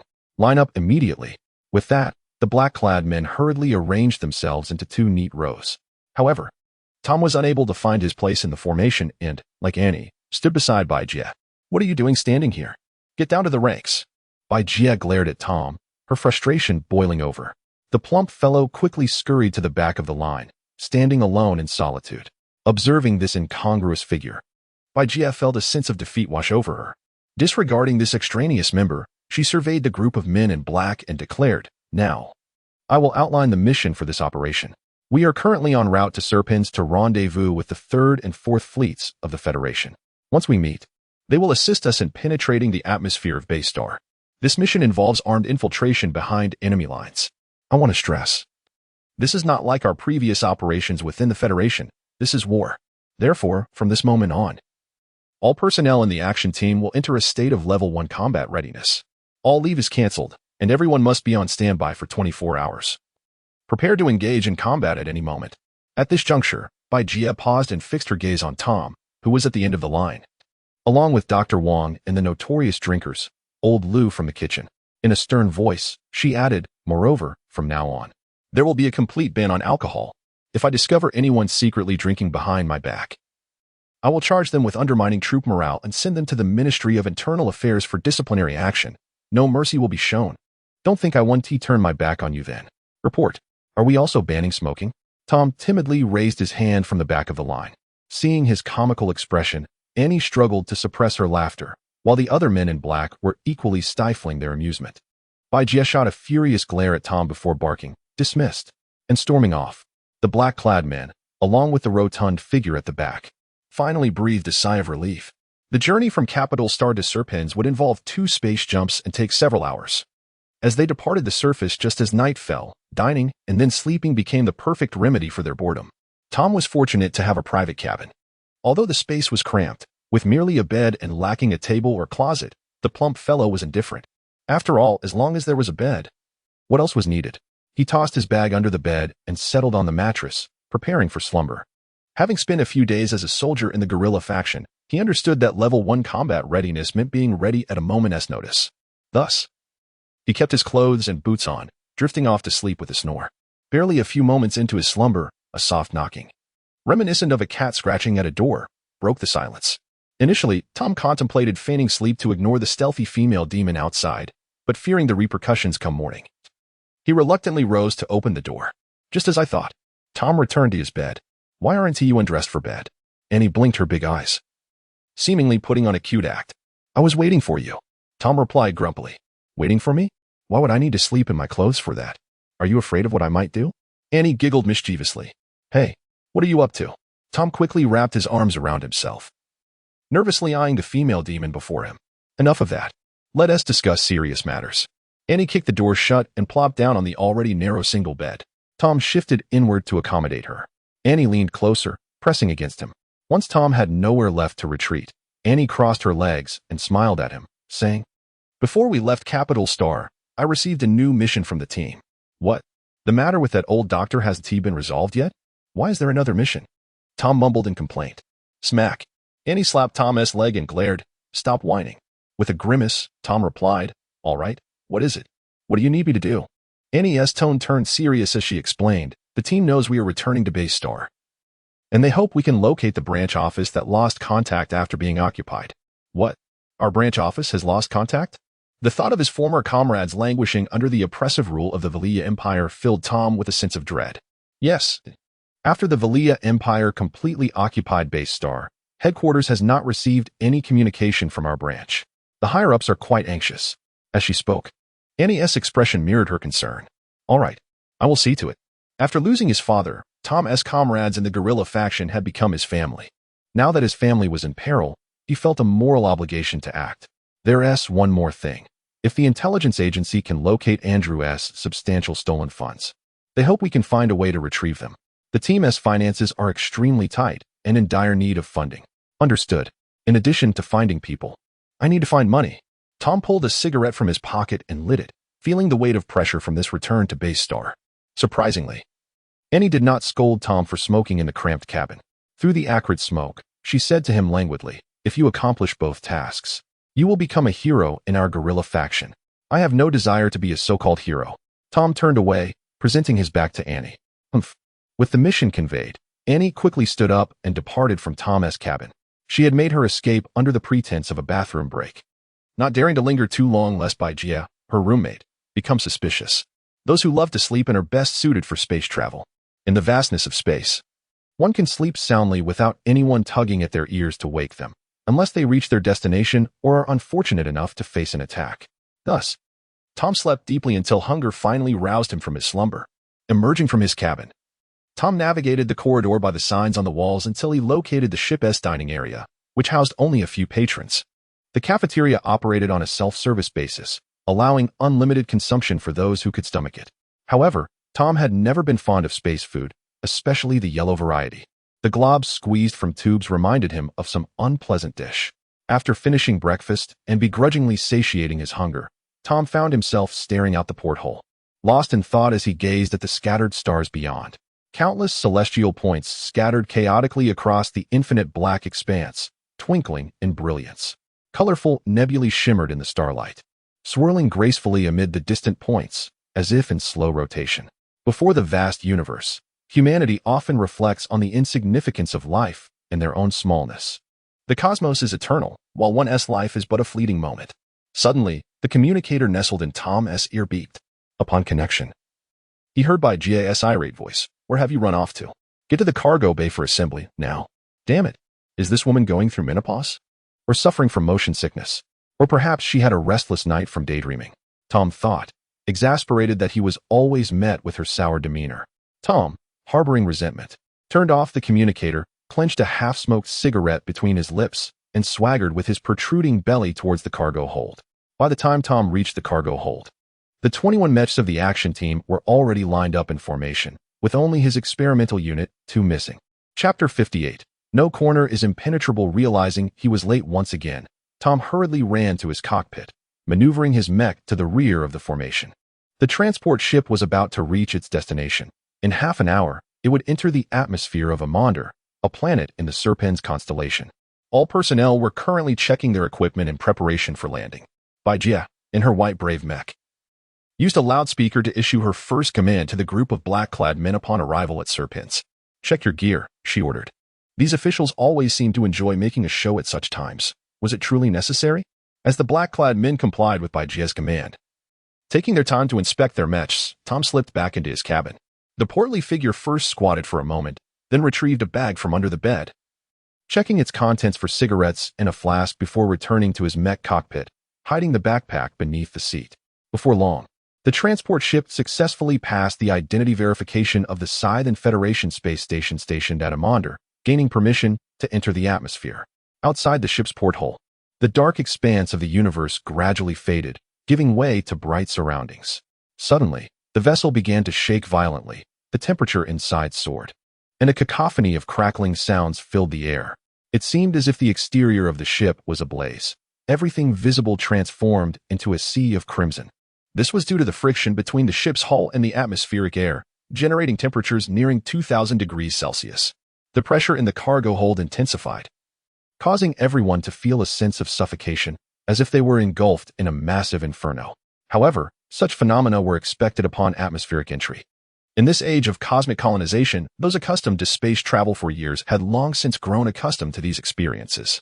More than an hour later, the transport ship landed steadily at a military interstellar spaceport on Amidst. On the landing platform, a young officer approached Jia as she disembarked from her mech, saluting her. Greetings, Major Jia. General Douglas has sent me to welcome you. After returning the salute, Jia directed the black-clad men to load the mechs onto a trailer. She then hopped onto the military vehicle of the young officer, and they departed the spaceport, heading toward the Joint Command Headquarters of the 3rd and 4th Mixed Fleet of Space Carriers.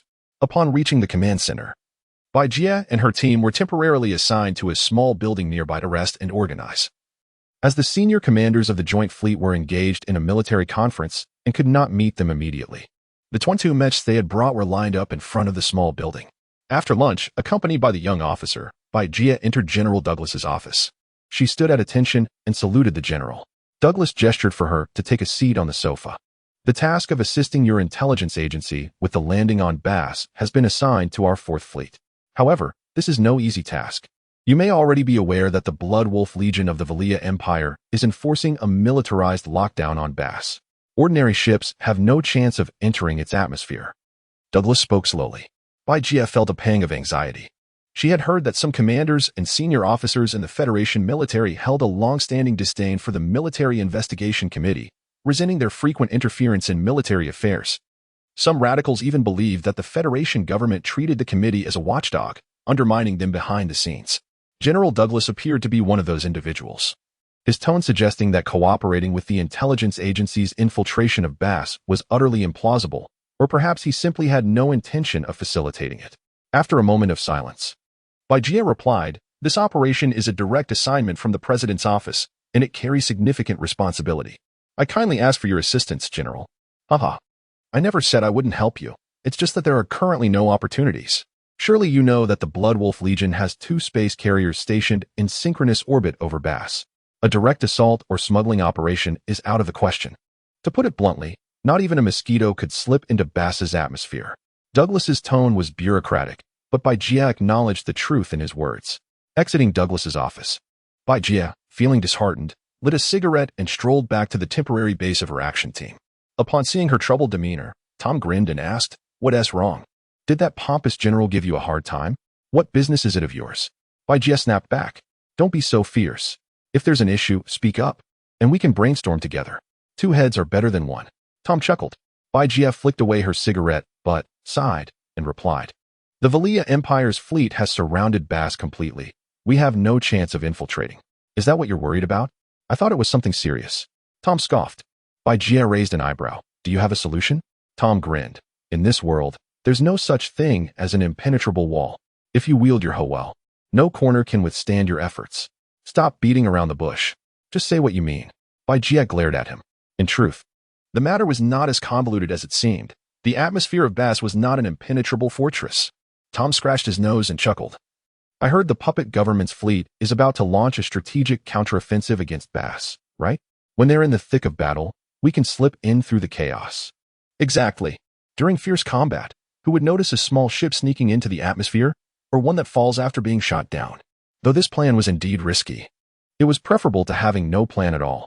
While the prospect of maneuvering through the crossfire of two fleets posed the risk of being caught in the crossfire, the chances of success, though not overwhelmingly high, were certainly better than facing the massive fleet of two space carriers head-on. Bajie pondered this for a moment, then sighed. But we would need the joint fleet's consent to provide us cover. Tom rolled his eyes at her and, adopting a mock-serious tone, said, why not just consult Director Smith? If he can't manage it, surely there are higher-ups who can. With that, the rotund figure sauntered away. Bajie stood in place, contemplating. That fat man had a point. Why hadn't she thought of that? It was a rare moment of clarity from him. Wait, something felt off. Puppet government? Did that fool harbor ulterior motives? As this thought crossed her mind, her pupils constricted. Perhaps Smith was right. Despite his carefree demeanor, this rotund individual might be more cunning than he appeared. He could very well be hiding something from her, including the secrets of Yuli Jean. It might be time to squeeze some information out of him. Meanwhile, after leaving, Tom pounded his chest, exhaling heavily, only to smack himself across the face. Damn it, why did I let that slip? Typically, during his banter with Annie, he would casually mention the term puppet government to express his loyalty. Unexpectedly, today, for reasons unknown, I inadvertently let slip a revelation in front of Bajie. I wonder if that woman noticed? Surely not. If she had truly caught on, with her temperament, even if she did not immediately ruin my friend, she would certainly send me to the Ministry of Internal Affairs of the Military Control Commission for interrogation, which would spell my doom regardless. As I muttered a prayer for protection, I made my way to the cafeteria, my belly already grumbling with hunger. Meanwhile, upon returning to her room, Bajie promptly shut the door and placed a call to Director Smith of Capital Star, providing a detailed report of the current predicament and her proposed solutions.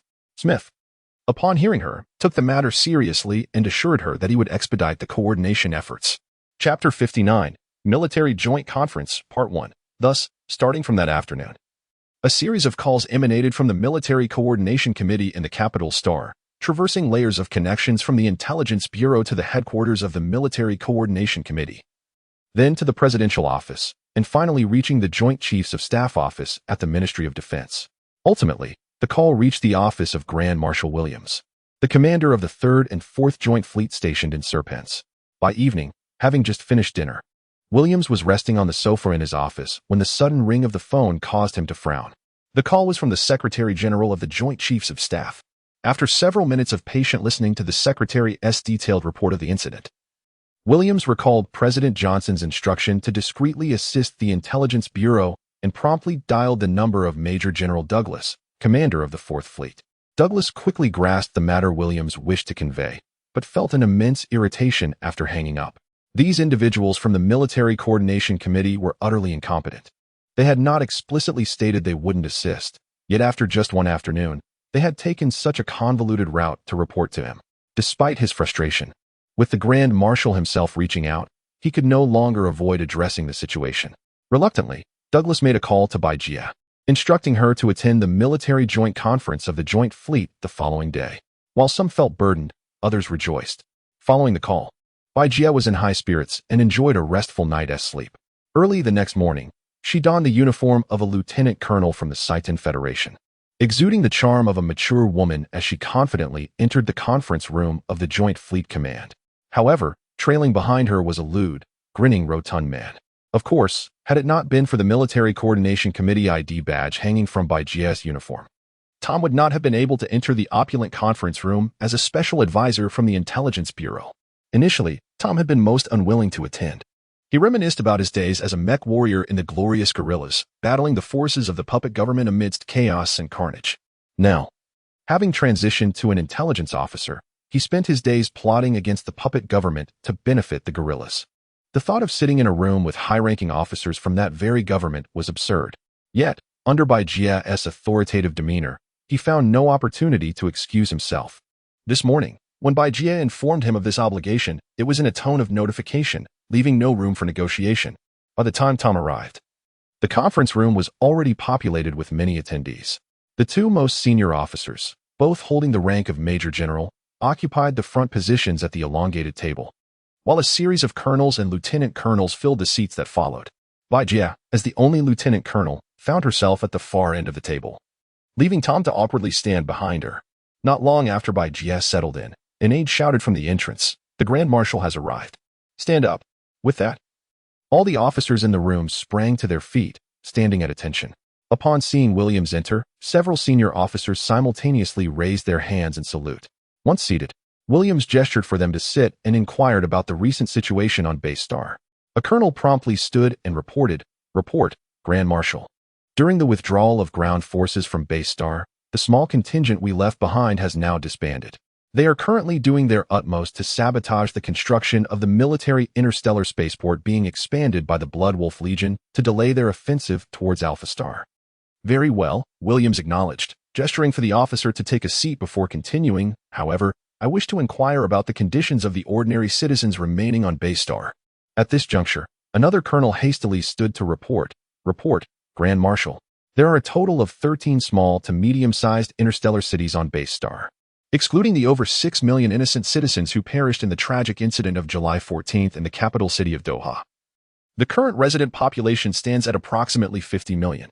The Blood Wolf Legion has instituted a military blockade, controlling the distribution of rations among the populace. However, according to reliable intelligence, the daily ration allocations for ordinary citizens are exceedingly scant. This implies that our people are facing starvation," Williams exclaimed, furiously slamming his fist onto the conference table, causing tea to spill from the cups. "Should we not immediately launch a full-scale assault on Base Star to rescue our citizens from their plight?" Major General Douglas, seemingly catching on to Williams' sentiments, provocatively inquired. Before Williams could respond, a sardonic voice unexpectedly interrupted from the far end of the table. "You need not do anything. Before long, the Blood Wolf Legion will come to you. You should first take care of yourselves." The assembly of officers turned to find that the speaker was the rotund man standing behind a female lieutenant colonel. Strangely, this man was not in uniform. How had he managed to gain entry? Baijia quickly shot Tom a warning glance, urging him to silence himself. Such a meeting did not permit his uninvited interjections. Douglas, visibly perturbed, barked, "Who are you?" Baijia promptly stood, saluting Douglas and explaining, "I apologize, General. He is a special advisor from our Intelligence Bureau. Please forgive his impudence." Douglas huffed dismissively, turning away without a second glance. Unexpectedly, Grand Marshal Williams chuckled. "Meetings are meant for open dialogue. There is nothing wrong with sharing opinions." He then turned to Tom, encouraging, "Please, share your thoughts." Tom, feeling the disdainful gazes of the puppet government officers upon him, experienced a surge of indignation. What is the deal with these pompous individuals? Do they think only they understand warfare? He cleared his throat and boldly declared, "Why is the Blood Wolf Legion reducing the food rations for the citizens of Base Star?" The answer is simple. They have brought limited supplies with them. We know that Base Star was previously a mining planet with minimal agricultural capability, reliant on continuous imports from other federal planets for daily necessities. Now, with the Blood Wolf Legion completely blockading Base Star, federal transport ships can no longer reach the surface, resulting in dire threats to the basic needs of ordinary citizens. As the Blood Wolf Legion prepares for war against Alpha Star, they will not divert their military supplies to assist our citizens. Therefore, I believe it will not be long before famine incites riots across Base Star. Desperate people are capable of anything. When that time comes, the Blood Wolf Legion will first dispatch troops to quell the insurrections. As Tom spoke, he felt his throat parched and swallowed hard, noticing Williams nodding slightly in agreement. The condescending expressions on the faces of the puppet government officers gradually faded, and at that moment, no one dared to interrupt his discourse. The rotund individual could not help but feel a sense of pride as he continued, if chaos were to erupt across the planet of Bass. While two formidable fleets of the Federation loom ominously in space, how could the Blood Wolf Legion dare to strike at Alpha Star so recklessly? They would undoubtedly be compelled to split their forces to quell the unrest, while simultaneously diverting troops to contain the Federation's fleets. Only when the balance of power is achieved would they consider dispatching additional forces to launch an offensive on Alpha Star. At this juncture, Tom deliberately paused, surveying the array of officers seated around the conference table before he resumed. Thus, I opine that it will not be long before the Blood Wolf Legion takes the initiative to confront the Federation's fleets. However, it is not for the purpose of a decisive battle. Their true aim is to restrain. They must completely immobilize the two carrier fleets of the Federation in Ophiuchus, freeing themselves from any concerns, thereby allowing them to turn their attention to Alpha Star. A collective gasp echoed through the conference room as the assembly of Federation officers pondered the profound insights of this corpulent figure. Where had he emerged from to perceive the current situation on Bass with such clarity? Chapter 60, Military Joint Conference, Part 2. Williams chuckled, realizing that Tom's earlier remarks had already been addressed by the Defense Department's Interstellar Strategic Analysis Office, which had delivered pertinent reports to him just the night before. Thus, when the meeting commenced, he broached the topic of the civilian food rations on Bass Star, hoping to gauge whether any officer within the joint fleet could grasp the underlying implications. Initially, Williams anticipated disappointment, yet he was pleasantly surprised by an advisor, unadorned in military garb, who could analyze the current situation to such a degree. He found himself inexplicably fond of this plump young man and, with a smile, inquired, "What do you propose we do about it?" "Must I continue?" Tom asked, pointing to himself. Williams nodded with a smile. While the other high-ranking officers in the conference room remained silent, Gia felt that Tom had already spoken enough, as even she lacked the standing to deliver lengthy discourses in this esteemed gathering. However, the venerable marshal seated at the head of the table clearly wished to hear more from the chubby fellow, prompting her to maintain her silence. As Tom grew more self-assured, he spoke with increasing boldness, asserting, in this situation, it would be unwise to focus solely on defense. Instinctively, he pulled a cigarette from his pocket, lit it, and continued. What we can conceive, the fleet commander of the Blood Wolf Legion can surely deduce as well. Therefore, we must act unexpectedly. We cannot afford to wait for the Blood Wolf's aircraft carrier fleet to come and engage us. We should dispatch our own fleet to harass them in the vicinity of Bass Star's synchronous orbit, disrupting their rhythm, depleting their resources, and severing their supply lines. Do not forget, the Blood Wolf Legion is an invading force operating far from their homeland. Should their logistical support be cut off, their only option will be to retreat. Conversely, we are fighting within our own borders with ample logistical support. We could endure a protracted conflict for a year or two without issue. Exhaling a puff of smoke, he added, moreover, we should coordinate with the remaining resistance forces on Bass Star to sabotage the Blood Wolf Legion's interstellar spaceports. This would place them in a precarious position, besieged on all fronts.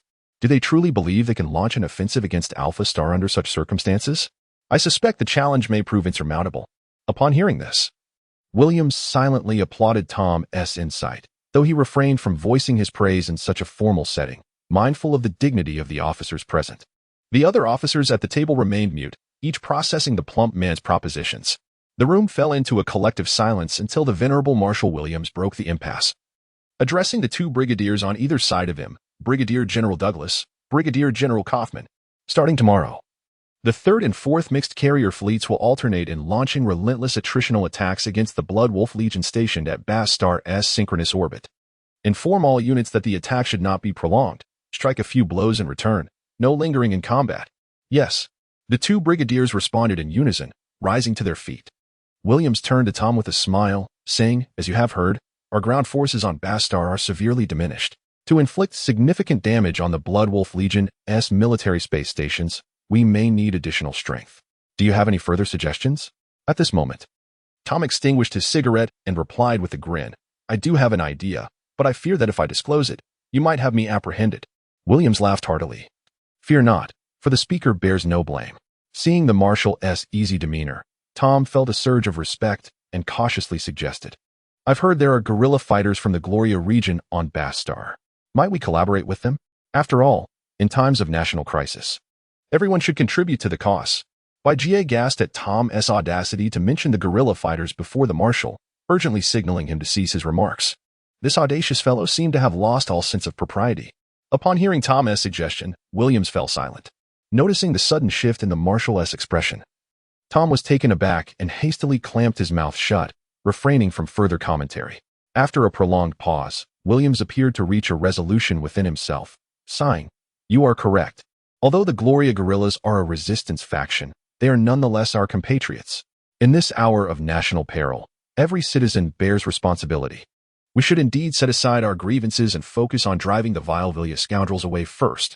All present understood the rapport between Marshal Williams and President Johnson, recognizing that only he could voice such sentiments. Had anyone else dared to express such radical views in public, they would likely be arrested for treason within minutes. Following the meeting, Williams retained Bajia and Brigadier General Douglas, with Tom dutifully trailing behind Bajia. Williams regarded Tom with interest and asked, "You're quite impressive. Young man, which military academy did you graduate from?" This question momentarily stumped Tom. Military academy? He had no idea where that door even faced. Fortunately, Bajia quickly stepped in, smiling as she explained, "My apologies, Your Excellency. His true identity is currently classified, but I can reveal that he is Jerry, a secret advisor from our Military Liaison Intelligence Bureau." "Ah, very well. I shan't press further," Williams replied, his demeanor jovial and unconcerned with trifles. He then turned to Bajia and Brigadier General Douglas, stating earnestly, "This afternoon, both the President's office and the Defense Department contacted me, emphasizing the importance of this mission for the Military Liaison Intelligence Bureau, and I entrust you both to handle it with utmost diligence." Douglas promptly reassured him, "Rest assured, Marshal, the entire crew of our 4th Fleet will not falter in their duty. However, what is it? Speak plainly," Williams urged, frowning slightly. Douglas hesitated, glancing at Bajia before exhaling a sigh, continuing, "The Bloodwolf Legion S2 carrier fleets are currently stationed at Bass***'s synchronous orbit, making it impossible for us to breach Villia's blockade and safely deliver the Intelligence Bureau personnel to the atmosphere." Upon hearing this, Tom, standing behind Bajia, scoffed. "We don't need you to deliver us." Bajia shot Tom a fierce glare for his indiscretion, then smiled at Brigadier General Douglas. "I apologize, General. What our advisor means to convey is that during your assault on the Bloodwolf Legion S carrier fleets, you only need to take us into battle with you. Once our fleet reaches the vicinity of Bass***'s synchronous orbit, we shall devise our own means of entering the atmosphere." "Oh? It appears that Major Bai has everything well in hand." Williams chuckled. "Brigadier General Douglas, please cooperate with them." "Yes, I will make the arrangements at once." The Marshal's words were commands, and Douglas naturally complied without hesitation. Chapter 61. The Space Dock exiting the Joint Fleet Command. Bajia, upon noticing the desolate surroundings, could no longer contain herself. She seized Tom by the ear and demanded sternly, "You rotund fool. I never imagined you had studied military strategic layouts. Speak. How many more secrets are you hiding from me?" Tom winced in pain, hopping about and exclaiming, "Ouch, ouch." After a prolonged moment of vengeance, Bajia finally released her grip, having momentarily alleviated her frustration. The chubby fellow, cupping his prominent ears, lamented, "Haven't you already perused my file? I didn't even graduate high school. What do I know about layouts?" Bajia retorted angrily, "Then who imparted that extensive knowledge you shared at the Military Joint Conference?" Tom protested vehemently, "I eat and sleep alongside you every day. You've witnessed it yourself. Who would come to teach me?"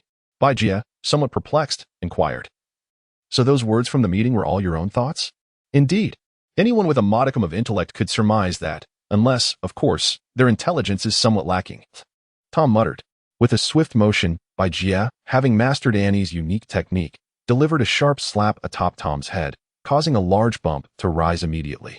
"Daring to insinuate that my intelligence is in question.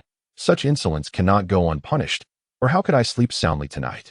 The unfortunate Tom rubbed his head incessantly, bewildered by Bajia's unexpected aggression, as she was not one to resort to violence. The following morning, Bajia and Tom, along with their companions, boarded a shuttle, transporting the Intelligence Bureau's operational team and their 22 Mechs to a military space station in synchronous orbit around Amidst. Upon disembarking, Tom and his companions were profoundly awestruck by the grandeur before them. The military space station, named Queen Vina, boasted the largest military maintenance dock in the Serpens constellation. Perched atop the energy shield system of the largest interstellar city, Sky City, on Amidst, the dock was constructed on 2 massive steel platforms, housing 2 horseshoe-shaped giant dock chambers capable of simultaneously accommodating 4 large warships for maintenance. Each dock chamber extended for several kilometers, 3 sides suspended in the void of space, with only one side connected to the station, allowing even supercarriers to dock for maintenance, upkeep, and comprehensive resupply. The shuttle landed on a steel deck near the dock's entrance, where the crew caught sight of several ships from the Saturn Federation's Joint Fleet docked nearby, tethered by massive steel cables. Numerous technicians in space suits swarmed the 8 colossal automated repair frames, alongside engineering mechs assigned to maintenance and transport. They were diligently engaged in inspecting, repairing, and refueling the warships.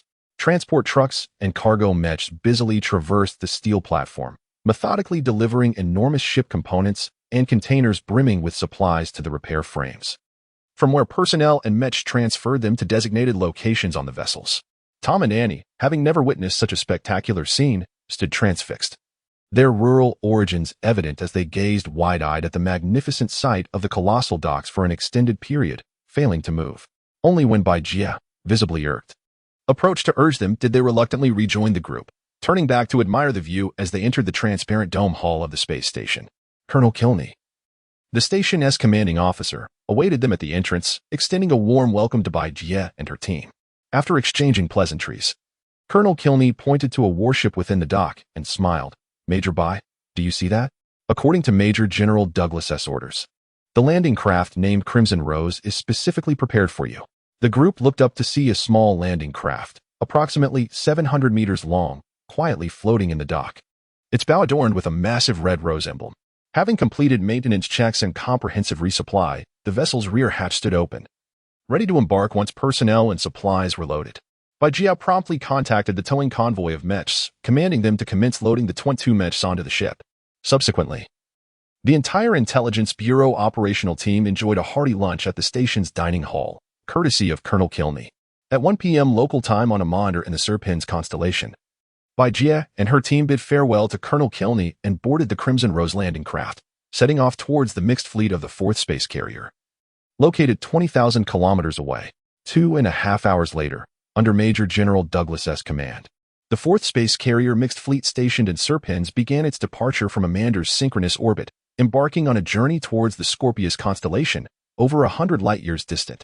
With a thunderous roar, the main thrusters of dozens of warships ignited simultaneously, their immense ion exhaust streams resembling pale blue tails, painting the starry void with brilliant hues.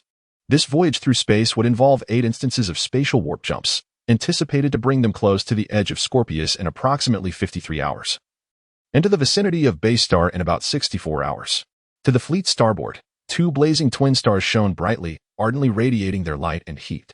These blue giants appeared somewhat red due to interstellar dust absorption of excess blue light, and they were in the midst of their stellar evolution, destined to expand into supernovae in the coming millions of years. In the face of the life cycles of these celestial giants, the entirety of human civilization, from its inception to the present, is but a fleeting moment. Generations of heroes, tyrants, and scoundrels are mere ephemeral bubbles, born and extinguished in an instant, all ultimately returning to dust. The brilliance of the blue giants illuminated the departing warships, casting a dazzling, ethereal glow. Yet, as distance grew, their luminosity waned, eventually fading into the vast, dark tapestry of the cosmos. After utilizing the gravitational pull of the blue giants for acceleration, Major General Douglas's carrier fleet attained the 4th cosmic speed and began its flight toward the edge of Serpens. Chapter 62.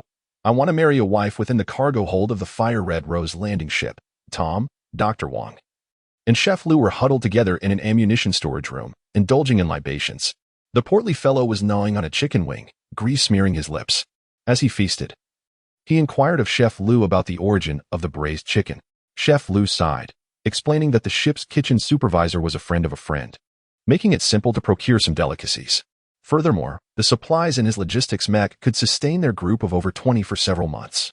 If you ever find yourself hungry, feel free to seek me out, he added. Tom nodded enthusiastically, akin to a chick pecking at grain. Meanwhile, Chef Lu continued to lament, and Dr. Wong wore a furrowed brow, quietly nursing his drink and scarcely consuming anything. Observing the melancholy of his companions, Tom jested, while you still have the ability to speak, you ought to eat more. Otherwise, you may find it too late to regret it.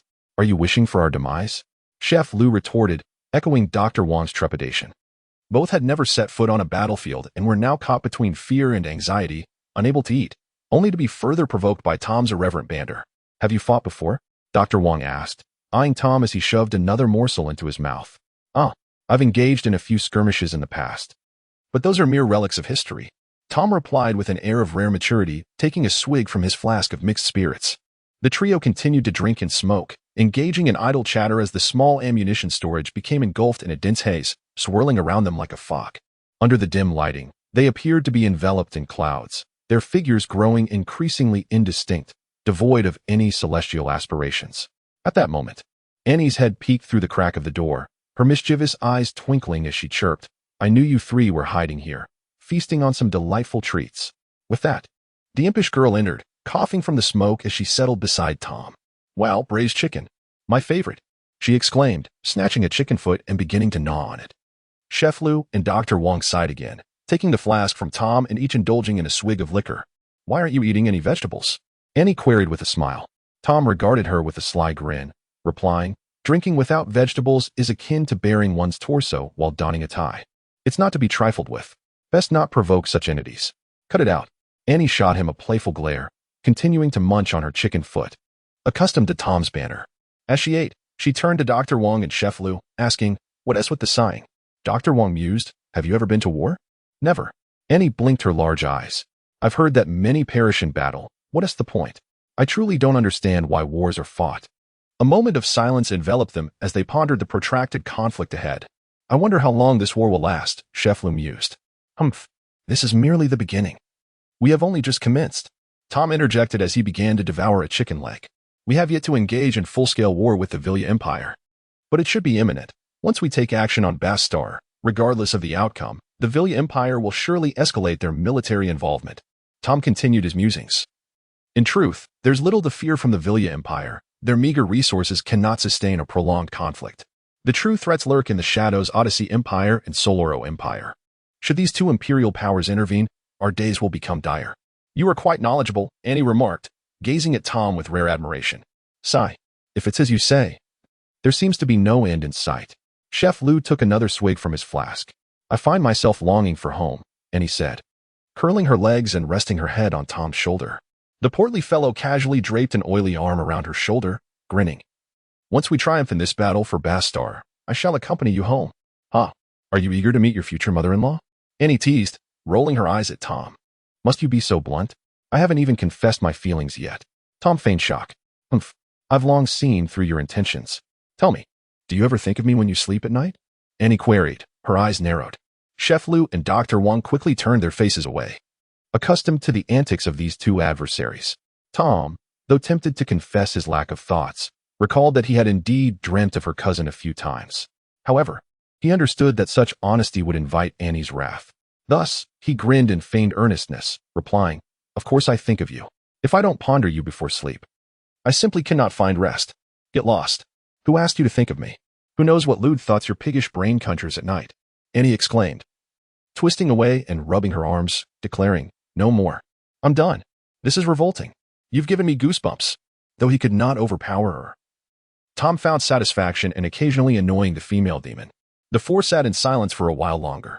Dr. Wong suddenly asked, once the war concludes, What do you all wish to do? I want to return to the hospital and continue being a nurse. What about you? Annie inquired of Dr. Wong. I aspire to become a genuine doctor, Dr. Wong replied with a sigh. I wish to return to my hometown and open a small eatery, Chef Lu mused, gazing at the dim light above. And you, Tom? Annie nudged the still-devouring fellow. I want to marry a wife, Tom declared without a moment's hesitation, revealing his most primal aspiration. Is that so easy? Once the battle is over, if we both survive, I shall marry you. Annie resumed her playful teasing of Tom. Ugh. If you were to be my wife, I would rather meet my end. Tom retorted, spitting a chicken bone onto the ground. I think you're eager to die right now, Annie exclaimed, leaping at Tom and tugging at his ear, playfully scratching his face. Chapter 63. Beta 29, the rotund fellow, caught up in a moment of bravado, found himself dodging and pleading for mercy. Amidst the commotion, Tom managed to extricate himself from the clutches of the female demon, retreating to a distance to smoke, apprehensive that she might suddenly lash out again. As he flicked the ash from his cigarette, he noticed a flicker of light emanating from the energy ammunition box beneath him. Upon closer inspection, he realized, to his dismay, that he had inadvertently shaken ash into the crevice of the box, causing the energy blocks within to emit a faint glow. "Run for your life," the portly man exclaimed, hastily grabbing a water bottle and bolting out the door. Left behind were Annie, Dr. Wong, and old Lou from the kitchen, all momentarily stunned. Old Lou approached the spot where Tom had been seated, and upon seeing it, his face drained of color. In a trembling voice, he echoed, "Run." Understanding that trouble was imminent, Annie and Dr. Wong quickly followed Lou's lead, fleeing the scene. Just as the trio escaped through the doorway, Tom slammed the warehouse door shut, turning to them with a serious expression. "I have never been here, and you have never seen me. Do you understand?" With that, the rotund man dashed back to his cabin to sleep. Annie shrugged, thinking to herself that if this fool was unafraid, neither would she be. Consequently, she joined Dr. Wong and old Lewin returning to their respective cabins. A few minutes later, a small explosion erupted in one of the energy ammunition warehouses aboard the ship, igniting a fire. Fortunately, the warehouse contained only a limited supply of energy ammunition, and the thick walls, combined with the prompt response of the cargo crew, ensured that the damage was minimal. However, when the inexplicable fire was extinguished, the staff discovered numerous cigarette butts and chicken bones on the ground, leading them to conclude that the incident was likely the result of human activity. Ultimately, the true culprit was never identified, as Tom had long since drifted into a deep slumber in his cabin. Tom slept soundly for over 10 hours. When he finally awoke, he felt rejuvenated. Though a pang of hunger gnawed at him, he quickly rolled out of bed, slipped on his slippers, and hurried to the mess hall. At this juncture, Major General Douglas's mixed fleet of the 4th Federal Space Aircraft Carrier had completed 3 space warp jumps, having departed from the Serpens constellation and entered the public domain of the cosmos. After leaving the borders of the Satan Federation, the space routes became increasingly treacherous. The route chosen by Major General Douglas was not one of the main thoroughfares of this public domain, but rather a remote and semi-abandoned pathway known as Beta 29. Beta 29 was first discovered during the early days of cosmic colonization by the initial wave of explorers departing from ancient Earth. At that time, the discovery of this route generated considerable excitement within human society. Beta 29 connects the Serpens and Hydra constellations on one end and the Scorpius, Libra, Vulpecula, and Cygnus constellations on the other, serving as a shortcut to multiple star systems. While there were numerous points along this route suitable for large fleets to traverse, it was also riddled with a labyrinth of treacherous offshoots, each fraught with obstacles, small black holes, gravitational reefs, and meteor storms. Moreover, the frequent presence of space pirates made this route particularly daunting, prompting most commercial fleets to avoid it. Should one inadvertently stray into these perilous branches, escape could become impossible. And if luck were to favor them, they might emerge years, even decades later, only to become legends of ghost ships in the cosmos. Over time, as safer main routes were discovered, Beta 29 gradually faded from memory. However, it was not entirely devoid of life. Many outcasts, adventurous souls, and profit-driven smugglers often traversed this path. Certain hidden asteroids or satellites along the route housed clandestine docks and space stations, providing repair and supply services to these fringe dwellers for substantial profits. Commanding a formidable fleet led by the latest federal aircraft carrier, the Glorious Goddess, Major General Douglas was not intimidated by space pirates. Yet, he remained wary of the naturally occurring hazards in the cosmos, as even a minor misstep could spell disaster for the entire fleet. In the face of the vast, unending forces of nature, humanity's technological prowess always seemed woefully insignificant. The reason Major General Douglas opted for the Beta 29 route was not only to shorten the journey, but also due to the strategic secrecy of the fleet's mission. At that moment, he sat on the bridge of the Glorious Goddess, sipping coffee while observing the officers diligently attending to their duties below. As a seasoned commander with 6 years of experience, Douglas typically remained on the bridge while navigating such perilous routes, ready to address any unforeseen emergencies. Suddenly, a multitude of small red dots appeared on the massive virtual screen ahead, indicating numerous targets within the radar range, rapidly moving in a small obstacle zone to the fleet's right front. The automatic alarms on the bridge blared urgently, accompanied by flashing red lights, alerting the crew that they were not facing a mere smuggling convoy or pirate ship but an entire fleet armed to the teeth. The radar displayed 2 significantly larger red circles among the smaller dots.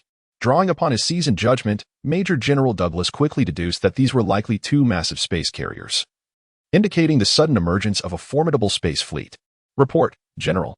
According to data from the Radio Space Telescope, we have detected what appears to be the Solarian Empire's space carrier fleet approximately 1,500,000 kilometers ahead. An officer rushed to inform Douglas on the bridge.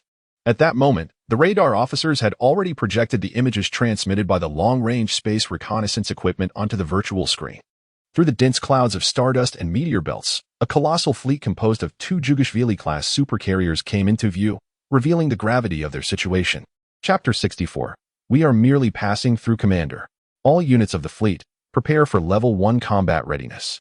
Halt the advance and immediately transition to defensive formation A. The battleships Cardison and Winifred shall move forward, securing the front of the Glorious Goddess aircraft carrier. Cruisers and destroyers disperse immediately to protect the flanks of the fleet. All remaining smaller vessels must consolidate around the carrier. No one is to fire without my explicit command. The Glorious Goddess is to launch the 3rd, 4th, and 5th squadrons of space fighters, ready for combat at all times. As Major General Douglas issued the orders with calm determination, his mind was engulfed in contemplation. He had never anticipated encountering the Solarian Empire's aircraft carrier fleet in this remote, soon-to-be-abandoned Beta 29 corridor. What were they doing here? At that moment, Tom, en route to the mess hall, was startled by the incessant blaring of alarms and the announcements urging all crew members to prepare for Level 1 combat readiness. It wasn't until he witnessed the rapid descent of the armored shutters over the porthole, casting a shadow over a nearby star, that he realized the fleet had encountered trouble. With no time to return to his cabin, in the mess hall just ahead, Tom quickened his pace. Signal the Solarian fleet immediately. Inform them that we are merely passing through with no hostile intentions.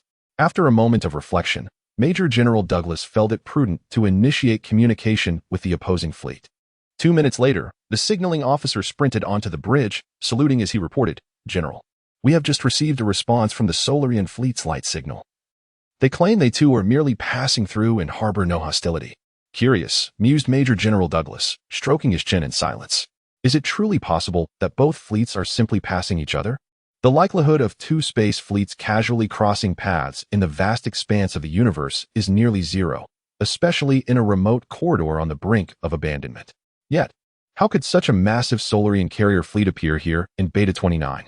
Despite their claims, they surely harbor ulterior motives. Are they perhaps en route to reinforce the Bloodwolf Legion of the Villia Empire? Or do they intend to lie in wait, seeking to sever our retreat upon our return?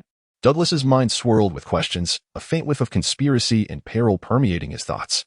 Establish contact with the Joint Fleet Command on Amidst. I must personally brief Marshal Williams on the situation, he commanded, rising with authority to address the officer responsible for interstellar communications.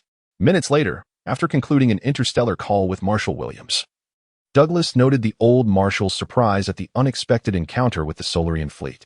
However, he advised Douglas to refrain from rash actions and to expedite the fleet's departure from Beta 29 to avoid further complications. Upon ending the call, Douglas promptly ordered the fleet to accelerate. Before long, the 4th Federal Carrier Fleet located a substantial spatial warp jump point. Once they entered the jump, they successfully evaded the Solarian fleet, distancing themselves from the perilous sector. On the bridge of the Glorious Goddess, Douglas gazed into the boundless cosmos, contemplating that regardless of the outcome of the impending skirmish at Base Star, he would never traverse the Beta 29 corridor again, should the Solarian fleet harbor malicious intentions. The 4th Fleet, low on ammunition and supplies, would stand no chance against the formidable Solarian forces awaiting them. At that moment, the 4th Mixed Space Carrier Fleet had just lifted the Level 1 combat readiness orders, and the crew returned to their respective duties. However, as the cooks in the Glorious Goddess's kitchen returned to the mess hall, they discovered a missing chicken, a duck, and some seasonings, including 2 bottles of cooking wine. After returning from the mess hall, Tom headed directly to the cabin of Old Lou and Dr. Wong. The 3 of them concocted a stew of chicken and duck using the supplies from Old Lou's logistics mech. Tom added the remaining half pot of water and 2 bottles of cooking wine, and the trio indulged until they were inebriated, subsequently collapsing into a deep slumber. The monotony of space travel was thus alleviated in their cycle of eating and sleeping. It was not until Baijia personally opened their cabin door, rousing the 3 groggy individuals, that they realized they were nearing Base Star.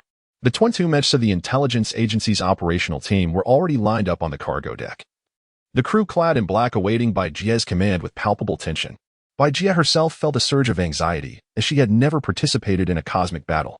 Fortunately, nestled within their mechs, the crew, including the portly figure, were oblivious to her nervousness.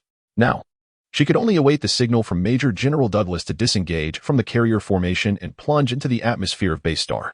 Meanwhile, In the synchronous orbit of Base Star, the Blood Wolf Legion's two mixed space carrier fleets, under the command of the Vilya Empire's second prince, Takagawa Jiro, were arrayed in a serpentine formation, protecting the entrance to Base Star with an imposing display of strength.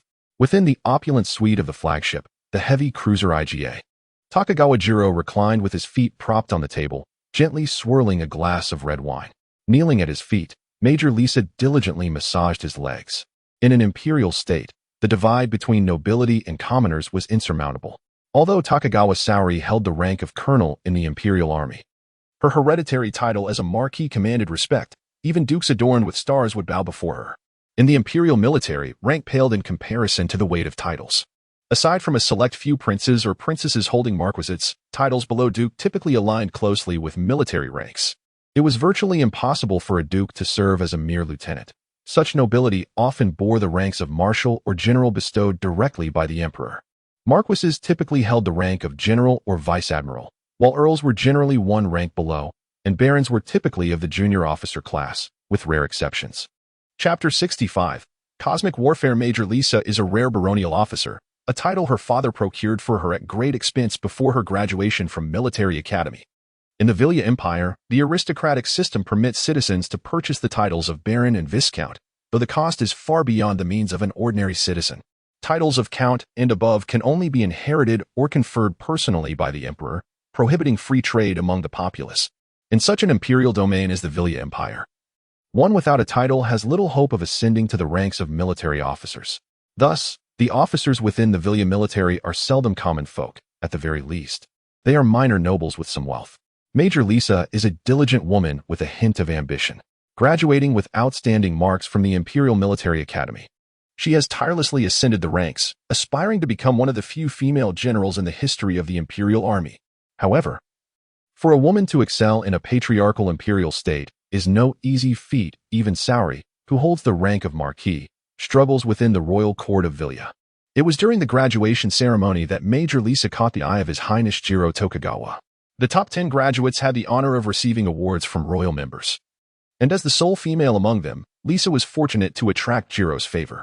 Over the ensuing years, she began her career as a junior officer in the Blood Wolf Legion and has now become a trusted aide to His Highness. Lisa understands that her promotion to officer status as a baron is inextricably linked to Jiro's patronage. Although she remains unmarried, she has had a few romantic encounters during her time at the academy, and her keen intellect enables her to charm men, particularly those of royal lineage like Jiro. Ordinary women do not catch Jiro's eye. To earn his affection, Lisa must master the art of perception, knowing precisely what to say and when to remain silent. At this moment, Jiro appears deep in thought, prompting the attentive Lisa to quietly massage his legs without uttering a word. Suddenly, a heavy, urgent knock resounds from the door of the captain's quarters. Typically, no one would dare to be so impolite. Jiro furrows his brow slightly and gestures for Lisa to answer the door. In enters Colonel Honda, captain of the IGA-class cruiser, panting as he reports, "Your Highness, a carrier group from the Titan Federation has been detected 100,000 kilometers away, heading towards the synchronous orbit of Base Star." Oh. Jiro sets his legs down from the table, smiling. "I did not expect the Titan Federation to strike before us. Do we know who leads the charge?" Colonel Honda bows and responds, "Based on images relayed from the Space Radio Telescope, it is highly likely to be the mixed fleet of the Titan 4th space carrier from Serpents. Is it only the 4th fleet with the Glory Goddess carrier?" Jiro muses, smiling. Does the Titan Federation believe they can assault Base Star with such limited forces? Rising from his chair, he commands, "Order the Dawson Queen Bee carrier group to advance and engage the enemy, while the Vesuvius carrier group remains in synchronous orbit around Base Star to prevent any potential surprise attacks from Titan forces." With that, Jiro, Major Lisa, and Colonel Honda proceed to the bridge of the IGA cruiser. Upon arrival, the command hall is abuzz with activity. A multitude of operational officers, communications personnel, intelligence officers, equipment advisors, and coordinating messengers are busily engaged, traversing the hall with purpose. The spacious command center hums with the rapid operation of various control consoles, processing and relaying complex data, battle reports, and directives.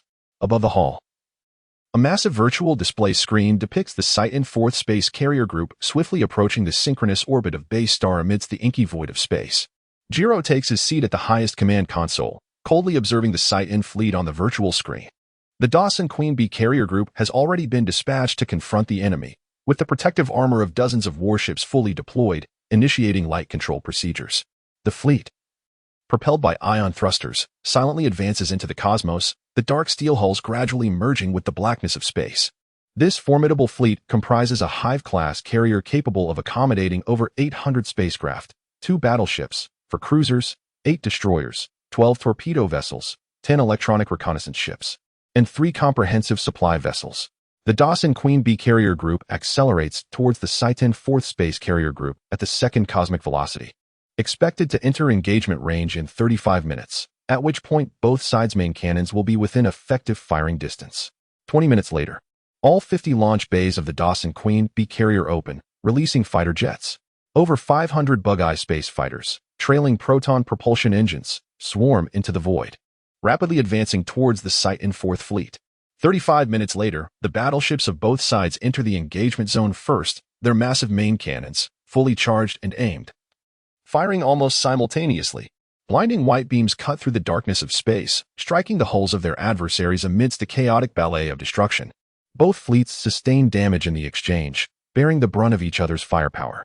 There is no retreat, no evasion. It is akin to ancient knights locked in mortal combat. The clash of battleships hinges on the might of their cannonry and the resilience of their energy shields and armor. Next to join the fray are waves of cruisers and destroyers from both sides, plunging into the enemy formation, soon embroiled in a fierce melee. The dark void is illuminated by the straight beams of cannon fire, weaving erratically before crashing into foes. Guided missiles and torpedoes streak across the sky, exploding against enemy vessels in brilliant displays of light. In the initial moments of battle, both sides suffer losses. Numerous ships are struck, some overwhelmed by concentrated fire from main cannons and multiple missiles, resulting in violent detonations in the void. Once the dazzling fireworks fade, the remnants of the vessels are reduced to countless fragments of steel, swirling in the emptiness of space. As the space fighter squadrons finally join the fray, over 1,000 craft engage in a deadly ballet amidst the dark starry sky, resembling a tempest of lightning. Energy beams from the fighters intertwine chaotically, and in the blink of an eye, many space fighters plummet from the heavens like moths to a flame, trailing fiery tails. Both sides are fervently striving to penetrate the opposing fleet, while the cannons of space fighters pose little threat to massive warships. The guided missiles and torpedoes they carry are lethal weapons capable of obliterating vessels. Thus, the struggle between offense and counteroffense unfolds, with thousands of fighters twisting and turning through the cosmic void, unleashing a torrent of fire upon one another. Tom stood by the porthole, gazing dreamily at the distant starry sky, where dozens of warships clashed fiercely and space fighters plummeted continuously. He murmured to himself, "When will I have the chance to fight in space? It must be exhilarating." Exhilarating? And looked at Tom before her with bewilderment.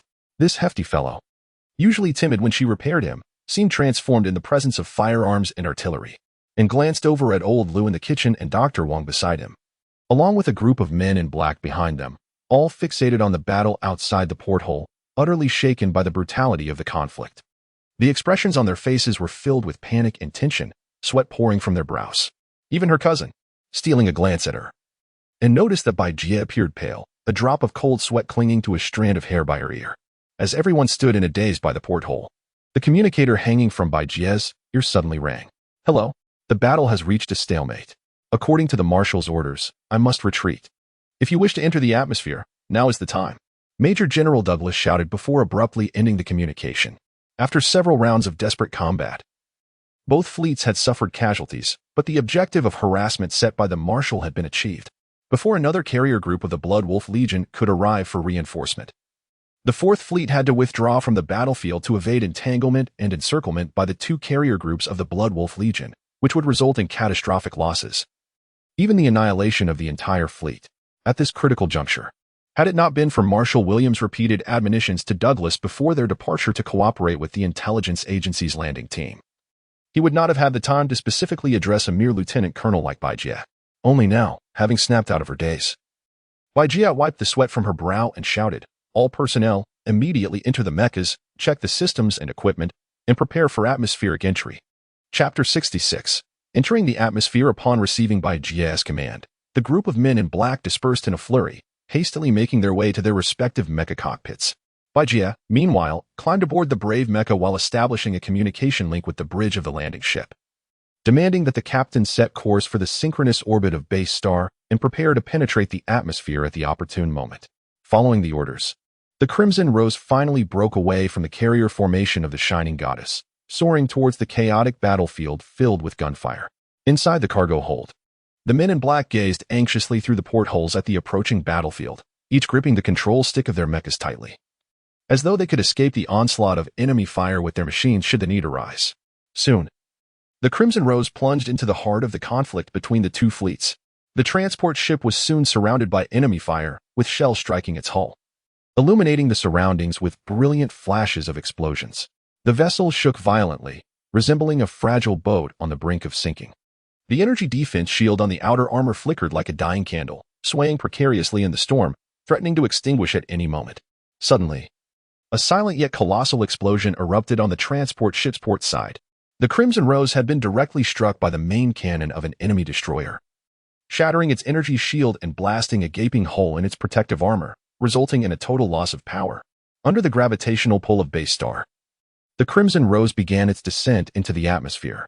At that moment, a Velian Empire bug-eye space fighter zipped past the descending transport ship, which was engulfed in smoke and flames. The pilot, taken aback, observed this virtually defenseless transport ship recklessly diving into the heart of the battlefield. Madness. The pilot of the bug-eye fighter scoffed, casually unleashing a volley of cannon fire at the already flaming vessel. With its energy shield compromised, the Crimson Rose was instantly engulfed in a raging fireball from the bug-eye fighter's cannon, and was subsequently mercilessly pulled into the atmosphere by the immense gravity of base star. Inside the cargo hold of the Crimson Rose, the members of the Intelligence Bureau's operational team shouted a desperate battle cry, their voices rising in unison as the ship trembled violently, hurtling towards the gates of death amidst the roaring flames and choking smoke.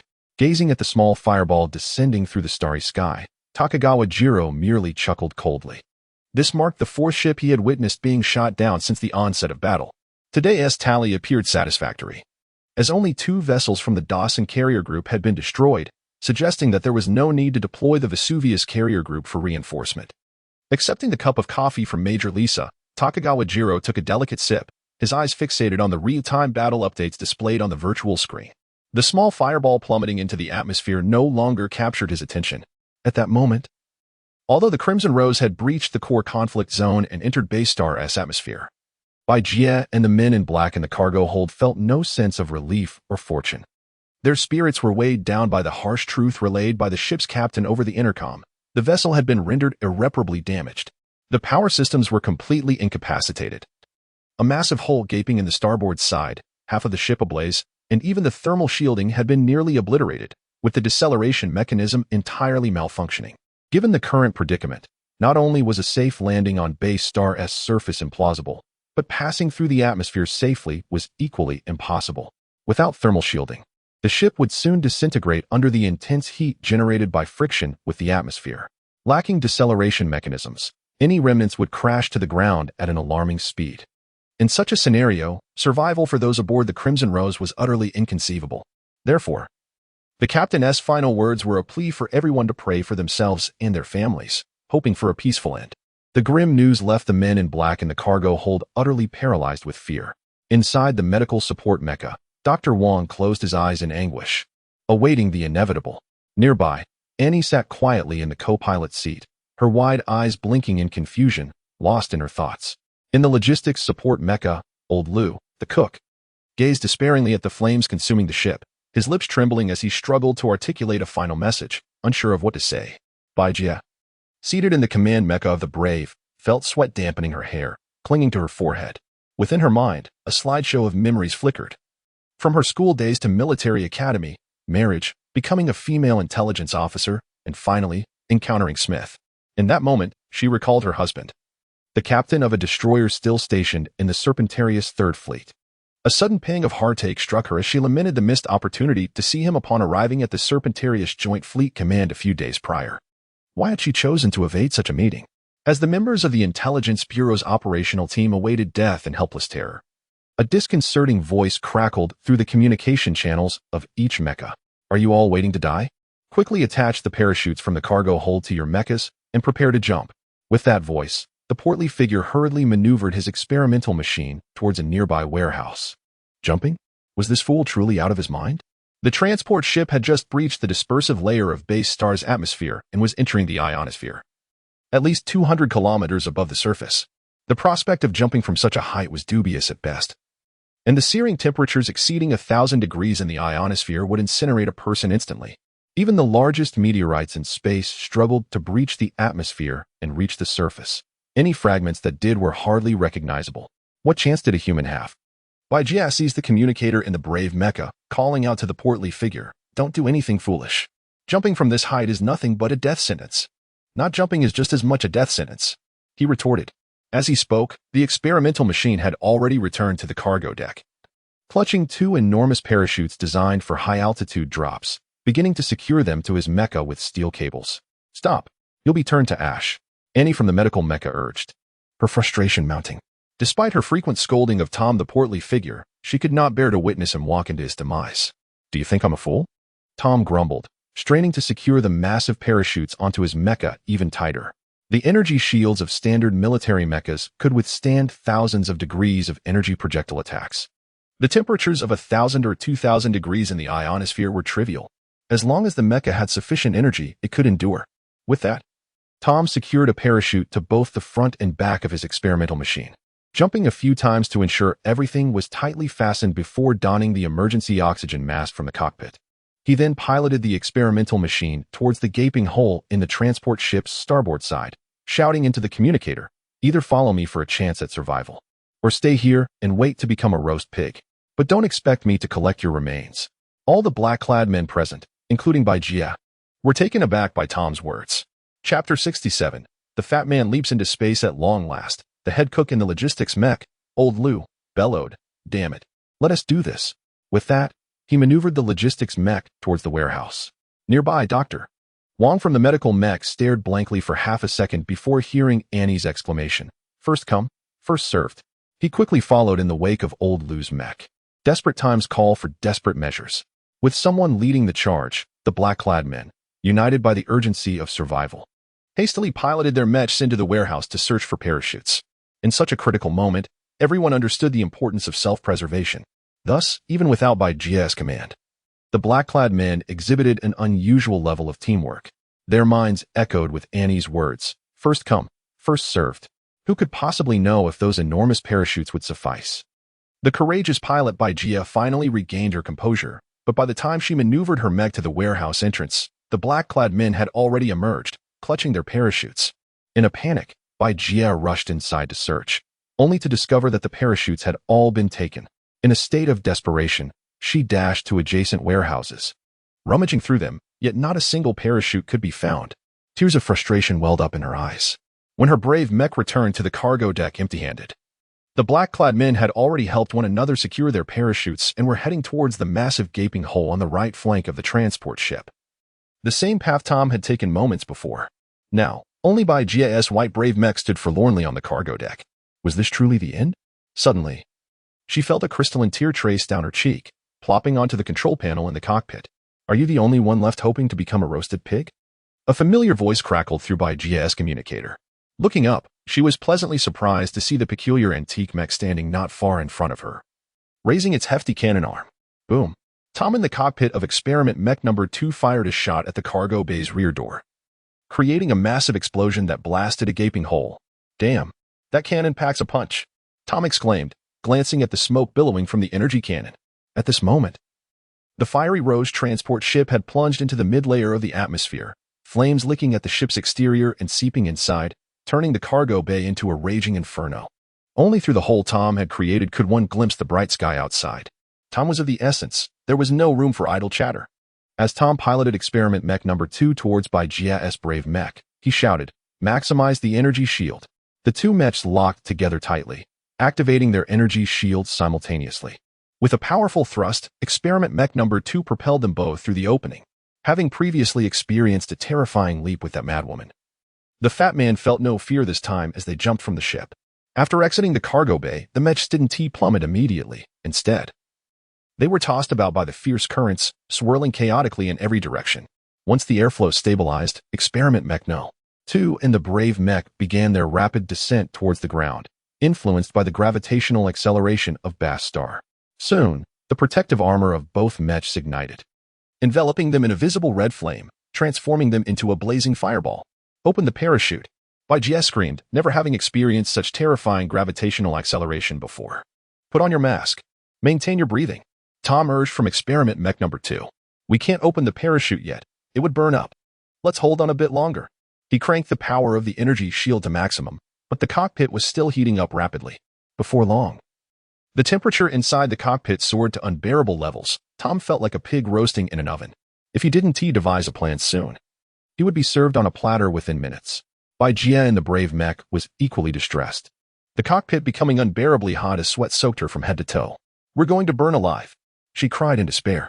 Just a little longer, Tom replied, though his own seat was scorching his backside. In this life or death moment, the metal necklace around his neck suddenly glimmered with a red light, and the cockpit's indicator lights turned crimson. At that moment, Baijie and the brave Mech noticed experiment Mech number 2's eyes flashing a blood-red glow. Tom distinctly felt the engine of his Mech roar to life, the immense power output causing the energy shield to reach unprecedented levels of strength. Baijie was astonished to see the energy shield of Tom's Mech transform from the nearly invisible light blue, engulfed by flames, to a brilliant deep blue, completely isolating the fire. Finally, Tom felt the temperature in the cockpit begin to drop. He took a deep breath and quickly checked the instrument panel, realizing their descent speed had exceeded the speed of sound, plummeting at a terrifying rate of over 1,000 kilometers per hour. While the fat man felt some relief, Baijie was slowly losing consciousness from the lack of oxygen and extreme heat. Tom called out through the communicator several times but received no response. Alarmed, he quickly checked their altitude. The Mechs had exited the ionosphere of Bast Star, entering the middle layer. But they were still 60 to 70 kilometers from the ground, far too early to deploy the parachute. Concerned that he might have to retrieve Baijie's body after landing, Tom gritted his teeth and, risking everything, carefully adjusted their embrace, trying to bring the cockpit of the brave Mech closer to his energy shield. Just then, the energy alarm in experiment Mech number 2 blared. The nuclear battery's energy reserves had plummeted to a dangerous level. Maintaining the current strength of the energy shield could lead to an immediate power failure. If the engine of experiment Mech number 2 shut down, the fat man would surely be incinerated by the friction of the air before Baijie even had a chance. Damn it. Just as he had begun to feel a sense of relief, he found himself teetering once more on the brink of death. The adrenaline surged, causing him to tremble uncontrollably. Was the universe conspiring against him? Gazing at the nearly empty energy gauge, he felt despair wash over him. A minute later, the nuclear battery finally ran out of power, and the engine of experiment Mech number 2 sputtered to a halt, deprived of the energy shield that once warded off external frictional heat. The temperature within the cockpit soared alarmingly, and the portly figure could almost discern the tantalizing aroma of his own flesh beginning to caramelize. There was no time to hesitate. Even though he was still dozens of kilometers above the ground, plummeting at supersonic speed, if he did not deploy the parachute immediately, he would not merely be a roasted pig upon landing, but rather a charred remnant. Everything within the cockpit had turned a fiery red, and the temperature of experimental machine number 2 surpassed even that of the neighboring brave Mecha. Tom removed his clothing to wrap his hands, and without a moment's hesitation, decisively yanked the parachute release lever. With a resounding boom, the colossal parachute affixed to the back armor of experimental machine number 2 unfurled, blossoming into 8 semicircular white clouds above the two mechas. Whoosh! Mere seconds later, the two clouds were violently shredded by the immense shockwave of the supersonic descent, swiftly followed by the third and fourth, which were transformed in an instant into swirling white flakes amidst the tempestuous winds. Chapter 68, Artificial Respiration. Upon witnessing 8 parachutes deploying, only to be damaged shortly thereafter, the agitated rotund figure hastily activated another parachute release. Bang! Another 8 white canopies unfurled above 2 mechs. Fortunately, this time, the 12 parachutes successfully arrested the rapid descent of the mechs, preventing any further damage to the canopies. The sudden and intense deceleration within the cockpit enveloped Tom in a sensation of multiplied gravitational force, causing him considerable discomfort. Thankfully, his robust physique endured the strain. Otherwise, he might have succumbed to unconsciousness. Having narrowly escaped the clutches of death, Tom slumped in his seat, gasping for breath for a considerable time before he regained his composure. He called out for Baijie through the communicator repeatedly, yet received no response. With a sense of resignation, Tom allowed the parachutes to carry them gently down to the ground. Approximately 20 minutes later, Test Mech No. 2 and the courageous command mech landed smoothly amidst a patch of grass. After a struggle to adjust to the ground, Tom, having taken several swigs from his flask of mixed alcohol, cautiously approached the courageous mech. With great effort, and aided by tools from Test Mech No. 2, he finally pried open the cockpit hatch of the courageous mech, which had warped from intense heat. Inside, Baigia lay with her eyes tightly shut, unresponsive to Tom's calls and nudges. A pang of regret struck Tom. Had she truly perished? He recalled her beauty, despite her recent irritable demeanor. After a moment's contemplation, he reached out, placing his hand on her left breast. To his relief, it was warm, and he felt the faint rhythm of her heartbeat, albeit sluggish. However, the question remained: how to awaken her? Should he perform artificial respiration? During his time with the gorillas in Glory, Tom had observed medical personnel use this method to revive critically injured comrades, reportedly with a high success rate. Resolute, Tom entered the cockpit of the courageous mech, removed Baigia's helmet, and leaned in to press his lips against hers. The sensation was smooth and warm, yet he recoiled immediately, feeling a flutter of nervousness at this intimate act. Remembering that he was supposed to blow air into her lungs, akin to inflating a balloon for a child, Tom steeled himself for a second attempt.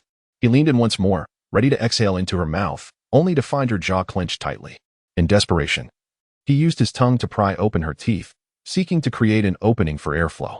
Suddenly, a resounding slap echoed as Baigia stirred awake. Upon opening her eyes, she was met with the sight of an enormous, grimy face approaching her, accompanied by an unwelcome, foul breath invading her mouth.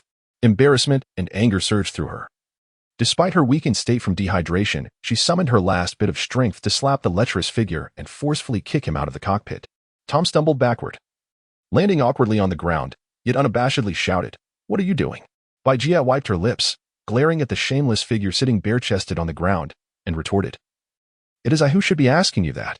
What were you doing to me?" With a sheepish grin, Tom replied, "I was performing artificial respiration. I was saving your life." Ridiculous. Is that how you perform artificial respiration? Baigia's face flushed red with mortification at the memory of the earlier incident. If that is not how it's done, then what is? Teach me.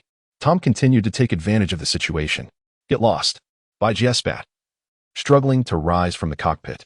However, the prolonged exposure to zero gravity and the recent high-speed descent had rendered her legs uncooperative, and she stumbled, nearly falling into Tom. Seeing her fall toward him, Tom's reflexes kicked in, and he swiftly caught the beautiful woman in his arms, enveloped in her fragrant warmth. For an instant, time seemed to freeze, and he wished that moment could last forever. Yet, another sharp slap landed on his face as Baigia, despite her weakened state, instinctively struck him again. "Why do you keep hitting me? You fell into my arms," he protested, cradling his now reddened face. "Serves you right," Baigia retorted, extricating herself from his hold and ignoring the disgraced figure still on the ground. She surveyed their surroundings, noting the dense underbrush and lack of any man-made structures, save for a distant energy shield supporting what appeared to be a small interstellar city. "Where are we?" she inquired. "On Base Star," Tom replied dismissively. "Duh, I meant, we're in Base Star." Baigia shot back, annoyance evident in her tone. "I have no idea. Perhaps we should head toward that interstellar city?" Tom suggested, rising to his feet. "We cannot just wander aimlessly," Baigia remarked, glancing at the courageous mech, its exterior warped from heat. "It seems my mech is inoperable." Tom, too, wore a frown as he lamented, "Though my mech is intact, its nuclear battery is depleted and cannot move." "Impossible," Baigia exclaimed, entering Test Mech No. 2's cockpit to investigate. After a moment, she confirmed the battery was indeed empty. "This is perplexing. Prior to entering the atmosphere, I ordered thorough checks of all mech systems, and no anomalies were reported. How could it have depleted its energy in less than an hour without engaging in combat or extended travel?" Both pondered this conundrum for some time, ultimately concluding that it was Tom's negligence in maintaining the mech that led to their current predicament. Naturally, Tom would never admit to such a blunder. As a seasoned mech pilot with battlefield experience, he could not fathom committing such a rookie mistake. After exchanging a few heated words, neither could convince the other of their perspective. "So what now? Are we to simply walk out into the wilderness?" Baigia's expression reflected her uncertainty as she surveyed the desolate landscape. "There is indeed a solution." At this moment, Tom retrieved a toolbox from beneath the cockpit seat of Test Machine No. 2. He extracted several wrenches and screwdrivers, then crouched beneath the chassis of Test Machine No. 2. busily tinkering until he procured the depleted nuclear battery. "I never knew you could repair mechs," Baigia remarked, slightly taken aback by seeing the chubby fellow handle the mecha. "Humph. I told you, my friend grew up in a mech repair shop. I've seen all kinds of mechs," the chubby one retorted, nonchalantly carrying the tools towards the brave mech. "However, I must admit, I have never encountered such an antique mech before. Fortunately, during my last visit to Old Huang's warehouse, I witnessed that robot being fitted with a nuclear battery, and I managed to remember how it was done. It really isn't too complicated." As he spoke, the chubby one adeptly removed the nuclear battery from the brave mech and proceeded to install it onto test machine number 2. Chapter 69. The Cave 2 once incapacitated mechs have now merged into a singular vehicle, providing the two individuals with a means of transportation, sparing them the arduous trek through the desolate and uninhabited wilderness. Upon rebooting test unit number 2, Tom was pleasantly surprised to discover on the navigation map that the small interstellar city he had glimpsed in the distance was none other than his hometown, the city of Atlantis. It turned out that Tom and Baigia had landed just on the outskirts of Atlantis, narrowly avoiding a crash outside the energy shield that protected the city. Had they missed it, their plight would have been far worse. After resting for a few moments and replenishing their hydration, Tom and Baigia finally set off in test unit number 2, leaving the overgrown wilderness behind as they journeyed towards the faint silhouette of Atlantis. Within the cramped cockpit of the mech, Baigia, blushing, sat upon the thigh of her corpulent companion, her body rhythmically bouncing with the mech's movements. Lacking clothing, Tom was forced to remain bare-chested. Earlier, while deploying the parachute, he had removed his shirt to protect his right hand from burns. Though his hand was unharmed, the garment had succumbed to the searing heat. With his arms encircling Baigia's waist, the rotund figure piloted the mech, enjoying the soft warmth that radiated from her. The dimensions of test unit No. 2 were modest, even among military mechs, rendering the cockpit quite constricted, even when compared to the lightest single-soldier mechs of the present day. Consequently, unwilling to walk, Baigia found herself seated on Tom's bare thigh, her movements awkward as she struggled to suppress the embarrassment stemming from the firm protrusion beneath her. Baigia forbade Tom from accelerating the mech, fearing that the violent jostling within the cockpit would exacerbate their physical proximity. The thought of the corpulent man losing control mid-journey was mortifying, yet this concern was one she could not voice. Even as Tom inquired several times why they could not hasten their journey to the distant interstellar city, Baigia remained silent, refusing to engage. However, should Tom dare to speed up, she would pinch the flesh on his thigh with vigor, causing him to relent after a few painful encounters. Thus, the two remained in an awkward embrace within the cockpit, progressing slowly forward. In this season, the azaleas on Bass Star had begun to bloom, their vibrant reds interspersed with hints of yellow and white, blanketing the mountainside in a vivid tapestry. This plant, transplanted from ancient Earth, thrived in this foreign land, hundreds of light years from home, flourishing alongside humanity as they painted the future of history. As the sun dipped below the horizon, a gentle breeze swept across the hillside, and test unit number 2 treaded upon the earth adorned with lush foliage and blossoms, crafting a scene of tranquil harmony. Could machinery and nature truly coexist? By evening, the sky darkened, and the winds heralded impending rain. Tom glanced at the electronic navigation map on the control panel and remarked to Baigia, "At our current pace, it will take at least several more hours to reach Atlantis.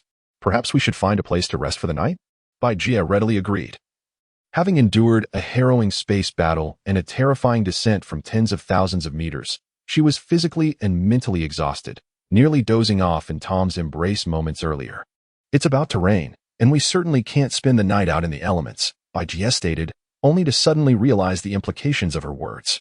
Ugh, it sounded as if she wished to remain squeezed in the confined cockpit with this hefty man. She silently chastised herself, unaware of Baigia's conflicting thoughts. Tom cheerfully replied, "There is no need for concern. I know a perfect spot." With that, he adjusted the mech's course and increased its speed. This time, Baigia refrained from pinching the flesh on his thigh. She too was weary and hungry, hoping to find a suitable resting place soon. Throughout their journey, despite the persistent discontent from below, she, being nearly 30 and having undergone professional training as a spy, recognized it as merely a natural physiological reaction of men. The corpulent man beside her had remained focused on piloting the mech without any inappropriate gestures, his only fault being a tendency towards frivolous banter. Thus, she gradually lowered her guard, feeling more at ease. As the rain began to fall, the droplets pattered lightly against the protective armor of test unit number 2. As if eager to perform a melodious tune, dark clouds loomed overhead, shrouding the landscape in a veil of mist that obscured their vision. The mech activated its headlights, hastening through the downpour. The turbulence within the cockpit intensified, and Bai Jie bit her lip, stealing glances at Tom, who remained diligently focused on navigating the mech. The rain was heavy, impairing visibility, and a moment's inattention could lead to disaster. Having grown up in Aqualandis, Tom was well acquainted with the terrain. What appeared to be a flat expanse of grassland concealed numerous hidden pits, large enough to swallow a mech hole, a perilous reality not to be underestimated. After traversing a stretch, a small hill emerged ahead, eliciting joy from Tom. "Look, we've arrived," he exclaimed. Bai Jie turned to peer through the cockpit window. Spotting the dark silhouette of the hill amid the rain, Test Unit Number 2 approached with haste, and upon arrival, Bai Jie was delighted to discover the presence of a cave. The cave entrance stood at over 2 meters high, although Test Unit Number 2 could not enter. It was ample enough for both Bai Jie and Tom to take refuge from the rain. Tom had fortuitously stumbled upon this cave during his time with the guerrilla forces in Gloria while battling the puppet government. Recognizing it as a fine camping spot and discreetly noting its coordinates. Fortunately, their landing site was not far from here, allowing Tom to guide Bai Jie to shelter. Bai Jie pondered the cave's size but quickly reassured herself that any space would be preferable to spending the night awkwardly nestled in the embrace of this hefty man. Without an umbrella, Tom opened the hatch, and both were soon soaked. He swiftly pulled Bai Jie into the cave. Inside, Bai Jie was pleasantly surprised to find the cave spacious, encompassing 7 or 8 square meters, with a height of 5 or 6 meters. The ground was level, and she sought a comfortable spot to sit. However, as she settled and glanced up, she was taken aback to see the corpulent man leisurely removing his pants. "What are you doing?" She had long suspected that this man was quite lascivious. The momentary trust she had just regained evaporated in an instant. Chapter 70. You should take off your clothes to take it off, and warm yourself. Wearing wet clothes can lead to a cold. With that, the stout man, already bare-chested, quickly stripped down to just his underwear. Bai Jie cast a furtive glance at the considerable bulge beneath Tom's waistline, her delicate face flushing with embarrassment. "You should take off your clothes too. It would be uncomfortable if you catch a cold," Tom remarked, gathering some dry grass and twigs in the cave, which he ignited with a lighter from his pocket. After lighting a cigarette, he settled cross-legged beside the small fire. In such a situation, a naive girl like Annie would likely prefer to suffer from illness rather than remove her clothing. Yet Bai Jie, with her extensive experience, understood the wisdom in Tom's words. With a sigh, she blushed and unzipped her snug combat suit, slowly peeling it off before handing it to Tom to hang on the nearby stone wall to dry. The atmosphere in the cave turned strangely charged.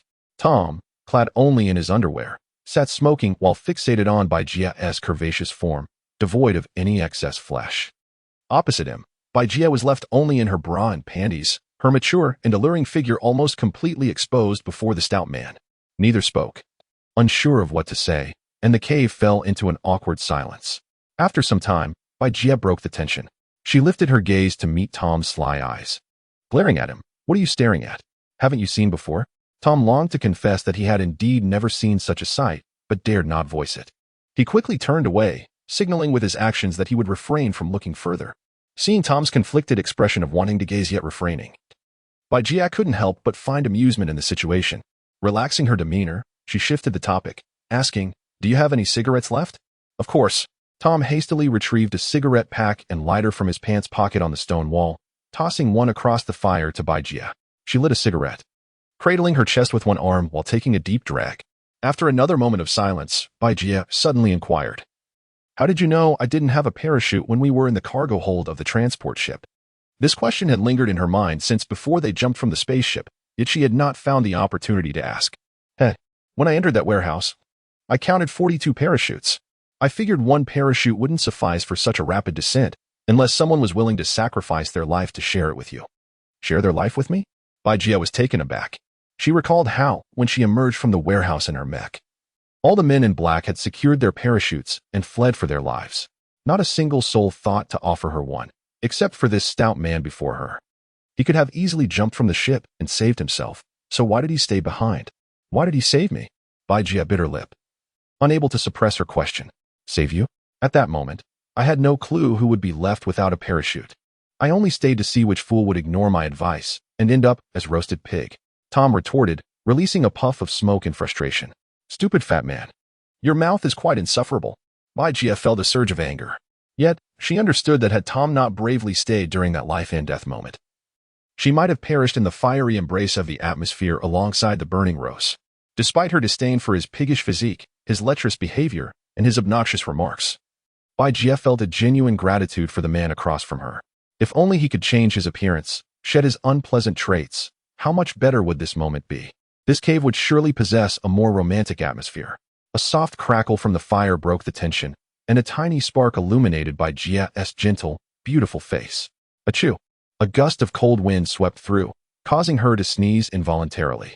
She wrapped her arms tightly around her shoulders, inching closer to the fire, curling up for warmth. Cold? Tom casually inquired. Jia responded with a soft huff. The frigid wind from the cave entrance howled inside, causing the flames to flicker as though they might be extinguished at any moment. In such conditions, anyone, save for the stout man, would feel the chill.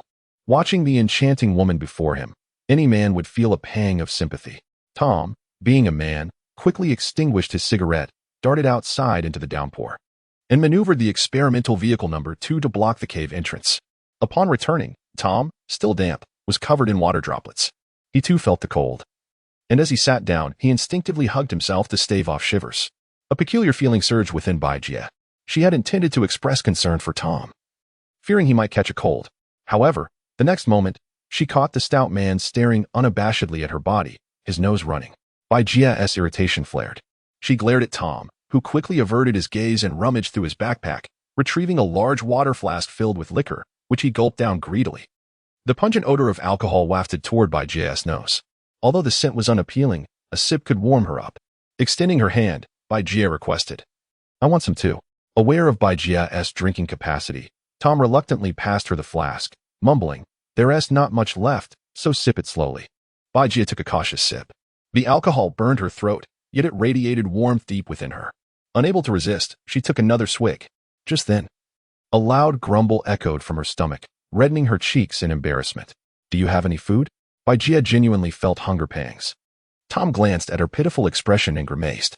"With the heavy rain outside, where do you expect me to find food?" Yet, unable to withstand the pleading look in her eyes, Tom reluctantly rummaged through his backpack once more. Fortunately, he stumbled upon half a roasted chicken, remnants from a previous drinking session with his companions. It appeared he had carelessly stuffed it away, having been too intoxicated to toss it out. Unsure if it had spoiled, Tom tossed the chicken to Jia. She accepted it, wrinkling her nose at the sight of bite marks left by someone else. However, her gnawing hunger overrode her reservations. She carefully tore off a piece away from the marks and began to chew. The chicken was surprisingly delicious. After a few bites, the famished Jia no longer despised the imprints left by her teeth. She quickly consumed the half-roasted chicken, aided by the concoction of alcohol from the flask, and in an unladylike manner, licked her fingers afterward. Tom, seated across from her, stared in astonishment, ultimately swallowing hard and lamenting, "You didn't leave any for me." At that moment, Jia felt a twinge of embarrassment. How could she indulge in such solitary gluttony? When had she become this way?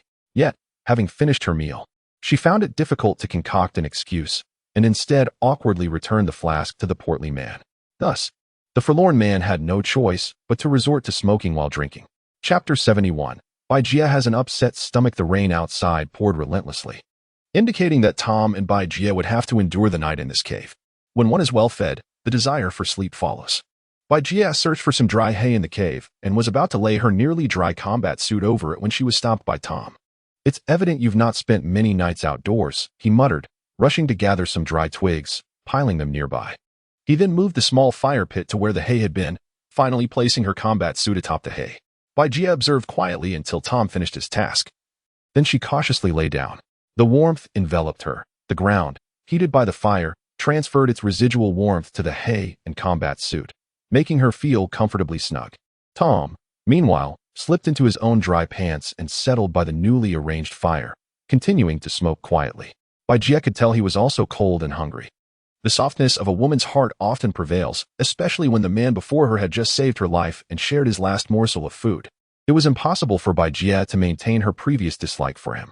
She softly asked Tom, "Are you cold? If so, come lie down for a bit." Such an invitation was irresistible. Jia was astonished to see the forlorn expression vanish from Tom's face in an instant.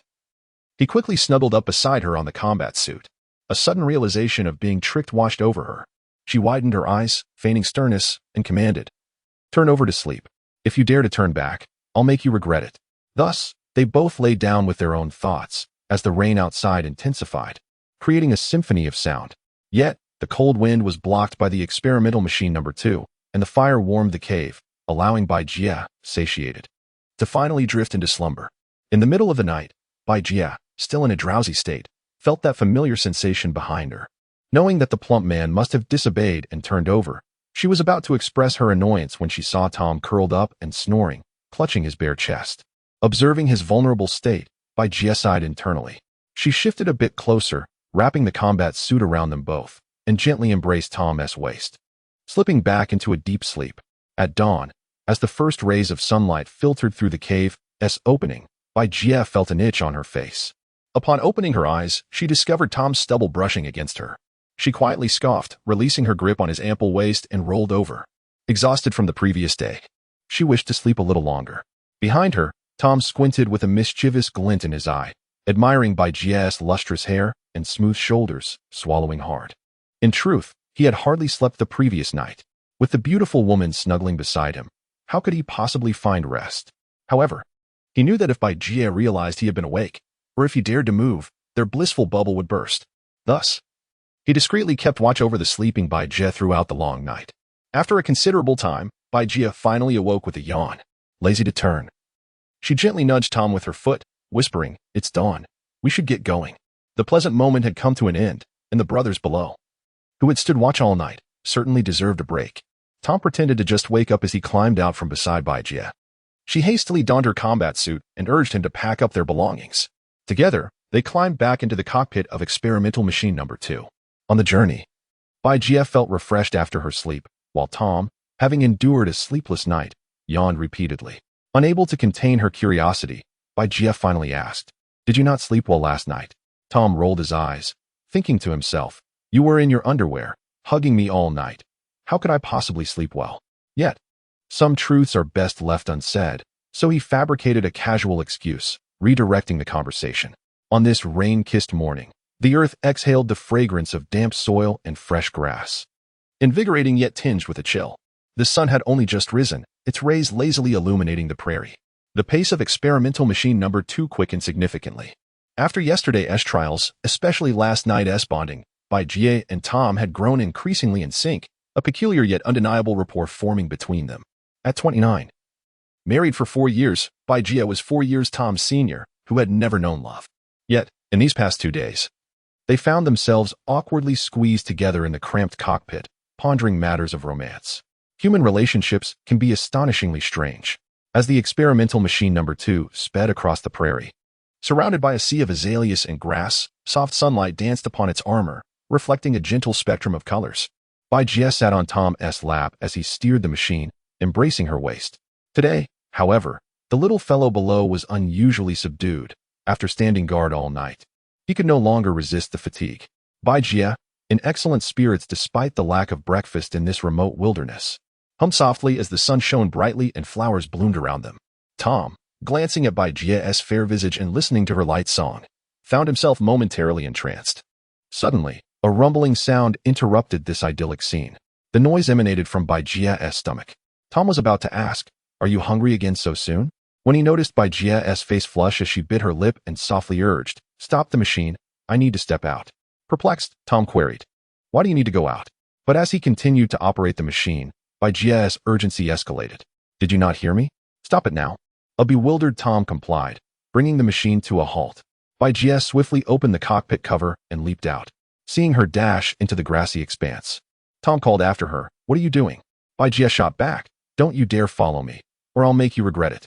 Just as she finished her warning, she clutched her stomach and hurried toward a dense thicket. After a brief absence, Bai Jie returned to the cockpit looking pale, her face lacking color. Tom, noticing her distress, asked, "What's wrong? Are you all right?" Bai Jie shook her head, insisting, "I'm fine, just drive the machine." Although Tom sensed something was amiss, he dared not press further, continuing their journey. Yet, before long, Bai Jie grabbed Tom's bare arm, her brow furrowed, exclaiming, "Stop the machine." Confused once more, Tom halted the vehicle, and Bai Jie leapt out again. Minutes later, she returned, her complexion even more pallid, beads of sweat dotting her forehead. "What on earth is wrong with you?" Tom knew that Bai Jie must be in some distress. He pondered the reason behind it. Ever since earlier, my abdomen has been in constant pain. Bai Jia clutched her belly, her expression one of discomfort. Have you perhaps eaten something that disagreed with you? The naive chubby fellow mused. Could it be that this woman has indulged herself in secret? Chapter 72. Still alive upon hearing Tom's words, Bai Jia suddenly recalled something. She fixed her gaze on the rotund figure before her and inquired, Does your stomach not hurt? Not at all, just a bit hungry. Tom replied candidly. Then let me ask you, where did that half-roast chicken from last night come from? I believe it was given to me by old Lou from the kitchen. The obedient Tom now answered every question without hesitation. When did this happen? Bai Jia pressed further. Tom scratched the back of his head, pondering for quite some time before finally admitting, I've forgotten.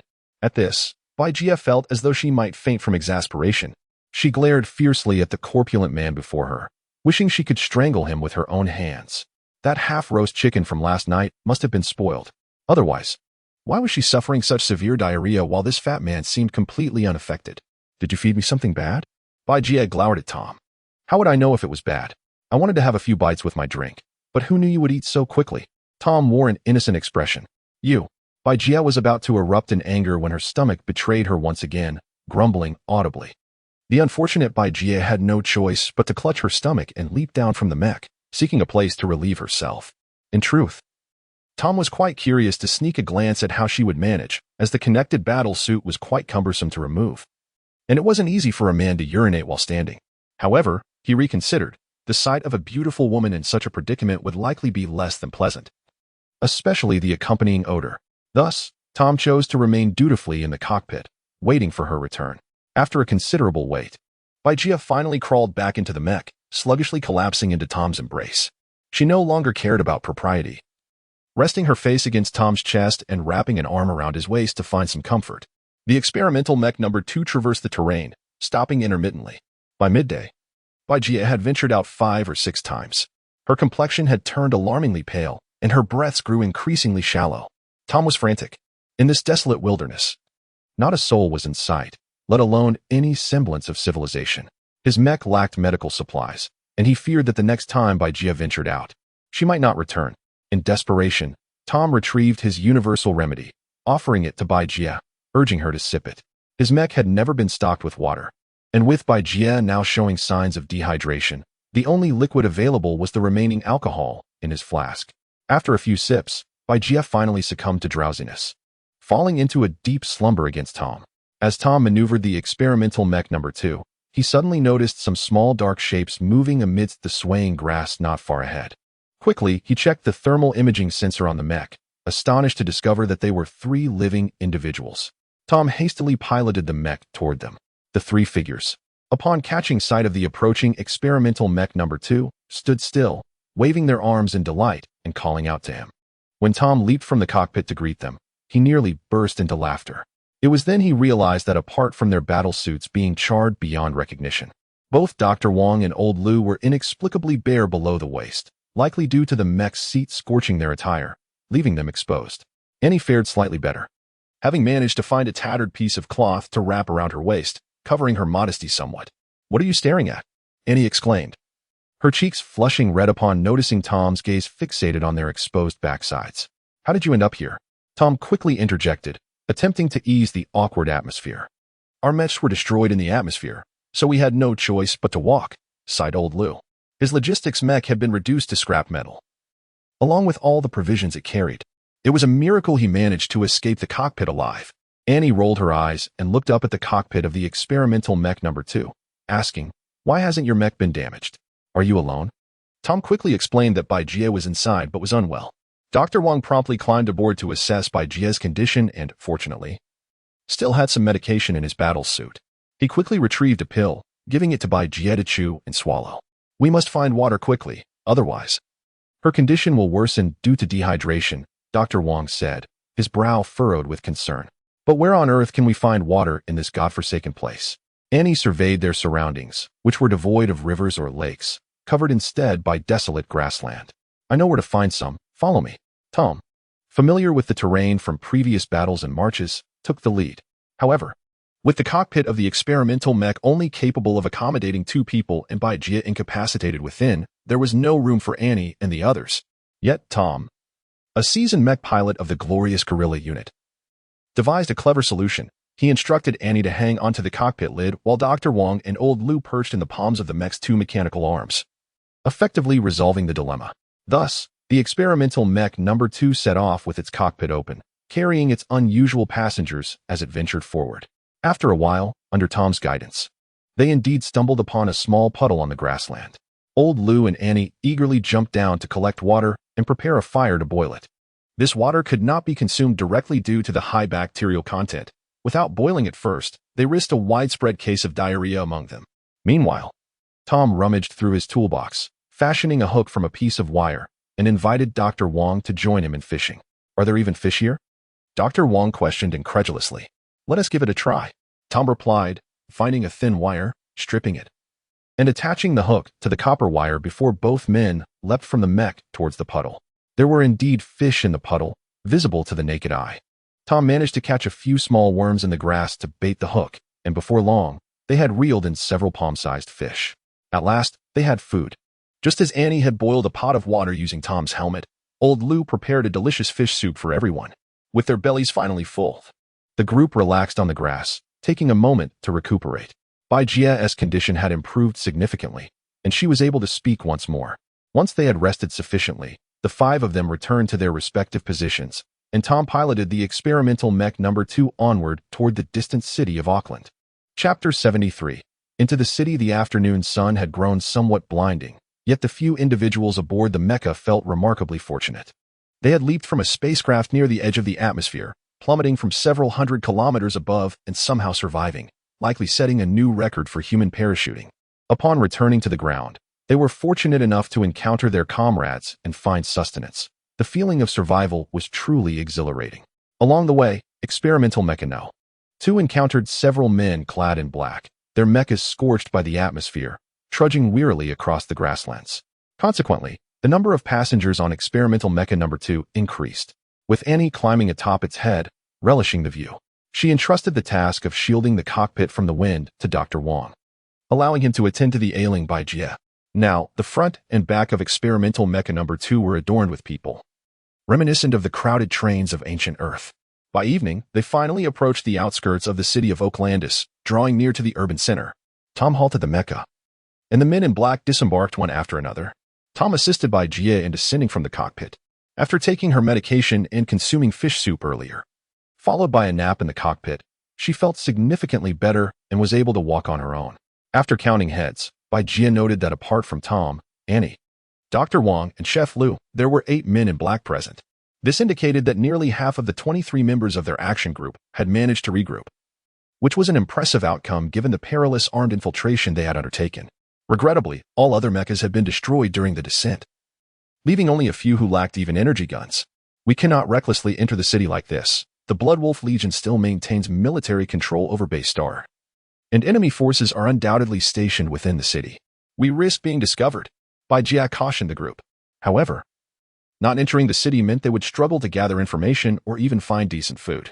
Chef Lu expressed his concerns, prompting the men in black to lower their heads, as they had gone without food for over a day and felt faint from hunger. Observing her disheveled comrades, Bai Jia sighed and turned her gaze toward Tom. The stout man squatted on the ground, smoking a cigarette, his supply dwindling. Especially after picking up 8 more men along the way, the rate of consumption had accelerated dramatically. Don't look at me. I'm definitely going into the city. I refuse to starve to death here. My plan is simple: preserve my life first, then figure out the rest later, Tom declared, savoring the last puffs of his cigarette. What should we do now? Bai Jia found herself relying on Tom without realizing it. In every dire situation, it was this rotund man's unconventional ideas that had resolved their predicaments, and each time, the results had been quite favorable. Thus, she instinctively began to cede command to Tom. I'll take 2 people into the city to scout the situation. The rest will remain here to guard the Mecha, Tom said, flicking away his cigarette butt. All right, Bai Jia agreed without hesitation. In this era of cosmic colonization, military mechas, due to their size and weight, could cause significant damage to urban infrastructures when in motion. Hence, various governments had enacted laws prohibiting military mechas from operating within interstellar cities. Should a military mecha need to enter a city for maintenance or security duties, it could only do so via specialized transport to avoid damaging roads, buildings, and municipal facilities. Now that Base Star was completely occupied by the Blood Wolf Legion of the Valia Empire, with military governance in place, if experimental mechano too recklessly charged into the city alone, it would be swiftly detected by the Valia military, and the consequences would be dire. Which two will accompany you? Bai Jia inquired. Not too many, just Anne and Dr. Wong, Tom replied, standing up. Why take Anne? She can't even shoot. Bai Jia was puzzled by Tom's reasoning. The situation in the city may not be favorable. Having a woman along might facilitate better disguise, Tom explained. Then let me go instead, and should stay behind. The city is dangerous, Bai Jia insisted, biting her lip. Suddenly, she felt a surge of insecurity at the thought of Tom going without her. No, I want to go into the city with this fatso, and protested, unwilling to relinquish her opportunity. As the leader of the intelligence team, she could not allow this man to seize any valuable information before her. Bai Jia was taken aback by Anne's opposition and momentarily lost for words. Are you feeling better? The city could be crawling with Valia soldiers, and it won't be easy for you to find a restroom, Tom remarked mischievously, seemingly unable to resist teasing Bai Jia. She shot him a fierce glare, retorting, I'm fine now, mind your own business. With that, Bai Jia began assigning tasks to the men in black. Experimental mechano 2 was hidden in a small grove, and she appointed Chef Liu as the leader of the remaining group, placing the other 8 men under his command. Before departing, Tom retrieved a standard-issue energy pistol designed for mecha warriors from the cockpit, complete with 20 energy rounds. He then set off with 1 woman, 1 girl, and a still bare-bottomed Dr. Wong, for individuals making their way toward the city of Oaklandis on foot. Along the way, Tom instructed Dr. Wong to tear the upper half of his already tattered jumpsuit, fashioning it into a makeshift cover for his exposed rear. The 4 of them moved cautiously, glancing around nervously, fearful of encountering a patrol from the Blood Wolf Legion. After more than 2 hours of walking, Tom finally spotted a few houses near a suburban farm. By now, darkness had fully enveloped the landscape, and the 4 stealthily approached the door, hesitant to knock, uncertain whether the occupants were ordinary citizens or soldiers stationed at the city's periphery.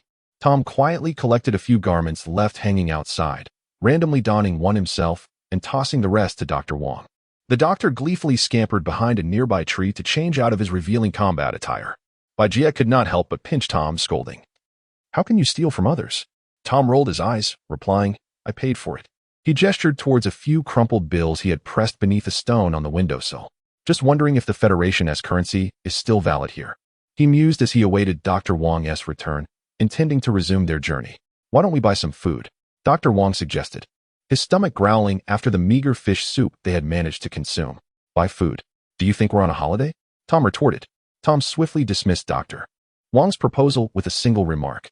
Nevertheless, he led the group on a meandering exploration around several dilapidated houses, ultimately discovering nothing edible. Consequently, the 4 of them had no choice but to continue their journey towards the city on empty stomachs. After more than an hour of walking, the number of buildings gradually increased, signaling their approach to the urban center. It was now around 9 in the evening, and darkness enveloped the surroundings, rendering the area eerily silent, devoid of any human presence. Not even a stray cat or dog could be seen. Only the faint glow of the moon illuminated the swaying shadows of the trees, alongside towering edifices that loomed ominously in the dark, their windows devoid of light, resembling monstrous silhouettes. The profound stillness of the city instilled a sense of dread, prompting Dr. Wong to rub his arms, which were covered in goosebumps, as he sensed an unsettling atmosphere surrounding them. Chapter 74. The Clinic. Don't be ridiculous. Tom glanced around and, with a few others, cautiously maneuvered along the shadows of the walls, moving forward with utmost care. There was a store nearby. Annie tugged at Tom's clothing, pointing toward the street corner across the road. Aware of their hunger, though the stout man felt even more ravenous than the rest, Tom, seasoned by the battlefield, understood the perils that could arise in such circumstances, adhering to the principle of preferring starvation over being caught. He heightened his vigilance the moment they departed from the suburban farmhouse, wary of any misstep that could alert the forces of the Valia Empire. Yet, there was an unsettling absence of life around them. After much deliberation, Tom decided to lead Annie and the others stealthily toward the store. The door yielded easily with a gentle push. Dr. Wong, unable to contain his eagerness, rushed inside, only to find the shelves nearly barren, devoid of any food. It was as if locusts had ravaged the place. Disappointment washed over him. It felt peculiar to Tom. Where there was food, there were people, and this shop, though not small, appeared desolate. Where had the inhabitants fled? Emerging from the store empty-handed, The group gazed at the vacant street, expressions of confusion etched on their faces. "I will take you to a place," Tom declared, and began to jog along the shadowed side of the street. Bai Jie, Annie, and Dr. Wang hurriedly followed him deeper into the city. Their destination was a secret contact point previously established by the Glory Guerrillas in the city of Oakland. Tom had often frequented this place to indulge in drinks and share tales with fellow guerrillas, thus he was quite familiar with its overseer. However, the Glory Guerrillas' presence in Bass had remained silent for quite some time, and the eerily empty city felt increasingly odd. More than hunger, Tom was eager to unravel the mystery of this unsettling situation. After traversing 2 streets, Annie and Dr. Wang, exhausted, clamored for a respite. Tom and Bai Jie exchanged worried glances, ultimately conceding to slow their pace as the 4 continued onward. Turning down an alley, they were suddenly greeted by a flash of light at the intersection ahead. Tom quickly gestured for the others to crouch and halt their advance.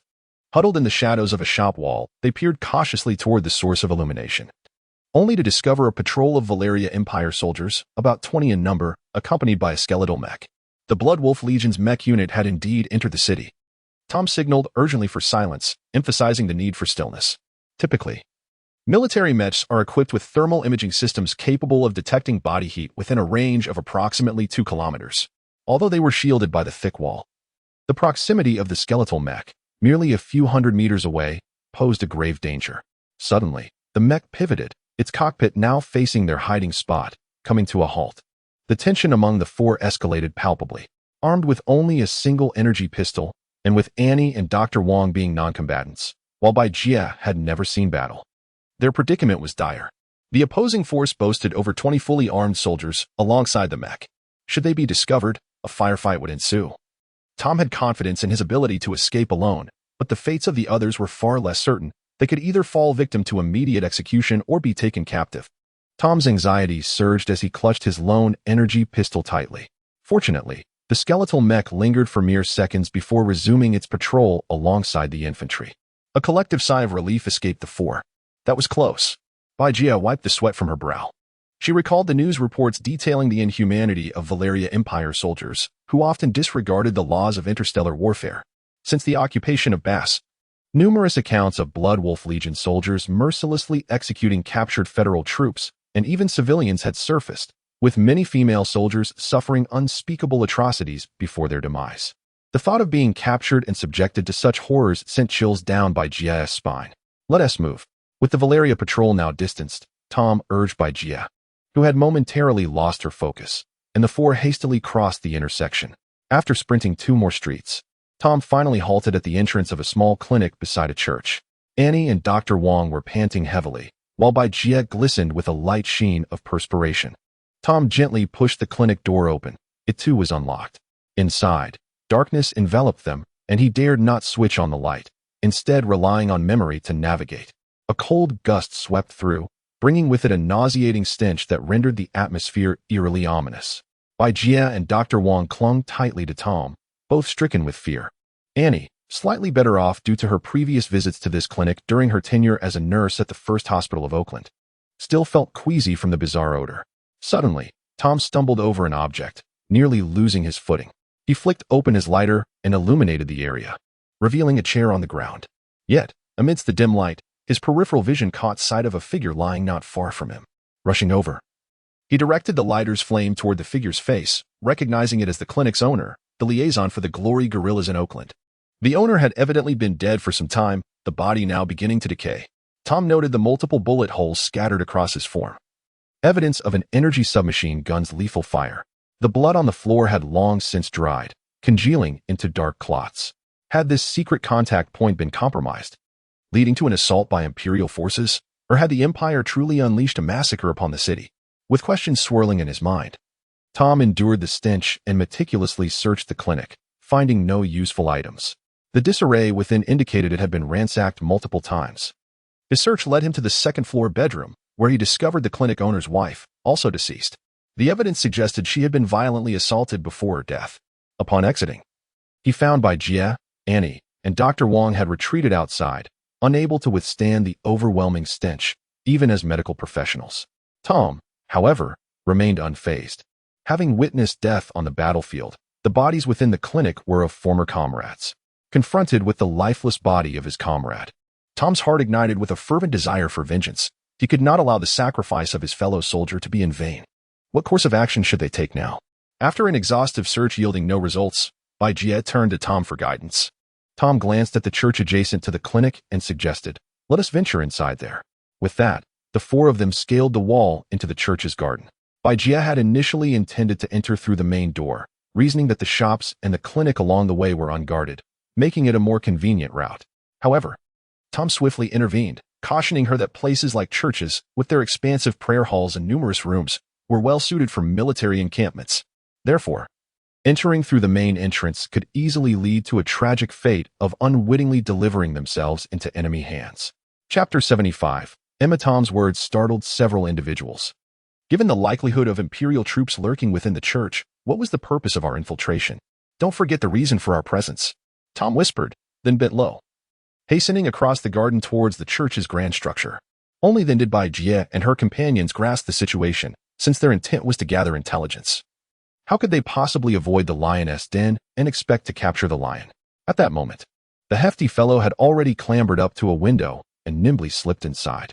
"You two stay here and wait for us," Jie instructed, enlisting Annie's assistance to hoist her over, and she followed suit into the church. Seeing both Tom and Jie had entered, Annie and Dr. Wang exchanged glances, then found a shadowy corner nearby to crouch down, temporarily concealing themselves. As Tom landed inside, Jie's foot promptly found its way onto his back. However, she lost her balance and fell onto the hefty fellow. "What are you doing?" Although the sensation of two soft forms pressing against his back sent a jolt through him, he was still displeased, glancing at Jie with reproach. It was an accident. Jie, somewhat embarrassed, scrambled off Tom's back. In the darkness, the two of them crouched low and quietly advanced. Tom had visited this church a few times before, so he retained a fragment of memory. Of course, the hefty fellow was not here for prayer. He had sneaked in merely to catch a glimpse of the nuns. He recalled one nun named Helen, tall with fair skin and striking beauty. Each time Tom observed her in prayer, he found himself drooling. I wonder if Helen is still here? The hefty fellow's mind began to wander again. In the shadows, Tom realized they had entered the church's prayer hall, filled with rows of long benches. Moonlight seeped through the windows, dimly illuminating the wall at the front of the hall, where the figure of a suffering Christ was crucified. The two of them, taking cover behind the benches, crawled cautiously further. It seemed the prayer hall was deserted, prompting Tom to consider exploring the rooms at the back of the hall. The absence of a foul odor indicated that no one had perished here. However, not long after, a sudden sound of footsteps echoed from the hall's entrance. Tom and Jie quickly huddled together, concealing themselves beneath a long bench. They then heard a man's voice grumbling loudly. "Damn it, is everyone on shift fast asleep? My back is killing me." Indeed, Imperial soldiers were present. The guard must have realized it was time for a shift change, but his comrades had not arrived on time, prompting him to check the back rooms. As the soldier passed by the bench where Tom and Jie were hiding, Tom sprang up and seized the soldier from behind, tightening his grip around the man's neck. With a swift twist, a sickening crack echoed, and the soldier crumpled to the ground, lifeless. Jie stared, momentarily stunned by Tom's actions, before reproaching him. "Why did you kill him?" Tom shot her a glare, whispering back, "This is war. If I don't kill him, he'll kill me." Jie sighed, gazing at the lifeless form on the ground. It would have been better to leave one alive to inquire about the current situation. What good would that do? If we make even a slight noise, all four of us might meet our end here. With that, Tom retrieved the energy submachine gun from the fallen soldier, slinging it over his shoulder. He then pulled Jie up from beneath the bench, handing her his energy pistol. After rummaging through the unfortunate soldier's belongings, he found some energy cartridges, half a pack of cigarettes, and 2 packs of compressed biscuits. Tom tore open one of the biscuit packets, sharing a piece with Jie as they carefully munched while hastening towards the back of the prayer hall. Turning into the corridor behind the hall, Tom and Jie discovered a series of rooms lining both sides, comprising a dozen or so in total, which previously served as quarters for priests and nuns. The hallway was now empty, but Tom faintly heard the sound of snoring emanating from ahead. He paused to listen more intently, estimating the presence of dozens of individuals. It was likely that an Imperial infantry squad was stationed here. The Imperial Army also followed a 3-3 system. A standard squad consisted of 50 personnel, including 3 13-member infantry teams, each with a medic, along with a machine gun team comprised of 9 soldiers and 3 light machine guns, plus a squad leader and an assistant, totaling 50. Some enhanced squads were also equipped with a skeletal mech, the most ordinary squads were not. Originally, Tom had ventured here with Baijie to eliminate a few Imperial soldiers to avenge the tragic fate of the Clinic's owners.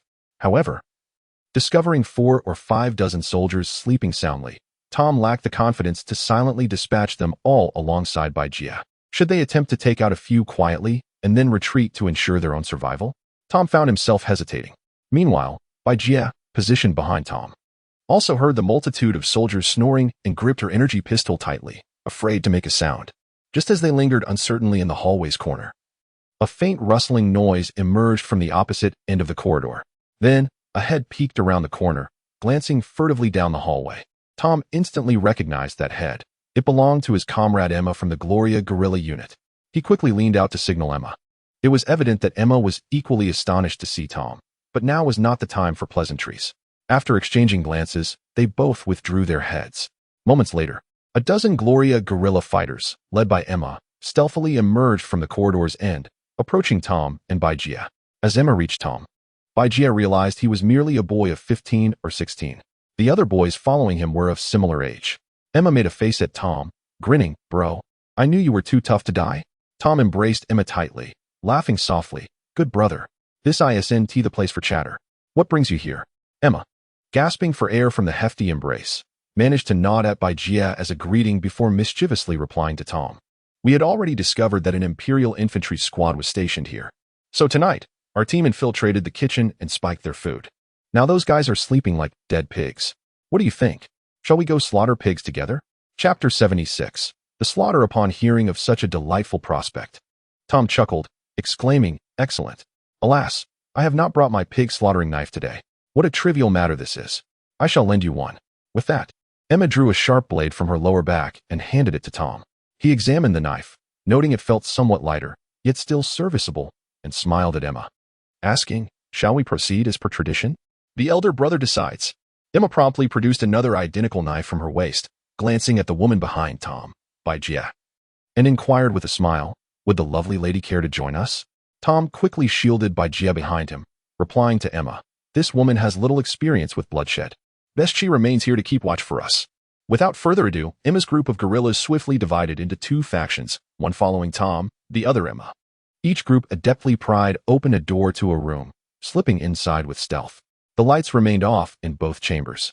Moments later, Baijie, left in the corridor, heard the unmistakable sounds of blades piercing flesh emanating from both rooms, punctuated by muffled groans of the mortally wounded.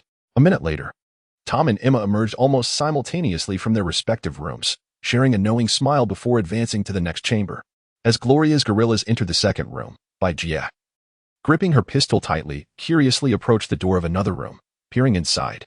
The gruesome scene within startled her profoundly. 8 bare-chested soldiers of the Villia Empire lay sprawled, their lifeless eyes staring blankly as blood gushed from gaping wounds in their necks, saturating the floor beneath them. A heavy stench of blood assaulted Baijie's senses, prompting her to cover her mouth and retreat hastily. At that moment, Tom and Emma again emerged from their second rooms, hastening to pry open the door to a third. However, this time, their efforts seemed less fortuitous. Upon entering their respective third rooms, Baijie heard startled cries from women within, soon followed by the chaos of a brawl and the enraged shouts of men. She rushed toward Tom's room, gun in hand. Reaching the doorway, Baijie saw a tumult of men grappling in the dark. On the floor beside the bed, several women crouched, gasping and weeping.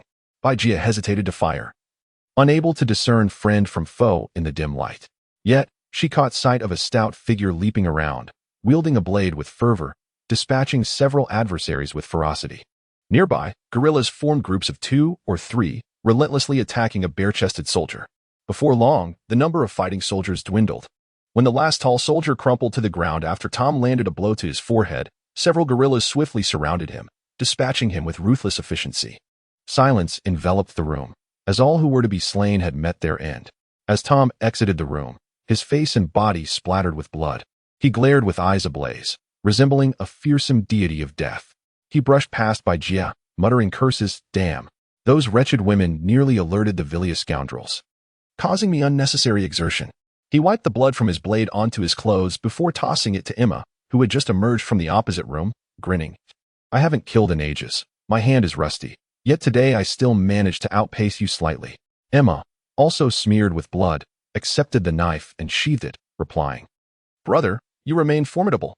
Then, fixing her gaze on Baijia, she teased, "Where did you find this lovely sister? She is truly exquisite."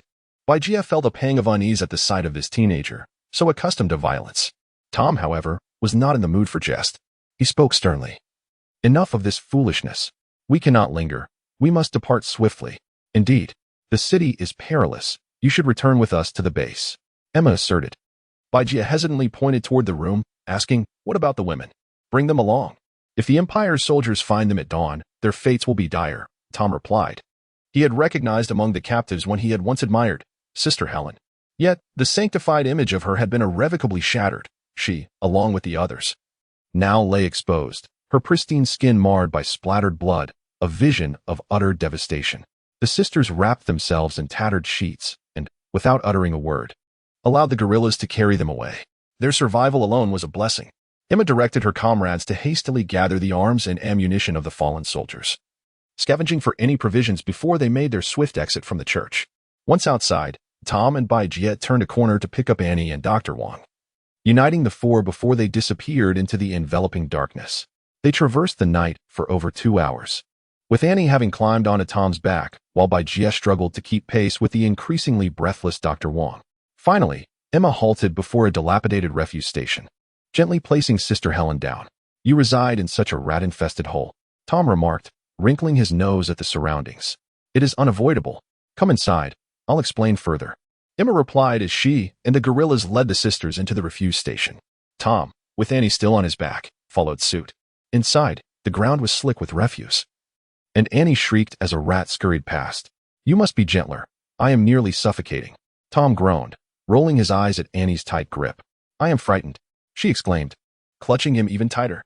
Despite the discomfort, Tom found a peculiar satisfaction in carrying Annie, though he couldn't help but note the stark difference in their physiques. This unexpected realization lingered in his mind as they continued their journey, although he had been running all the way with the female demon on his back. Feeling exhausted after a long journey, the portly man believed that this adventure had indeed yielded some valuable insights. Chapter 77. The underground base. After entering the waste disposal site and traversing a short distance, the group arrived before an incinerator. Emma, in an inconspicuous corner, twisted a handle switch, causing the incinerator's lid to automatically open. "No need to rush into the furnace just yet, right?" Tom chuckled, glancing at Emma ahead. Emma replied with a grin, "I simply adore jokes." With that, she boldly stepped into the furnace opening, followed by a dozen guerrilla fighters, trusting his comrades. Tom felt no hesitation. After all, they were brothers in arms. And as for Annie on his back, she was thrilled to be heading home. Consequently, they too entered the furnace. Only Baijia and Dr. Wang hesitated outside for a considerable while. As government officials of the Saiyan Federation, they had never anticipated finding themselves in the company of the glorious guerrillas, a resistance group. In the church, their lives were at stake, but now, with safety in sight, the idea of entering the stronghold of a resistance organization was somewhat hard for them to digest. "Hey, why are you still standing there? Come on in." After a while of waiting, Tom noticed Baijia and Dr. Wang had yet to join them, prompting him to set Annie down and personally invite them. With events having unfolded to this point, retreating was no longer an option. Thus, Baijia and Dr. Wang steeled themselves and followed Tom into the incinerator. Upon entering, Baijia discovered that this was no ordinary incinerator meant for burning waste, but rather a vast, meticulously disguised cargo elevator. Once everyone had gathered, Emma pressed the elevator button. Amid the rumbling of gears, the elevator began its slow descent into the depths below. "Why have you all moved underground?" Tom inquired curiously, noticing the absence of an elevator cabin and observing the stone walls rising around them. Emma sighed and explained, "After the Imperial Army of Vilya occupied Base Star, they captured all citizens within the interstellar city and confined them to several locations. We had no choice but to hide to avoid capture. No wonder we couldn't find a single living soul in the city earlier. But why not seek refuge in the suburbs?" Tom asked, having just come from the outskirts where he had seen no sign of the Vilya forces. Emma shook her head, saying, "You see, the Blood Wolf Legion's mechanized units are primarily stationed in the suburbs, frequently conducting thorough searches. Should we encounter them, it would spell our doom." The chubby man gasped at this revelation. Fortuitously, they had not encountered the mechanized units in the suburbs earlier. Otherwise, they might have met a grim fate. "But we cannot afford to lose the protection of the energy defense shield of the interstellar city," he added. "You know the atmosphere of Base Star lacks sufficient oxygen for human survival. If we venture beyond the shield's protection, we would not last long. At that moment, the elevator reached its destination. Emma and the gorillas jumped out as she continued speaking to Tom. Thus, the department head ordered all gorilla factions in the interstellar cities to disperse and hide, only venturing out occasionally for supplies and to eliminate a few villainous scum. Why haven't you contacted headquarters? The leaders there must be frantic. Tom questioned. Did you think we weren't anxious? But now the Blood Wolf Legion controls all satellites in orbit around Base Star, rendering our communications utterly impossible. We're like blind and deaf, relying solely on messengers to communicate between cities. Emma sighed once more. I see, Tom replied with a playful grin. I thought you all had perished without a trace. Recognizing Tom's irreverent nature, Emma shot him a look of exasperation but chose not to respond, instead leading the group onward. Tom quickly followed, guiding Annie along. Behind them, Gia was taken aback upon hearing the exchange between Tom and Emma. What? This insufferable fatso has indeed been secretly in contact with the glorious gorillas. Gia bit her lip, her eyes narrowing with anger as she glared at Tom's retreating figure. If they were still on Capital Star, she would have apprehended this spy without a second thought and delivered him to the military intelligence department for severe interrogation. But now, surrounded by armed guerrillas in their stronghold, she and Dr. Wong were no match for them. Thus, she had no choice but to endure. Otherwise, she risked being captured herself. Sensing Gia's glare, Tom turned to her with a cheeky smile. The Marshal has said we should cooperate with the guerrillas, so stop overthinking things. Remember, this is our territory. With that, he wrapped an arm around Annie's waist and hurried to catch up with Emma and the others. What an infuriating fat fool, Gia fumed, nearly stomping her foot in frustration. She wished she could immediately draw her weapon and put an end to this obnoxious man. However, with both she and Dr. Wong under precarious circumstances, they could not afford to act defiantly. After swallowing her anger, Gia reluctantly continued to follow the group. Surprisingly, Annie did not push away the chubby man's arm draped around her waist. Instead, she allowed him to lead her forward. The presence of this comrade provided her with a sense of security. Delighted, she felt she had finally returned to the organization. The prolonged life as an undercover agent had kept her in a state of constant tension, although she often feigned innocence and cheerfulness in public. Only she knew the hardships and dangers of being undercover. With the chubby man by her side, she now felt she had someone to rely on and vent to, albeit at the expense of his discomfort. While Tom and Emma exchanged banter, Annie remained mostly silent, cunningly choosing not to reveal her identity to her cousin Gia just yet. After all, infiltrating the military intelligence department was no simple feat, fortunately. Her entry into the guerrilla faction had been quite unique. Currently, only a select few high-ranking officials in the glorious guerrillas and Tom were aware of her true identity. Thus, during her time as a nurse in the first hospital, the ordinary guerrillas in the city had not recognized her. However, the chubby man had no such luxury. Nearly everyone in the underground base knew him, and there was no chance for him to disguise himself now. The group continued to banter as they navigated a narrow passage. And suddenly, they emerged into a spacious, brightly lit cavern. It appeared to be a natural underground cave, soaring to impressive heights of over 10 meters, adorned with a myriad of chandeliers that illuminated the entire space brilliantly. This large chamber serves as our meeting place, Emma explained. There are numerous interconnected smaller chambers behind, which we utilize as dormitories and storage. Emma introduced Tom and the others as she guided them into the cavern. Tom, Annie, Gia, and Dr. Wong curiously surveyed their surroundings within the grotto. At the heart of the cave, a multitude of chairs, varied in design, were arranged, including several tattered sofas, seemingly collected by the guerrilla fighters from various locales in the city. Directly ahead stood a substantial wooden platform, atop which rested a large table, while a virtual display screen hung from the stone wall, presumably utilized during the guerrillas' meetings. Scattered around the cavern lay an assortment of firearms and energy munitions, and in one corner stood 3 lightweight individual combat mechs. It appeared that the guerrilla fighters frequently seized these weapons after their meetings to engage in armed operations, or perhaps, in the event of an enemy incursion into the cavern, they could readily arm themselves for a counterattack. Chapter 78.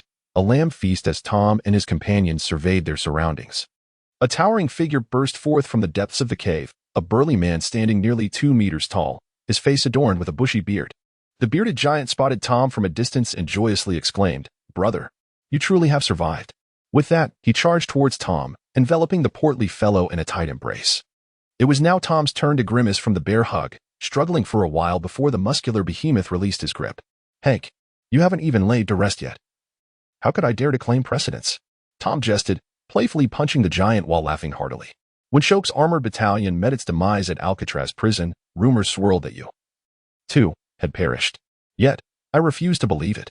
If even the rotund Tom, who possesses 9 lives, were to fall, we ought to have long since reported to hell. Hank's hearty laughter echoed. Tom chuckled in return, warning, be cautious of your tongue. You might find yourself unable to drink again.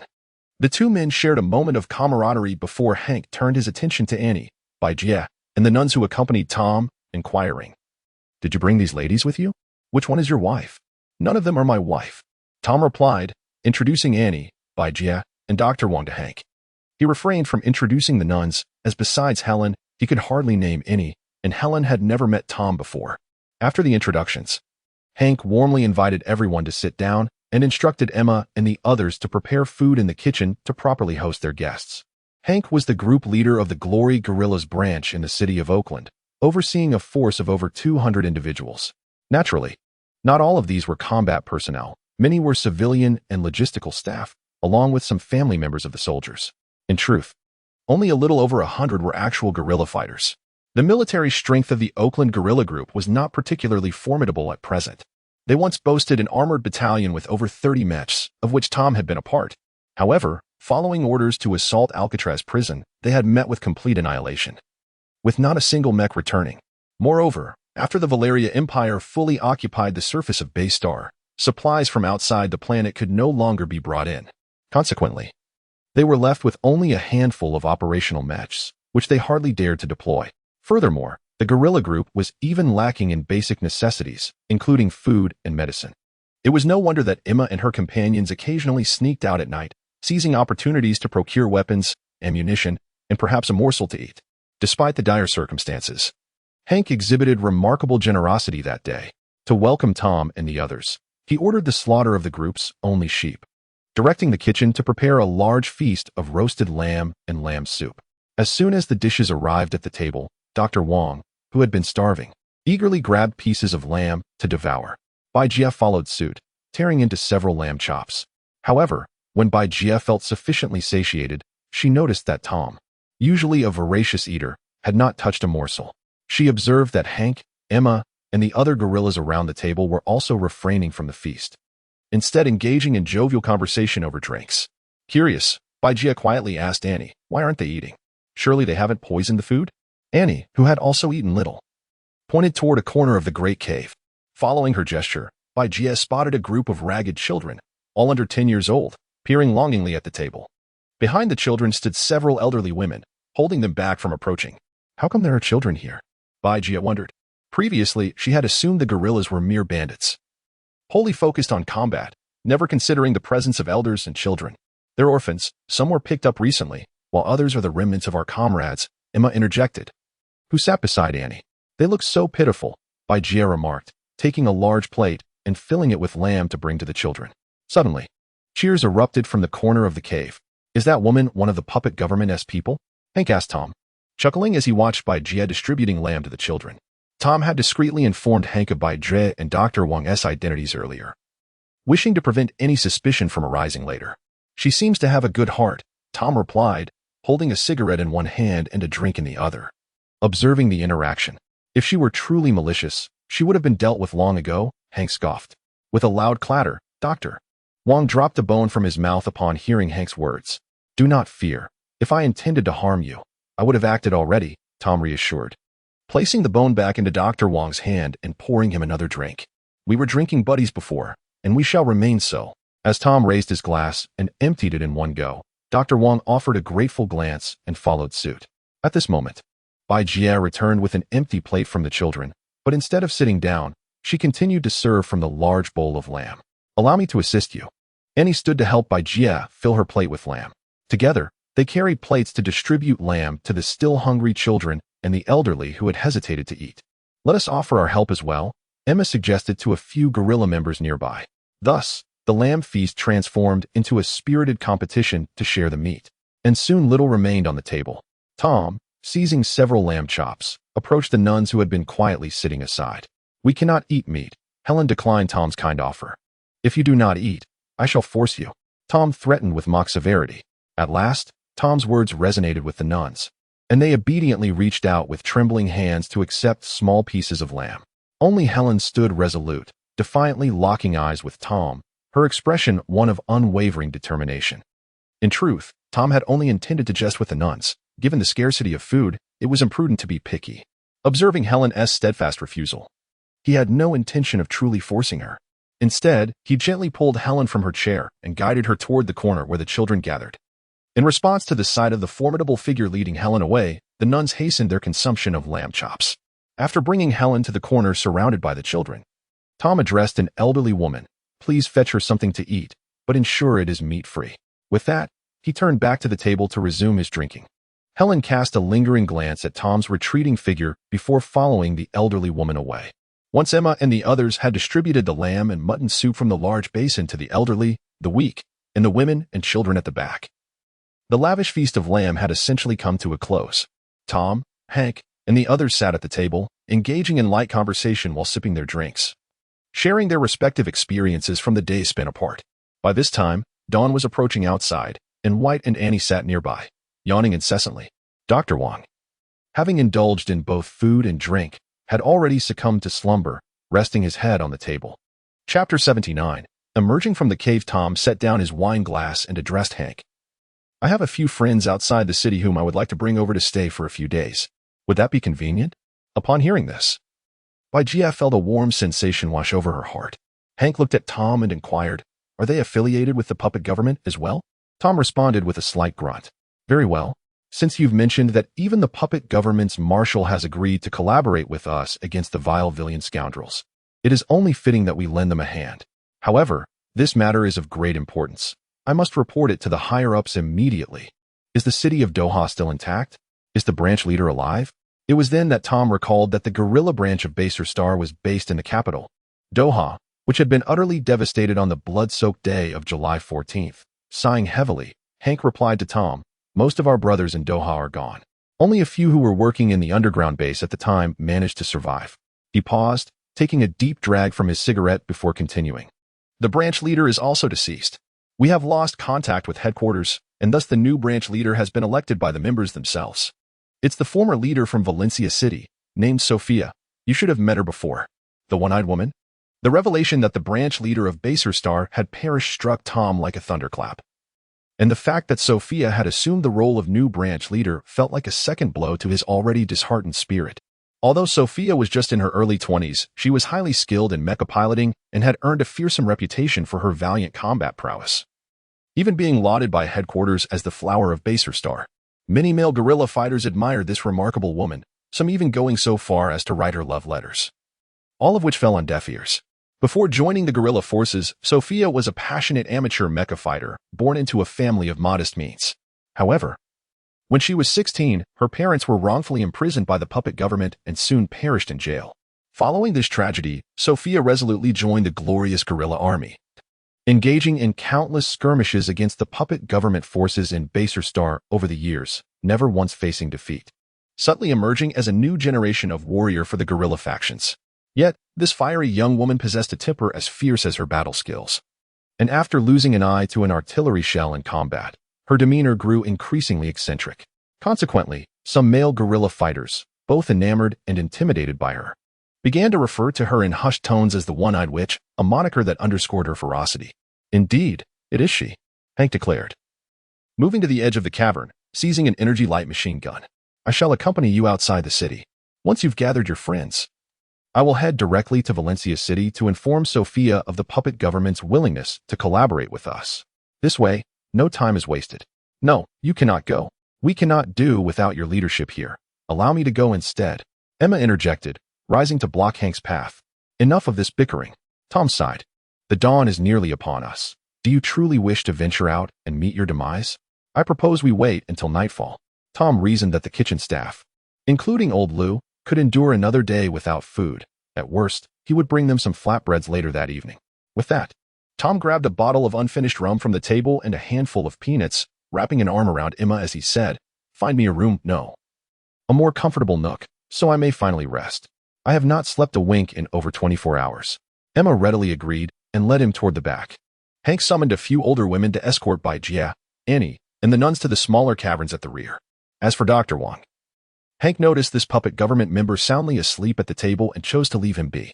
As Bai followed the older women deeper into the cavern, she found herself reflecting on Tom's last words.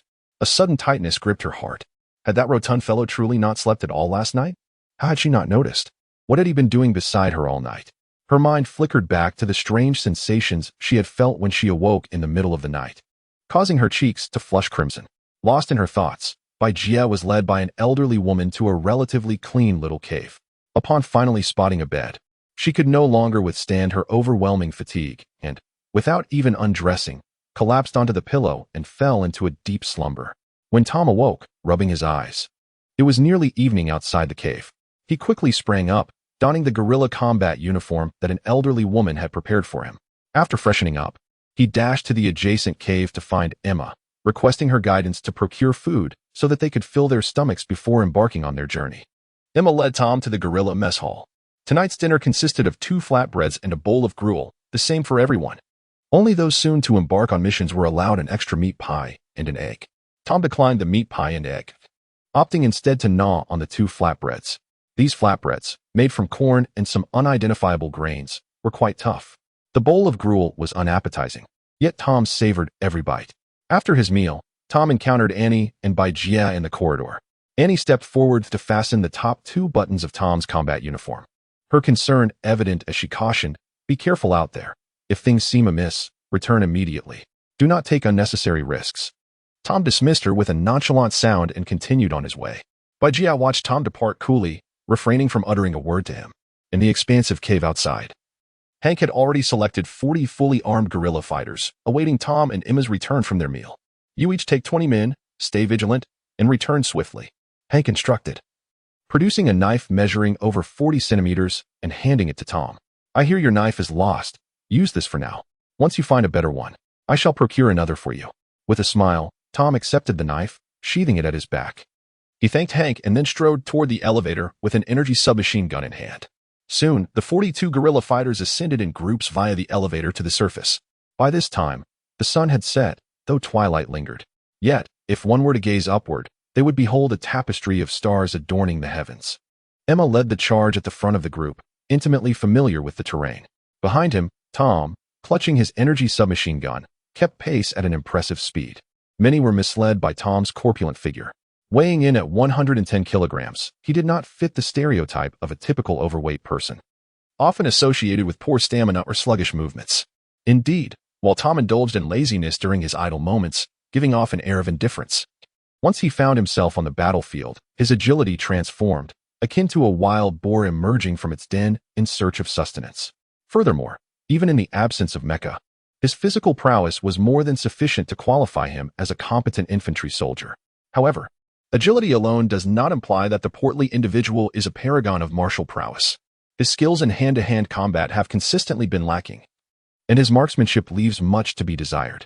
This deficiency can be attributed to the absence of any formal military training throughout his life. Joining the guerrilla forces in his 20s, he not only lacked a foundation in military training, but also exhibited a degree of laziness in his routine. Whenever the unit organized training sessions, he would either concoct various excuses to be excused or find ways to shirk responsibility. Consequently, when it comes to the art of combat and shooting proficiency, he has consistently occupied the lowest tier within the ranks of the guerrilla fighters. Chapter 80. The Kuroda Squad. When Tom, the portly recruit, first joined the guerrilla forces, he excelled solely in piloting mechs, while consistently ranking at the bottom in every military assessment, whether it involved shooting, hand-to-hand combat, or cross-country marching. However, when it came to wielding a knife, he was remarkably adept. This was due to squad leader Hank's belief that a proficient mech pilot should possess at least one additional skill that could ensure their survival in dire situations. Upon realizing that Tom, the new recruit, lacked any skills beyond mech piloting, Hank dedicated himself to intensifying Tom's physical training and imparting a set of ancestral knife techniques. Months passed under Hank's stringent supervision, and Tom's already commendable physical condition improved significantly as he became increasingly agile and proficient in infantry drills and fundamental tactical maneuvers. Yet, he dismissed Hank's so-called ancestral knife techniques, convinced that his mech's prowess was sufficient to defeat any enemy, rendering further training in martial arts unnecessary. Hank was greatly disappointed by Tom's lack of diligence until one fateful day, when Tom's mech was damaged in battle, leaving him stranded without backup. With no mech to retreat in, Tom found himself fleeing on foot, pursued by a dozen soldiers from the puppet government intent on capturing him alive. Cornered, Tom was pushed to his limits, and in a moment reminiscent of his previous escapade at Alcatraz prison, he transformed into a frenzy of combat. Drawing the sharp knife gifted to him by Hank, he charged at his pursuers, who, thinking they had cornered an easy target, hesitated to fire. Within a minute, those soldiers were met with a brutal onslaught, leaving the ground littered with their fallen comrades in a river of blood in Tom's wake. In that brief yet fierce encounter, Tom unleashed Hank's knife techniques to their fullest potential. Hank, astounded by this unexpected display of skill, pondered the mystery behind Tom's sudden transformation. Following this battle, Tom gained a modicum of fame within the guerrilla ranks. His remarkable achievement could have easily earned him a promotion to a junior officer. But the heavy-drinking Tom ruined his chance during the celebratory feast held in his honor, becoming inebriated and injuring several comrades in a drunken rage. Consequently, his promotion request was indefinitely shelved by the guerrilla branch on Base Star. From that point forward, Tom's commitment to training waned, as he indulged in lethargy and gluttony. Fortunately, he continued to display exceptional bravery on the battlefield, often entering a frenzied state in dire circumstances, which allowed him to aid the armored units of the guerrilla forces in turning the tide of battle. Thus, despite not holding an official rank, he garnered considerable respect. And squad leader Hank, along with Emma and other corps members, gradually became his close friends. On this particular day, the weather was pleasant and the winds were calm. Under the leadership of Tom and Emma, 40 guerrilla fighters covered 5 to 6 kilometers swiftly. As the group contemplated slowing down for a rest, Tom sensed a distant series of explosions reaching his ears. He quickly signaled the team to halt. Emma turned to inquire, "What is it?" "It sounds like energy cannons. And it's not just one. Wait. It's coming from the direction we just came, and it's becoming increasingly intense." Tom tilted his head, straining to discern the sounds carried by the wind. The team fell silent, all ears attuned. Soon, Emma and a few other sharp-eared members confirmed they too could hear the indistinct noises. "Back we go?" Before Emma could ask further, Tom seized his energy submachine gun and dashed back with urgency. Emma, trusting in Tom's instincts forged through their shared experiences in battle, followed without hesitation. The guerrilla fighters quickly pursued them. Minutes later, Tom and Emma reached the vicinity of the abandoned waste processing station. As they approached within 500 meters, Tom pulled Emma behind a mound of earth, spotting a couple of hundred soldiers from the Valeria Empire gathered outside the station, recklessly firing into the structure. Behind these infantrymen stood 5 skeletal mechs, their energy cannons raised. Boom! Several energy shells struck a heap of refuse, sending debris soaring into the air. In that moment, Tom and Emma observed guerrilla fighters returning fire from behind the garbage stacks. Notably, squad leader Hank was perched atop a massive mound of refuse, unleashing a torrent of fire from a light machine gun at the encroaching Empire soldiers.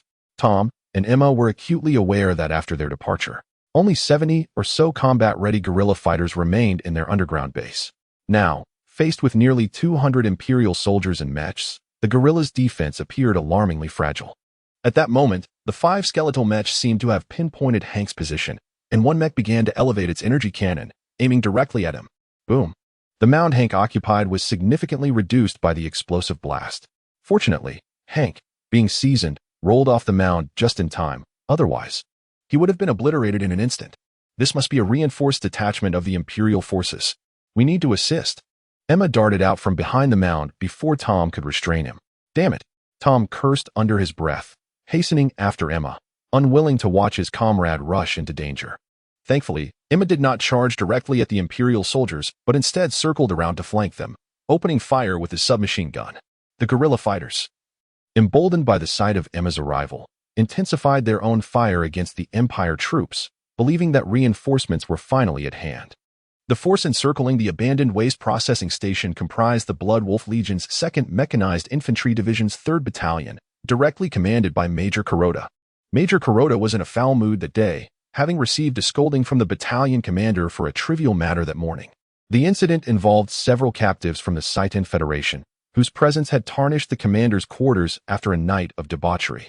Could he be blamed for the mess? After being reprimanded, the commander had dispatched Major Kuroda to capture more prisoners before nightfall, insisting on bringing back a few younger ones. Due to the old man's complaints about the women of the lower class being too aged for his taste last night, the entire sector of Barca is now under comprehensive military governance by the order of His Highness Tokugawa Jiro. Almost all citizens of the Seitan Federation have been apprehended and confined by the Imperial Army. Known for his strict military discipline, Tokugawa Jiro's reputation instills fear in Major Kuroda and his superior, that twisted old unit commander, preventing them from contemplating any actions against the detention centers. Consequently, they are left to hunt down the elusive remnants within the interstellar cities, capturing them solely to alleviate the monotony of military life. Thus, after enduring reprimands that very morning, Major Kuroda's spirits naturally plummeted as he was compelled to seek further amusement for his superior, barely managing to eat a proper lunch. Fortunately, just as despair threatened to overtake him, a scout returned with news of potential habitation signs nearby at a garbage station. Overjoyed by this unexpected fortune, Major Kuroda promptly commanded his soldiers to encircle the refuse site, intending to conduct a thorough search. Yet, to his astonishment, as his troops completed the encirclement, resistance fighters emerged from within the garbage station, opening fire upon his soldiers. Furious, Major Kuroda ordered his squadron to eliminate these insurgents immediately. Naturally, if any women were present, he intended to spare a few of the more attractive ones, knowing that the unit commander would surely appreciate such spicy additions to his collection. Thus, while securing military accolades, he could also fulfill his superior's whims for the day.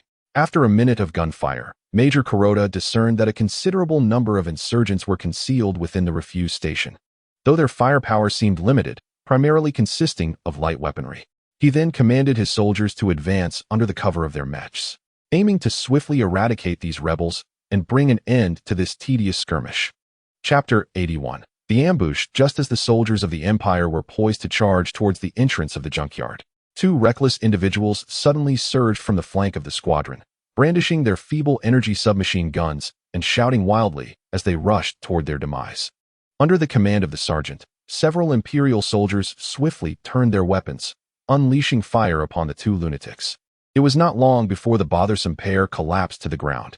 Major Kuroda smirked coldly, preparing to issue orders for his men to advance when, unexpectedly, dozens of rebels charged from the opposite side of his formation, firing an array of energy weapons at his soldiers. These were the guerrilla fighters who had been preparing to leave the city alongside Tom and Emma, finally returning to the fray.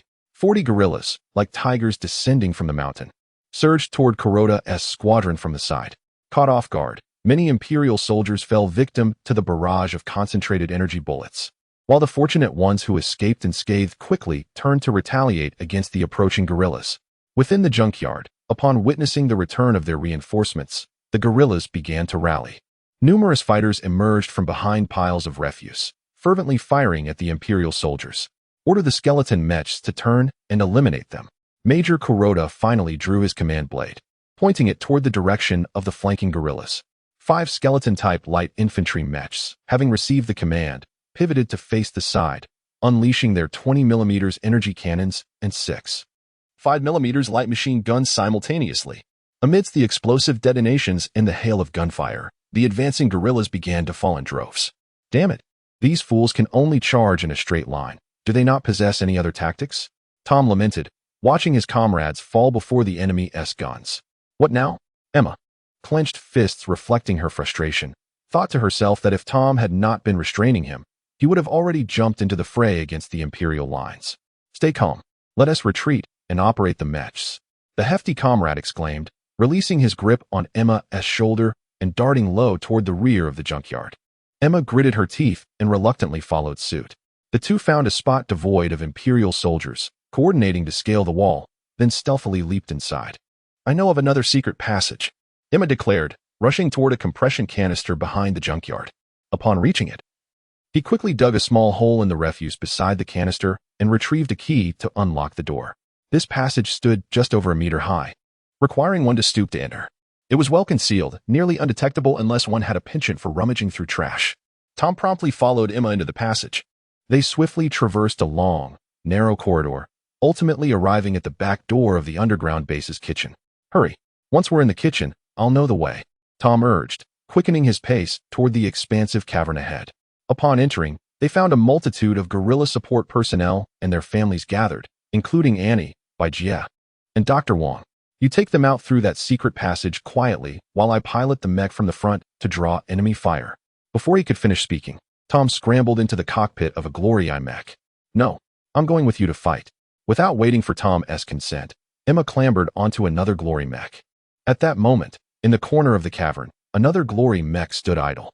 I can operate a mech too, Jia declared resolutely, climbing into the cockpit without hesitation. Get down. Don't be foolish, Tom exclaimed, alarmed at Jia, who had never seen the battlefield before, now intending to pilot a mech into combat. Enough chatter.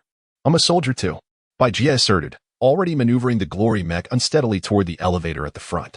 This glory mech was an older version of the Glory 2 that Tom had previously piloted in the guerrilla armored battalion. Unfortunately, the current guerrilla forces possessed little more than this.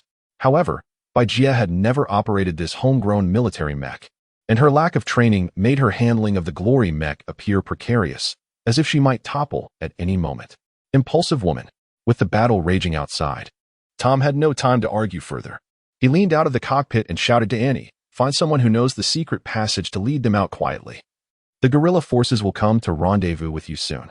Without waiting for Annie's response, he closed the hatch and hastily maneuvered the mech toward Jia, quickly covering the distance to her. Emma, too, hurriedly piloted her mech to follow suit. Upon reaching the massive cargo elevator, Tom, without waiting for Emma to catch up, ascended into the mech and pressed the elevator button. Soon, the elevator transported Tom and the Glory mech to the incinerator they had entered the previous day. Tom opened the furnace door and drove the Glory mech out. The battle outside had escalated to a fever pitch. The Imperial soldiers, shielded by 5 skeleton mechs, had already breached the gates of the junkyard. Outside, the 40 guerrillas who had attempted to flank Kuroda's squad now lay sprawled on the ground. Inside the junkyard, only around 30 guerrilla fighters remained, valiantly firing under the leadership of Hank, desperately trying to hold back Kuroda's advancing forces, but their resolve was waning. Major Kuroda sneered as he commanded his soldiers to press forward under the cover of the mechs, feeling assured of victory in this battle. He was intent on minimizing unnecessary losses to his squadron, just as Hank and his fellow guerrillas succumbed to despair. A glory mech emerged from behind the refuse like a divine apparition. Boom. As soon as it revealed itself, the mech launched a missile, obliterating a skeleton mech that had just entered the junkyard's gates. Major Kuroda, observing from a small hillside, was astounded to see that the guerrillas had concealed a mech and were capable of executing an ambush. Furious at witnessing one of his skeleton mechs destroyed, Kuroda exploded with rage. "Surround all skeleton mechs. Eliminate those wretched guerrilla mechs first," Kuroda shouted, waving his command blade as he fumed. Perhaps Kuroda's voice was indeed loud enough. Amidst the cacophony of gunfire, Tom heard his tirade. The hefty comrade, having just achieved a successful ambush, turned to glare at the Imperial officer on the hill and spat. "You're the real scrap." He then aimed the energy cannon on his mechanical arm at the hillside and fired. Boom. The hillside erupted in a cloud of dust. Fortunately, Kuroda managed to escape just in time, dragged away by his aide. Otherwise, Tom's shot would have been a direct hit. At that moment, the remaining 4 skeletal mechs of Team Kuroda simultaneously detected Tom's position, expertly coordinating their movements to encircle him in a fan-shaped formation. Naturally, Tom would not allow himself to be cornered like a trapped animal. He swiftly piloted his glory mech toward a cluster of large refuse heaps. The 4 skeletal mechs pursued him with remarkable speed. As Tom navigated through the heaps of garbage, he executed evasive maneuvers, ensuring that the skeletal mechs could neither complete their encirclement nor obtain a clear shot to fire their cannons or launch missiles. Thus, a game of cat and mouse ensued within the junkyard, with Tom darting about while the skeletal mechs chased after him. When they ceased their pursuit, he would halt to return fire. As they resumed their chase, he would take flight once more. As Tom maneuvered, he incessantly unleashed barrages of cannon fire and machine gun blasts upon the Imperial soldiers lining his path, infuriating both the mech pilots and infantry of Team Kuroda. Consequently, aside from the skeletal mechs in pursuit, the infantry began firing at the vexatious glory mech. Soon, a significant portion of the Imperial firepower was drawn toward Tom's glory mech, allowing the guerrilla fighters within the junkyard to breathe a sigh of relief as the battlefield pressure began to diminish. At that moment, the furnace doors swung open once again, revealing Emma piloting her mech. Upon exiting the furnace, Emma brandished her mech cannon, ready to confront the Imperial forces. However, before she could advance significantly, she was met with a bizarre sight. Tom's mech was darting wildly around the junkyard, with the 4 skeletal mechs in hot pursuit, yet unable to capture him.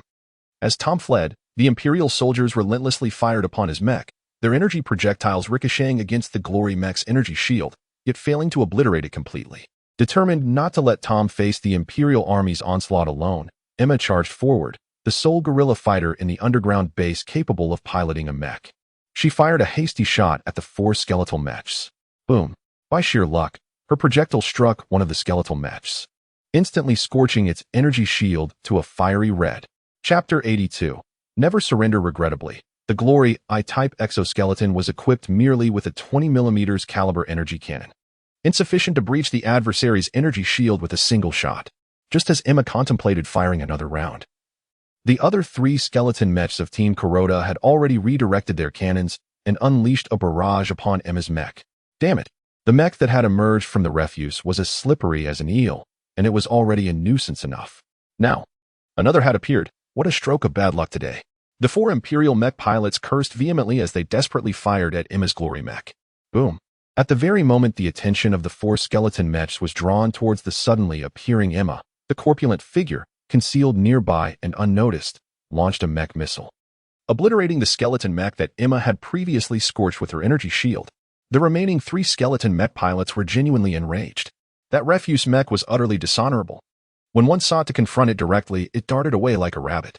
The moment one let their guard down, it would strike from behind. Was there no regard for life?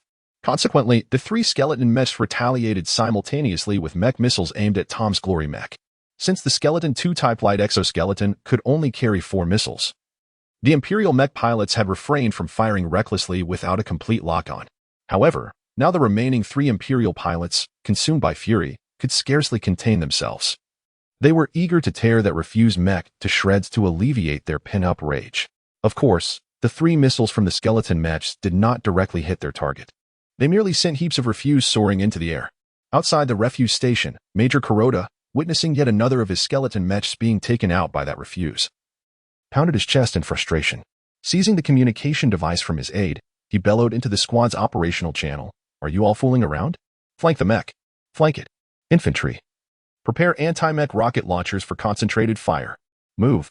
Finally regaining their senses, the 3 skeleton mechs began to disperse, using the larger piles of refuse as cover while slowly tightening the encirclement. The Imperial infantry within the refuse station clumsily brought out several anti-mech rocket launchers, aiming them at Tom and Emma's Glory mechs. These anti-mech rocket launchers, akin to the onboard missiles of mechs, could instantly penetrate a mech's energy shield and explode directly against its armored exterior, making them excellent weapons for infantry against mechs, especially in the current close quarters. Their efficacy was greatly enhanced. Seeing the Imperial soldiers bringing out this trump card, Tom immediately realized that running around haphazardly in the refuse station was no longer a viable option unless he wished to be blasted to pieces. He wondered if Annie and the others had managed to escape. How could he ensure the safety of the dozens of guerrillas trapped inside the refuse station? As the hesitant Tom pondered his next move, he suddenly turned to see the small mound outside the refuse station, where the Imperial officer, his face blackened from the earlier blast, was furiously jumping up and down, cursing and directing his troops. Damn it. So it was this scoundrel pulling the strings behind the scenes. As the saying goes, to catch a thief, one must first catch the king. Tom was well aware of this principle. However, at that moment, the 3 skeleton mechs had taken advantage of Tom's brief moment of distraction to close in from 3 directions. Emma was now pinned down by several anti-mech rocket launchers behind a large refuse pile, helplessly watching as the situation unfolded. It seemed that Tom had no chance of escape this time. Yet, to everyone's astonishment, that refuse mech, surrounded by the 3 skeleton mechs, charged directly towards the refuse station's wall. Did it realize that it could not escape and had chosen to commit suicide in a fit of despair? The 3 Imperial mech pilots and the soldiers of Team Kuroda were left dumbfounded. Equally stunned were the group leader Hank and his guerrilla companions, all of whom gaped in disbelief as they watched Tom's Glory mech collide with the wall, unable to comprehend the madness of this reckless fat man. Crash. The refuse station, long abandoned, had walls that had deteriorated over the years. How could they withstand the full weight of the 18-ton Glory mech? The feeble wall crumbled, creating a gaping hole through which debris scattered everywhere. The 3 skeleton mech pilots could scarcely believe that the refuse mech possessed such an escape tactic, leaving them momentarily stunned, as both side soldiers stood frozen in astonishment. The Glory mech that had just burst through the wall did not flee, but instead charged directly towards the small mound where Major Kuroda stood. Seeing the refuse mech barreling towards him, Major Kuroda was momentarily taken aback. At this critical juncture, It was his aide who pulled him back to reality. He suddenly remembered that it was now his turn to flee. However, 2 human legs could not outrun a mech. Within seconds, Major Kuroda found himself grabbed by the collar of his uniform by the very mech he had just derided as refuse, lifted into the air. Major Kuroda now hung 4 to 5 meters above the ground, struggling futilely, flailing his arms and legs, his military cap tumbling off to reveal his bald head. Resembling a frog caught in a desperate bid for escape, having captured the enemy leader, Tom was determined not to let him slip away. He maneuvered another mechanical arm to grasp Major Kuroda's ample waist, ensuring he would not drop him and suffer a fatal fall. At this moment, Tom raised the mechanical arm holding Major Kuroda and waved it towards the skeleton mechs and Imperial soldiers inside the refuse station as though he were brandishing a doll. He activated the external loudspeaker on the glory mech and shouted, "Listen up, you sons of bitches from Valia. Your leader is now in my grasp. If you wish for him to live, drop your weapons and surrender immediately. The glorious guerrillas have always treated prisoners with respect. We do not kill those who lay down their arms." Surprisingly, Major Kuroda was no pushover. He roared back at his troops, "Don't listen to him. I will never surrender. Fire at once, damn it. Long live the Valia Empire." Tom, witnessing the defiance of the Imperial officer clutched in his mechanical grip, felt a surge of astonishment. Could there truly be someone so unafraid of death? Damn it, today I shall see how to deal with you. As Tom cursed, he maneuvered another mechanical arm to extend 2 fingers, gently tugging at Major Kuroda's trousers, which he then yanked down, revealing the flowery patterned undergarments beneath. "Tell your men to surrender now, or I shall crush your little chicken," Tom threatened from the cockpit, having never encountered such shamelessness on the battlefield. Major Kuroda was momentarily stunned before continuing to shout, "You all fire. Damn it. Do not let this refuse insult the nobility of the great Valia Empire." However, this time, his voice betrayed a hint of desperation. At that moment, 3 skeletal mechs and over 100 soldiers from the Kuroda squad, witnessing their commander on the verge of tears due to the torment inflicted by the refuse mech, were expressions of righteous indignation, their jaws clenched in fury. The refuse mech was utterly despicable. They were determined to rescue their commander. This time, the skeletal mechs and soldiers of the Kuroda squad abandoned their battle, disregarding the guerrilla fighters within the refuse station, and hastily surged through the large doors, charging towards the small hill where Tom was located. Blast it! Why are they all coming after me? Realizing the trouble he had stirred, the portly man hurriedly maneuvered the glory mech to flee.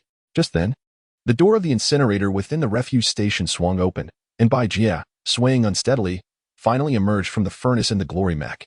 She had exerted immense effort to operate the mech while standing on the lift platform and had nearly toppled it several times.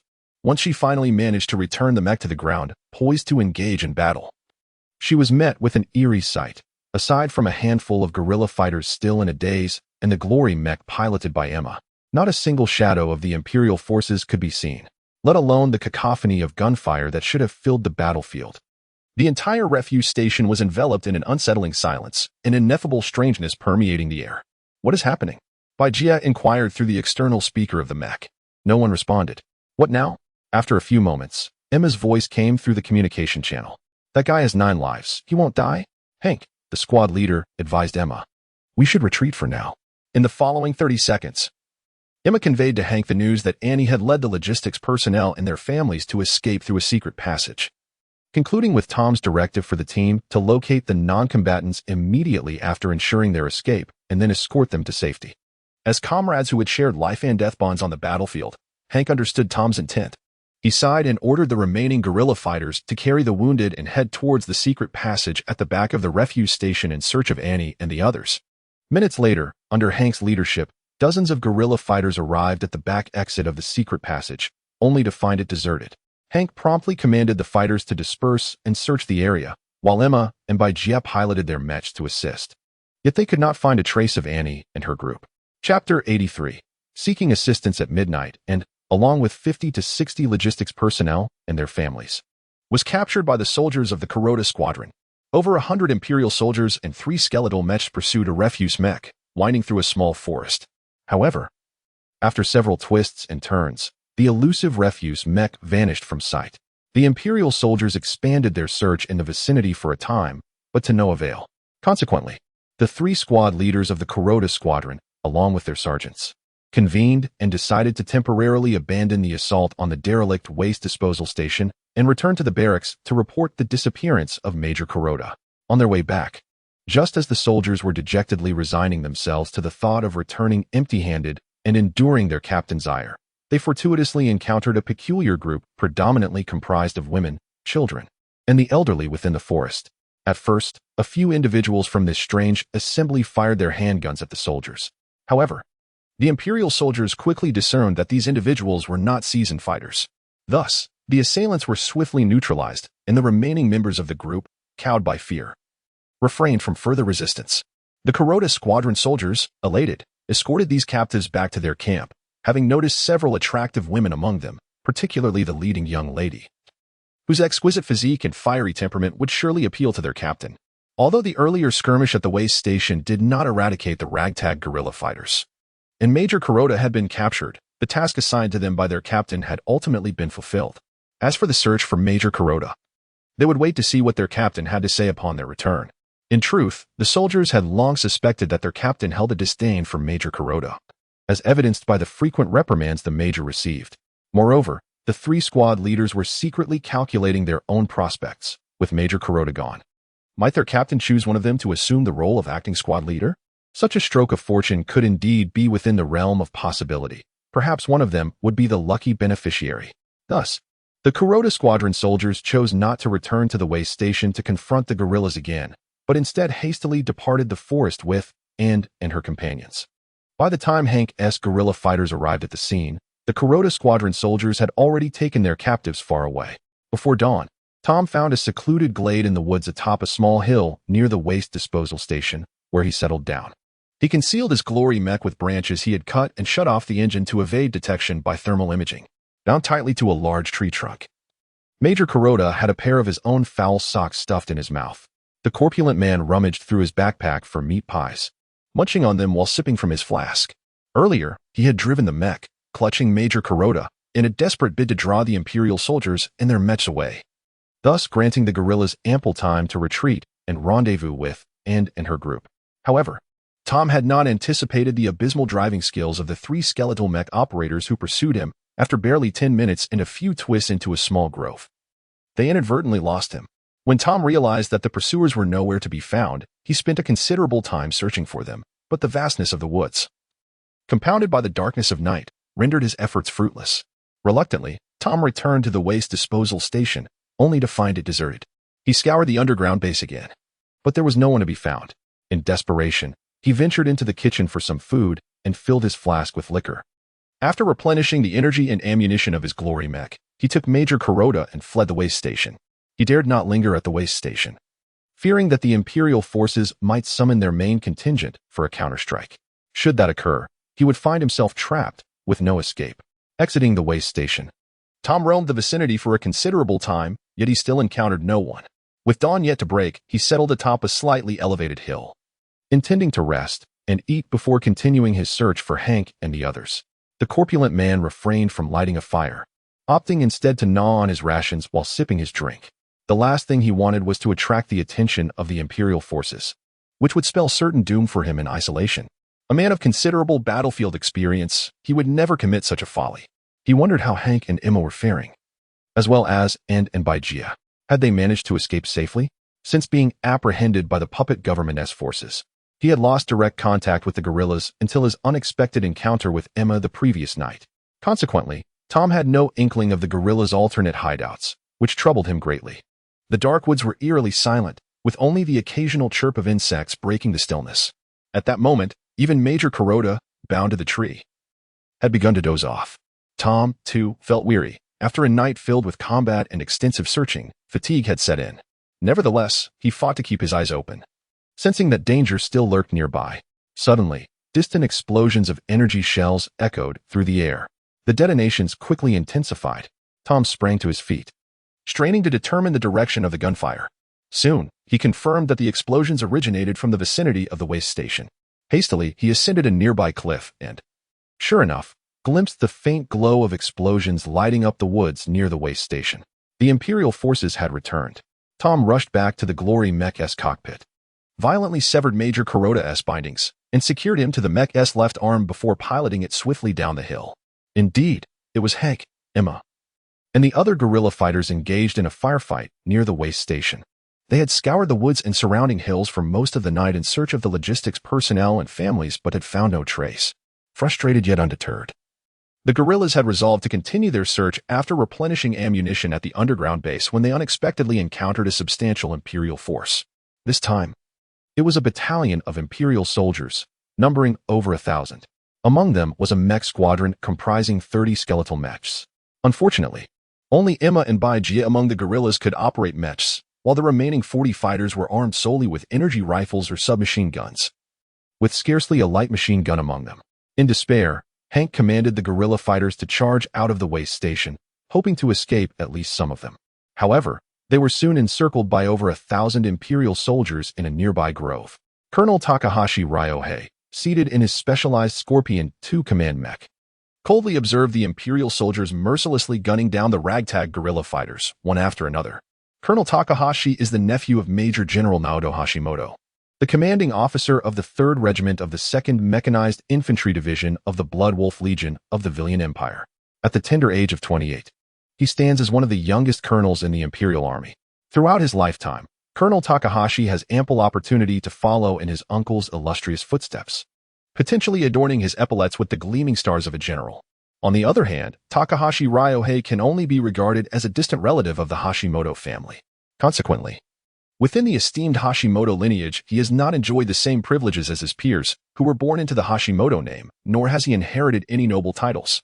Fortunately, Colonel Takahashi's mother, Hashimoto Arina, holds the title of Marquise in the Empire and is the second daughter of General Masanobu Hashimoto. It was only after her marriage that she adopted the Takahashi surname. Although the Takahashi family lacks prominent figures in the military, they have been engaged in energy trade for generations, establishing themselves as a modestly affluent family within the aristocratic circles of the empire. Thus, Colonel Takahashi Ryohei has never wanted for financial support. Even before graduating from military academy, his mother procured for him a title of Viscount. After joining the Imperial Army, with the substantial backing of his grandfather and uncle, he swiftly ascended to the esteemed position of colonel. On this particular day, Colonel Takahashi had just concluded dinner with his mother, Hashimoto Arina, and was preparing to indulge in a relaxing soak in the hot springs of their villa's garden when he received an urgent command from his uncle, Major General Naoto Hashimoto. He was instructed to immediately mobilize his regiment to apprehend a group of insurgents on the outskirts of the city.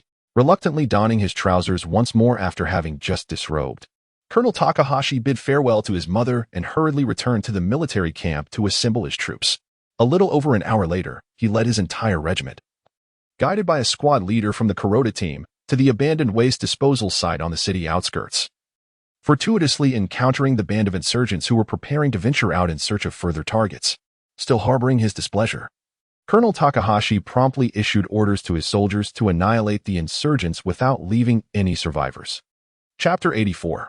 A sudden attack. Colonel Takahashi Ryohei sat quietly in his Scorpion command mech, patiently awaiting the moment when his soldiers would eliminate the pitiful guerrilla fighters. If time permitted, he might even return home to accompany his mother, Hashimoto Yuna, to bed. At that moment, within the encirclement, the guerrilla fighters had already suffered significant losses. Yet they persevered valiantly. Hank, the squad leader, was drenched in blood, his eyes ablaze with rage as he fired his machine gun relentlessly at the encroaching enemies. Emma and Bai Jia's glorious mechs bore the scars of battle. Emma remained vigilant, shielding Bai Jia from danger. Otherwise, she might have succumbed to the assault of 30 skeletal mechs long ago. Despite their efforts, their endurance was waning. Had it not been for the Imperial Army's reluctance to incur heavy losses, a single coordinated charge would have certainly spelled doom for them all. At this critical juncture of life and death, explosions suddenly illuminated a nearby hill on the battlefield's periphery. An attack on the command post. The Imperial soldiers, reveling in the hunt, received this shocking news through their communication devices, akin to a thunderclap. With over 1,000 well-equipped Imperial soldiers and 30 skeletal mechs dispatched to annihilate a mere handful of ragtag guerrillas, it was indeed an absurd mismatch. Thus, when Colonel Takahashi ordered the extermination of the guerrillas, all the Imperial soldiers and mechs rushed forth, eager to claim glory for themselves. Such an unambiguous extermination battle was familiar to Takahashi's troops. They had faced similar situations on Base Star multiple times, each encounter marked by ease and satisfaction. Consequently, none of the soldiers considered the necessity of reserving forces to protect Colonel Takahashi's command post, as they all surged forth to engage the enemy. Only a small squad of 10 skeletal mechs remained by Colonel Takahashi's side, and he had never anticipated that someone might break through the encirclement to launch an attack. The assailants could not possibly emerge from the midst of over 1,000 Imperial soldiers. It could only be Tom. After descending the hill, the rotund figure stealthily piloted his mech around the battlefield. Watching as his comrades fell one by one to the enemy's gunfire, he felt a surge of anxiety. Fortunately, he spotted Hank still valiantly firing his machine gun, while Emma and Baijia's mechs continued to hold their ground. This was a small mercy amidst the chaos. However, with fewer than 20 guerrillas remaining, the time until their annihilation was quickly approaching. As dawn began to break, Tom, having circled the battlefield, discovered a small hill not far away, occupied by over 10 Imperial mechs. He immediately realized that the enemy commander stood there, surveying the entire battlefield from a position of advantage. Tom swiftly maneuvered his glorious mech behind a large tree, cautiously observing the hill for some time. He pondered whether he could directly eliminate the enemy command post, just as he had captured Major Kuroda the previous evening. If he could seize the enemy commander atop that hill, the Imperial soldiers below would surely descend into chaos. At that thought, he sprang into action. Tom piloted his glorious mech stealthily towards the back of the hill, using the cover of tall grass and trees to ascend slowly. The glorious mech crawled through the underbrush like a wildcat for some time, while Major Kuroda, bound to its mechanical arm, suffered immensely. Currently, Kuroda wore nothing but a pair of patterned shorts, his military uniform reduced to tattered rags, hanging in shreds from his body. Additionally, his face bore numerous cuts from sharp grass blades, blood streaming down. Yet, he gritted his teeth in silence, not uttering a sound. After several minutes of strenuous climbing, Tom's mech finally neared the summit. Ahead, he could see 10 pristine skeletal mechs tightly surrounding a Scorpion command mech. Elated, Tom thought to himself that this was the perfect opportunity to replicate his successful capture of Major Kuroda from the previous evening.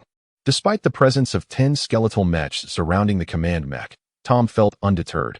His glorious mech was equipped with 6 air-to-ground missiles, and after returning to the underground base last night, he had fully replenished his ammunition and energy. If the opportunity arose, he could launch all 6 missiles simultaneously, potentially destroying at least half of the enemy mechs. As long as he could eliminate the Scorpion command mech, he was confident he could evade the remaining skeletal mechs even if they pursued him. Thus, Tom sought the perfect moment, one that would allow him to dispatch the enemy command mech while maximizing the destruction of skeletal mechs, thereby easing his escape.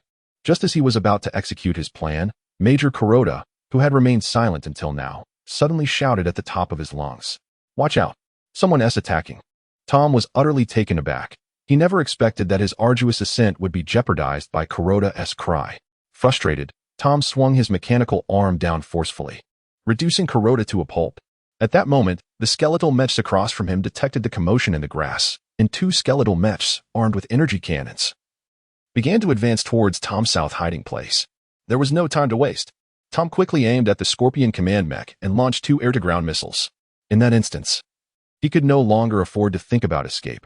He had to eliminate the enemy command mech. But it was not so simple. Kuroda's shout had already drawn Colonel Takahashi's attention. At that moment, 8 skeletal mechs surrounded him closely. Tom's missile struck a hapless skeletal mech, incinerating it in a fiery explosion, while the Scorpion command mech remained unscathed. Damn it! In a moment of desperation, Tom maneuvered his glorious mech out of the underbrush and charged towards the enemy mechs ahead. As he charged, he unleashed the energy cannon mounted on his mech's arm. Boom! The lead skeletal mech took a direct hit from Tom's projectile, but failed to ignite immediately. Its energy shield turned a deep crimson. At that moment, the remaining 9 skeletal mechs raised their cannons and began firing at Tom, a barrage of energy projectiles hurtling towards him. Tom quickly pushed the control stick down with his left hand and rapidly input the roll command for the mech with his right hand.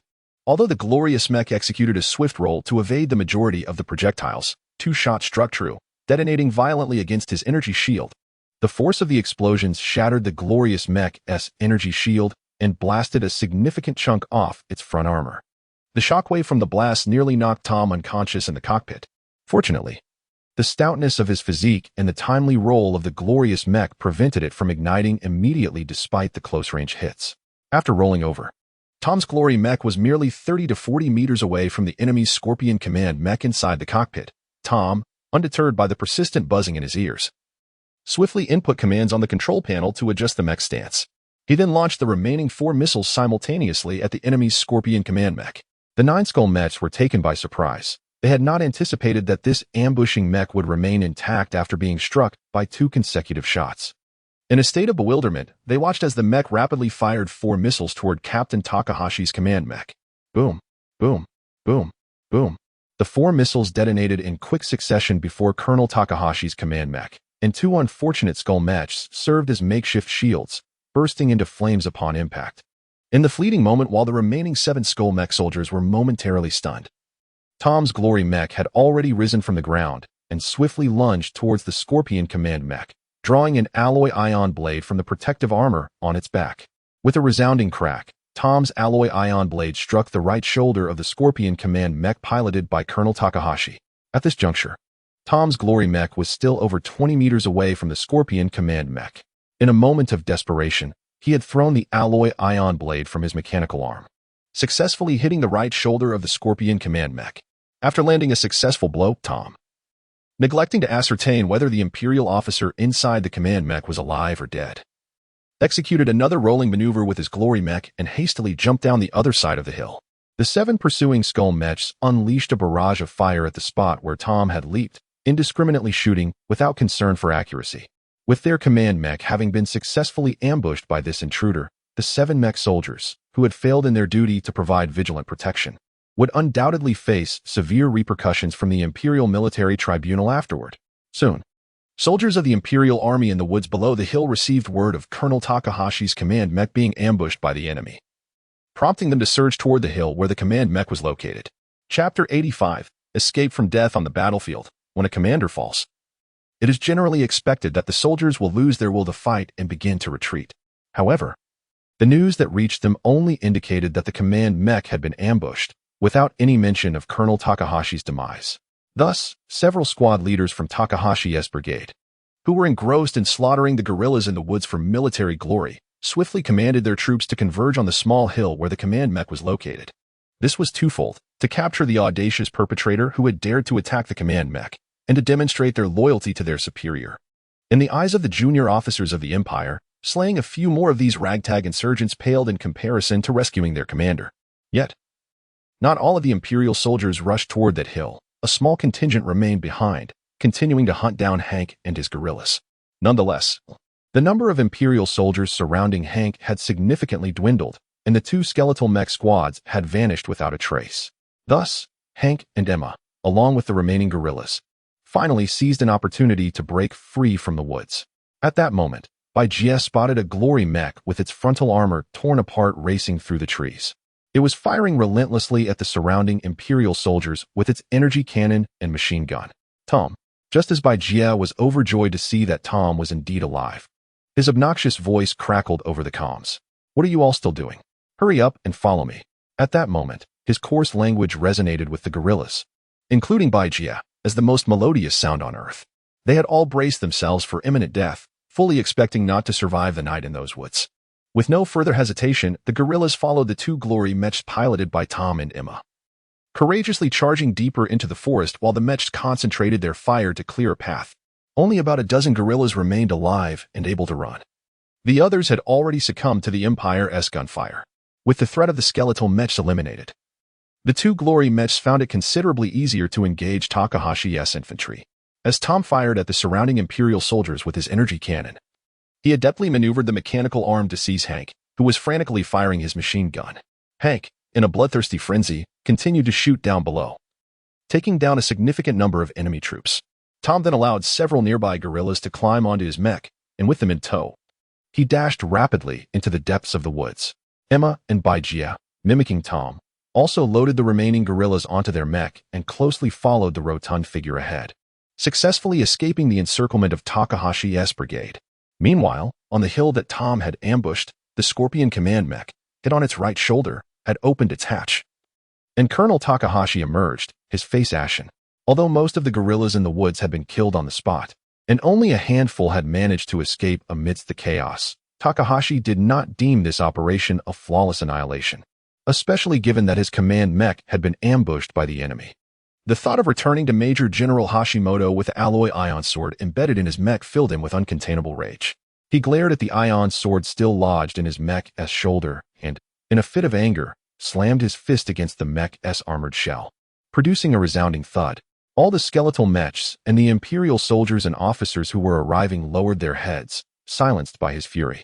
After a long pause, Colonel Takahashi raised his head, surveyed his subordinates, and through gritted teeth commanded, "Pursue them. Exterminate every last one." Having finally broken through the Imperial encirclement, Tom dared not pause, driving his mech swiftly toward the innermost part of the woods. Hank, in the mechanical arm, laughed heartily. "I knew you had 9 lives. You're not dying today." The other 4 guerrillas clinging to the glory mech joined in the laughter, relieved to have escaped death, while mocking the disarray of their comrades left behind. "What about the logistics personnel and family members?" Tom inquired through the external speaker while maneuvering the mech. "I don't know," came the somber reply from Hank, who had been clutching his light machine gun. The joviality dissipated as they recalled the numerous comrades who had once been alive and vibrant, now reduced to lifeless bodies. Suddenly, Tom noticed that the 2 glory mechs that had been following him were no longer in sight. Realizing he might have sped away too quickly for them to keep up, he reluctantly turned the mech around to search for Emma and Baijia. After about 2 minutes of retracing his steps, Tom finally spotted the 2 glory mechs in a clearing, but strangely, they were stationary. "What is going on?" he murmured as he approached. Upon arrival, he was astonished to see Baijia and Emma had exited their mech cockpits at such a critical moment of escape. The guerrillas who had been clinging to the mech had also jumped down and were gathered together, seemingly engaged in some activity. "Are you all exhausted? Or are you trying to get yourselves killed?" Tom shouted at Baijia and the others through the external speaker. As he returned, the crowd parted, revealing a small girl at the center, filthy and sniffling, clutching a piece of compressed biscuit. "Alita!" Hank exclaimed. The little girl recognized him, calling out, "Uncle Hank, what is happening?" The bewildered Tom asked. "This girl is from the base. When the Empire captured Annie and the others, she was the only one who managed to escape." Baijia explained, summarizing the situation for Tom as succinctly as possible. It turned out that after Baijia and Emma had taken the surviving guerrillas with them, they had run so fervently that even their fingers had gone numb. The proficiency of the 2 individuals in operating their mechs was disappointingly distant from Tom's, and soon they found themselves unable to keep pace with his speed, gradually falling behind. Feeling somewhat dejected, Baijia and Emma decided to slow down their mechs. It was at that moment they spotted a little girl emerging from the woods. This girl, evidently familiar with the mech from the underground base, had come out from her hiding place to intercept Baijia and her companions. Emma and the guerrilla fighters recognized her immediately. Her name was Alita, a 9-year-old orphan who shared a good rapport with their leader, Hank. Alita informed Emma that the logistics personnel and family members from the underground base had initially managed to escape the dark passage quite smoothly. However, after entering the grove, they soon encountered a group of Imperial soldiers pursuing Tom. Several logistics officers armed with pistols attempted to resist, but were quickly overwhelmed. The remaining individuals were all elderly, weak, or women and children, including Annie, who was quite helpless herself. Faced with dozens of armed Imperial soldiers, they had no choice but to surrender. Only Alita, seizing a moment of distraction, slipped into a nearby thicket, thus avoiding capture. In the end, she watched helplessly as 50 to 60 non-combat personnel from the base were taken away by the Imperial forces. Emma inquired about the direction in which the Imperial soldiers had departed, and without hesitation, Alita pointed toward the city. Upon hearing this, Tom began to grasp the situation. Annie and the others had encountered the Kuroda squad, originally in pursuit of him, and had been captured by the Imperial soldiers. "What do we do now?" Baijia asked. "We need to rescue them," Emma exclaimed. "Rescue? You're still fleeing yourself," the corpulent figure in the cockpit retorted. "First, we must shake off our pursuers and find a safe location before discussing a rescue plan. Let us move quickly. Those vile Valia scoundrels might catch up soon."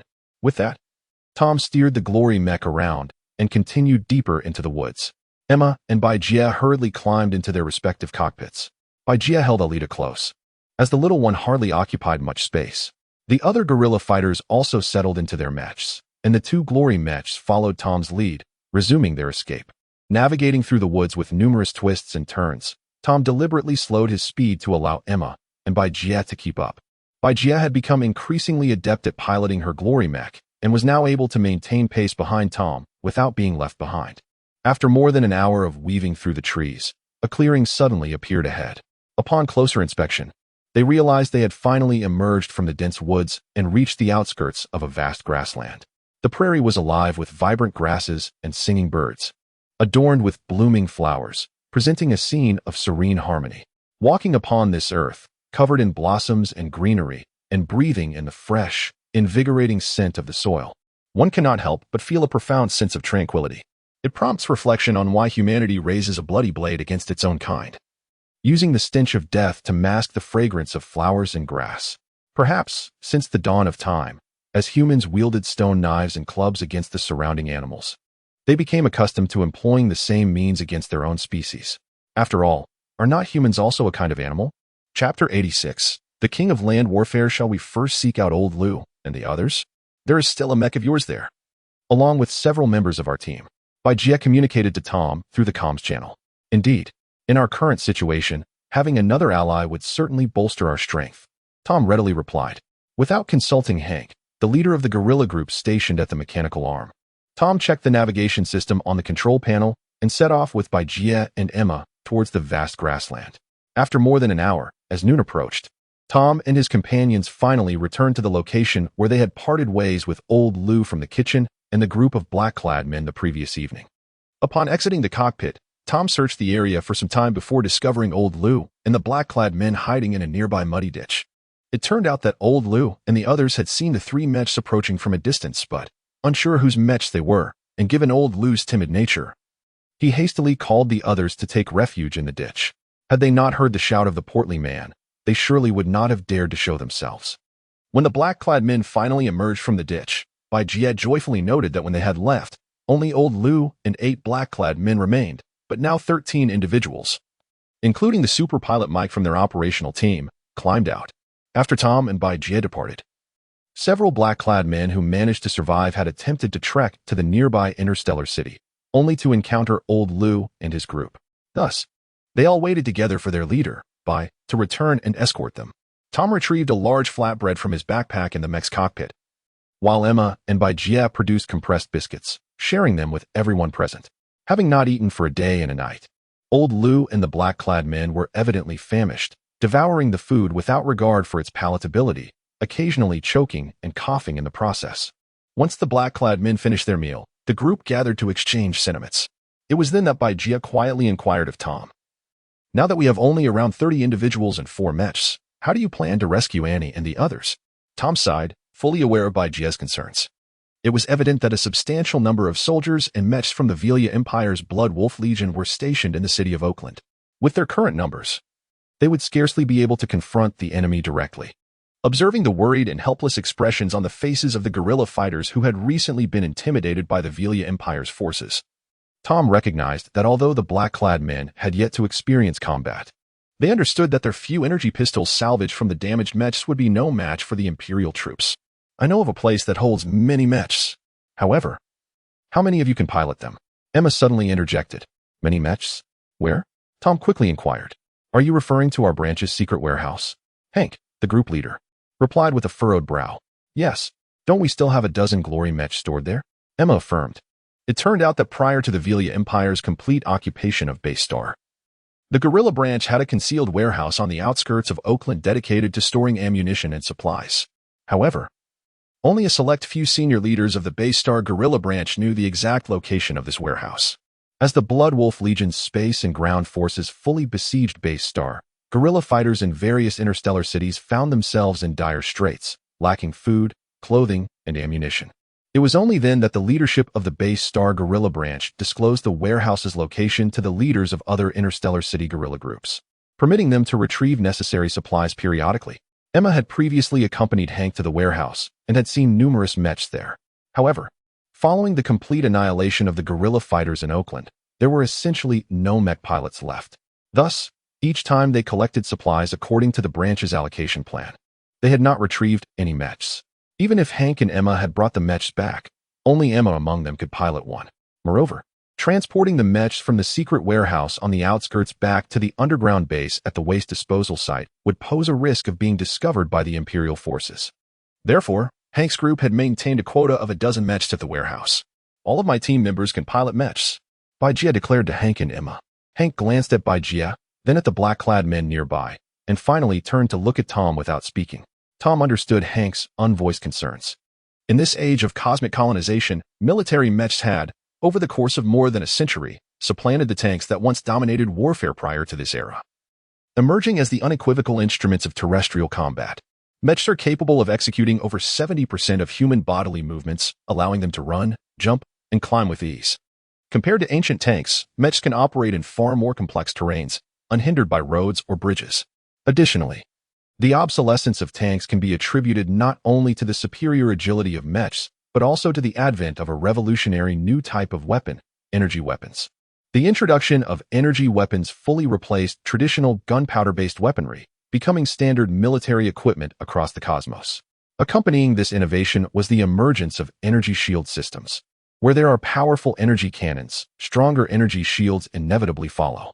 However, if tanks were outfitted with energy cannons and shields, confrontations between armored forces could devolve into an interminable conflict. The advent of mechs promptly alleviated this dilemma. For military mechs are typically equipped not only with energy cannons and machine guns, but also with alloy ion blades and airborne missiles. These two weapon types can bypass energy shields, directly targeting the opponent's armor. In confrontations between tanks equipped with energy cannons and shields and military mechs, the latter would most often emerge victorious, as the mechs possess not only alloy ion blades and airborne missiles, but also superior maneuverability. Moreover, modern military mechs do not inherit the weak anti-air capabilities of ancient tanks. Equipped with airborne missiles, they no longer fear aerial assaults. Should an aircraft seek to attack mechs on the ground, it must first consider the balance of numbers and missile strength. Thus, with the emergence of military mechs and energy weapons, ancient tanks gradually receded from the annals of warfare, relegated to exhibits in military museums for future generations to remember. As military mechs ascended to the throne of terrestrial combat, they swiftly garnered the fervent support of armed forces across the cosmos. Today, a military powerhouse in the universe is judged by the number of its space warships above and the size of its mech battalions on the ground. Currently, the guerrilla faction comprises only Tom and Emma as the sole mecha pilots, while Battlegroups commands a formidable force of 14 individuals, all proficient in mecha operation. Should Hank endeavor to retrieve the mechas, he would inevitably have to arm the personnel of the puppet government. This scenario would result in an overwhelming military superiority for the puppet government over the guerrillas, a notion that Hank, the squad leader, finds deeply troubling. Not long ago, they engaged in brutal combat against the forces of the puppet government, resulting in a fight to the death. The puppet army had previously inflicted significant losses on the guerrillas, relying on their numerical advantage and superior equipment, exemplified by the complete annihilation of the shock armor battalion. For the moment, it is prudent to set aside past grievances. Rescuing their comrades must take precedence. With a sigh, Tom expressed this sentiment. Upon hearing his words, Hank, Emma, and several other guerrilla fighters fell into a contemplative silence. It is uncertain whether Tom's proximity to Battlegroups and the cadre of men in dark attire has fostered any subtle emotional connections. Nonetheless, Hank's guerrilla fighters understood that without the assistance of these puppet government personnel, their chances of rescuing their comrades would diminish significantly. Thus, the inaugural substantive military collaboration between the glorious guerrilla faction and the puppet government was established amidst this silence, culminating in a tactical plan. This plan entailed equipping the puppet government's intelligence unit with mechas from the guerrilla's arsenal, followed by a joint operation into the city to rescue their logistical personnel and families. After the meeting concluded, the group took a brief respite, partaking in some sustenance. When the time came to depart, Battlegroups cradled Alita as they entered the cockpit together. Tom returned to test mecha number 2, relinquishing his glory mecha to Mike.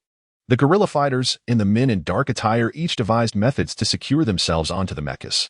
Leading the way, Emma's glory mecha took the forefront, and this hastily assembled hybrid squad began their slow advance towards the guerrilla branch's secret warehouse. The term slow is employed because their unconventional mode of transport was once again in operation. All 4 mechas were laden with individuals, averaging at least 7 or 8 clinging to each. Should the mechas engage in full-speed pursuit, by the time they arrived at the secret warehouse, it was likely that those suspended externally would have sustained grievous injuries or worse.